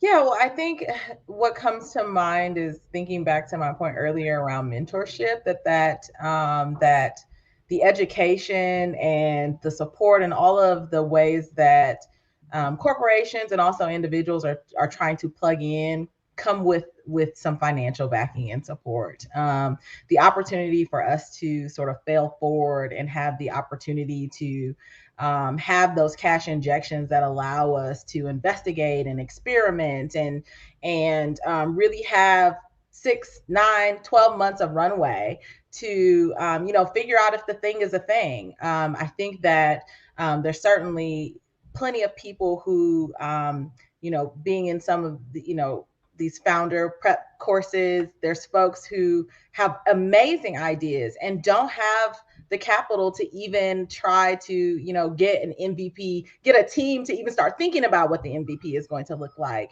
And then you're spending several years in that stage when, people could be so much further in development and figuring out if it's the right thing or if they need to pivot in another direction. And I think that it's really unfortunate when you don't have those resources to be able to sort of bootstrap and self-fund and get there. And so I am hoping that as corporations and individuals think about designing these programs and these founder accelerators and are doing that work, that they think about the investment of cash, though riskier, as worthwhile.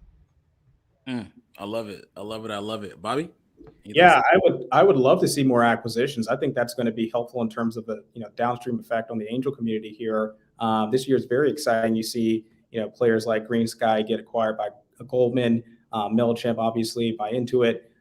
So I'm looking forward to some more M&A action and see how that will effectuate startups downstream.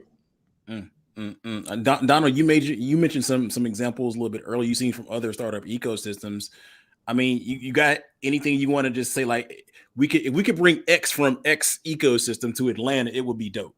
I take it right out of Melissa's book. I think she hit the nail on the head. I think more money to entrepreneurs and talented teams earlier in the process. If you look at the West Coast and you look at California as an example, everybody knows about really famous accelerators like Y Combinator. Well, they're investing $125K and promises to go and raise a lot more money for some of these companies with just an idea.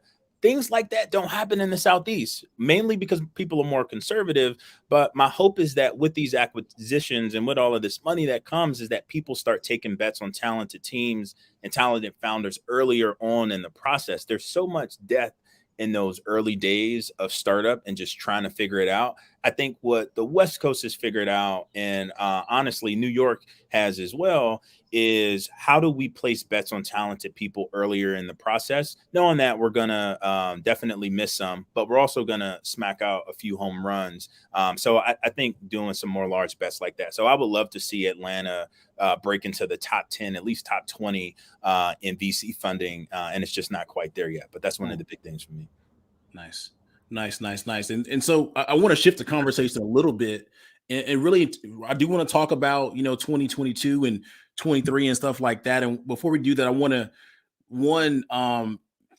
recognize someone who just donated, David Lightburn from Atlanta Tech Village. You talk about, and a group of people and an institution now in Atlanta and Atlanta in general, but also the Atlanta tech ecosystem just donated. Truly appreciate that, good sir. Good amount of money there, so I truly appreciate it. So let's talk a little bit about physical space. Before we do that, if you're watching, we're raising money for Goody Nation's operations in 2022 so we can scale our impact. And if you feel it, think this conversation is dope, or Goody Nation doing great work, you can donate by texting good stories to 707070. All right, so let's talk a little bit about predictions on how, let's talk about workplace as it relates to startups, right? As it relates to startups. And so I'd be interested in hearing you all's thoughts on where we see founders, particularly diverse founders, go for work. So again, pre-pandemic, you had Atlanta Tech Village, Bobby had mentioned earlier, Switchyard, you have the Gathering Spot, you have Russell Center. At one point I had launched the WeWork startup program. That's no longer there, but I mean, you had a lot of different places for founders to work out of.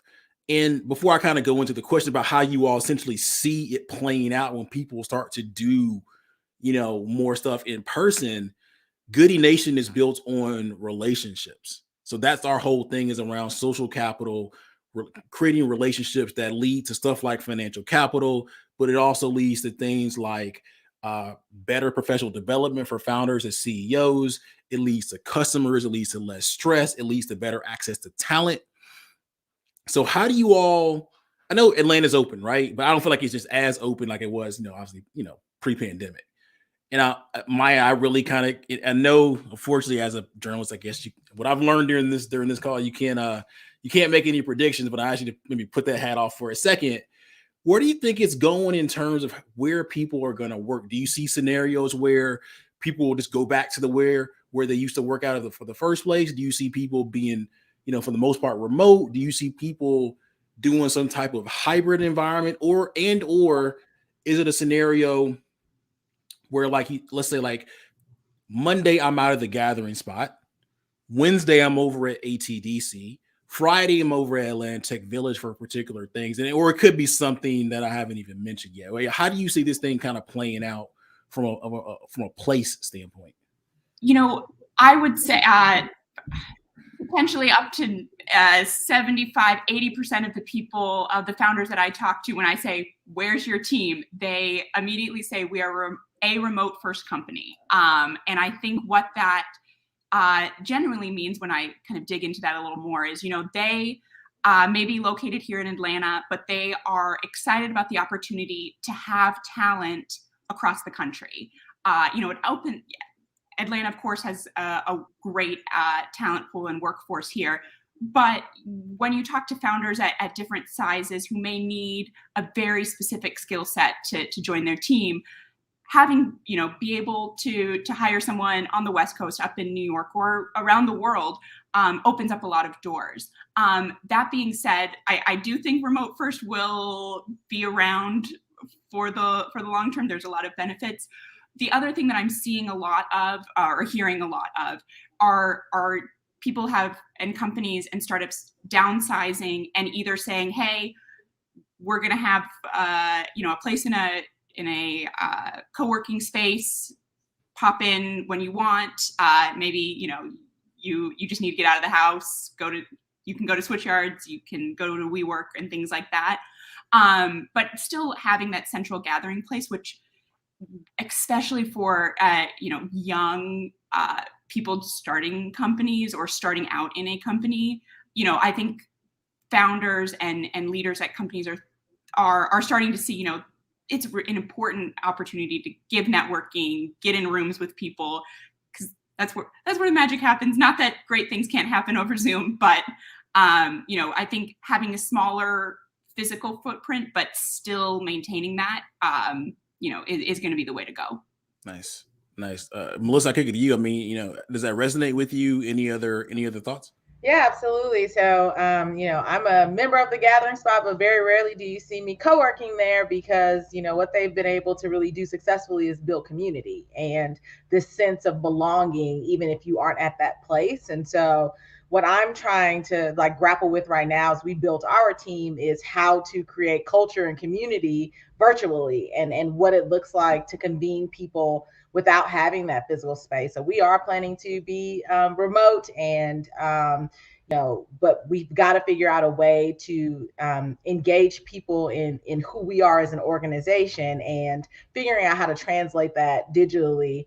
I'm looking for cues from the gathering spot or Ryan Wilson or somebody to help me out on how to approach that, because I think that it's something for folks to get really invested and bought in at this early stage. We've got to figure out how to communicate that really, really well. And assuming that this is going to be our reality for the foreseeable future, I'm looking for notes. So if anybody has any, I'll take them. Nice. Bobby, what about you? Well, look, we're remote first, but as we scale, the goal is to be more of a hybrid structure where, maybe the executive leadership team is here in Atlanta and we have engineers scattered all over the place. But right now we're remote first. I work out of ATV. And one of the points you made was around relationship building. I think just to, bump shoulders with folks, grab coffee, that's really important, especially, when you're just starting out. And so, that's how I structure it today. Nice. I mean, now I want to come to John and Donald. I mean, you all, well, John, you moved here during the pandemic. Donald, you're a little bit of a slightly different situation. I mean, but how do you all think about workplace when it comes to a physical location of working, when it comes to Atlanta, given the scenarios in which you all are in, and as it relates to kind of plugging into the ecosystem? So John, since you're here at the moment, I'll come to you first. Yeah, so we're not remote first. We are remote only. Okay, I am the only part of my team that lives in Atlanta. The rest of my team still lives in Durham. And that actually, the good thing is I've already had that camaraderie with my team. We've been working together for various projects over the last couple of years. So that's helpful. We kind of already have that culture built. But us me being away kind of speaks to what it is that we really focus on anyway, which is building communities with people of like mind, whether you're in the same space or not. And so being able to work remotely full-time allows me to just learn how to do this the right way as we're reaching out to people overseas to come on board on our team and do different things for us. The thing that I do love about Atlanta, though, and I'll do this a few times, is I'll actually go to a co-working space, not so much to rent the office, but to rent the conference room and have my meetings there. And so that's the benefit. I just feel like you have so many options with, Roam, Thrive, Gathering Spot. There's so many options that you do have here in terms of how you want to actually work this whole remote working situation, that it makes it really easy for you. The other thing that I think will continue to increase is we'll see a lot more people just working out of coffee shops. There's a ton of those here as well. They have a lot of, good resources, really fast internet. A lot of them will have space for you to sit down and kind of have somewhat of a private meeting if you need to. So I do think that will begin to increase as well. Yeah, and we're remote first also, but similar to Bobby, I certainly see a hybrid scenario. Quick story, got a chance to participate in Revolt's pitch summit a couple of weeks ago. And, it was my first time out in a really long time. I mean, so after 3 hours of a live in-person event, I was absolutely exhausted.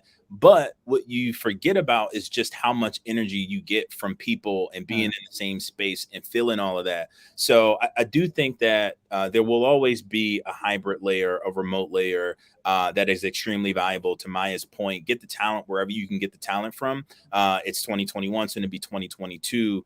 Just getting talented people in your team is the number one priority. But I think being able to build culture in person definitely also has its benefits as well. So I think having some hybrid function, getting the executive team together and able to accelerate that is important. Nice. I mean, so here's how I think about it. And quick spoiler alert for some stuff that Goody Nation is working on for early 2022 is really taking into account a lot of things that you all just said. Like many startup founders are going to be, remote first, maybe in some cases remote only. But to Donald's point, you do get energy from other people, and that part about relationship building and stuff like that is real. So we think about it, Goody Nation. How can we start relationships between awesome founders and influential people online, and then take those relationships that have been started online and then take them offline for deeper engagement? And so what that could look like, and some things that we're planning on, is doing these full workday experiences. So for example, it may be that, and we are planning this probably for early February, like a full day of like, hey, let's go to like something like Atlanta Tech Village and take that event center in the front, put up the tables and chairs, and we have 50, 60 people working out of that room, for the entire day. You can work and do your own thing. You can maybe break off and have a meeting your own. You need to take a phone call or something like that, like a conference room. But more importantly, because the room is curated between founders, investors, partners, experts, and stuff like that, who've already met each other online, they can now have a space to talk to each other in person. Right. So it may be like 9 a.m. to like 5 p.m. You eat lunch, lunch is provided. You eat lunch together. You're deepening relationships. You're doing a little bit of work. And then at the end of the event, we do one of our event series. Either it's origin stories, where both founders, experts, or partners tell how they got to be where they are at the moment. Again, focusing on those inflection points that are common between human beings, or maybe it's founders therapy, right? And so you leave the day you worked together. Founders meet each other. They've been in huddles together, for the past year and change. They've, again, they met with experts and investors and things of that nature. And you leave that day having deeper relationships with a few people. And so imagine doing that every quarter or maybe every other month. So like, let's say February, we're ATV. April, we're over at ATDC. June, we're over at Russell Center, and so on and so forth. You kind of, multiply that throughout the year. So those are some of the things we're legitimately working on. And again, spoiler alert, because next up we have panel on, we're going up north to DC, Philly, and New York. We're thinking about taking that show on the road, and then we're thinking about, to up there and also to Texas as well. So I don't know. I mean, I'd love to, we have about 8 or 10 more minutes left in this panel. I mean, anybody have any thoughts on how that might play out? Would you be interested in something like that? I mean, again, huge, like, caveat here, like, everything's around health and safety. Like we're A-okay there. Let's assume that we're good there for a second. How does that play out? And more importantly, what could be the power of working out of a place with a bunch of dope people in one big room? Donald, I actually would love to hear your thoughts on it first. I mean, just sign me up, right? That's my first one. Just sign me up. I mean, I got so much done in like a 4-hour period of seeing people in person than I've been able to do in weeks. So I think it's a no-brainer. I'd be interested in Goody Nation being able to get the right balance between like working, but also having enough free time to be able to socialize and meet people? Is that natural, or is that prompted in any way by some of the programming that you mentioned? Those are like the first two things that come to mind. But yes, I'm in if you were wondering. There it is. There it is, Melissa. Yeah, I mean, I'm into. I'm thinking about though a little bit of those quiet spaces, so just making sure that we have some balance around that. But if there are, huddles built in so that I can plan my day and have the expectation that I'll do a couple hours in the beginning and then break off with the SAS group for this session. Like that seems like, I mean, it's basically like a co-working conference, and I'm down. Yeah, there it is. Yeah, yeah. Bobby? Yeah. I mean, you already have the network effects baked in digitally. I think it makes a ton of sense. I'm getting excited about it already. You mentioned February ATV. So I have it marked on the calendar. Yeah, put it in pencil. We're still working out some details. You know what I'm saying? But that's what we got a few other things that we're working on here. Just know that this is why we're raising money to scale our impact. John, you're the only person here, right? You moved here during the pandemic. I know you know folks in Atlanta, but what does that concept sound like to you? Look, I'm all the way in. I need it. That would be amazing. I heard a quote. Somebody said that when you do things by yourself, you're only using 10% of your potential. And so I believe that being surrounded by other like-minded people, just being able to tap into the energy that's going to be in that environment and in that room is only going to just increase your potential for productivity, innovation, new ideas, and so forth. So I am all in for that. You just let me know when, and I'll be the first one to sign up. There it is. My same question for you. Yeah, absolutely. And what I love about that is, taking it on the road in the city, first of all. You mentioned Russell Center, ATV, ATDC. What makes, we kind of mentioned it before, but what makes Atlanta such a great place is that we have these like gems around the city. And so I think bringing, the Goody Nation family to these places, maybe people aren't familiar with the Russell Center or don't know kind of everything that's going on at these different places. I think that's really cool. And, just gives more of a wider lens of what is happening here in the ecosystem. And I would love to hear if you do take this on the road, really on the road to other cities. I think Atlanta would have a lot to learn. I would be fascinated to see how other cities and other tech hubs, what they're doing in terms of creating space and creating community. So I hope you do it, health and safety first. But if and when that happens, would need a report back on what that looks like. There it is. So let's do lightning round as we close out this segment on Atlanta. I'm gonna kick it to Melissa first. Just two things. One, what you're excited about for 2022. And then two, how can people get in contact with you? Yes. So I am super excited about us launching our tool in January. So we are in a pilot right now in 4 states, and it's really exciting for us to be getting all of this feedback. And so being able to incorporate that in and add those features and make those last little tweaks so that we can look forward to customers come January. That is what I am looking forward to in 2022. I can be found on Instagram at handled by Cam. That my maiden name is Campbell, and I get it handled, so that worked.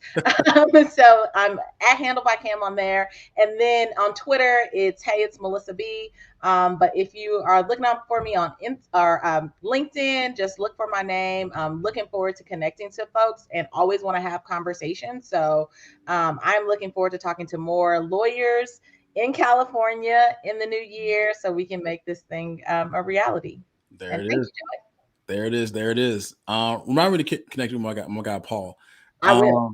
There it is. Donald. Yeah, 2022, I'm looking forward to seeing Maya's prediction about the creator economy really exploding in Atlanta. I'm in that space, so I stand to benefit from it, obviously, but I think Atlanta is the next Hollywood. So I like to see 2022 making some of those strides. You can find me at tryboxedup.com. That's the website, that's the Instagram, that's the Twitter. Personally, it's just Donald T. Boone at on Instagram as well. I'll also throw my email out there, Donald@TryBoxedUp. So pretty much TryBoxedUp wherever you can find us on the web. There it is. There is. And by the way, before we kick to John, like we got to figure out a better way to say 2022. Like, can we just say 22 or something? I mean, is that? I mean, I'm struggling, and I know I'm tired. So I think I'm just gonna start saying 22 moving forward. But John, yeah, what are you looking forward to, and how can people get in contact? Yeah, this year's 2020. Well, double dose. I'm gonna call it double dose. Double dose is gonna be a good year for us. We are actually in the process of redeveloping and redesigning our whole platform. So we're really excited about that. We're going to be relaunching it. So what's currently out there is going to be no more. It's going to be much better. So really, really looking forward to that. The partnerships and the deals that we have set up are going to be amazing. I'm excited to just continue to allow people to build communities within our platform and connect with the world. You can find me on Instagram, Spoke Hub. It'll be Spoke Hub app is the handle. And then me personally, it's John C. York. You can go to spokehub.co to head to our website as well. Nice. Bobby? Yeah, very similar to John. We are relaunching and rebranding next year, revamping the entire user interface of our platform. So I'm really excited about that. And then we also have a few pilots in the pipeline where we're working with our capital partners to help founders grow into creditworthiness. And so we plan on scaling our platform that way as well. In terms of how you can reach us on all social at fund_story. And you can find me on social at Bobby O. Gilbert. Awesome. And Maya, close it out.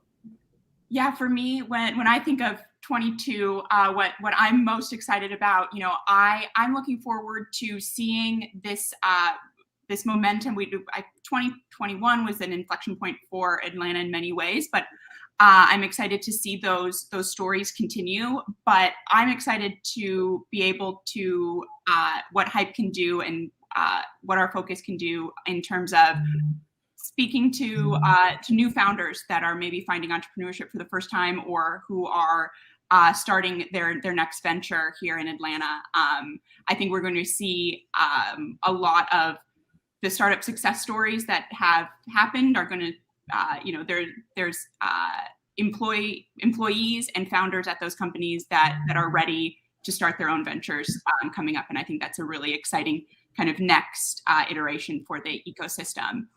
In terms of getting a hold of me, would love it if you could follow Hypepotamus, spelt there on the bottom of your screen. We have a newsletter that comes out twice a week. We only talk startups in the Southeast. So we think it's a good value add for your inbox, and it's free. You can also get in contact with me, Maya Ellinger, across the socials. So Awesome. Well, my A-Town people, this has been a great conversation. Thank you all for kicking off the last third of the conversation today, our Giving Tuesday Good Stories event, while talking about what's happening in Atlanta, what we're looking forward to moving forward, and how we're going to come together and build community. I truly appreciate you all. Look forward to connecting with you all pretty soon. I will say this, spoiler alert too, we are trying to maybe plan a New Year's Eve event. I don't know, like a little get together. Again, variant depending, and so we'll see how it goes. We'll let you know about that. So appreciate you all. We got the next panel coming up. We're going to go up north talking about DC, Philly, and New York. But my Atlanta people, peace up, A-Town down. Y'all see y'all later. Thanks, Joey. Thanks, Joey. Yeah. Thanks. All right. Good people.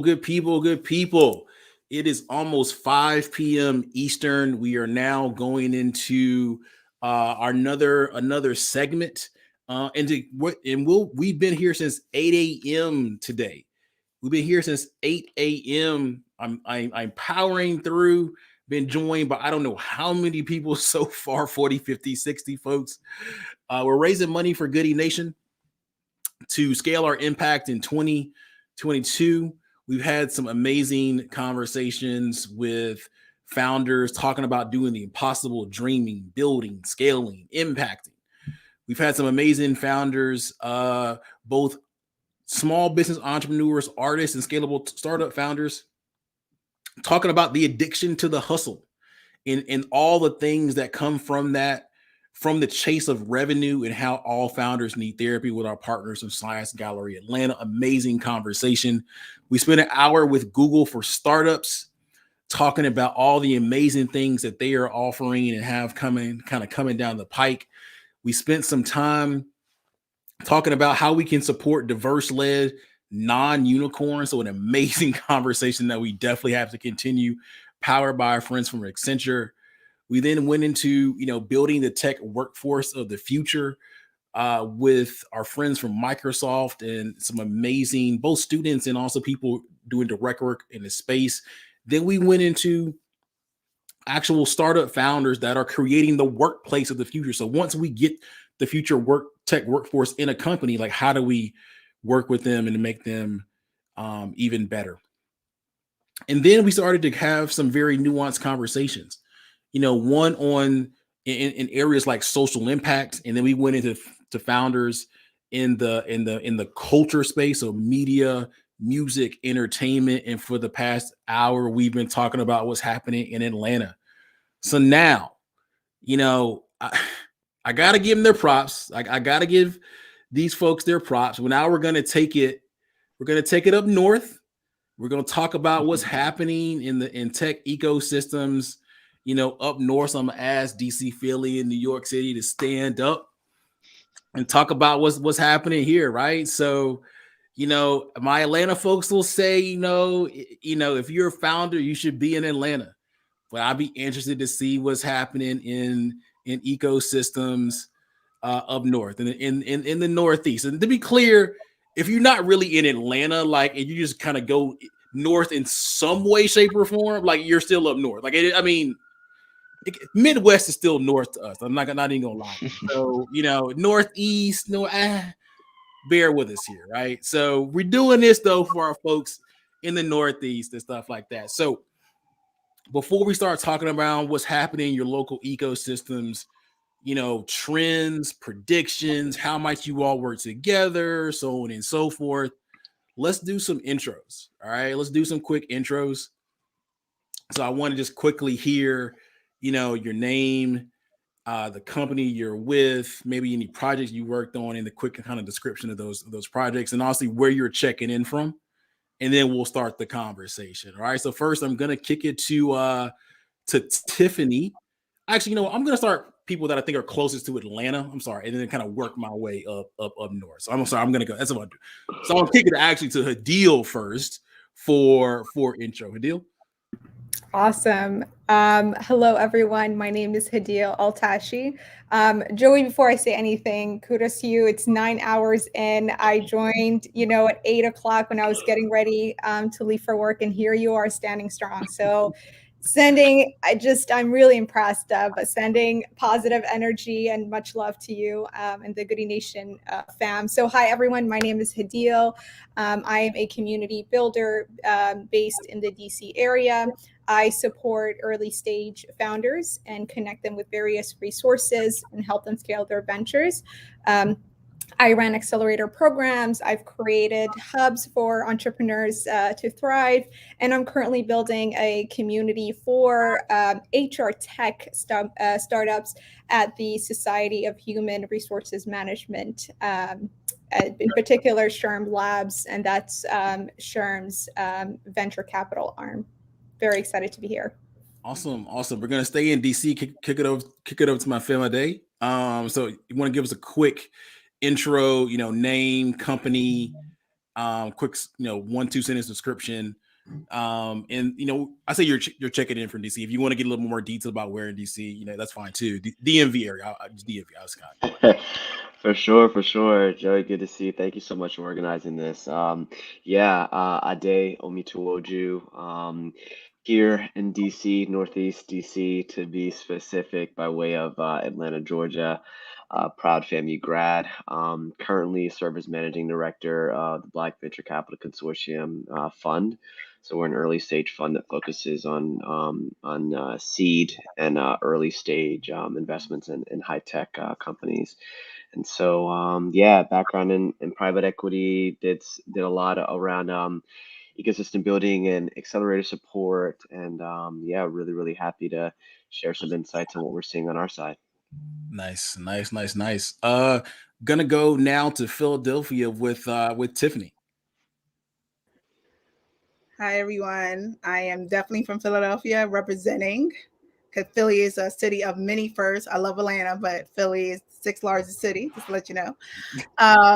So Tiffany Standard, I am the founder and CEO of Stimulus, and Stimulus is a relationship intelligence SaaS platform that uses data and analytics to really help companies make quick and unbiased purchasing decisions on the goods and services that they need to run their businesses. As you've seen over the last few years, especially, folks are trying to diversify their supply chain and diversify who they're purchasing from, and all these amazing businesses that are being created, and they're trying to sell into mid-market or sell into enterprise. We really shorten that process and give you all of the data that you need to really make a good purchasing decision. So excited to be here. Nice. And so next up we have, and again, pandemic, not sure exactly where everyone is. I believe this next brother is actually in New York, but I know he spent time in Philadelphia and stuff like that. So Opo, I want to kick it to you next. Cool. Happy to be here. Joey, great work as always, and shout out to Goody Nation. My name's Opo Izugu. I'm CEO and founder of Who's Your Landlord? That's WYL.co. We do landlord and housing reviews and housing educational content for residents, and then data and predictive analytics to help home providers better understand and engage their residents. Simply put, we turn reviews into actionable insights that better the housing experience for everybody. Happy to be here, and looking forward to the conversation. Awesome. Gonna kick it over to Manoj next. Hey everyone, thanks for organizing this, Joey. This is Manoj from New York City, capital of the world. I'm the co-founder of Ramped. We're a job skilling platform for early career professionals, recent grads, career switchers. Over the last year, we've helped tens of thousands of people level up their skills and find spectacular jobs with companies all across New York and the world. Nice. And last but not least, we have Daryl.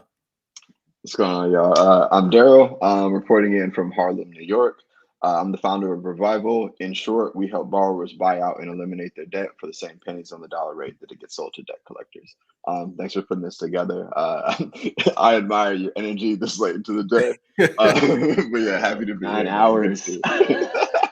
To be clear, there was a point I was like, I had co-hosts, and I was like, oh, I cannot make it. I'm kind of like, I'm standing up now. So actually, the interesting thing, I've been standing up for the majority of the time. Like every panel, I've been standing up. But there were some panels where there's co-hosts, and I kind of like sat down and leaned back. Oh, I can't make it. But I'm here now. I'm here. We gonna power through this thing. I think I'm waiting for this last little bit of energy, and I think the New York folks can help bring it here. So I'm gonna start there, right?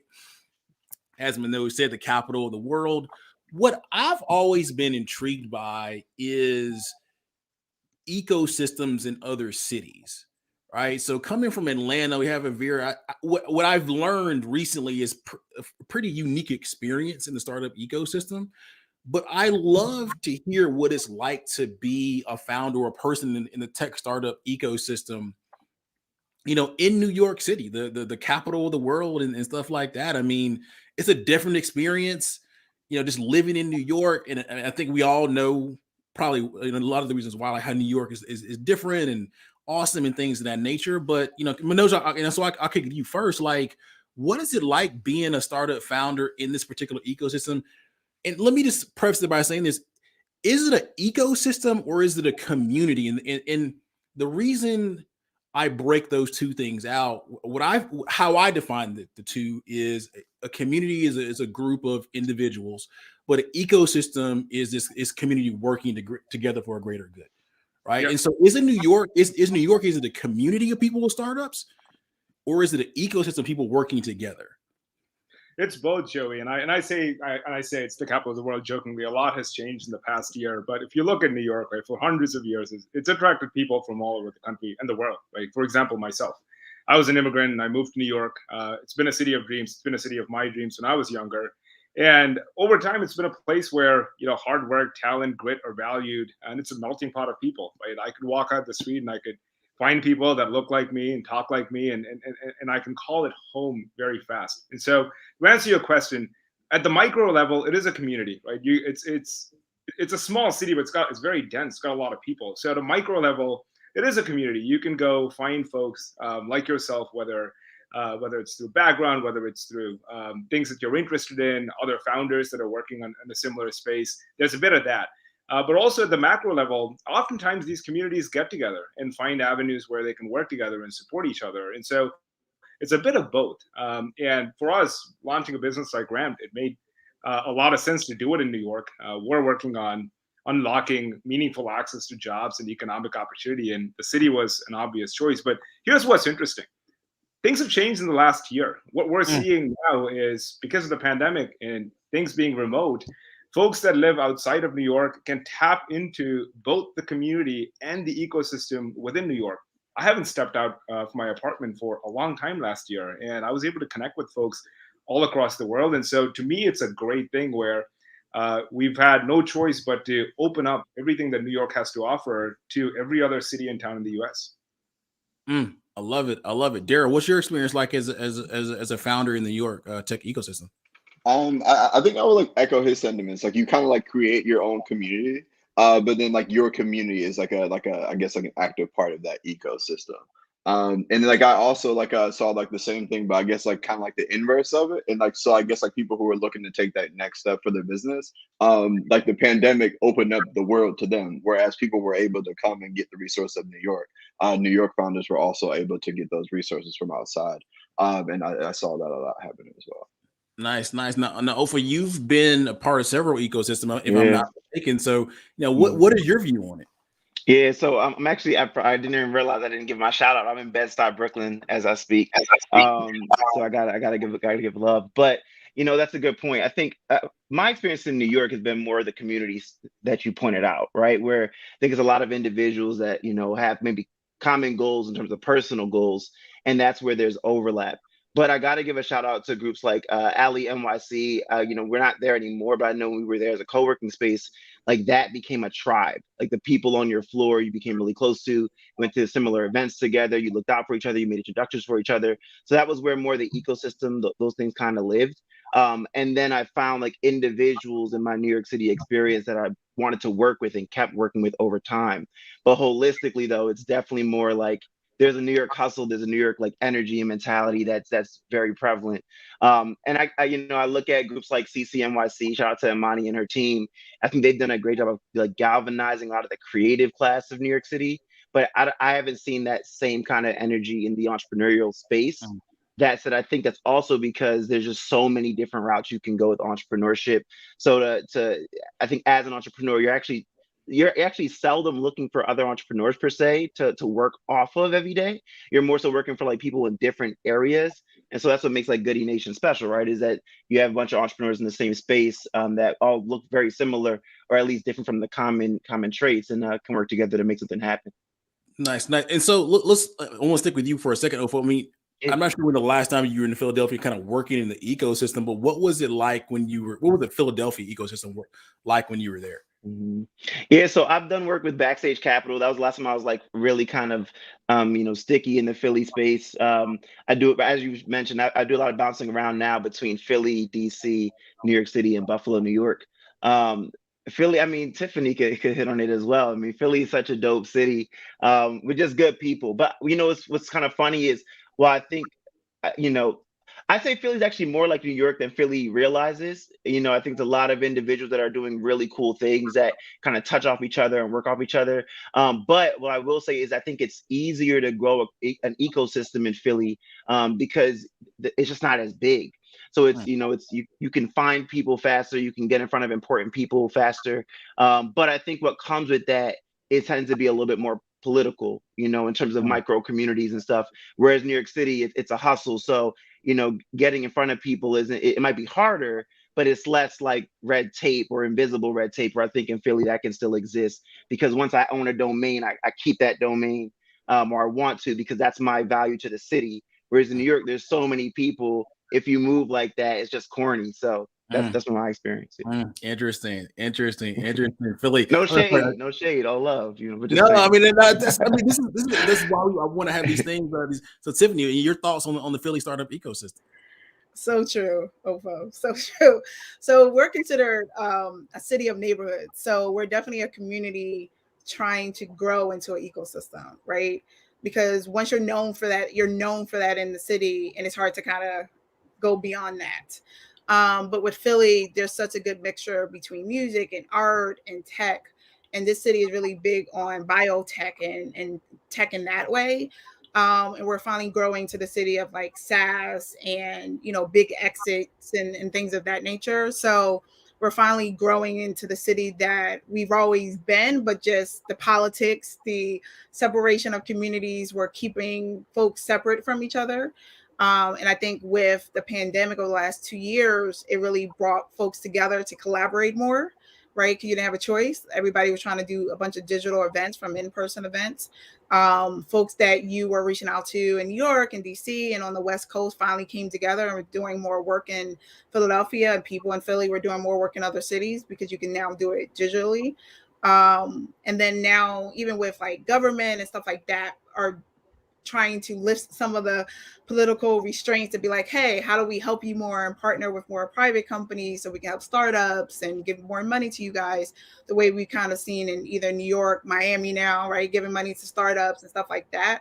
We're finally starting to see that in Philadelphia.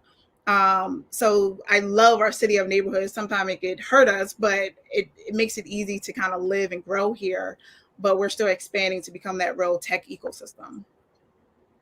No, I love it. So now let's go down a little bit to DC. I mean, Hadil, you started doing a DC Startup Week. You just got finished with that a few weeks ago. I mean, what is the DC startup ecosystem like? And I think you might be on mute. Okay. I'm off mute now.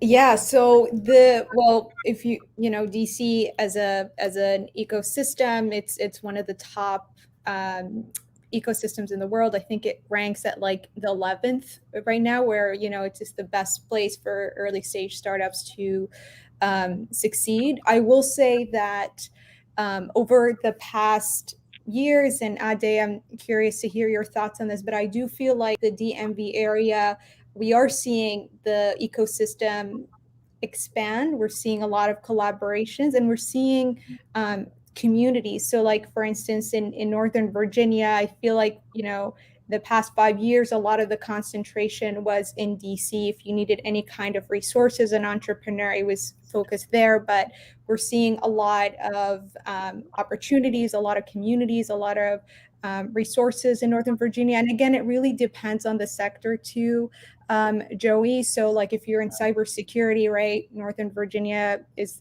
the place for you. If you are, and primarily that's the biggest industry, I would say, followed by ed tech. But in terms of collaboration, what we are seeing past the pandemic, given that everything is virtual, there's definitely a lot of access. There's definitely a lot of collaboration. And we got to see that during DC Startup Week. There's a lot of entrepreneurs around the region, even outside of the DC area, that were able to benefit from the programming and resources. And we're kind of like longing for that.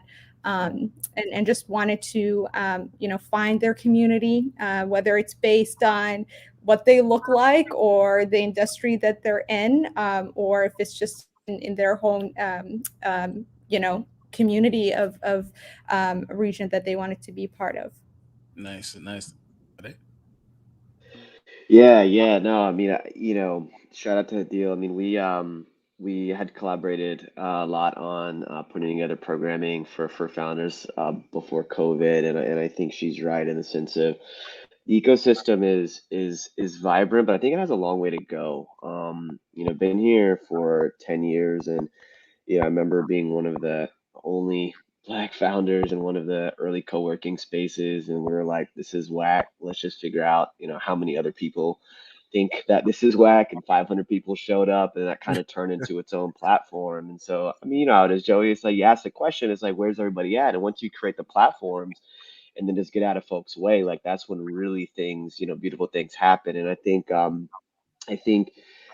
from an investor standpoint, what's really cool is that a lot of the founders that we had worked with about 5 years ago are now hitting, $1 million of ARR, raising seed rounds, right? And so I think those kind of organic occurrences will then give birth to other elements that are super important, which is social capital, because risk capital for founders, especially founders of color, that sphere of social capital has to be expanded. And I think with COVID, it's now forced us to be more tactical and collaborative, where we will do a deal without necessarily breaking bread with the founder, right? And so I think bringing some of the New York capital, the Philly capital, to dope founders is something that that we're seeing a lot more. But I think that Hadil, her work on the ecosystem building, and our work in terms of cutting checks. I mean, it has to be a means to an end, right? So because we have to get these exits for these founders who then become investors themselves, and then kind of bring that, frankly, that kind of FOMO cachet of like, oh yeah, you missed out on that opportunity because you were biased or didn't necessarily think they fit the right pattern, and that ends up changing the narrative. So those are things I think that we're very, very close to getting towards here in DC. Nice. I mean, Ofo, I want to come to you next, more so because you seem to have done work in several of these same ecosystems. So I wonder, I mean, I'm sure others as well, how some of them kind of compare to each other. And what I want to get into next is maybe opportunities to develop pipelines between these various startup ecosystems. Before I kind of get into that question, though, you talking about ecosystems and community. One of the things that when people move to Atlanta, they kind of are shocked by is I guess you just call it Southern hospitality. People will just open up a door and they'll plug you into the top of the ecosystem, like almost without, questioning who you are. I mean, it's a level of trust there that I think people, aren't really accustomed to. And the reality, the interesting thing, especially when it comes to diverse founders, is I've seen that it almost shocks them. So, for example, within Goody Nation, obviously we have founders from 20 different states, and we're like, hey, like, listen, this is what we do. We try to plug you in the best of our ability. We're a small team. That's why we're raising money, by the way. And so, we'd like to do even more. But I think what I've seen especially from founders in the Northeast, is they're like, it's almost too good to be true. Like, you mean to tell me you're going to connect me with the person at the city that can do X, Y, Z? Like, yeah, like you're good. Like, let's just do it. Right. But I mean, so that's some of the things that we encounter coming from, with founders coming from other ecosystems. But what is it again, Ofo? What do you see when you step out and you kind of look at some of the various ecosystems here represented? Yeah, I mean, I think what's special about Atlanta is that everybody's bought into, if we have wins here, that's big for the city. Because I see that replicated in Buffalo, New York, more than even in New York City or Philadelphia, where everything you just described, I've been receiving, whether it's intros to the top people in the city, this energy of like rallying behind, like there's a desire to see things win. And I think in Buffalo, is a huge credit to 43 North and the work they've been doing. Anytime you're cutting someone $500,000 or $1 million check to move to another city, people are going to listen, especially founders of color, where it's harder to get access to that kind of capital. So that's where I see that kind of like energy. But I think it's just like, I mean, what you're doing with Goody Nation, right? It takes someone saying like, I want to solve this problem. And like what was mentioned earlier, you have to ask the question, do other people feel the same way? And usually the answer is yes, and those kind of communities can grow so quickly. So I don't think it's a lack of desire necessarily by the folks putting in the work in Philly, the folks putting in the work in New York City. I just think that you kind of have this myopic lens of I got to get to the finish line, whatever that may be for you. Whereas if you play it right, reality there is no finish line, right? Like that's the idea of community. They're going to help you wherever you are in your path and journey. So, like you said, I can cherry pick what each city does well and where each city can improve. But all in all, it makes for a full experience because I think like there's this idea, this thought that we're all so far away. The last time I checked, Philly's 2 hours away from New York City. Buffalo's a 45-minute flight from New York City. like DC, like I was just there this weekend, right? Like that's a 4-hour drive. So it's like we think we're so far away, but in reality, it's up to us to take advantage of the proximity of northeastern cities. Nice. I mean, I want to dig now into what the experience is like as a founder of color in these ecosystems. Before I do that, I also want to give an opposite opinion of or view of the Atlanta startup ecosystem. One thing that I think about is, do we do founders a disservice by rallying everybody behind them, right? If you're always like, have the training wheels on, eventually they never learn how to ride the bike. And again, I'm gonna start with New York here, and then obviously Philly in DC, like what I'm going to call the Northeast here, because again I'm in the South. And I'm originally from Alabama, which is even further south. So everything is like Northeast to me and North. So, it's that whole thing. Like, if you can make it here, you can make it anywhere type thing. Like what I see from founders up North is they just make it happen. And almost is like, well, seemingly maybe they're better situated for success because they've been having to make it happen essentially kind of quote unquote on their own. And so they've learned how to ride that bike. Right. So dear, I want to kick it to you. What is it like being a founder of color in New York City? I think in terms of like the make it happen thing, one of the things I talked about with a friend was like as a founder of color, you kind of like program hop until you get like that first major opportunity. And so like it's just he's nodding his head, but yeah, like it's what you have to do. And so like if you're moving somewhere and like you don't have resources, like and you want to make it, you just do what everybody else is doing until one thing works. And so that's kind of like I guess like what it's like I guess like, at the early stage, and then after that I guess like your training wheels are off and you just kind of ride from there. Yeah, I mean I'm a lot way jealous. I'm not gonna lie to you. Like I want to see if I could do my thing in New York. But Noj, I want to what's your thoughts on it? Yeah, I mean, listen. To me, the question of I start with the assumption that people do the best that they can with the resources that they have, right? And New York City, for reasons that we all know, there's just a lot more activity. So as a founder, I've been exposed to a lot more activity than someone that has been, trying to build something from the ground up in a different city, right? There's been more people that have done what I've done.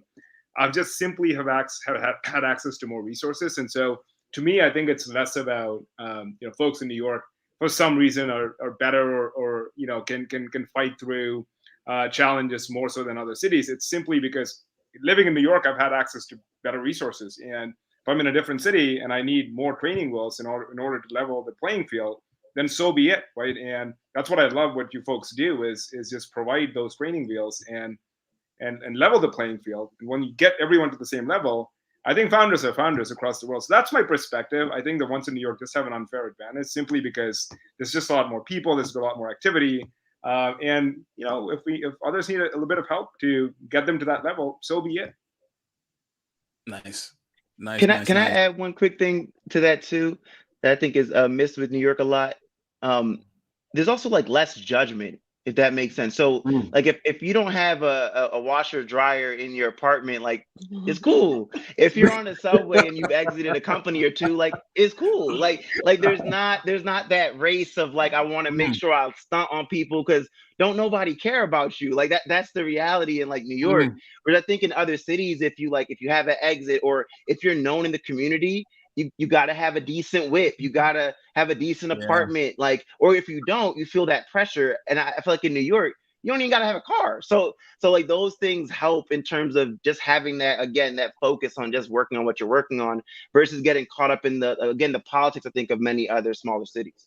Dude, that's so crazy because yes, I mean, raise your hand for Atlanta. Yeah, you're gonna get judged. You definitely gonna get judged. I mean, for a number of different things, quite honestly. So yeah, and I'm glad that you remove that pressure. You can just go build what you got to build and do what you got to do. So Tiffany, I want to kick it to you next. I mean, what it's like being a founder of color in Philly? I was just trying to think of what Ofo just said. Like for Philly, because our cost of living is not crazy, you don't need a car because the city is so walkable.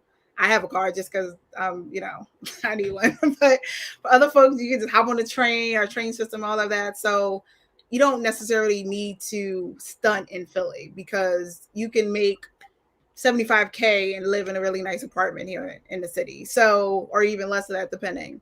So as far as being a Black founder in Philly, to think about like resources and like what you said about Atlanta, you have to fight hard for resources here in Philly, especially on some investment tip, right?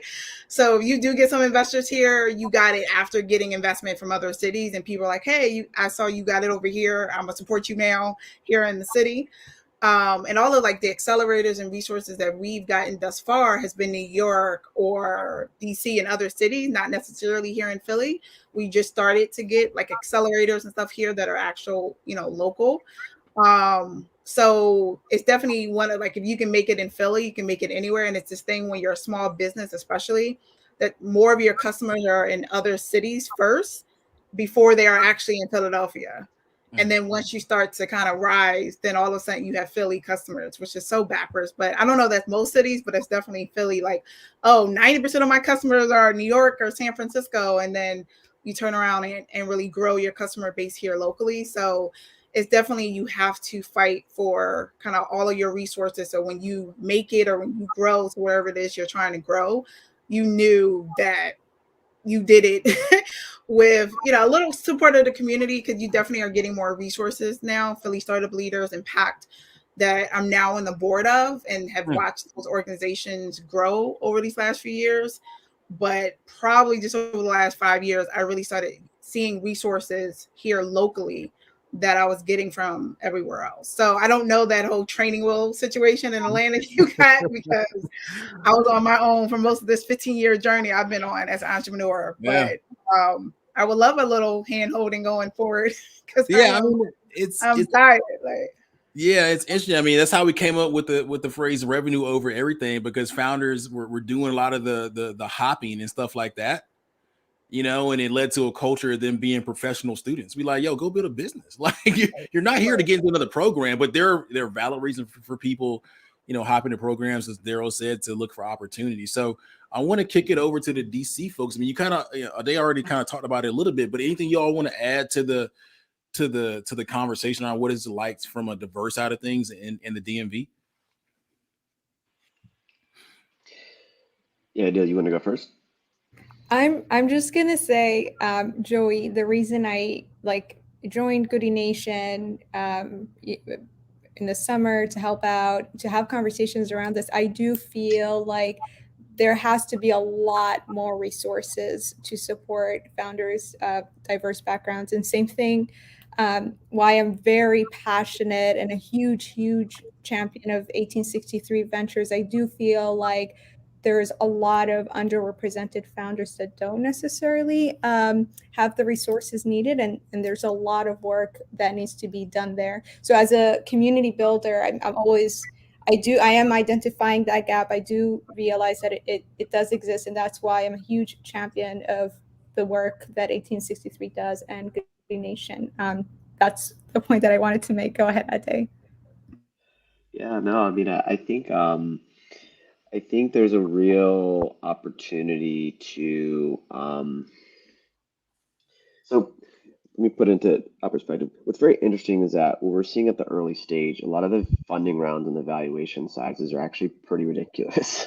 Like the what you would think would be like a Series B is now a Series A, Series A is now a seed, and the valuation figures are like just kind of off the charts. And so, what I think that means, as we look at the investor side and supporting founders of color, is really determining how we create a continuum of support through the different funding rounds, right?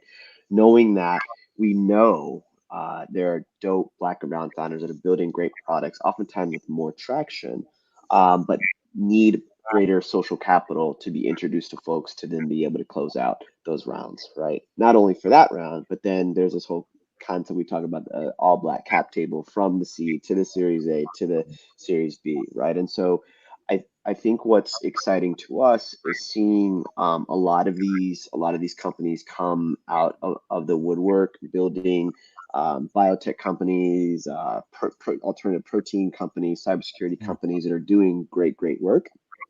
The next thing is Not just how do we fund them in the first round, but how do we get them to the next round, which is also part of, what you've been doing a great job with Goody at, is connecting those top to bottom resources from Google for Entrepreneurs. You have Collab Capital, right? There's a lot of different moving parts that are really important for a founder to be able to close out rounds at each stage.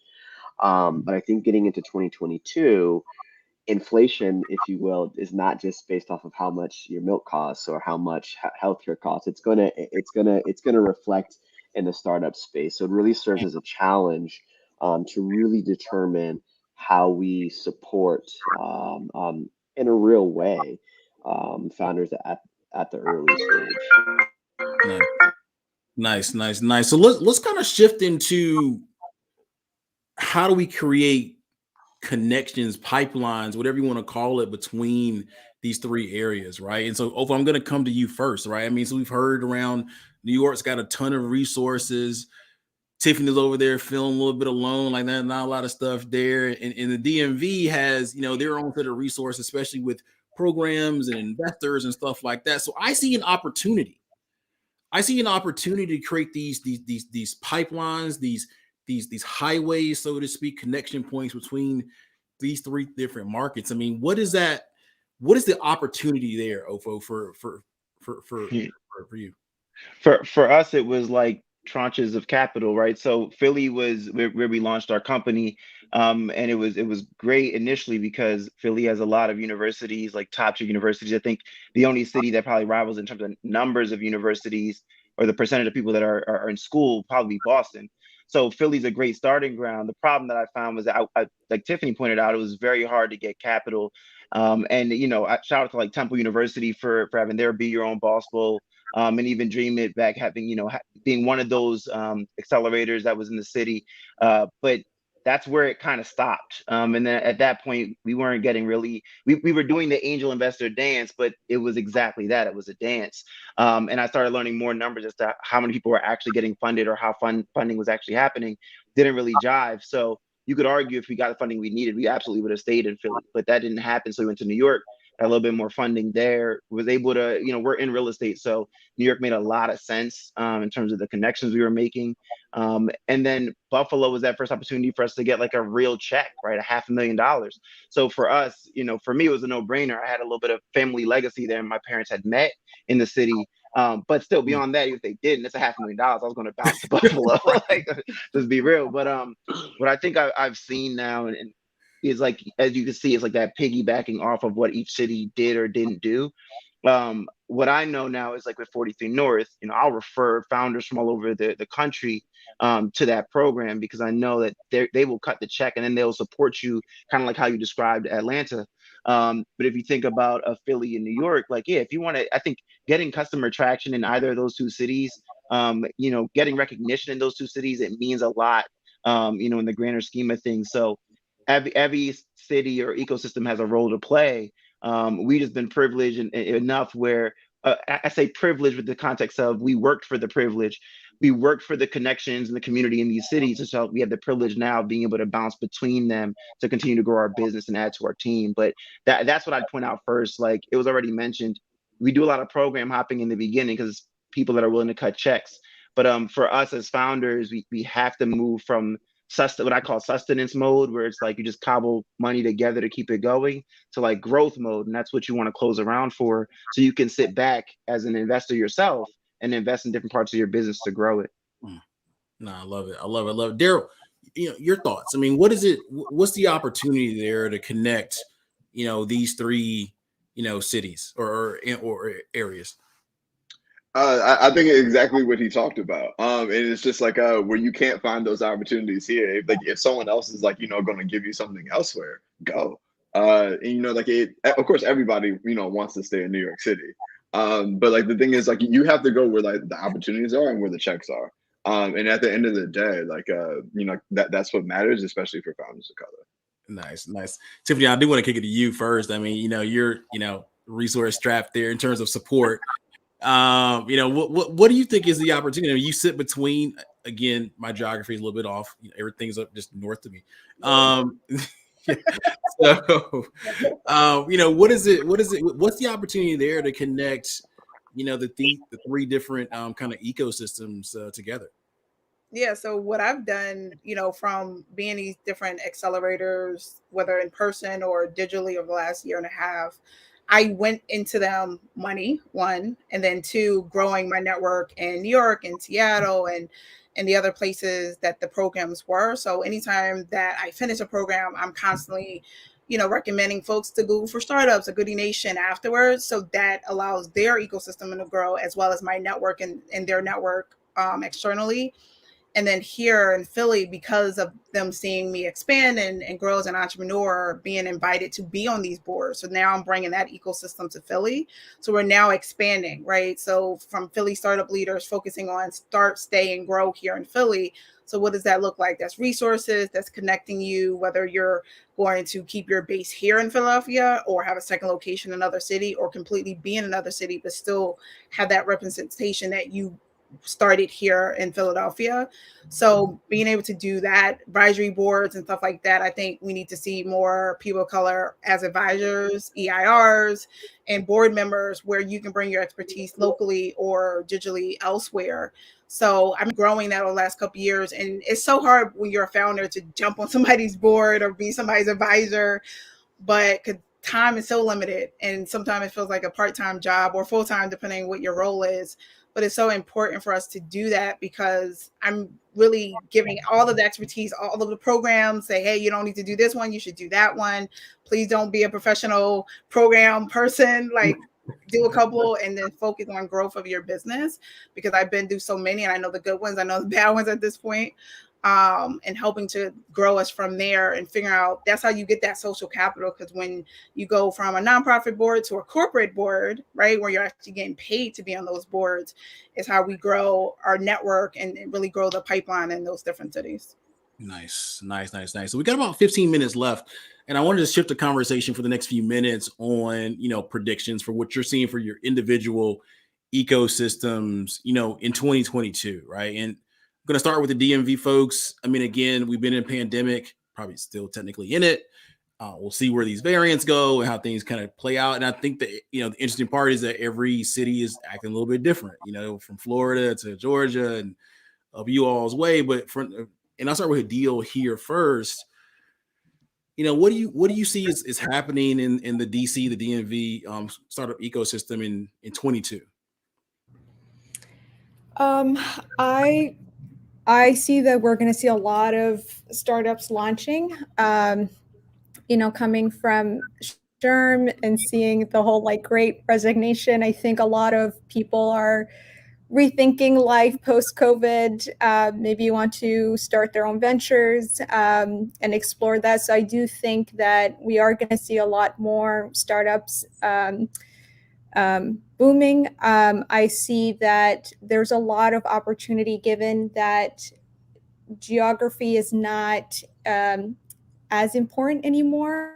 I do see, these barriers coming down and a lot of opportunities for us to collaborate beyond that, collaborating with different cities and kind of connecting the dots. And really building more communities. I think here's the thing, not building more communities, but building meaningful communities that have some kind of impact. I think that the startup needs are evolving. I think that, there is a lot more capital right now, but it's a matter of how do we make sure the right people access the capital? And it's really up to all of us and even the startups to really help us understand how can we make sure that we're connecting the rights and the dots in the right way and making sure that people that are deserving of programmings and resources get access to it. Nice. Ade, your take on it? Yeah. First, I'm just going to add something to the Philly, New York, DC collab.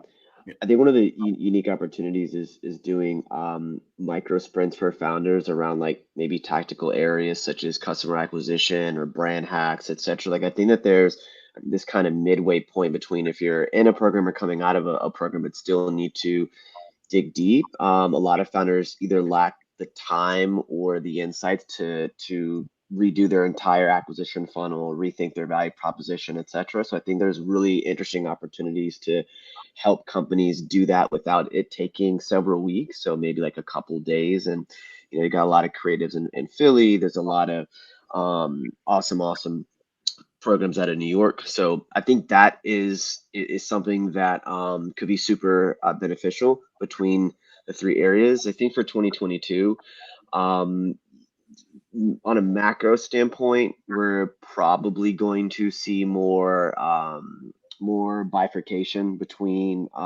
capital being put towards high growth companies, and it's going to get a little bit more difficult for early stage companies. But I do think that actually creates a lot of opportunity if you're focused on revenue first and you're focused on your customer base, because a lot of founders kind of have this idea that you need money in order to get that initial traction, when in reality your customers should be your first source of revenue.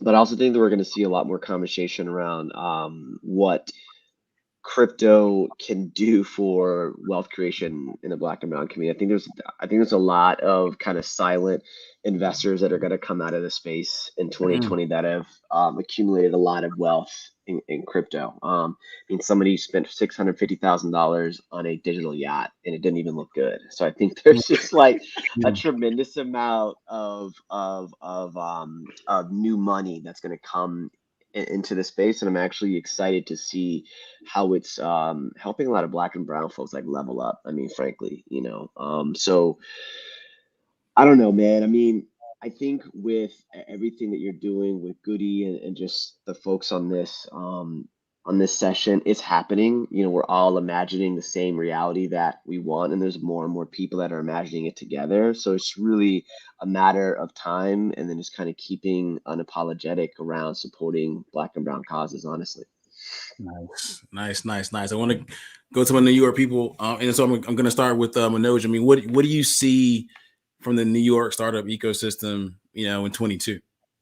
Yeah, I mean, I can speak to the ecosystem from a talent perspective, right? We're building a business around talent and upskilling talent, and like most startups, including ours, we rely on people that are smarter than us to build a business. And one of the things that we've seen in the last year and will continue to run into the next year is this notion of great resignation. I think folks are taking a lot more ownership over their agency, and they're unwilling to put up with soul-crushing jobs anymore, and they're willing to level up their skills and rethink the way they view careers. And so it's a great time to be an early-stage company in New York, because now we're able to tap into folks that historically were taking jobs that didn't really give them any meaningful economic freedom.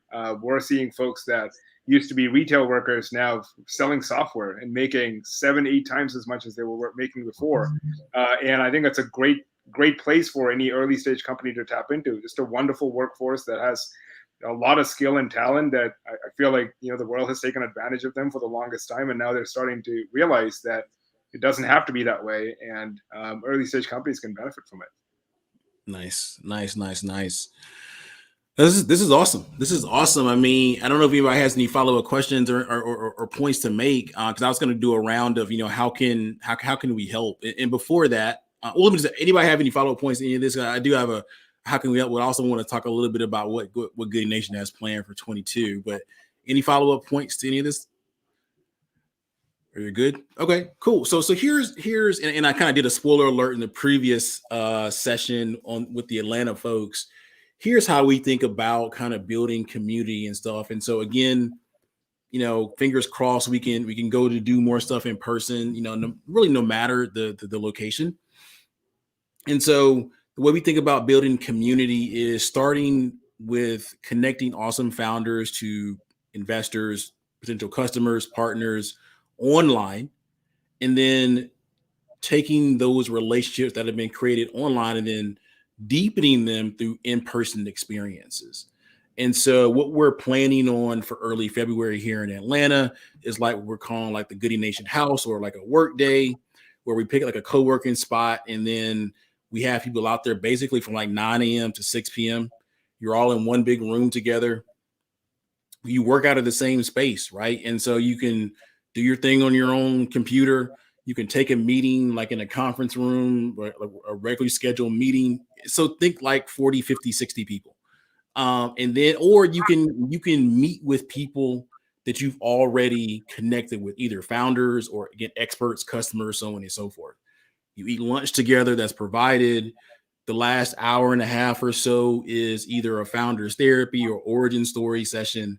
But you come out of that with, again, you've already met people online. You're deepening those relationships on offline, excuse me. And then you kind of take those relationships to the kind of the next level. And so again, the plan is to kind of do this in Atlanta early February, maybe again, fingers crossed, seeing all these code variants and all kind of other stuff. And then, take that show on the road. We'd love to do a version of it in New York, in Philly, in DC, or some variation. Maybe, unfortunately, maybe we got to skip Philly. I don't know. It's a lovely city of brotherly love. I'm just saying, like, maybe shots fired. I'm just saying maybe the reason why I say we got to skip Philly is because maybe the people from Philly go to either New York or DC. That's the only reason I say. No. Yeah. Okay. But no, but real talk, we kind of go on a tour there. So those are some of the kind of things that we're thinking about doing. Just know that everyone here, I'm definitely tapping in to y'all for thoughts on making it happen and how we can make it happen pretty quickly. Again, health, in a healthy way, so, we definitely want to create amazing relationships between really a bunch of people who come together, especially from our program virtually, who maybe have never met in person, and then deepen in those relationships because we know that relationships matter for founders and to do business. So that being said, go ahead. Oh no, I was gonna say, love that idea, and to add on to it, I think that there's a way to incorporate 3 areas for founders, and I'd love to get everybody else's thoughts around product, acquisition, and value proposition.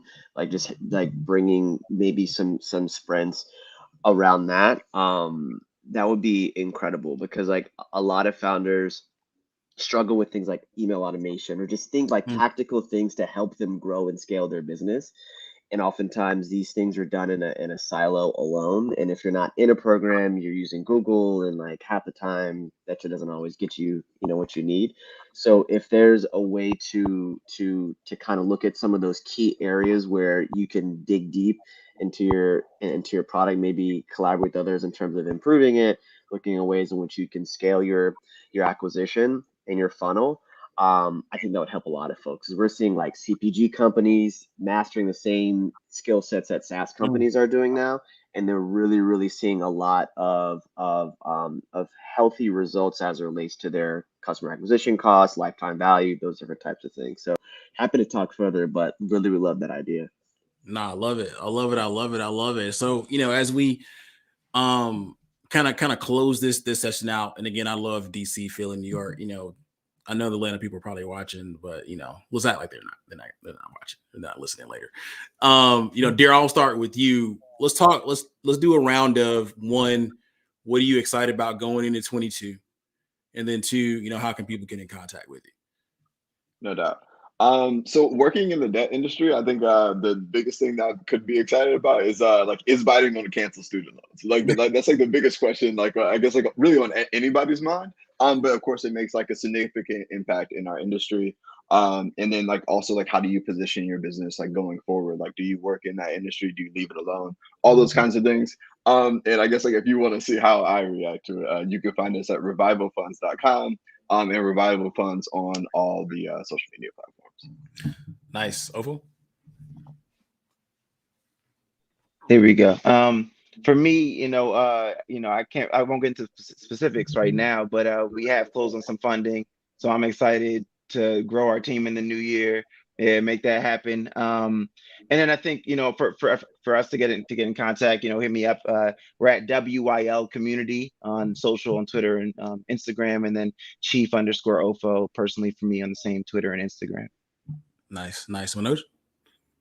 Yeah, I mean, we're super excited to help people kind of rediscover careers and get them on a path to financial and economic freedom. I think the world is changing, and we want to play a small part in it.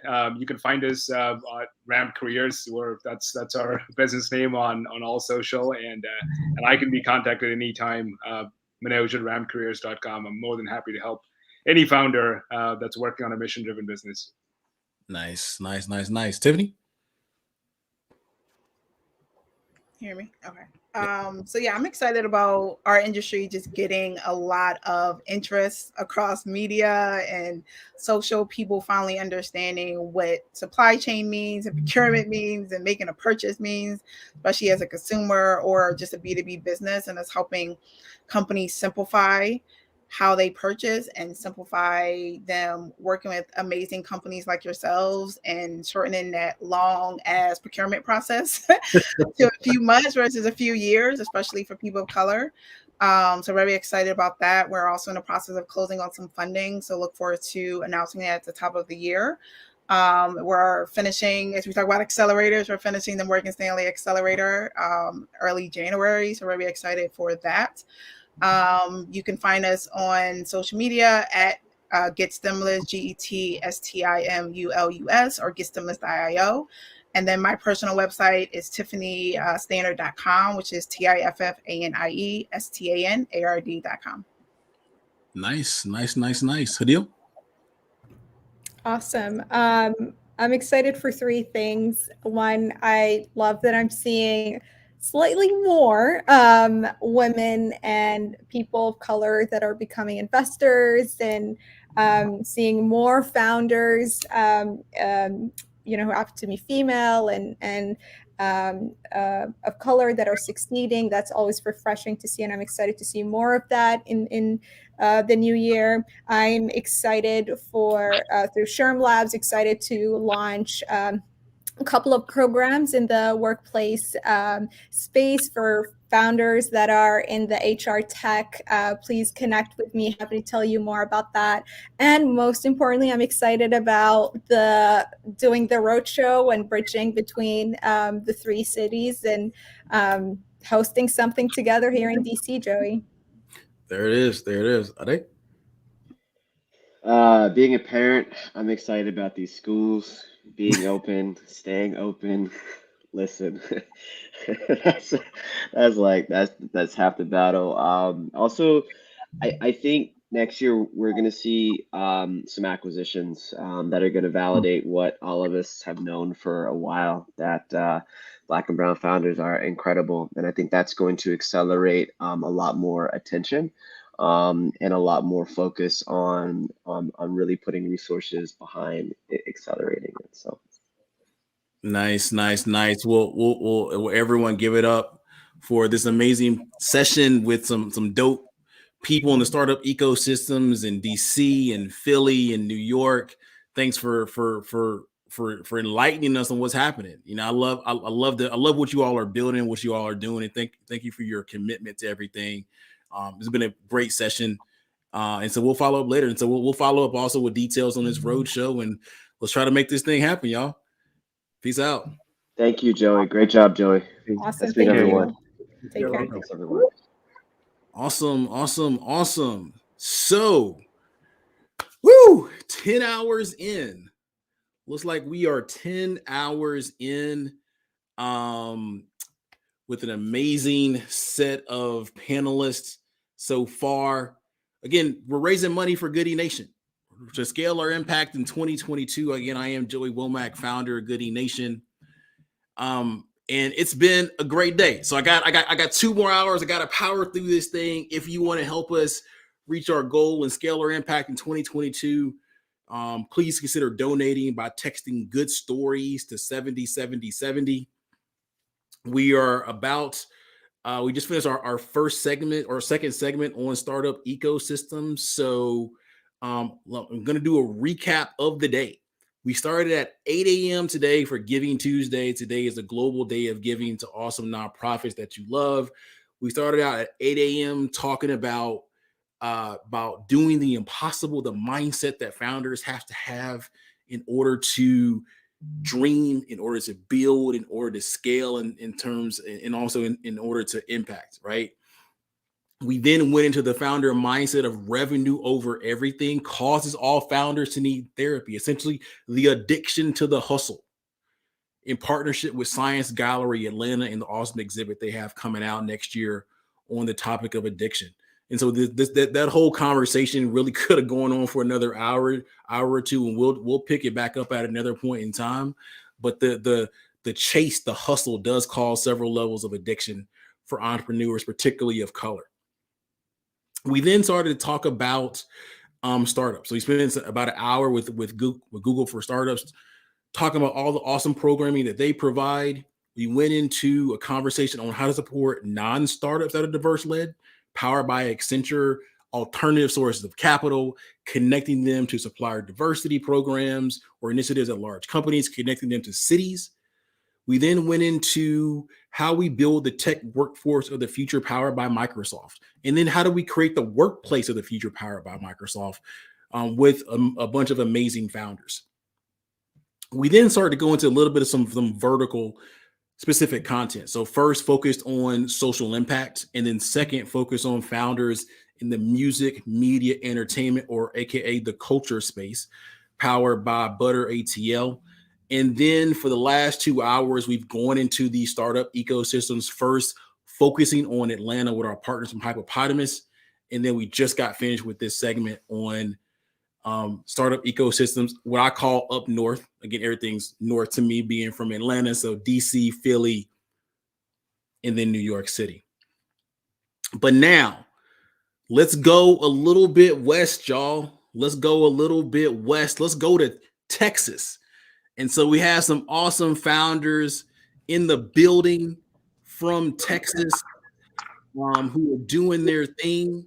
And so there's a phrase I've heard about folks in Texas: everything's bigger in Texas. And what I can tell you is that I've been super impressed with folks in the startup ecosystem, with founders from the state of Texas. And so we got some dope people here. We may have a few other folks join us along the way. And let's start with some intros. All right, let's start with a little bit of intros. And so first, I'm gonna kick it over to Gigi, and let's go with just simply, name of the company, 1-2 sentence description of the company itself, and then where you're checking in from. Hello, everyone. I am Gigi McDowell, the founder and CEO of Fitfully. We are based in Dallas, Texas, and we are a virtual wedding planning studio that automates every single thing when it comes to wedding planning, from engagement all the way to down the aisle. We're saving couples now over 80% on professional planning services, but we've also created a way for wedding planners and vendors to earn money in their spare time. So that's me. That's Fitfully. Awesome. Don? Hello, everyone, and thanks for putting this together, Joey. I know you had a long day, but my name is Don Ward. I'm the CEO of Longest Corporation Digital, based out of Austin, Texas. And we use precision technology, specifically artificial intelligence and IoT, to help hoteliers manage their inventory and reduce their overall operating expenses. So going forward. Nice. And last but not least, we got my guy Nate here. And so, Nate's been, so spoiler alert, Nate's spent time in Atlanta. And so he has an interesting view. I believe he has an interesting view about, ecosystems and supporting entrepreneurs, particularly of color, in a few different kind of places. So Nate, do a quick intro. Hey, I appreciate the invite, Joey. It's great to be here. Name's Nathan Jones. Founded a business called Morning Tea. We are a community-based studio investing in culture, hospitality, and some technology, real estate-oriented solutions. Nice. And so then we also have Dennis with us. Dennis, you want to do a quick intro? Yep. Hey, Joey. Hey, guys. Good to see you guys again. Dennis Kale, CEO, co-founder here at Zerchu. We are the world's first relationship-based lending application to formalize and simplify loans between friends and family. And we automate the repayment process We take the awkwardness out of it so you don't have to ruin your relationships. And we also bake in a little bit of bill pay transparency to make sure the money you're lending is actually going toward the intended purpose. So glad to be with you guys today. Now, and where are you checking in from? Dallas, Texas. Nice. Cool. So we got, a nice kind of cross section of Texas. Not everywhere's covered, but it's cool. It's cool. So I want to dig a little bit into you all's story before we start talking about, what it's like to build a startup in your particular city or state, right? So Gigi, I want to kick it back to you. What's that origin story like? How'd you get into this particular space? Into the wedding space. My origin story is very weird. So I actually started planning weddings when I was 5. It's been my life thing. Because of all of that experience, when I grew up as an adult, I'll say I was 17. I won't put an age on it. Somewhere around there. I figured out that majority of couples couldn't pay wedding planners. And so I had a bunch of experience, a bunch of people who wanted to work with me, but couldn't afford it. So I tried to figure out a way to work with everyone. And Fitfully is that solution. So it's pretty much combining my passion for helping people celebrate life's most special moments with my love for technology. Nice. Don, I want to kick it to you. Yeah, I mean, I was pretty fortunate, Joey. Before starting this business, I worked at Microsoft and IBM. And my position at Microsoft and IBM was to lead lead executives through new and emerging technologies, things that were going to happen over the next 5 to 10 years. And so in 2016, I started really understanding the landscape around Internet of Things, along with artificial intelligence. Just started doing my research in that. And so started seeing some trends at some of the accounts that I was working for at Microsoft, and basically decided at that point that as opposed to sitting by and seeing another cloud computing craze come or another internet craze come, I wanted to jump on the bandwagon myself. So I pretty much left the corporate world and, just kind of went all in on this. And it's been a long 4 years, but it kind of gave me the vision to proceed in this direction. So instead of telling others, I just wanted to do it myself. Nice. Dennis, I want to kick it to you for your origin story. Let me bring myself off of mute here then. So I started my career in the Navy as a systems engineer, setting up ship-to-shore, ship-to-ship communications, all that fun stuff. But before that, I grew up in very much low-income public housing in Monroe, Louisiana. And so we didn't have banks in my neighborhood or credit unions. We had several liquor stores that would cash your checks for 20, 30% of whatever your check was. And so even at 7, 8 years old, I knew that was bad math. And so you fast forward when I went to the Navy, walked outside the base after boot camp, there's all these buy here, pay here car lots, these rent-to-own furniture stores, and with these high interest rates.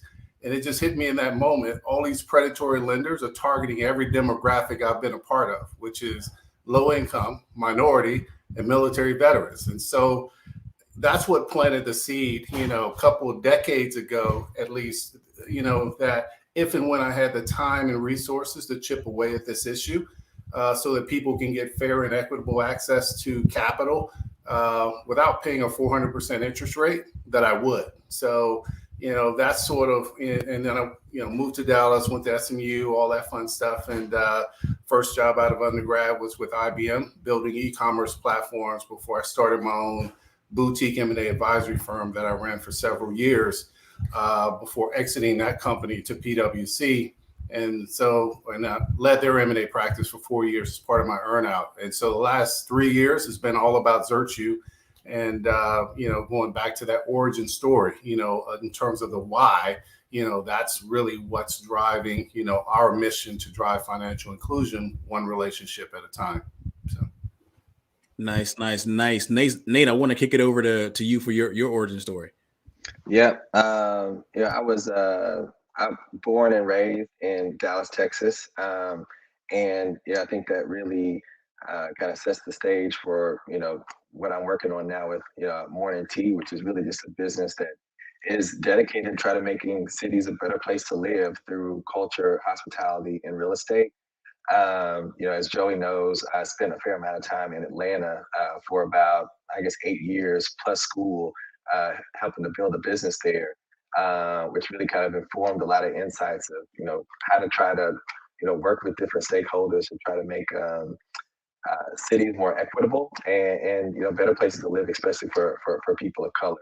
But much of that is informed by my experiences, being from Dallas and building here. Nice. And so Nate, I mean, you're at Morehouse, right? Yeah, I was. Yeah. I feel like we met, either you were still in school, you had just graduated. Yeah, it was very early. It might have been I don't know if this was the case, but I feel like it was Platform Summit maybe back in the day, 2013 or so at Morehouse. Yeah. Nice. Yeah, man. Yeah, I've watched this guy. I was gonna call him kid for a second, but he's not kid. I watched him kind of grow back when we were the early days of building ecosystems and stuff like that. So I want to kick it to a few new founders. So Rihanna, I want to come to you for a quick intro. So name of the company, description about what what the company is and where you're checking in from, and then also a little bit of your origin story. Yeah, absolutely. Well, welcome from, I'm in the middle of renovations right now. So y'all are the first to see the kitchen in this state. But no, thank you so much for having me. I know a lot of y'all, sort of become buddies with y'all since I first pitched and moved my company to Austin, Journey Foods to Austin from Chicago. We were sort of doing like a diamond life, and people are like, what's that? But I was hiring team members in Chicago, New York, Austin, and LA, and sort of flying this sort of diamond track throughout the country to try to get the best talent. And right at the beginning of COVID, our investor count accelerated. And I just knew that like the future somehow with recruiting talent, quality of living, scale, some of our customer base was going to look pretty great.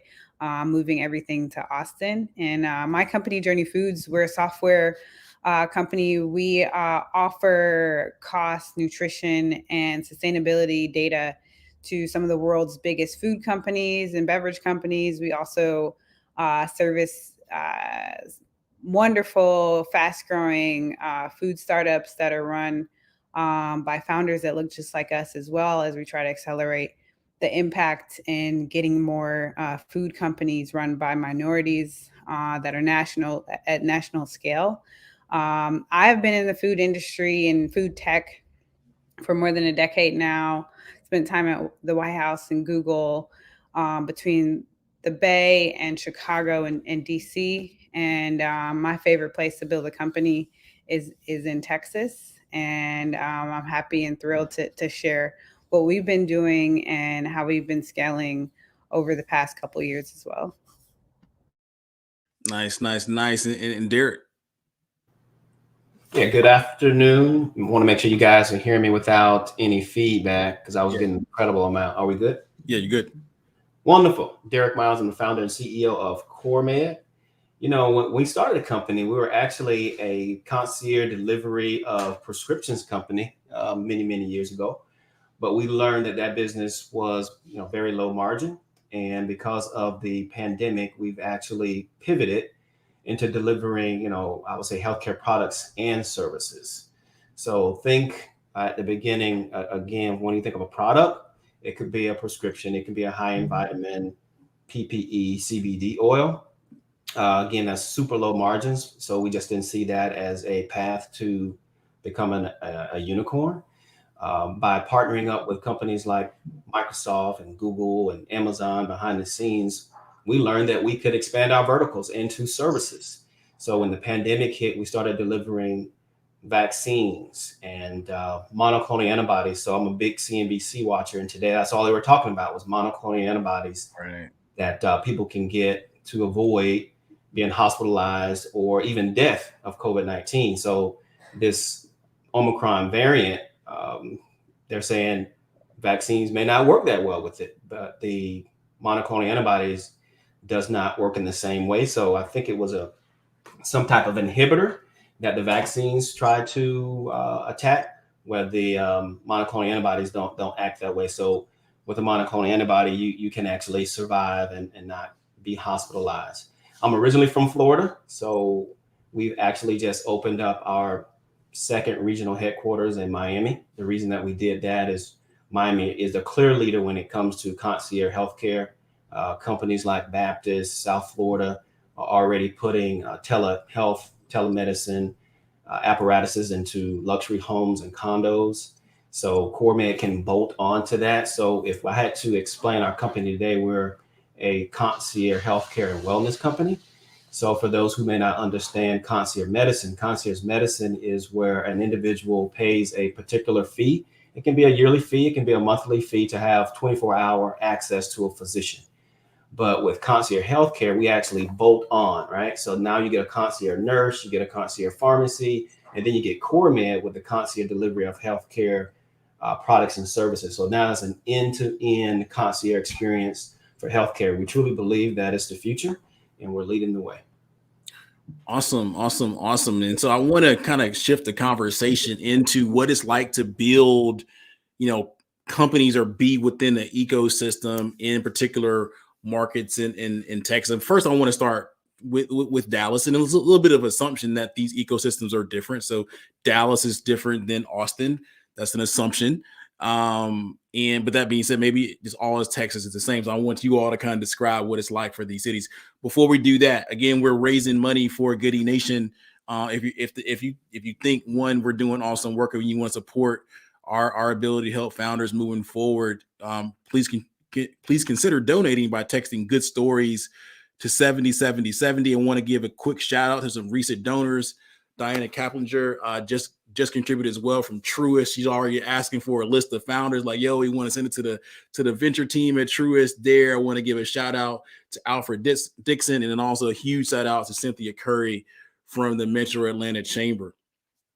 Okay, so let's get back into this thing. Let's talk a little bit about Dallas first, if you all are okay with it. Again, Goody Nation is based in Atlanta. We have founders from 20 different states and also 3 other countries besides the US. I'm an ecosystem developer, mostly doing work in terms of ecosystem development in Atlanta for founders of color and those in the social impact space. So what is it like, building and being involved in the ecosystem? And I'll start with Gigi. In Dallas. I mean, I've been super impressed by the founders from Texas. Like straight up, I behind the scenes, and I guess technically this is public, behind the scenes to the folks in Atlanta, I'm like, yo, y'all listen, these folks from Texas, they doing their thing now. I mean, Atlanta is getting a lot of shine in the last few years, but people are sleeping on Texas. So Gigi, I want to kick it to you. What's it like, kind of building a company there? It is hard, but I think it's hard everywhere. I will say our ecosystem is very supportive. One thing, I'm from Dallas, but I moved back to Dallas maybe 3 or 4 years ago and decided, okay, this is where I want to build this business. And immediately you have people like Courtney Caldwell who, oh, you're building a business, let me help you. I can call her, email her whenever. I would say the ecosystem here is extremely supportive, but it's also very green. I learned that too when I moved to Dallas. There aren't a lot of founders who do look like me, whereas Atlanta, there are a lot of people who look like me who are doing amazing things. In Dallas, you may walk into the room and be like the only face that looks like yours in the room. And people don't really know how to react to that. They don't really know what to say. They don't know how to be supportive, and they don't know how to understand sometimes. And so that's really why I decided to be here, because I was like, I have to show them that it can be done by someone who looks like me. And so the ecosystem here, all the founders who look like us, extremely supportive, extremely helpful, but I think it's still green in the impact that founders can make in Dallas. And I think we were making amazing strides, and then COVID hit, so we all had to kind of be in the house. And so I'm excited to see how things are going to grow and continue to grow once we are back out there. But the biggest thing I can say about Dallas is support, resources. It's all here. There are amazing founders doing amazing things, and they are not shy about throwing you in an email chain, throwing you in front of investors you aren't ready to talk to. They're going to push you out there. I'm going to call out Craig Lewis and Courtney Caldwell. They're going to push you out there. They're going to be supportive, but that is the ecosystem here in Dallas. Interesting. I'm gonna come back to something like that. I want to see if it kind of plays out. So Dennis, I'm gonna come to you next.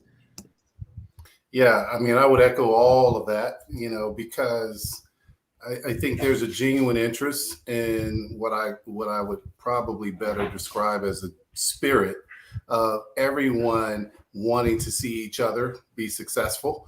And I think that plays out in our day to day. So there's no one on this panel I can't pick up the phone and call and get some meaningful time with them, right? And get some meaningful help from them, right? And vice versa.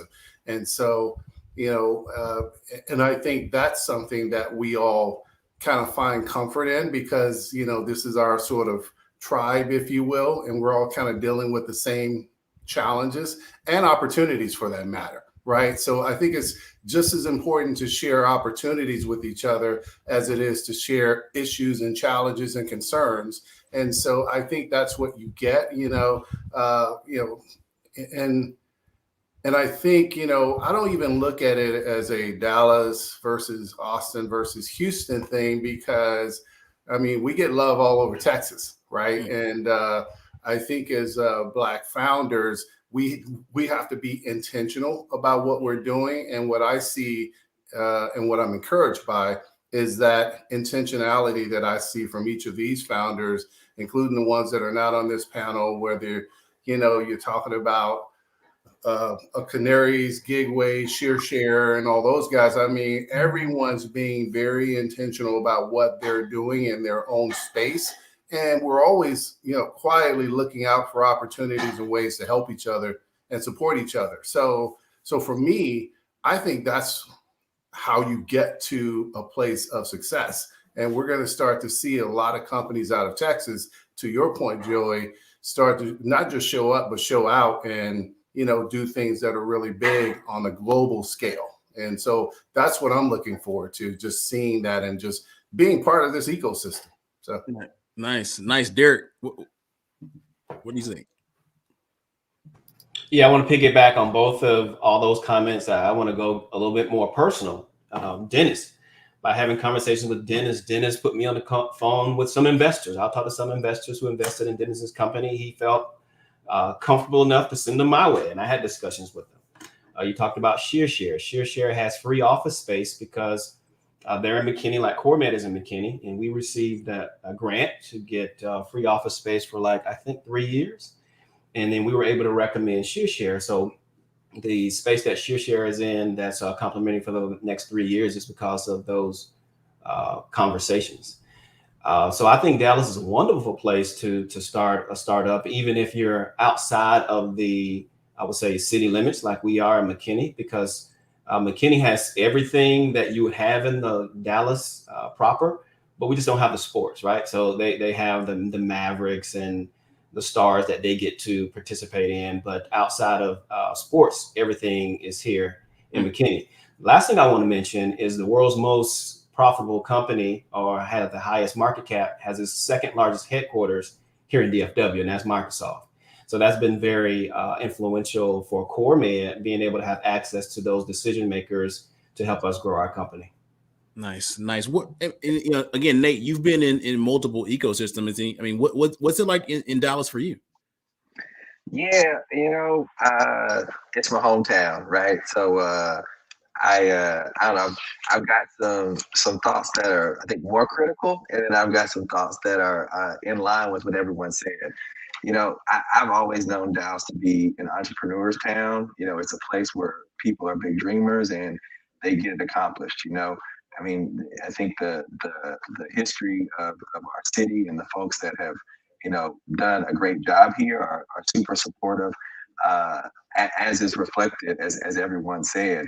I agree, Gigi, was that correct? Okay, cool. I agree with Gigi's remarks that, the ecosystem is, still young, in my opinion, in respect to, in Atlanta and certainly, more developed ecosystems.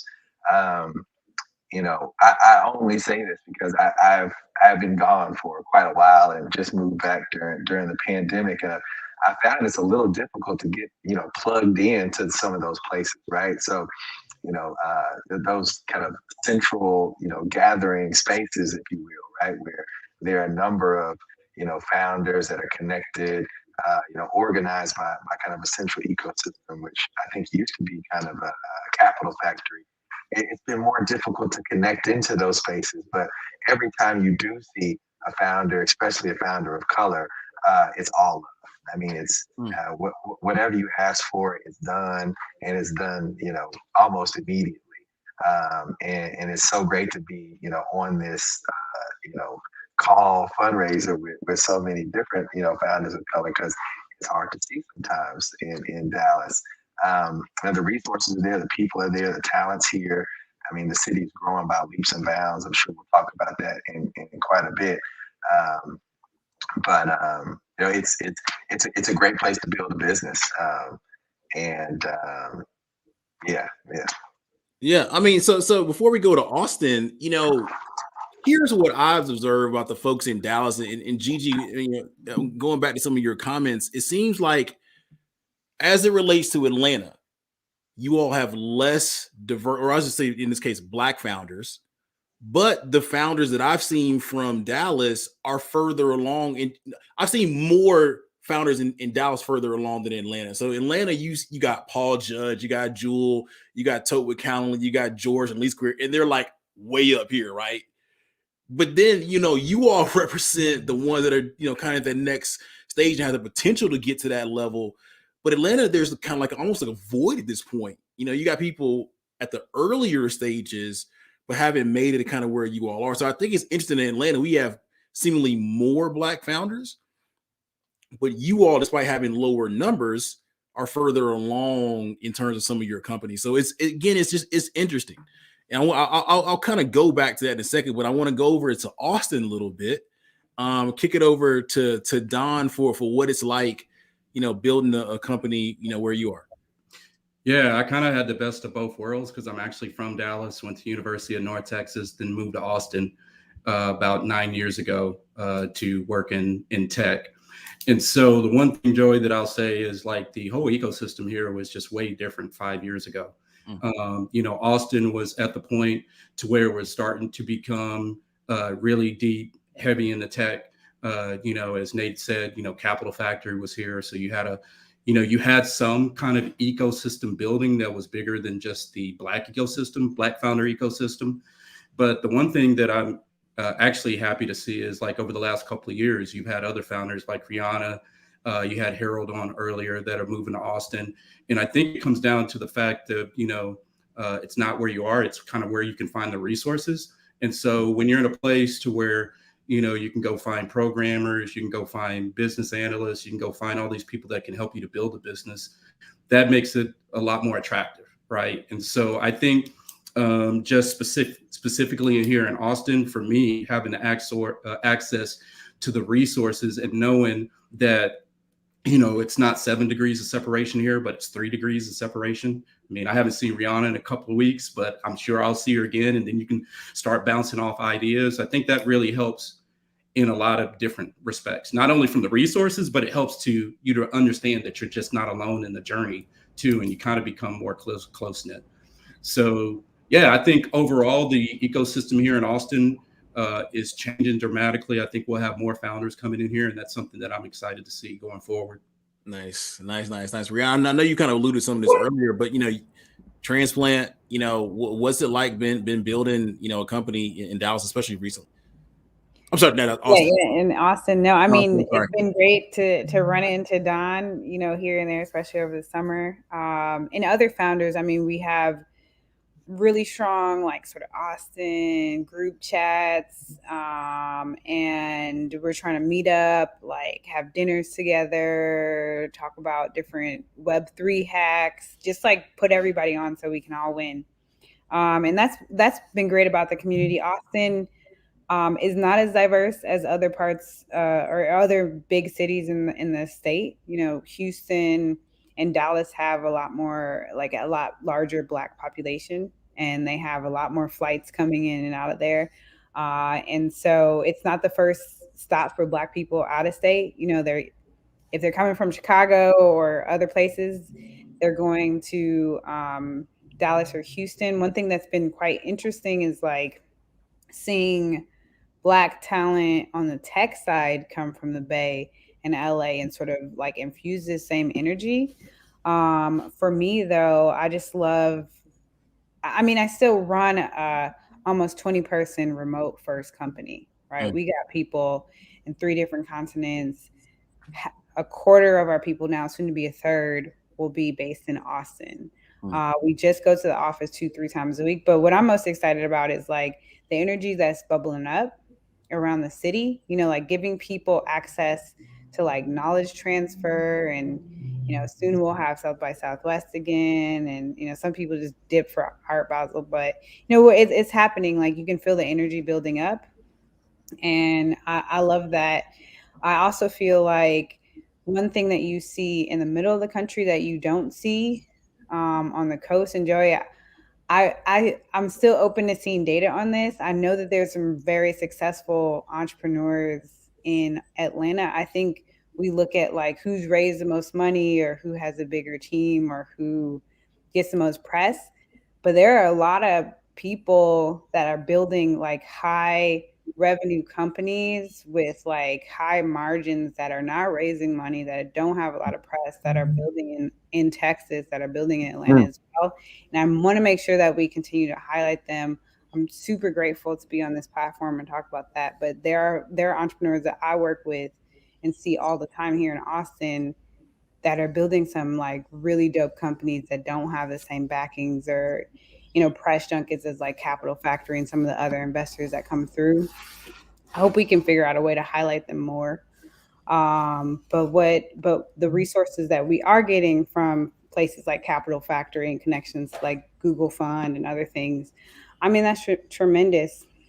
It doesn't matter how strong our businesses are performing, like we still are getting less dollar. We still have to fight for like bigger contracts, more investment, hiring better team members because we show up as a Black founder here in this country.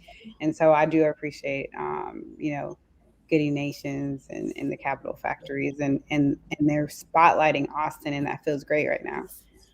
No, I love it. I love it. There's a few things I actually want to hone in on. I think I actually want to focus the next conversation, part of the conversation, on what you allude to, the impact of recent transplants from like California to the Texas startup ecosystem. I don't know if you're seeing that in Dallas as well. I kind of heard that earlier in the summer, but I don't know if you all are seeing it.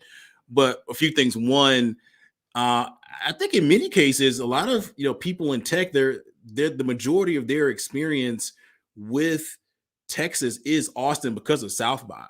Like people roll into Austin for South by, they roll out, and then they may not, again, in the tech space, they may not come into Texas for anything else. I mean, which is a travesty in itself, but I'm just saying, like, it's an interesting kind of experience with the tech startup ecosystem. I mean, and the reality is that's my experience.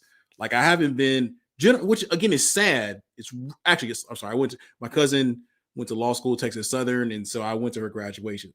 That's the only time I've been in Texas aside from South by. Sad, and I'll talk about changing that next year. But that's my experience. And so, you know, that being said, like, would love to learn about the influence of what you said, like recent transplants, I'm assuming from California, maybe even from New York and stuff like that during the pandemic. How has that impacted ecosystems in Texas? And you know, we can start with Austin, and then I'd love to hear, you know, Dallas, if you all are seeing the same thing.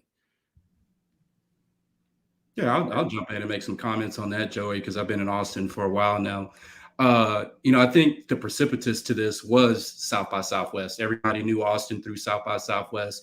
There was a huge tech component along with a music component, which really helped to draw individuals here. And I think it's kind of been like one of those effects that you've seen gain steam. I mean, over this past year, I would have never thought that Tesla would have announced that they were building a headquarters here, or, you know, Boring Company was moving here. One of my good advisors is at Boring Company now, and you start looking at what's happening here specifically in Austin. It goes back to what I said earlier.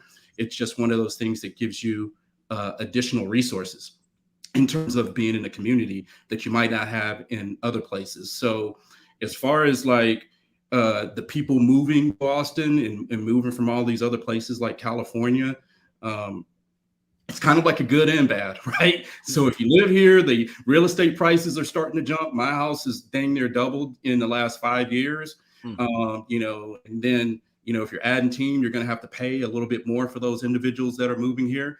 But, you know, there is a lot of top talent that's also moving here too. And I think I saw an article earlier today where they were saying that, you know, and Austin is one of the top cities as far as getting promotions and stuff. And that's due to the tech scene. So, you know, it's kind of like the good and the bad of this, but you just got to embrace it and keep moving forward. I love it. I love it. I mean, and by the way, Courtney Caldwell, I know you all shouting her out earlier. She's in the comments, you know, agreeing with everything you're saying. Rihanna, do you want to expound a little bit more on some of your thoughts on, you know, talent coming into Austin? I mean, it's great. You get, it's just about the knowledge transfer, right? Like I can go to a dinner and talk about like the future of commerce, right? Pretty easily.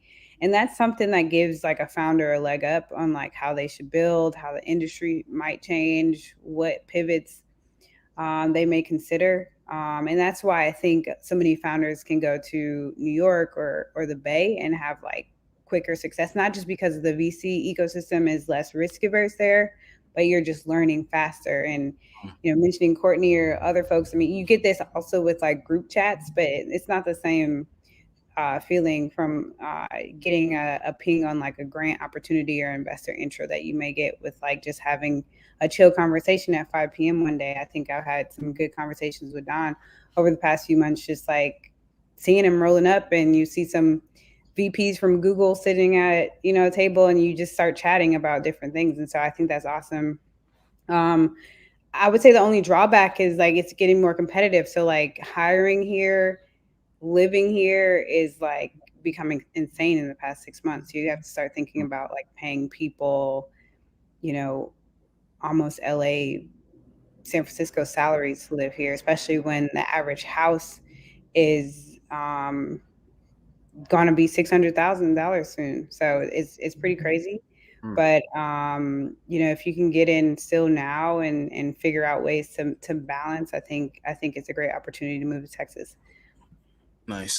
Dallas folks, I mean, are y'all, and I know pandemic, so maybe it's difficult to kind of meet people and stuff like that. Have y'all heard or met people that are moving from cities? Are y'all seeing similar things, or is this an Austin thing?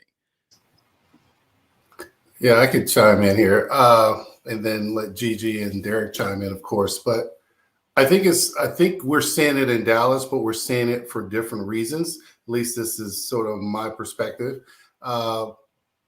You know, I think people move to Austin more so for the startup reasons in terms of like coming out of California.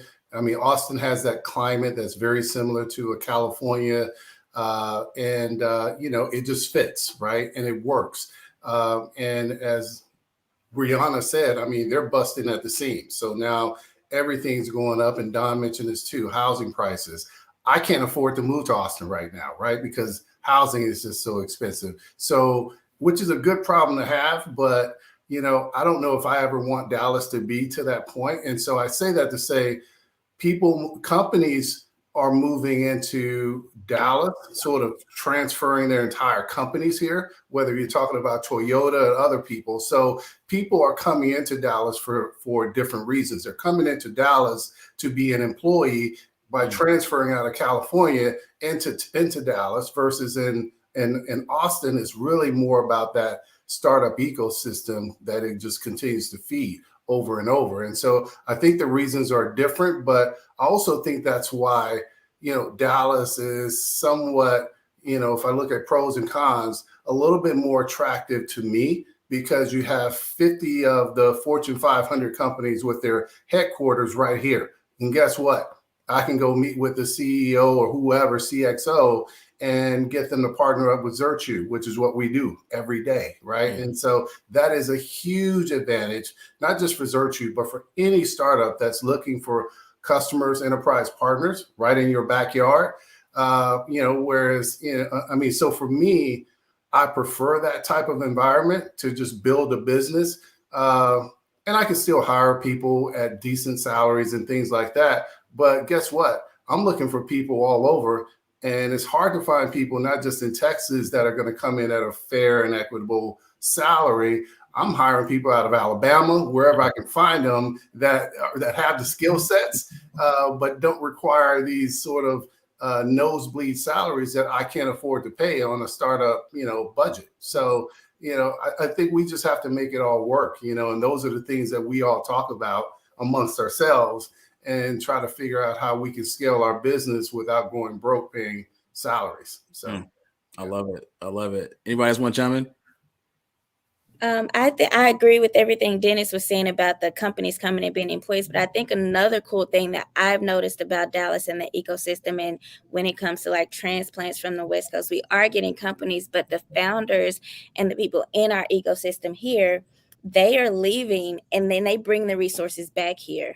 And so although we aren't getting a lot of like the talent, and we are getting some, a lot of people will go. And so we kind of feel like we have everything that LA has, a Silicon Valley has, because I can go to Silicon Valley and one of the founders here is going to know. I took a trip to Silicon Valley and Craig introed me like 35 people in 5 minutes. And so all of those resources that he has out there, he's bringing it back. And he taught me to do that. So now I pay it forward. So it's a little bit different in Austin as far as we're not having the people who are kind of flooding us, but we have the companies and we're having the resources because we're taking trips and bringing it back. So while the people aren't coming, we're going to get the resources and we're bringing it here to Dallas and sharing it with our community. Nice. I don't know, Derek or Nate, do you have any thoughts on it? Yeah, Dennis nailed it. Very similar to Zerchu, CoreMed has a vertical where we work with a lot of corporations where individual employees don't have to leave work during lunch or when they get off to go get their healthcare products. They can get them delivered right to their desk at work. So Dallas works for us as having that. I think Dallas is number 2 in the country with the most Fortune 500 company headquarters. So that works for us on our B2B business. On our B2C business, and shout out to Rihanna, a bunch of stuff we got going on for Art Basel in Miami. Totally different. Not very many corporations in Miami, just a lot of individual wealth. So we deliver more B2C in that market. But Dennis is right on. B2B here with corporations, you can't go wrong with DFW. Love it. Yeah, nice. I agree. Austin is a super special place. I spent the last 2 years there in business school, actually, and working in venture as well. And there's something special about the ecosystem there, and the history of the city, having institutions like University of Texas and Dale that have been there since the 80s, and just the different generations of technology leaders in there, and the foundation of what those people contribute to the city. But similarly on the Dallas side, everyone touched on it. That's a huge selling point for us, is that we have a ton of Fortune 500 companies, and there's a huge opportunity for all those folks to be building and investing in their kind of corporate innovation practices. And to continue to invest down, their pipelines into, entrepreneurs, and to continue to build the ecosystem in the city. So, much agreed. Texas is growing fast and for a good reason. Nice. I want to stay on Dallas for a second for this next part, and I'll go to Austin. Dennis, I'm going to start with you on predictions about what happens next in 22, maybe even 23. So we're coming out of the pandemic. Fingers crossed, variants on all kind of other stuff. From an ecosystem perspective, what do you see, especially for diverse founders in Dallas? What are some predictions you have about what's going to happen in the city next year? I'll take this one. I'll start with this one. Okay. Only because I was talking to one of the reporters recently from D Magazine about Dallas in the future, especially when it comes to minority founders. So when it comes to CoreMed, believe it or not, we don't have any institutional investors.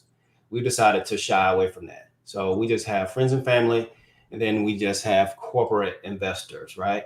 And that corporate investment is non-dilutive capital. So instead of having people, taking from your cap table, you can have a true partner. As I mentioned before, Microsoft is our largest investor now. And I don't know if people know about this, but when Apple was about to go out of business, it was Microsoft who gave them a loan and saved them. Now they're a major competitor. So if Microsoft likes you and they see an opportunity to create revenue together, they'll give you a loan up until as many millions or billions if necessary. So I just read a book by Michael Dell. So Michael Dell was taking his company private. Microsoft offered him a $2 billion loan. So it's nothing new. We just didn't know about it. So we've been fortunate to utilize those resources from Microsoft, right? So what I have been requesting is that Dallas becomes the non-dilutive capital of capital. So if Dallas wants to be known for anything, if we want to bring in minority founders, they could come to Dallas and take advantage of getting non-dilutive capital to grow their companies.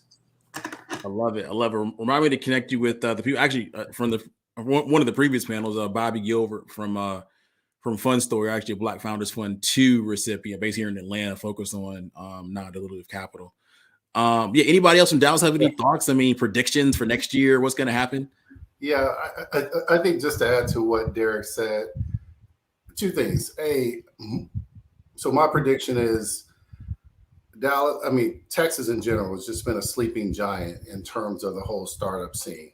And so now that you have Black founders, people of color, and women, starting companies at record numbers, and obviously a lot of those are coming out of Texas, just given the population, right? And so I think it's going to be something that we're going to start to see the ecosystem start to feed that progress. And so I do see corporations taking on a bigger role in startups and founders and people of color in 2022 and beyond.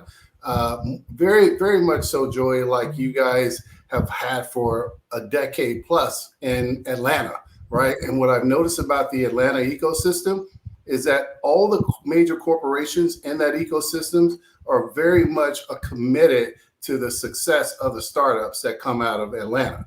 You haven't, and so I think in Dallas, Austin, and Houston for that matter, that hasn't really started on the level that you guys have seen it. So I think that's a huge and missed opportunity that I think we're going to solve for in 2022. That's my prediction. But I will say, going back to Derek's point about the fundraising piece of it, we were very intentional at Zerchu about sort of raising the majority, especially all the early part of our money, seed capital from Texas. So pretty much, out of the 6 million in seed that we've raised, 4 million of that has come out of Texas, right? And so, and by the way, half of those investors are people of color. So what I'm doing is I'm being very intentional about who I allow on the cap table as well, because I do think there's a bigger story to be told here later at some point. But for now, we're just going to continue to execute and deliver on what we said we're going to do. But so that's my prediction. So Nice. Gigi? I am not so going to say a prediction of something that I'm going to throw in the universe and say that it's going to happen.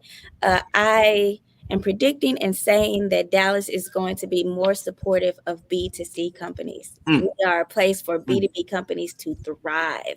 And founders who are building B2C businesses, we have to go to California. We have to go somewhere else. But there are so many dope ideas here.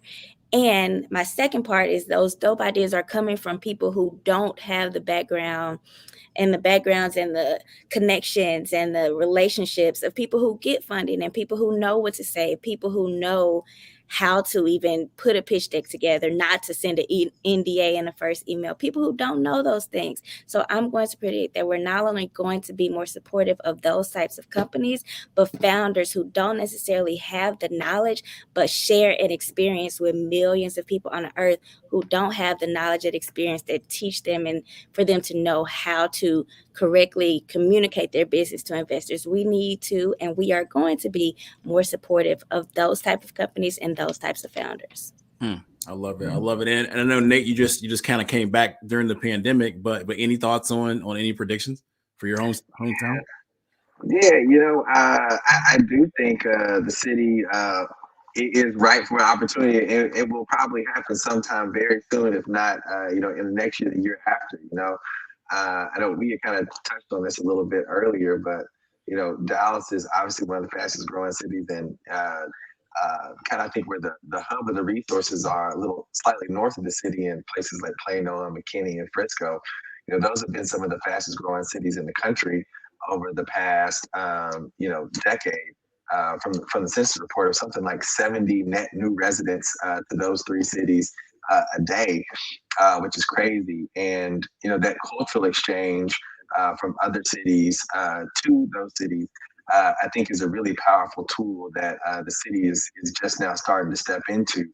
I think when you think about folks that are leaving from in LA, San Francisco, New York, wherever, and have much tighter budgets, then move to a place like Dallas, the DFW Metroplex, it just spurs more risk that folks can take because they have a higher budget, more things that they can spend cash on, more just risks they can take inside of their businesses. And I think it's only a matter of time before folks begin to connect themselves together and start to really plug into some of these larger corporates that are around that it's a part of their growth and their strategy to be able to invest in founders of color here, especially those that are in their locale. So something is going to happen very soon. I think we all know that, which is why we're building here. So yeah. There it is. So Don, I want to kick it to you to talk about Austin. I mean, what do you think is going to happen in Austin in 2022 especially for diverse founders? Well, I'll just say, man, things are always bigger and better in Texas, right? So as far as the diverse founders, I'll just say this: my prediction is that you're going to see more founders become close knit, even though the world is a bigger place, right? I saw, Dennis in Atlanta, and now I'm seeing these familiar faces. And so, I think the power is in the numbers, right? And so even though we're in Texas and we're kind of further away from the whole Atlanta ecosystem, it is easier if I needed to get in contact with the Derek, or if I need to get in contact with the Dennis or Gigi or some of these other individuals, right? It's the 3 degrees of separation. But I think the one thing that's really more important for anybody out there that's listening is, and what I predict is you still got to just build something that's special. Like, you got to have a change the world mentality. You got to go out there and you got to think big. And so, your barometer and like your circumference and all of these things are only as big as your mind is. Because, whether it's me participating in an accelerator and based out of Stanford, like I did last year, or going to a Venture Atlanta to where I could, get more exposure to that ecosystem, or going to Miami, as Derek had mentioned. I think, just being able to take little nuggets of what everybody else is doing from the cross section around the Black founder ecosystem, it helps you, it makes you better. And it also really helps from keeping you isolated. So I think that, the things that you guys have been doing, Joey, along with, just having these kind of meetups, and, like I said earlier about the ecosystem in Austin coming closer, with me being able to see Oriana. I saw her when she was in Chicago. I think it helps all of us. So I think we're going to be helping more founders through some of the things that you guys have been doing. And I think, hey, at the end of the day, I'm trying to win like everybody else is. And I think that's the mentality you got to have. Think big and win. Nice. And so, Don, I'm gonna kick it. I'm gonna keep it with you for a second. But before I do that, in terms of just the 30-second, what's next for you, and also how can people get in contact? But before that, want to let everyone kind of know what some of the things that we're working on for 22, right? And so we're starting to plan more in-person programming, hence one of the reasons why we're doing Giving Tuesday today. And we're thinking about doing what we call like a Goodie Nation house. So having founder, like 50 founders, experts, or investors, corporate partners, and stuff like that, all work out of one location for a day. And you work. We've actually done this in Atlanta before. You have your own space and you work out of a kind of your own desk and table. You could take phone calls in another kind of conference room or space, or you can meet with people you've already kind of met online. You eat lunch together, and then we close everything out with like an origin storytelling session. And right, and so it's an opportunity to take offline, relationships that started online, and then deepen them with offline engagements. And so we're looking at doing the first one in early February in Atlanta, but the second one we are planning for Dallas, maybe early April. So looking to get in contact with everyone here, but also folks kind of here on YouTube and Twitter and Facebook and LinkedIn and so on and so forth, and trying to make that thing happen. So we'll be in contact soon. So again, we'll be in contact on that. So kind of wrapping this thing up, we only got a few more minutes. The 30-second version, kind of lightning, super, lightning round, starting with Don, I go to Dennis. What's next for you in 22 and how can people get in contact? Yeah, what's next for me is I'm at the point right now where my team is growing. We just got a sizable investment as well. I consider myself to be a pioneer in the space of precision technology, taking things, connecting those things, collecting information, learning and doing things with things. And so I think this space has a lot of growth ahead of us. I've actually seen some recent acquisitions. There was an acquisition a few months back with Panasonic acquired Blue Yonder Software for $7.1 billion. That's in the same space that I'm in. So I've spent 4 years in this space and I'm going big. Like Derek said, hey, you got to think like a unicorn. So I think that's the high level of this for me. Going to wake up, continue to do what I've been doing for the last 4 years. It's not an easy process, right? But you got to stick with the process. And so this is a journey. It's not a sprint to do this. There it is. There it is. Dennis? Yeah, I think just to add to what Don said, what's next for us is to double down on our mission, which is to drive financial inclusion, one relationship at a time. And how we get there is through focusing on that purpose, as well as partnerships. And then last is profits. And we feel like if we take care of the first two, our purpose and partnerships, that the third one will take care of itself. And so that's really kind of what we're sort of building the company and growing the company on. And so we're going to continue to onboard enterprise partners that have a sort of synergy alignment with our mission as well. Whether you're talking about the Reliance of the world or, the Reliant Energies or, Duke Energies or Western Unions or Texas Health Resources. So lots of strong synergies between Zerchu and the energy space and the healthcare space. So we're going to double down on that. And we're going to continue to drive as many payments to those partners as we can. And our goal for 2022 is to process over 300 million in payments. And if we're at that point, or at least, trending toward that point, I feel like we'll be ready to raise a strong Series A at a valuation that everyone can live with. So that's what's next for us. I love it. I love it. I love it. Gigi. We are getting ready for our relaunch that will happen in February. So that is what's up next for us immediately. But we also have kind of this celebrity piece of Fetfully that makes us magical and special. And so you and everyone else in the world, hopefully, will be seeing a lot more of us. And what's next is us becoming a household name. Awesome. How can people get in contact with you? You can get in contact with me with my email. I am going to give it out right now. So everyone watching, write it down. It's gg.mcdowell@fetfully.com, or you can go to fetfully.com and just go on our chat and I'll get it there too. Awesome. Awesome. And sorry, and Dennis, how can people find out more about Zerchu?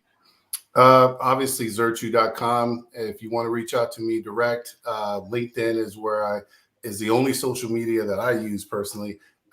Feel free to reach out to me there, or you can email me at dkel@zerchu.com. Always happy to talk and connect. Nice. Before we go, Don, did you say how people can get in contact with you, or at least find a website or something? Yeah, I'm the same. You can reach me at linkedin.com or don@laundress.com to send me a quick note, and I'll respond back. Nice. Derek, what are you looking forward to in 22, and how can people, find out more about Cormate? Well, the first thing that we have to do is we have to get our software into the Microsoft store so that it can be downloaded, not just nationwide, but all over the world. We're really excited about that. And then, like Dennis said, bunches of partnerships that are going to be announced soon. One with the Edition Hotel. So luxury hotels, when you're on site, you don't have to leave for any type of healthcare issue. You can just call 1-833-CORE-MED and we can address them. Luxury condos, cruise lines. Again, that's why we actually set up our secondary headquarters in Miami Beach for that particular reason. We just went through a rebrand that we're really excited about. And lastly, we have a partnership with JSX. So everybody on this call, don't ever drive anywhere in Texas anymore. Not Dallas to Austin, not Austin to Houston. Take JSX. That's one of our new partners. And you can use our code COREMED, COURMED, and you can get a discount on your flights. Semi-private flight, COREMED, JSX. You can reach me on LinkedIn. That's similar to Dennis, only social media platform that I use. Nice. And now finally, Nate. Yeah, absolutely. Well, like Don said earlier, we're just trying to get wins in 2022. We got a few big things coming up in December here. In about a month, we're launching our first kind of investment in a tech-enabled hospitality concept with a local chef, Gabrielle McVeigh. Then in February and June, we've got 2 big closes on our first 2 projects, 2 real estate projects, which I think are going to be really awesome. So feel free to follow along. The website is morningtea.co. And if you want to hit me up at all times, always down to chat, catch up. It's Nate, Nate, at morningtea.co. Awesome. Well, listen, this has been an amazing conversation. Didn't get a chance to go to everything, including what's it like with being in a big state with multiple large cities and stuff like that, ecosystem. But we'll follow up with another conversation. Again, looking forward for doing some in-person stuff in Dallas and in Austin and stuff like that next year. This has been an amazing conversation, y'all. Truly appreciate it. Good people, keep out there doing your thing. We're super proud of you all. And we'll be in contact soon. Thank you all a ton for coming out. Thank you, Joey. Keep it up, man. Great work. Appreciate you. All right. Awesome. Again, amazing panel there. Amazing segment there on some dope founders doing some dope things in Texas. And so I'm not gonna lie, based in Atlanta, but I'm jealous about what they're building out there in Texas, right? They have some amazing founders. And so again, we're going into our last hour. We got 1 hour to go. I am Joey Womack, founder of Goody Nation, and this is Giving Tuesday, our good stories on Giving Tuesday live stream fundraiser. The second edition of it, second annual or something like that. It's been an amazing experience so far. Again, we are raising money for Goody Nation's operations and programming for 2022. And so, if you want to support, if you love what you've heard so far, you're just tuning in, you can donate by texting good stories to 707070. So texting good stories to 707070. Any amount is super helpful and will help us scale our impact moving forward. I want to give a huge shout out to some recent donors, both former Goody Nation volunteers and Sam Colbrith and Mario Suffering. Mario, not sure if you were tuning in where Rihanna was on, but she's doing some amazing things. And we're going to come into our last hour where we have some founders that are coming through. But first, before that, I want to kind of bring to the stage, so to speak, some of the Goody Nation team for what they've heard so far.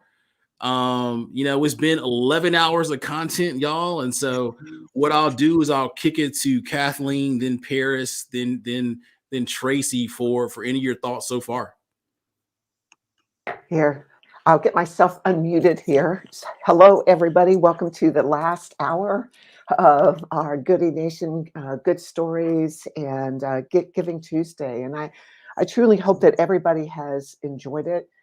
You know, I've been in and out today, and gosh, it's just been incredible to see the range of talent and the depth of talent. And, you know, one of the things is that in this current world, we are so bombarded with media, and we believe their stories, and we believe what they say and the lens through which they say it, and what's happening and what's not happening. And it reminds me, and I'll remind everybody who's listening, is to go behind that curtain and see the real stories of real people doing the work that they're doing. I had on Monday, this past Monday, I had the great honor of having 3 huddles. Usually I have 2, but we have a monthly huddle, of which Rihanna was on that from Journey Foods. And one of the founders who was going to raise a seed round, but ended up doing a bridge round with current investors, you know, he posed the question and he said, you know, what do you do? And it's all, this whole huddle is in the health tech space. What do you do when you see people raising $20 million and $30 million and putting all this stuff on LinkedIn and all that? And, you know, he said, when we're looking at building a company, and there were 5 of us in the huddle, and you know, so the answer was celebrate the wins, but also for you is to remember that this is about building a good company.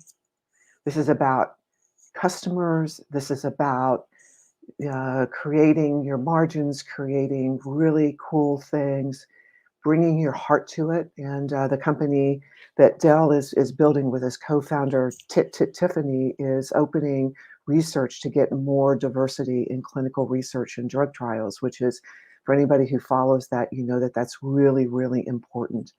Not both for all of us who have different colors of skin and gender, and to be able to see, you know, what that does to our bodies, and really to democratize that part of the world. And so today, that's what we heard. You know, I heard real people having real impact in for-profit and nonprofit companies, building really good companies, and standing in the contradictions and the wins and the losses and the sleepless nights. And what do we do with family? And how am I a mom? And how am I a dad? And how am I also a citizen of the world as I'm doing this and showing up every day in this startup ecosystem, which has, you know, which has a lot of bravado about it. I've been doing this for a really long time, and it's always had a lot of bravado about it, and testing of cells and questioning cells. And today we saw, again, just real people doing this work. And the other part of it is that we heard a lot of stories from founders and CEOs and their teams who are doing this work in places that have heretofore gone unseen. And like, how cool is that? You know, people who have gone unseen, opportunities that have gone unseen, individuals, founders, and CEOs willing to say, I see it differently, and I'm going to trust what I see. I'm going to trust my heart. I'm going to trust my mind. I'm going to trust my ability to get things done, and I'm going for it. And so it's just inspirational, and we don't have to look very far in any of our lives or communities. All we have to do is look at the people around us that are walking with us, and all of those that are doing this incredible work and creating the future in which we all want to live in. No, that's beautiful. That's beautiful. And I think it's a perfect segue to the next panel we have, the final segment with some awesome founders. And so the title of this segment is A Beautiful Sunset with Cali Love. Now, you know, it's 7 p.m. here on the East Coast, well, Eastern time zone. Depending on where you are on the East Coast, I mean, it's a little bit darker than us, but what I can tell you, it is dark here in Atlanta, Georgia. And I got to assume if you're in California, it is not.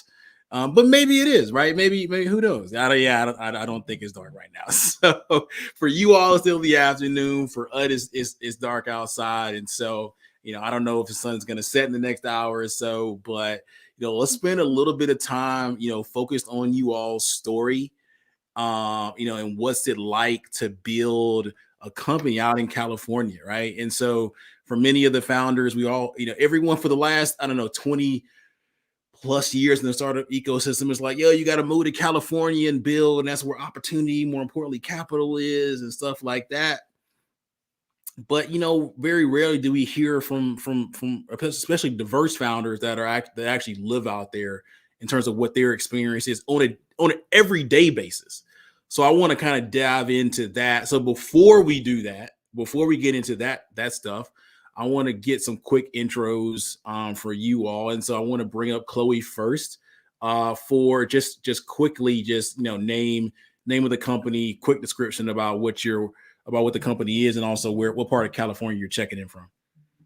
Sure. Thank you for having me, Joey and Goody Nation. I'm so excited to be here. We're based in LA. But I am checking in today from Chicago, Illinois, which is where I am from, here for the holidays. And so, I'm Chloe. I'm the founder and CEO of Community X. We are a new app for activism that connects like-minded change makers around causes and calls to action, like petitions, rallies, marches, donations, and more. And we're an LA-based startup founded by 2 former Googlers. Nice. Next up, we have Allende. Same thing. So name of the company, a quick description about what it is and where you're checking in from. Hey, thanks for having me. And hello to Goody Nation. My name is Allende. I'm the founder of NEDL, as in the haystack. My background, 25 years in broadcast radio, radio sales, streaming. I was the concept lead for the iHeartRadio app, which now has over 150 million users. And I had the chance of a lifetime to write for President Obama. Started NEDL in 2017 to democratize access to information and the microphone itself by transcribing everybody's words in real time and making them searchable. And even with the new entrance to the marketplace, your microphone is still not liberated. So that's what we're doing. And checking in from Santa Monica, California. Nice. No, so Allende, I want to kind of stick with you for a second. Have you always been out in California? If not, what spurred the move? Born and raised in Washington, D.C. So I'm a D.C. guy still, and 21 years in L.A.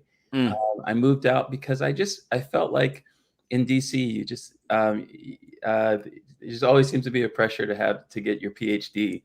And it just felt constrained to me. And when I moved out to LA, I just felt like there was so much possibility. So that was the first thing that I noticed when I moved here. Nice. Chloe, I want to bring you up for a little bit of your origin story. Maybe the hometown plays a little bit of role in there, but how and why did you start Community X? Sure. So as I mentioned, I'm originally from Chicago. I actually am very familiar with DC. I'm a Howard University School of Business graduate and graduated with a full-time offer to Google. So my co-founder and I, Courtney, we met while both working at Google. But I got this idea while I was working at Google shortly after Mike Brown Jr. was murdered in Ferguson. Because I am multiracial, but my dad is Black, and he's a survivor of an extreme case of police brutality that left him permanently handicapped with a bullet still lodged in his spine to this day.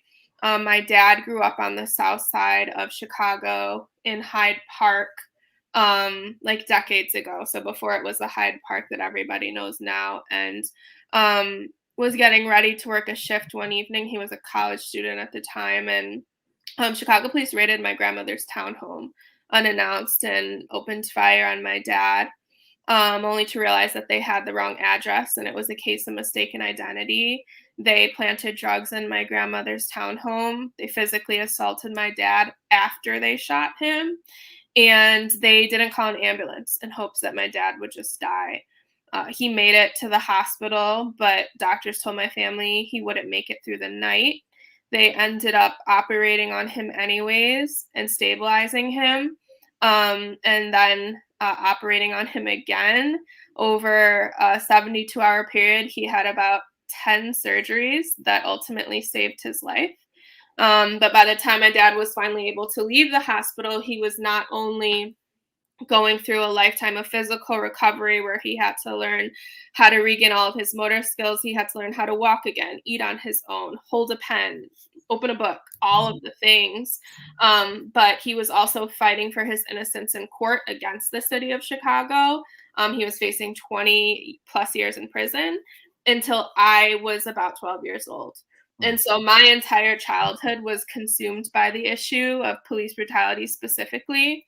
And when I saw what was happening to other families in this country, it prompted me to leave Google and pursue ultimately Community X.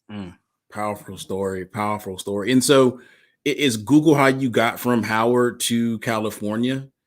Yeah. I had actually interned, funny enough, I interned at Google like the summer that they were filming the internship. And so some of my peers actually got to like work on that script, which is really cool. But anyhow, I was interning in Mountain View, and then when I got the full-time offer, I moved to California full-time from DC.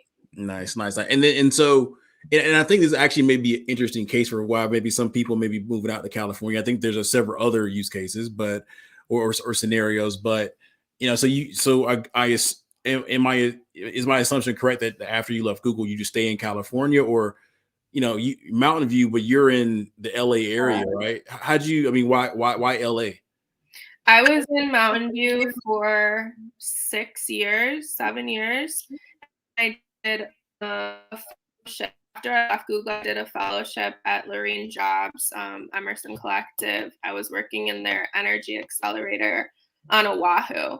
So I was in Hawaii for a year. And then when I moved back to the mainland, I decided I wanted to be in LA because it's culturally and just like the mindset is just way more diverse and way more appropriate for what we're building at Community X. So nice. So I want to, Allende, and so I think both of you all in the LA area. I mean, what is it like building a startup in the LA area? Before we kind of go into that, we're based in Atlanta. We've seen what's it like to build, startups as a diverse founder in particular. Really what the question is really about. In an ecosystem like Atlanta, we've heard from Philly, DC, New York. We've heard from Texas. I mean, what's it like building a startup in the LA area as a diverse founder? Yeah, I came out here.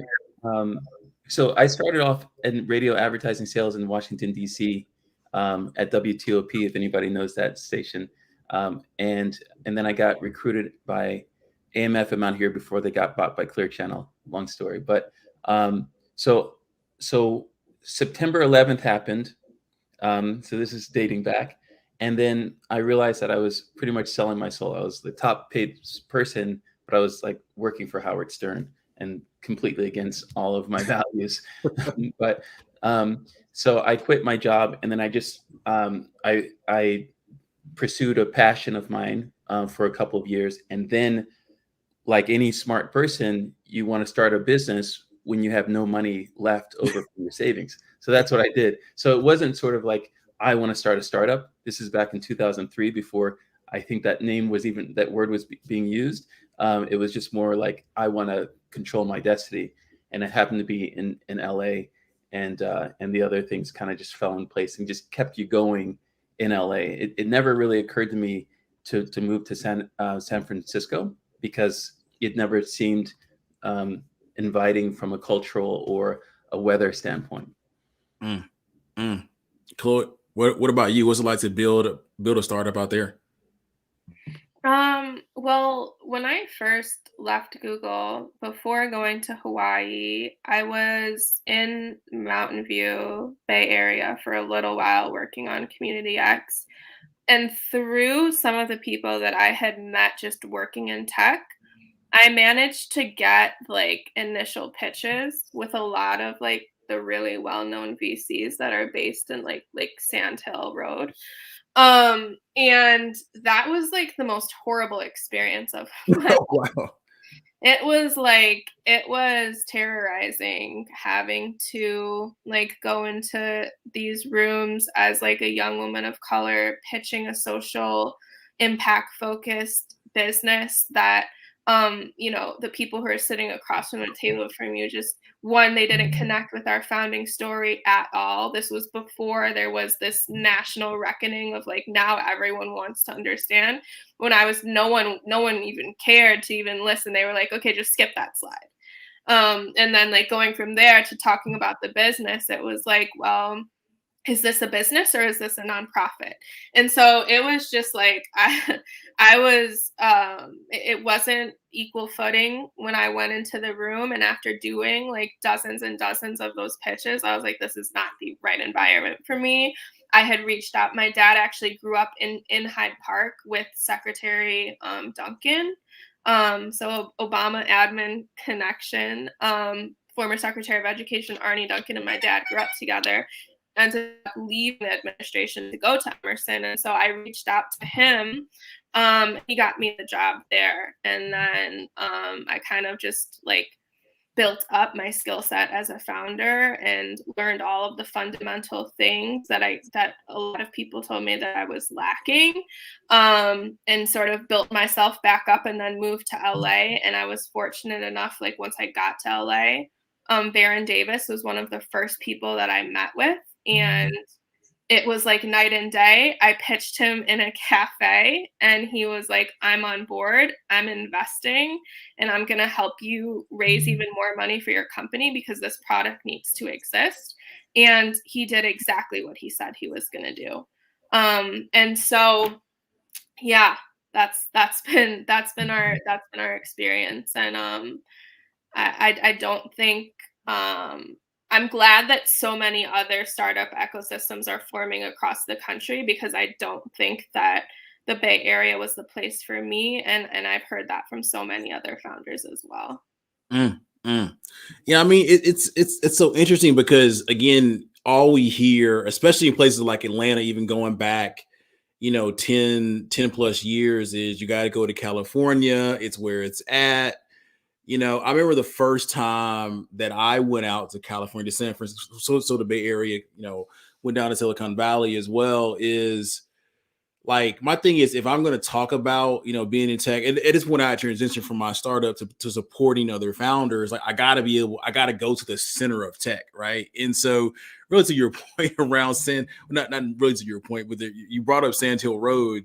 Like I went there and I'm like, this is like, average, these are the world's largest name VCs, with everything looks like this is nothing.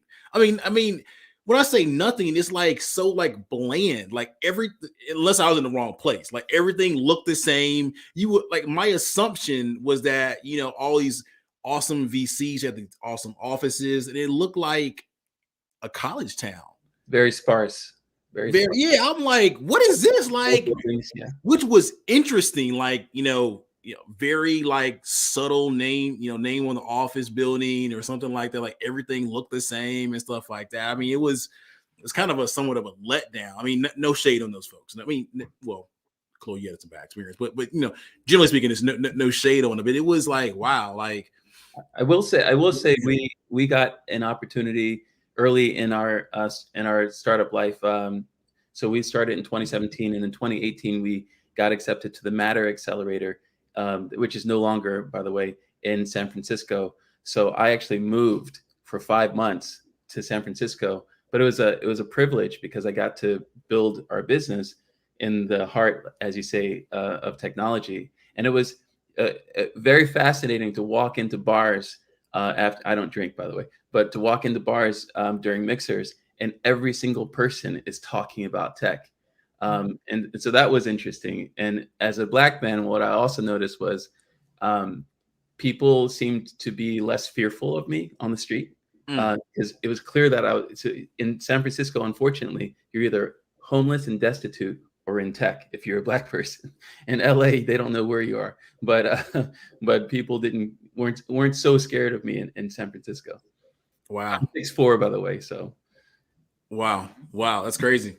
I mean, so yeah, I mean, let's shift a little bit in terms of, what you all would like to see. Now let's kind of drill it down to the LA ecosystem if you want to. We can talk about California in general.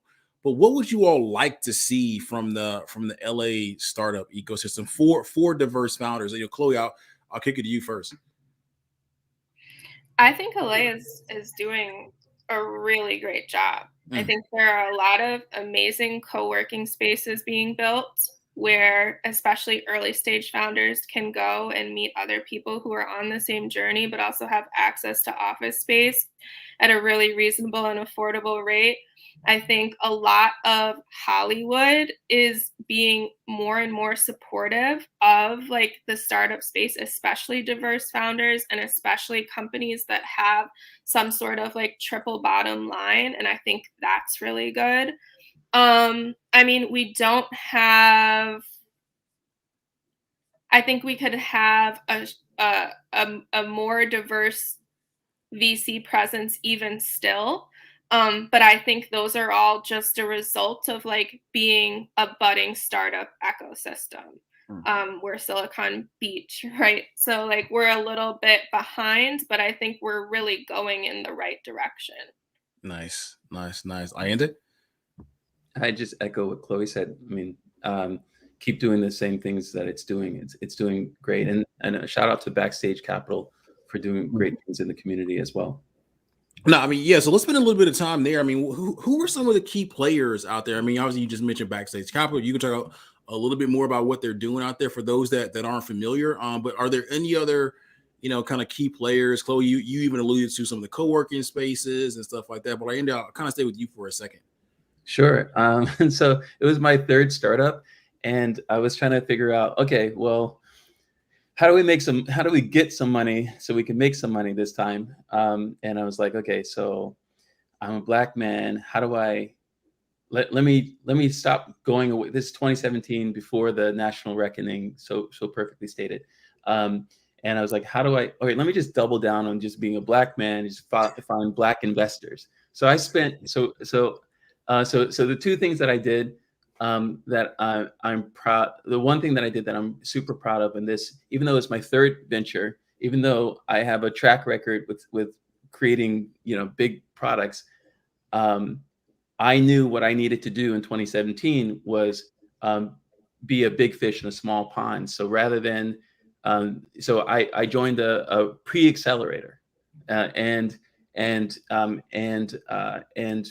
during that time I was just trying to find investors. So I just looked up on, I think it was meetup.com, and I just looked for any like Black investor group. And then I found one group that was meeting at Sip and Sonder. And then so Sip and Saunders in Crenshaw, in the Crenshaw district.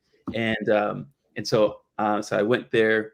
I won a pitch competition, and that's actually how I met Arlen from Backstage Capital.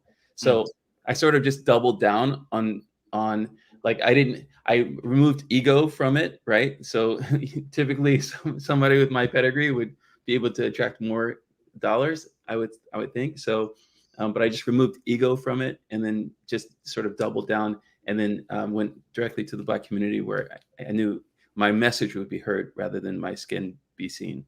I love it. Chloe, who are some of the key players doing stuff to supporting diverse founders out your way? Well, I mean, I think we have a lot of time building out our partner ecosystem and building out our advisory board as well. And actually a lot of the folks on our board are either from LA or live there. So as I mentioned, we have Baron Davis on our advisory board, Matt Barnes as well, who's helped us make a lot of connections. He's from the Bay, but been in LA for a very long time. Make a lot of connections to other investors and orgs in the LA area. Mia Wright, who's the president of the MBA Wives Association, is from LA. We're working with different local organizations like Black Lives Matter LA and hashtag Lunchbag, which is founded by someone who's from LA. So there are a lot of organizations that are LA based and people who are from or live in the city that are surrounding us and supporting us. So yeah. Nice. And so we kind of, as we kind of wrap up this particular session, want to give a shout out to Liberty White in the building, in the comments as well. And so, I want to kick it to you next. I mean, what are you looking forward to in 2022, and how can people help? Thanks. Yeah, I'm really excited. We just using the funds that we were awarded from Google and Goody Nation. We've been able to hire a team and fortify our technology, and so we have some new releases coming out that are going to be really great. Allow people to sustain an audience on the platform, and we have a new round going right now on Republic. So we're really excited about that. We're already over 500% of our goal. So it's they can help by sharing the campaign, even if they don't invest, but certainly kicking in $150 to get it going. So it's republic.co/NEDL. There it is. Chloe, what about you? I'm sorry, I was listening to everything that Andy was saying. So what what are you looking forward to in 2022, and how can people help? Well, for us, funny enough, we're also launching a raise on Republic in 2022. That's going to round out our seed. We're really excited about that. We're going to be launching several partnerships, going full throttle with our growth and acquisition strategy, which includes some really cool activations that are going to happen throughout next year as well. For now, our app Community X is available for download on Android and iPhones.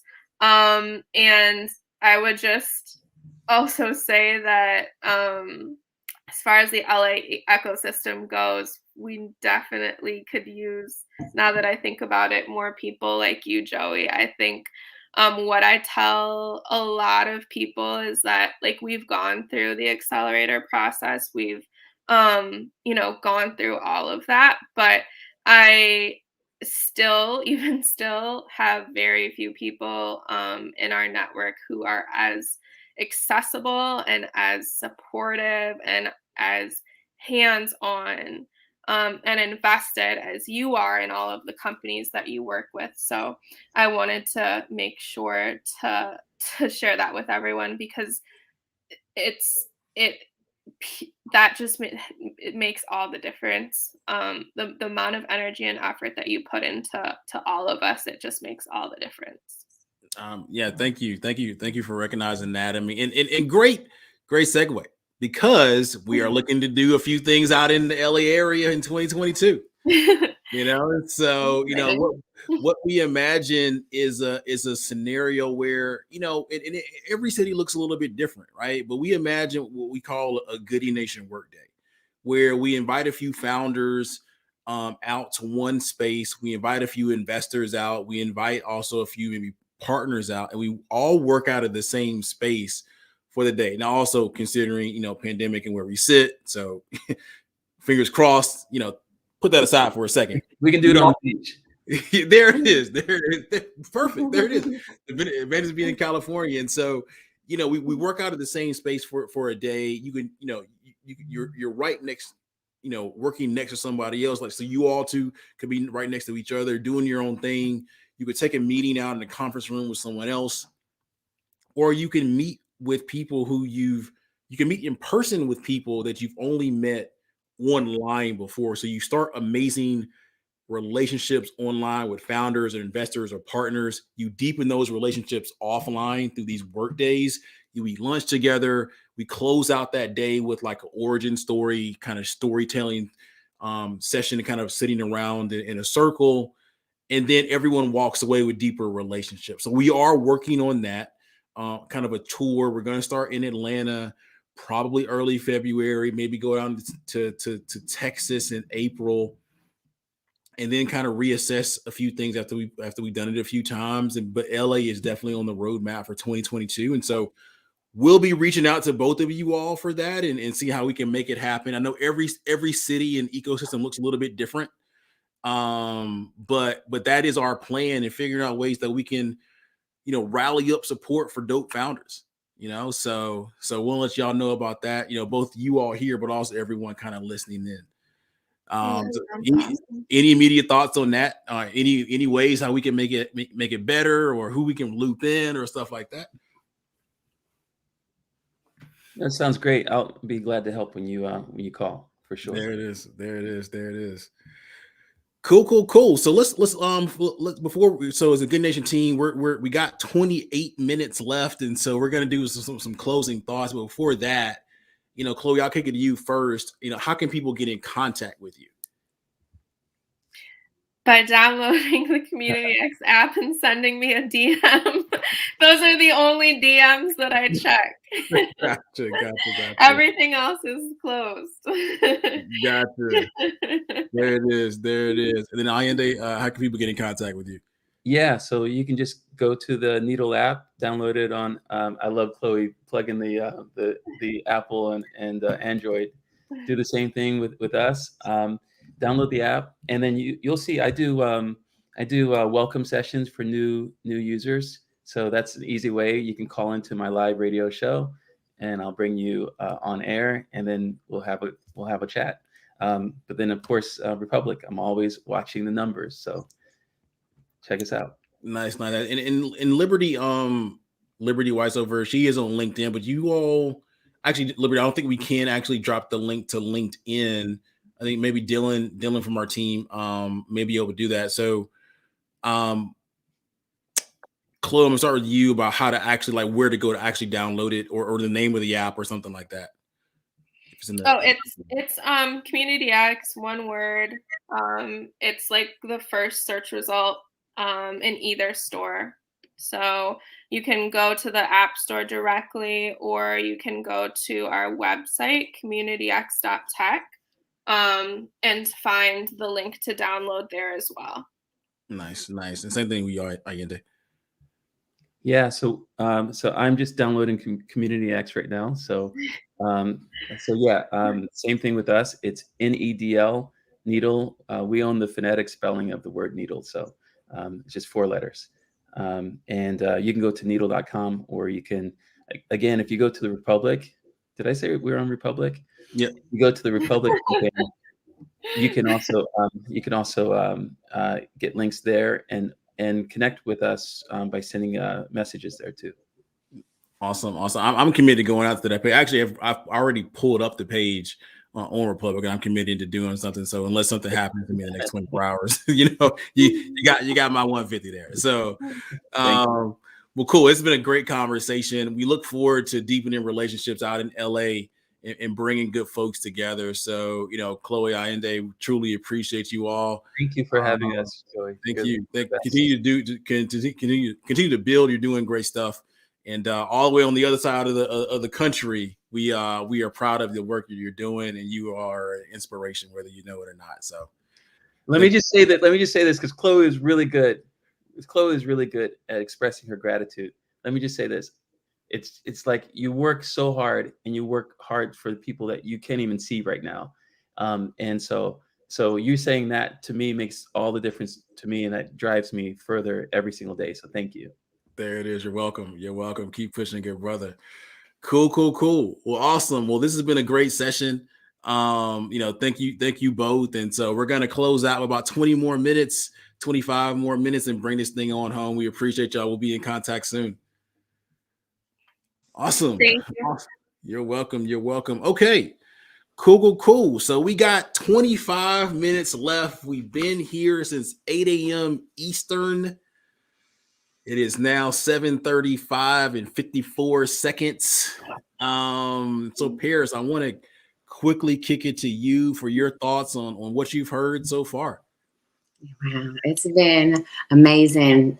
It's been depthful in terms of like a lot of depth with perspective, advice, so good for the experts, but especially good for the community of founders.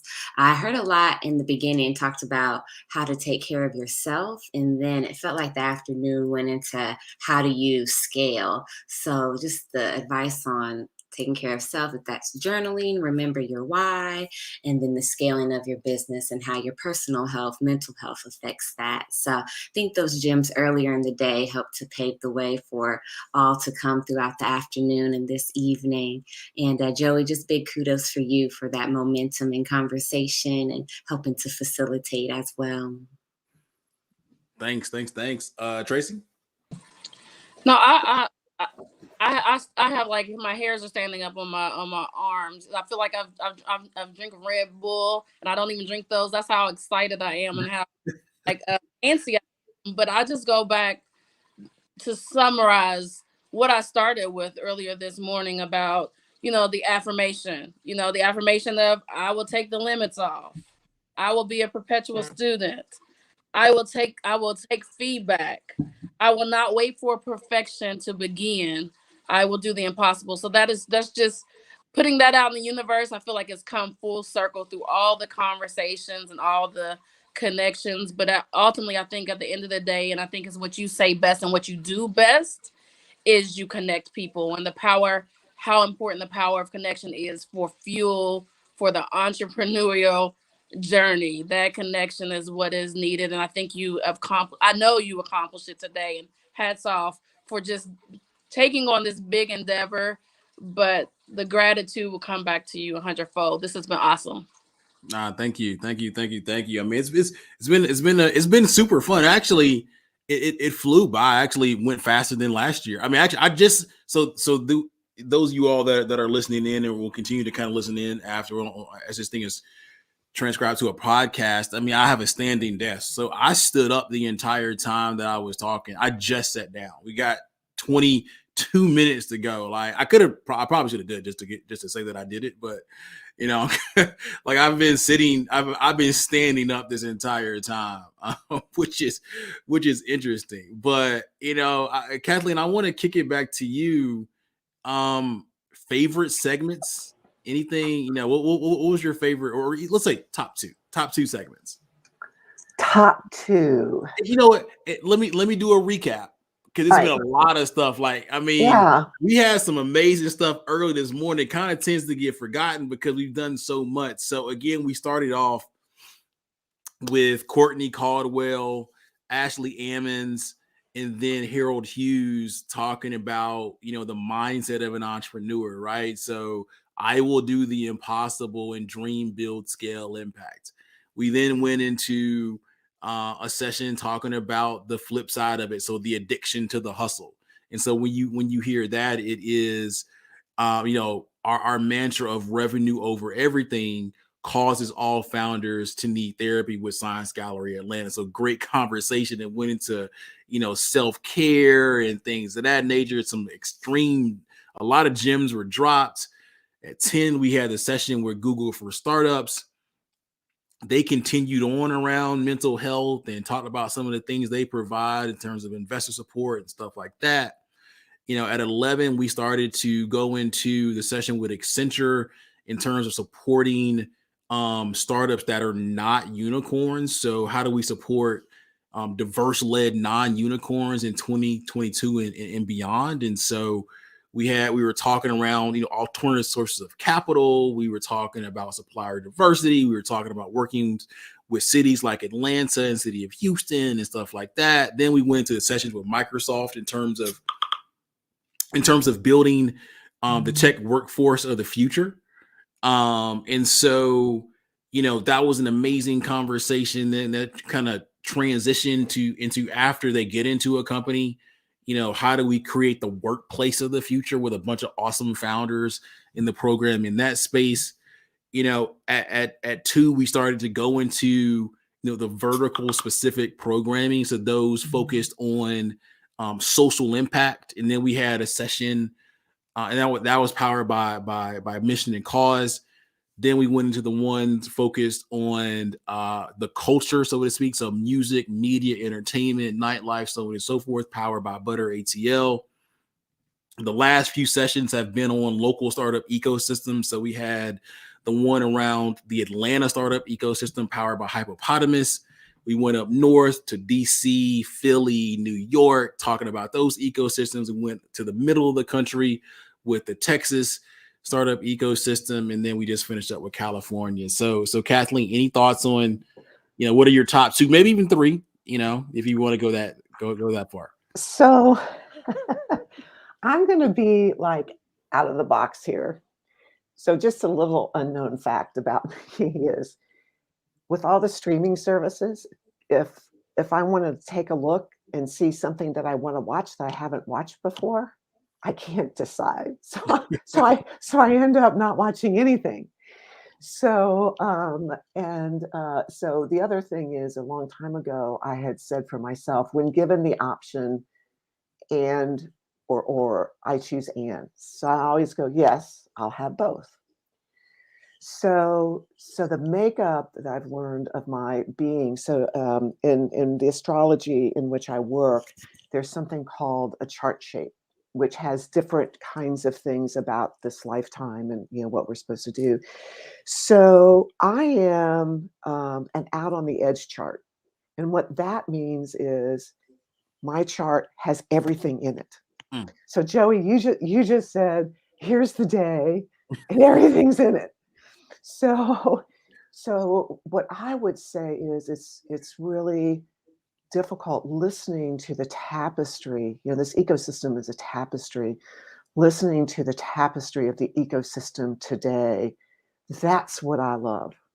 And I love this idea of the golden threads for each of us that go through this tapestry of the ecosystem and this tapestry of ourselves and who we are.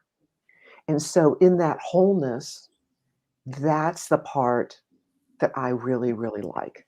And that's what we did today, because it's not just this one part or this part, but we got to see this broad range of personalities and possibilities and what makes this ecosystem for diverse founders, what makes it whole and what makes it vibrant.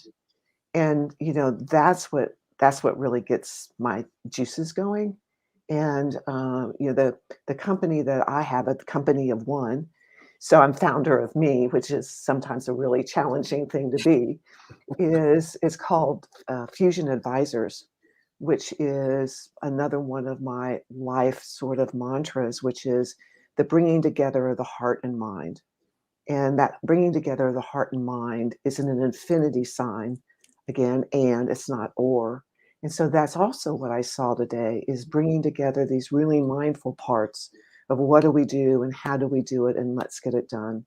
And these really heartful parts about who am I, and just watching the individual spiritual human being, the human being that spirit, bring them full selves to today and to their life, and to be able to share that.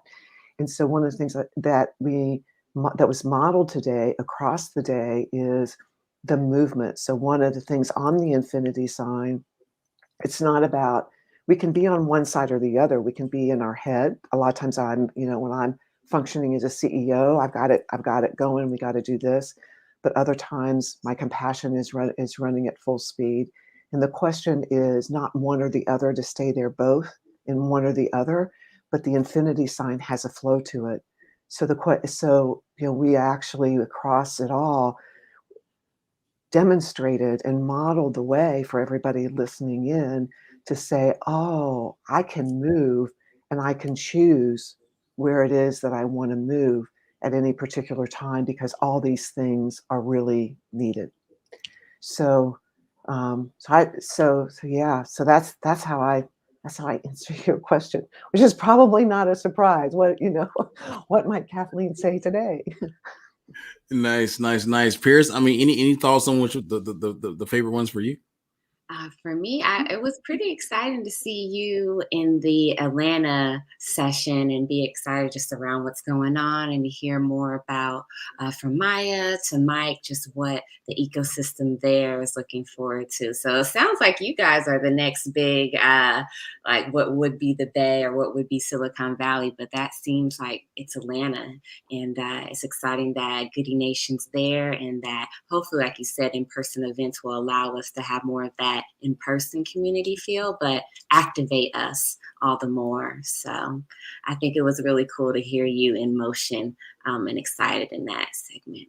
Yeah, that was cool.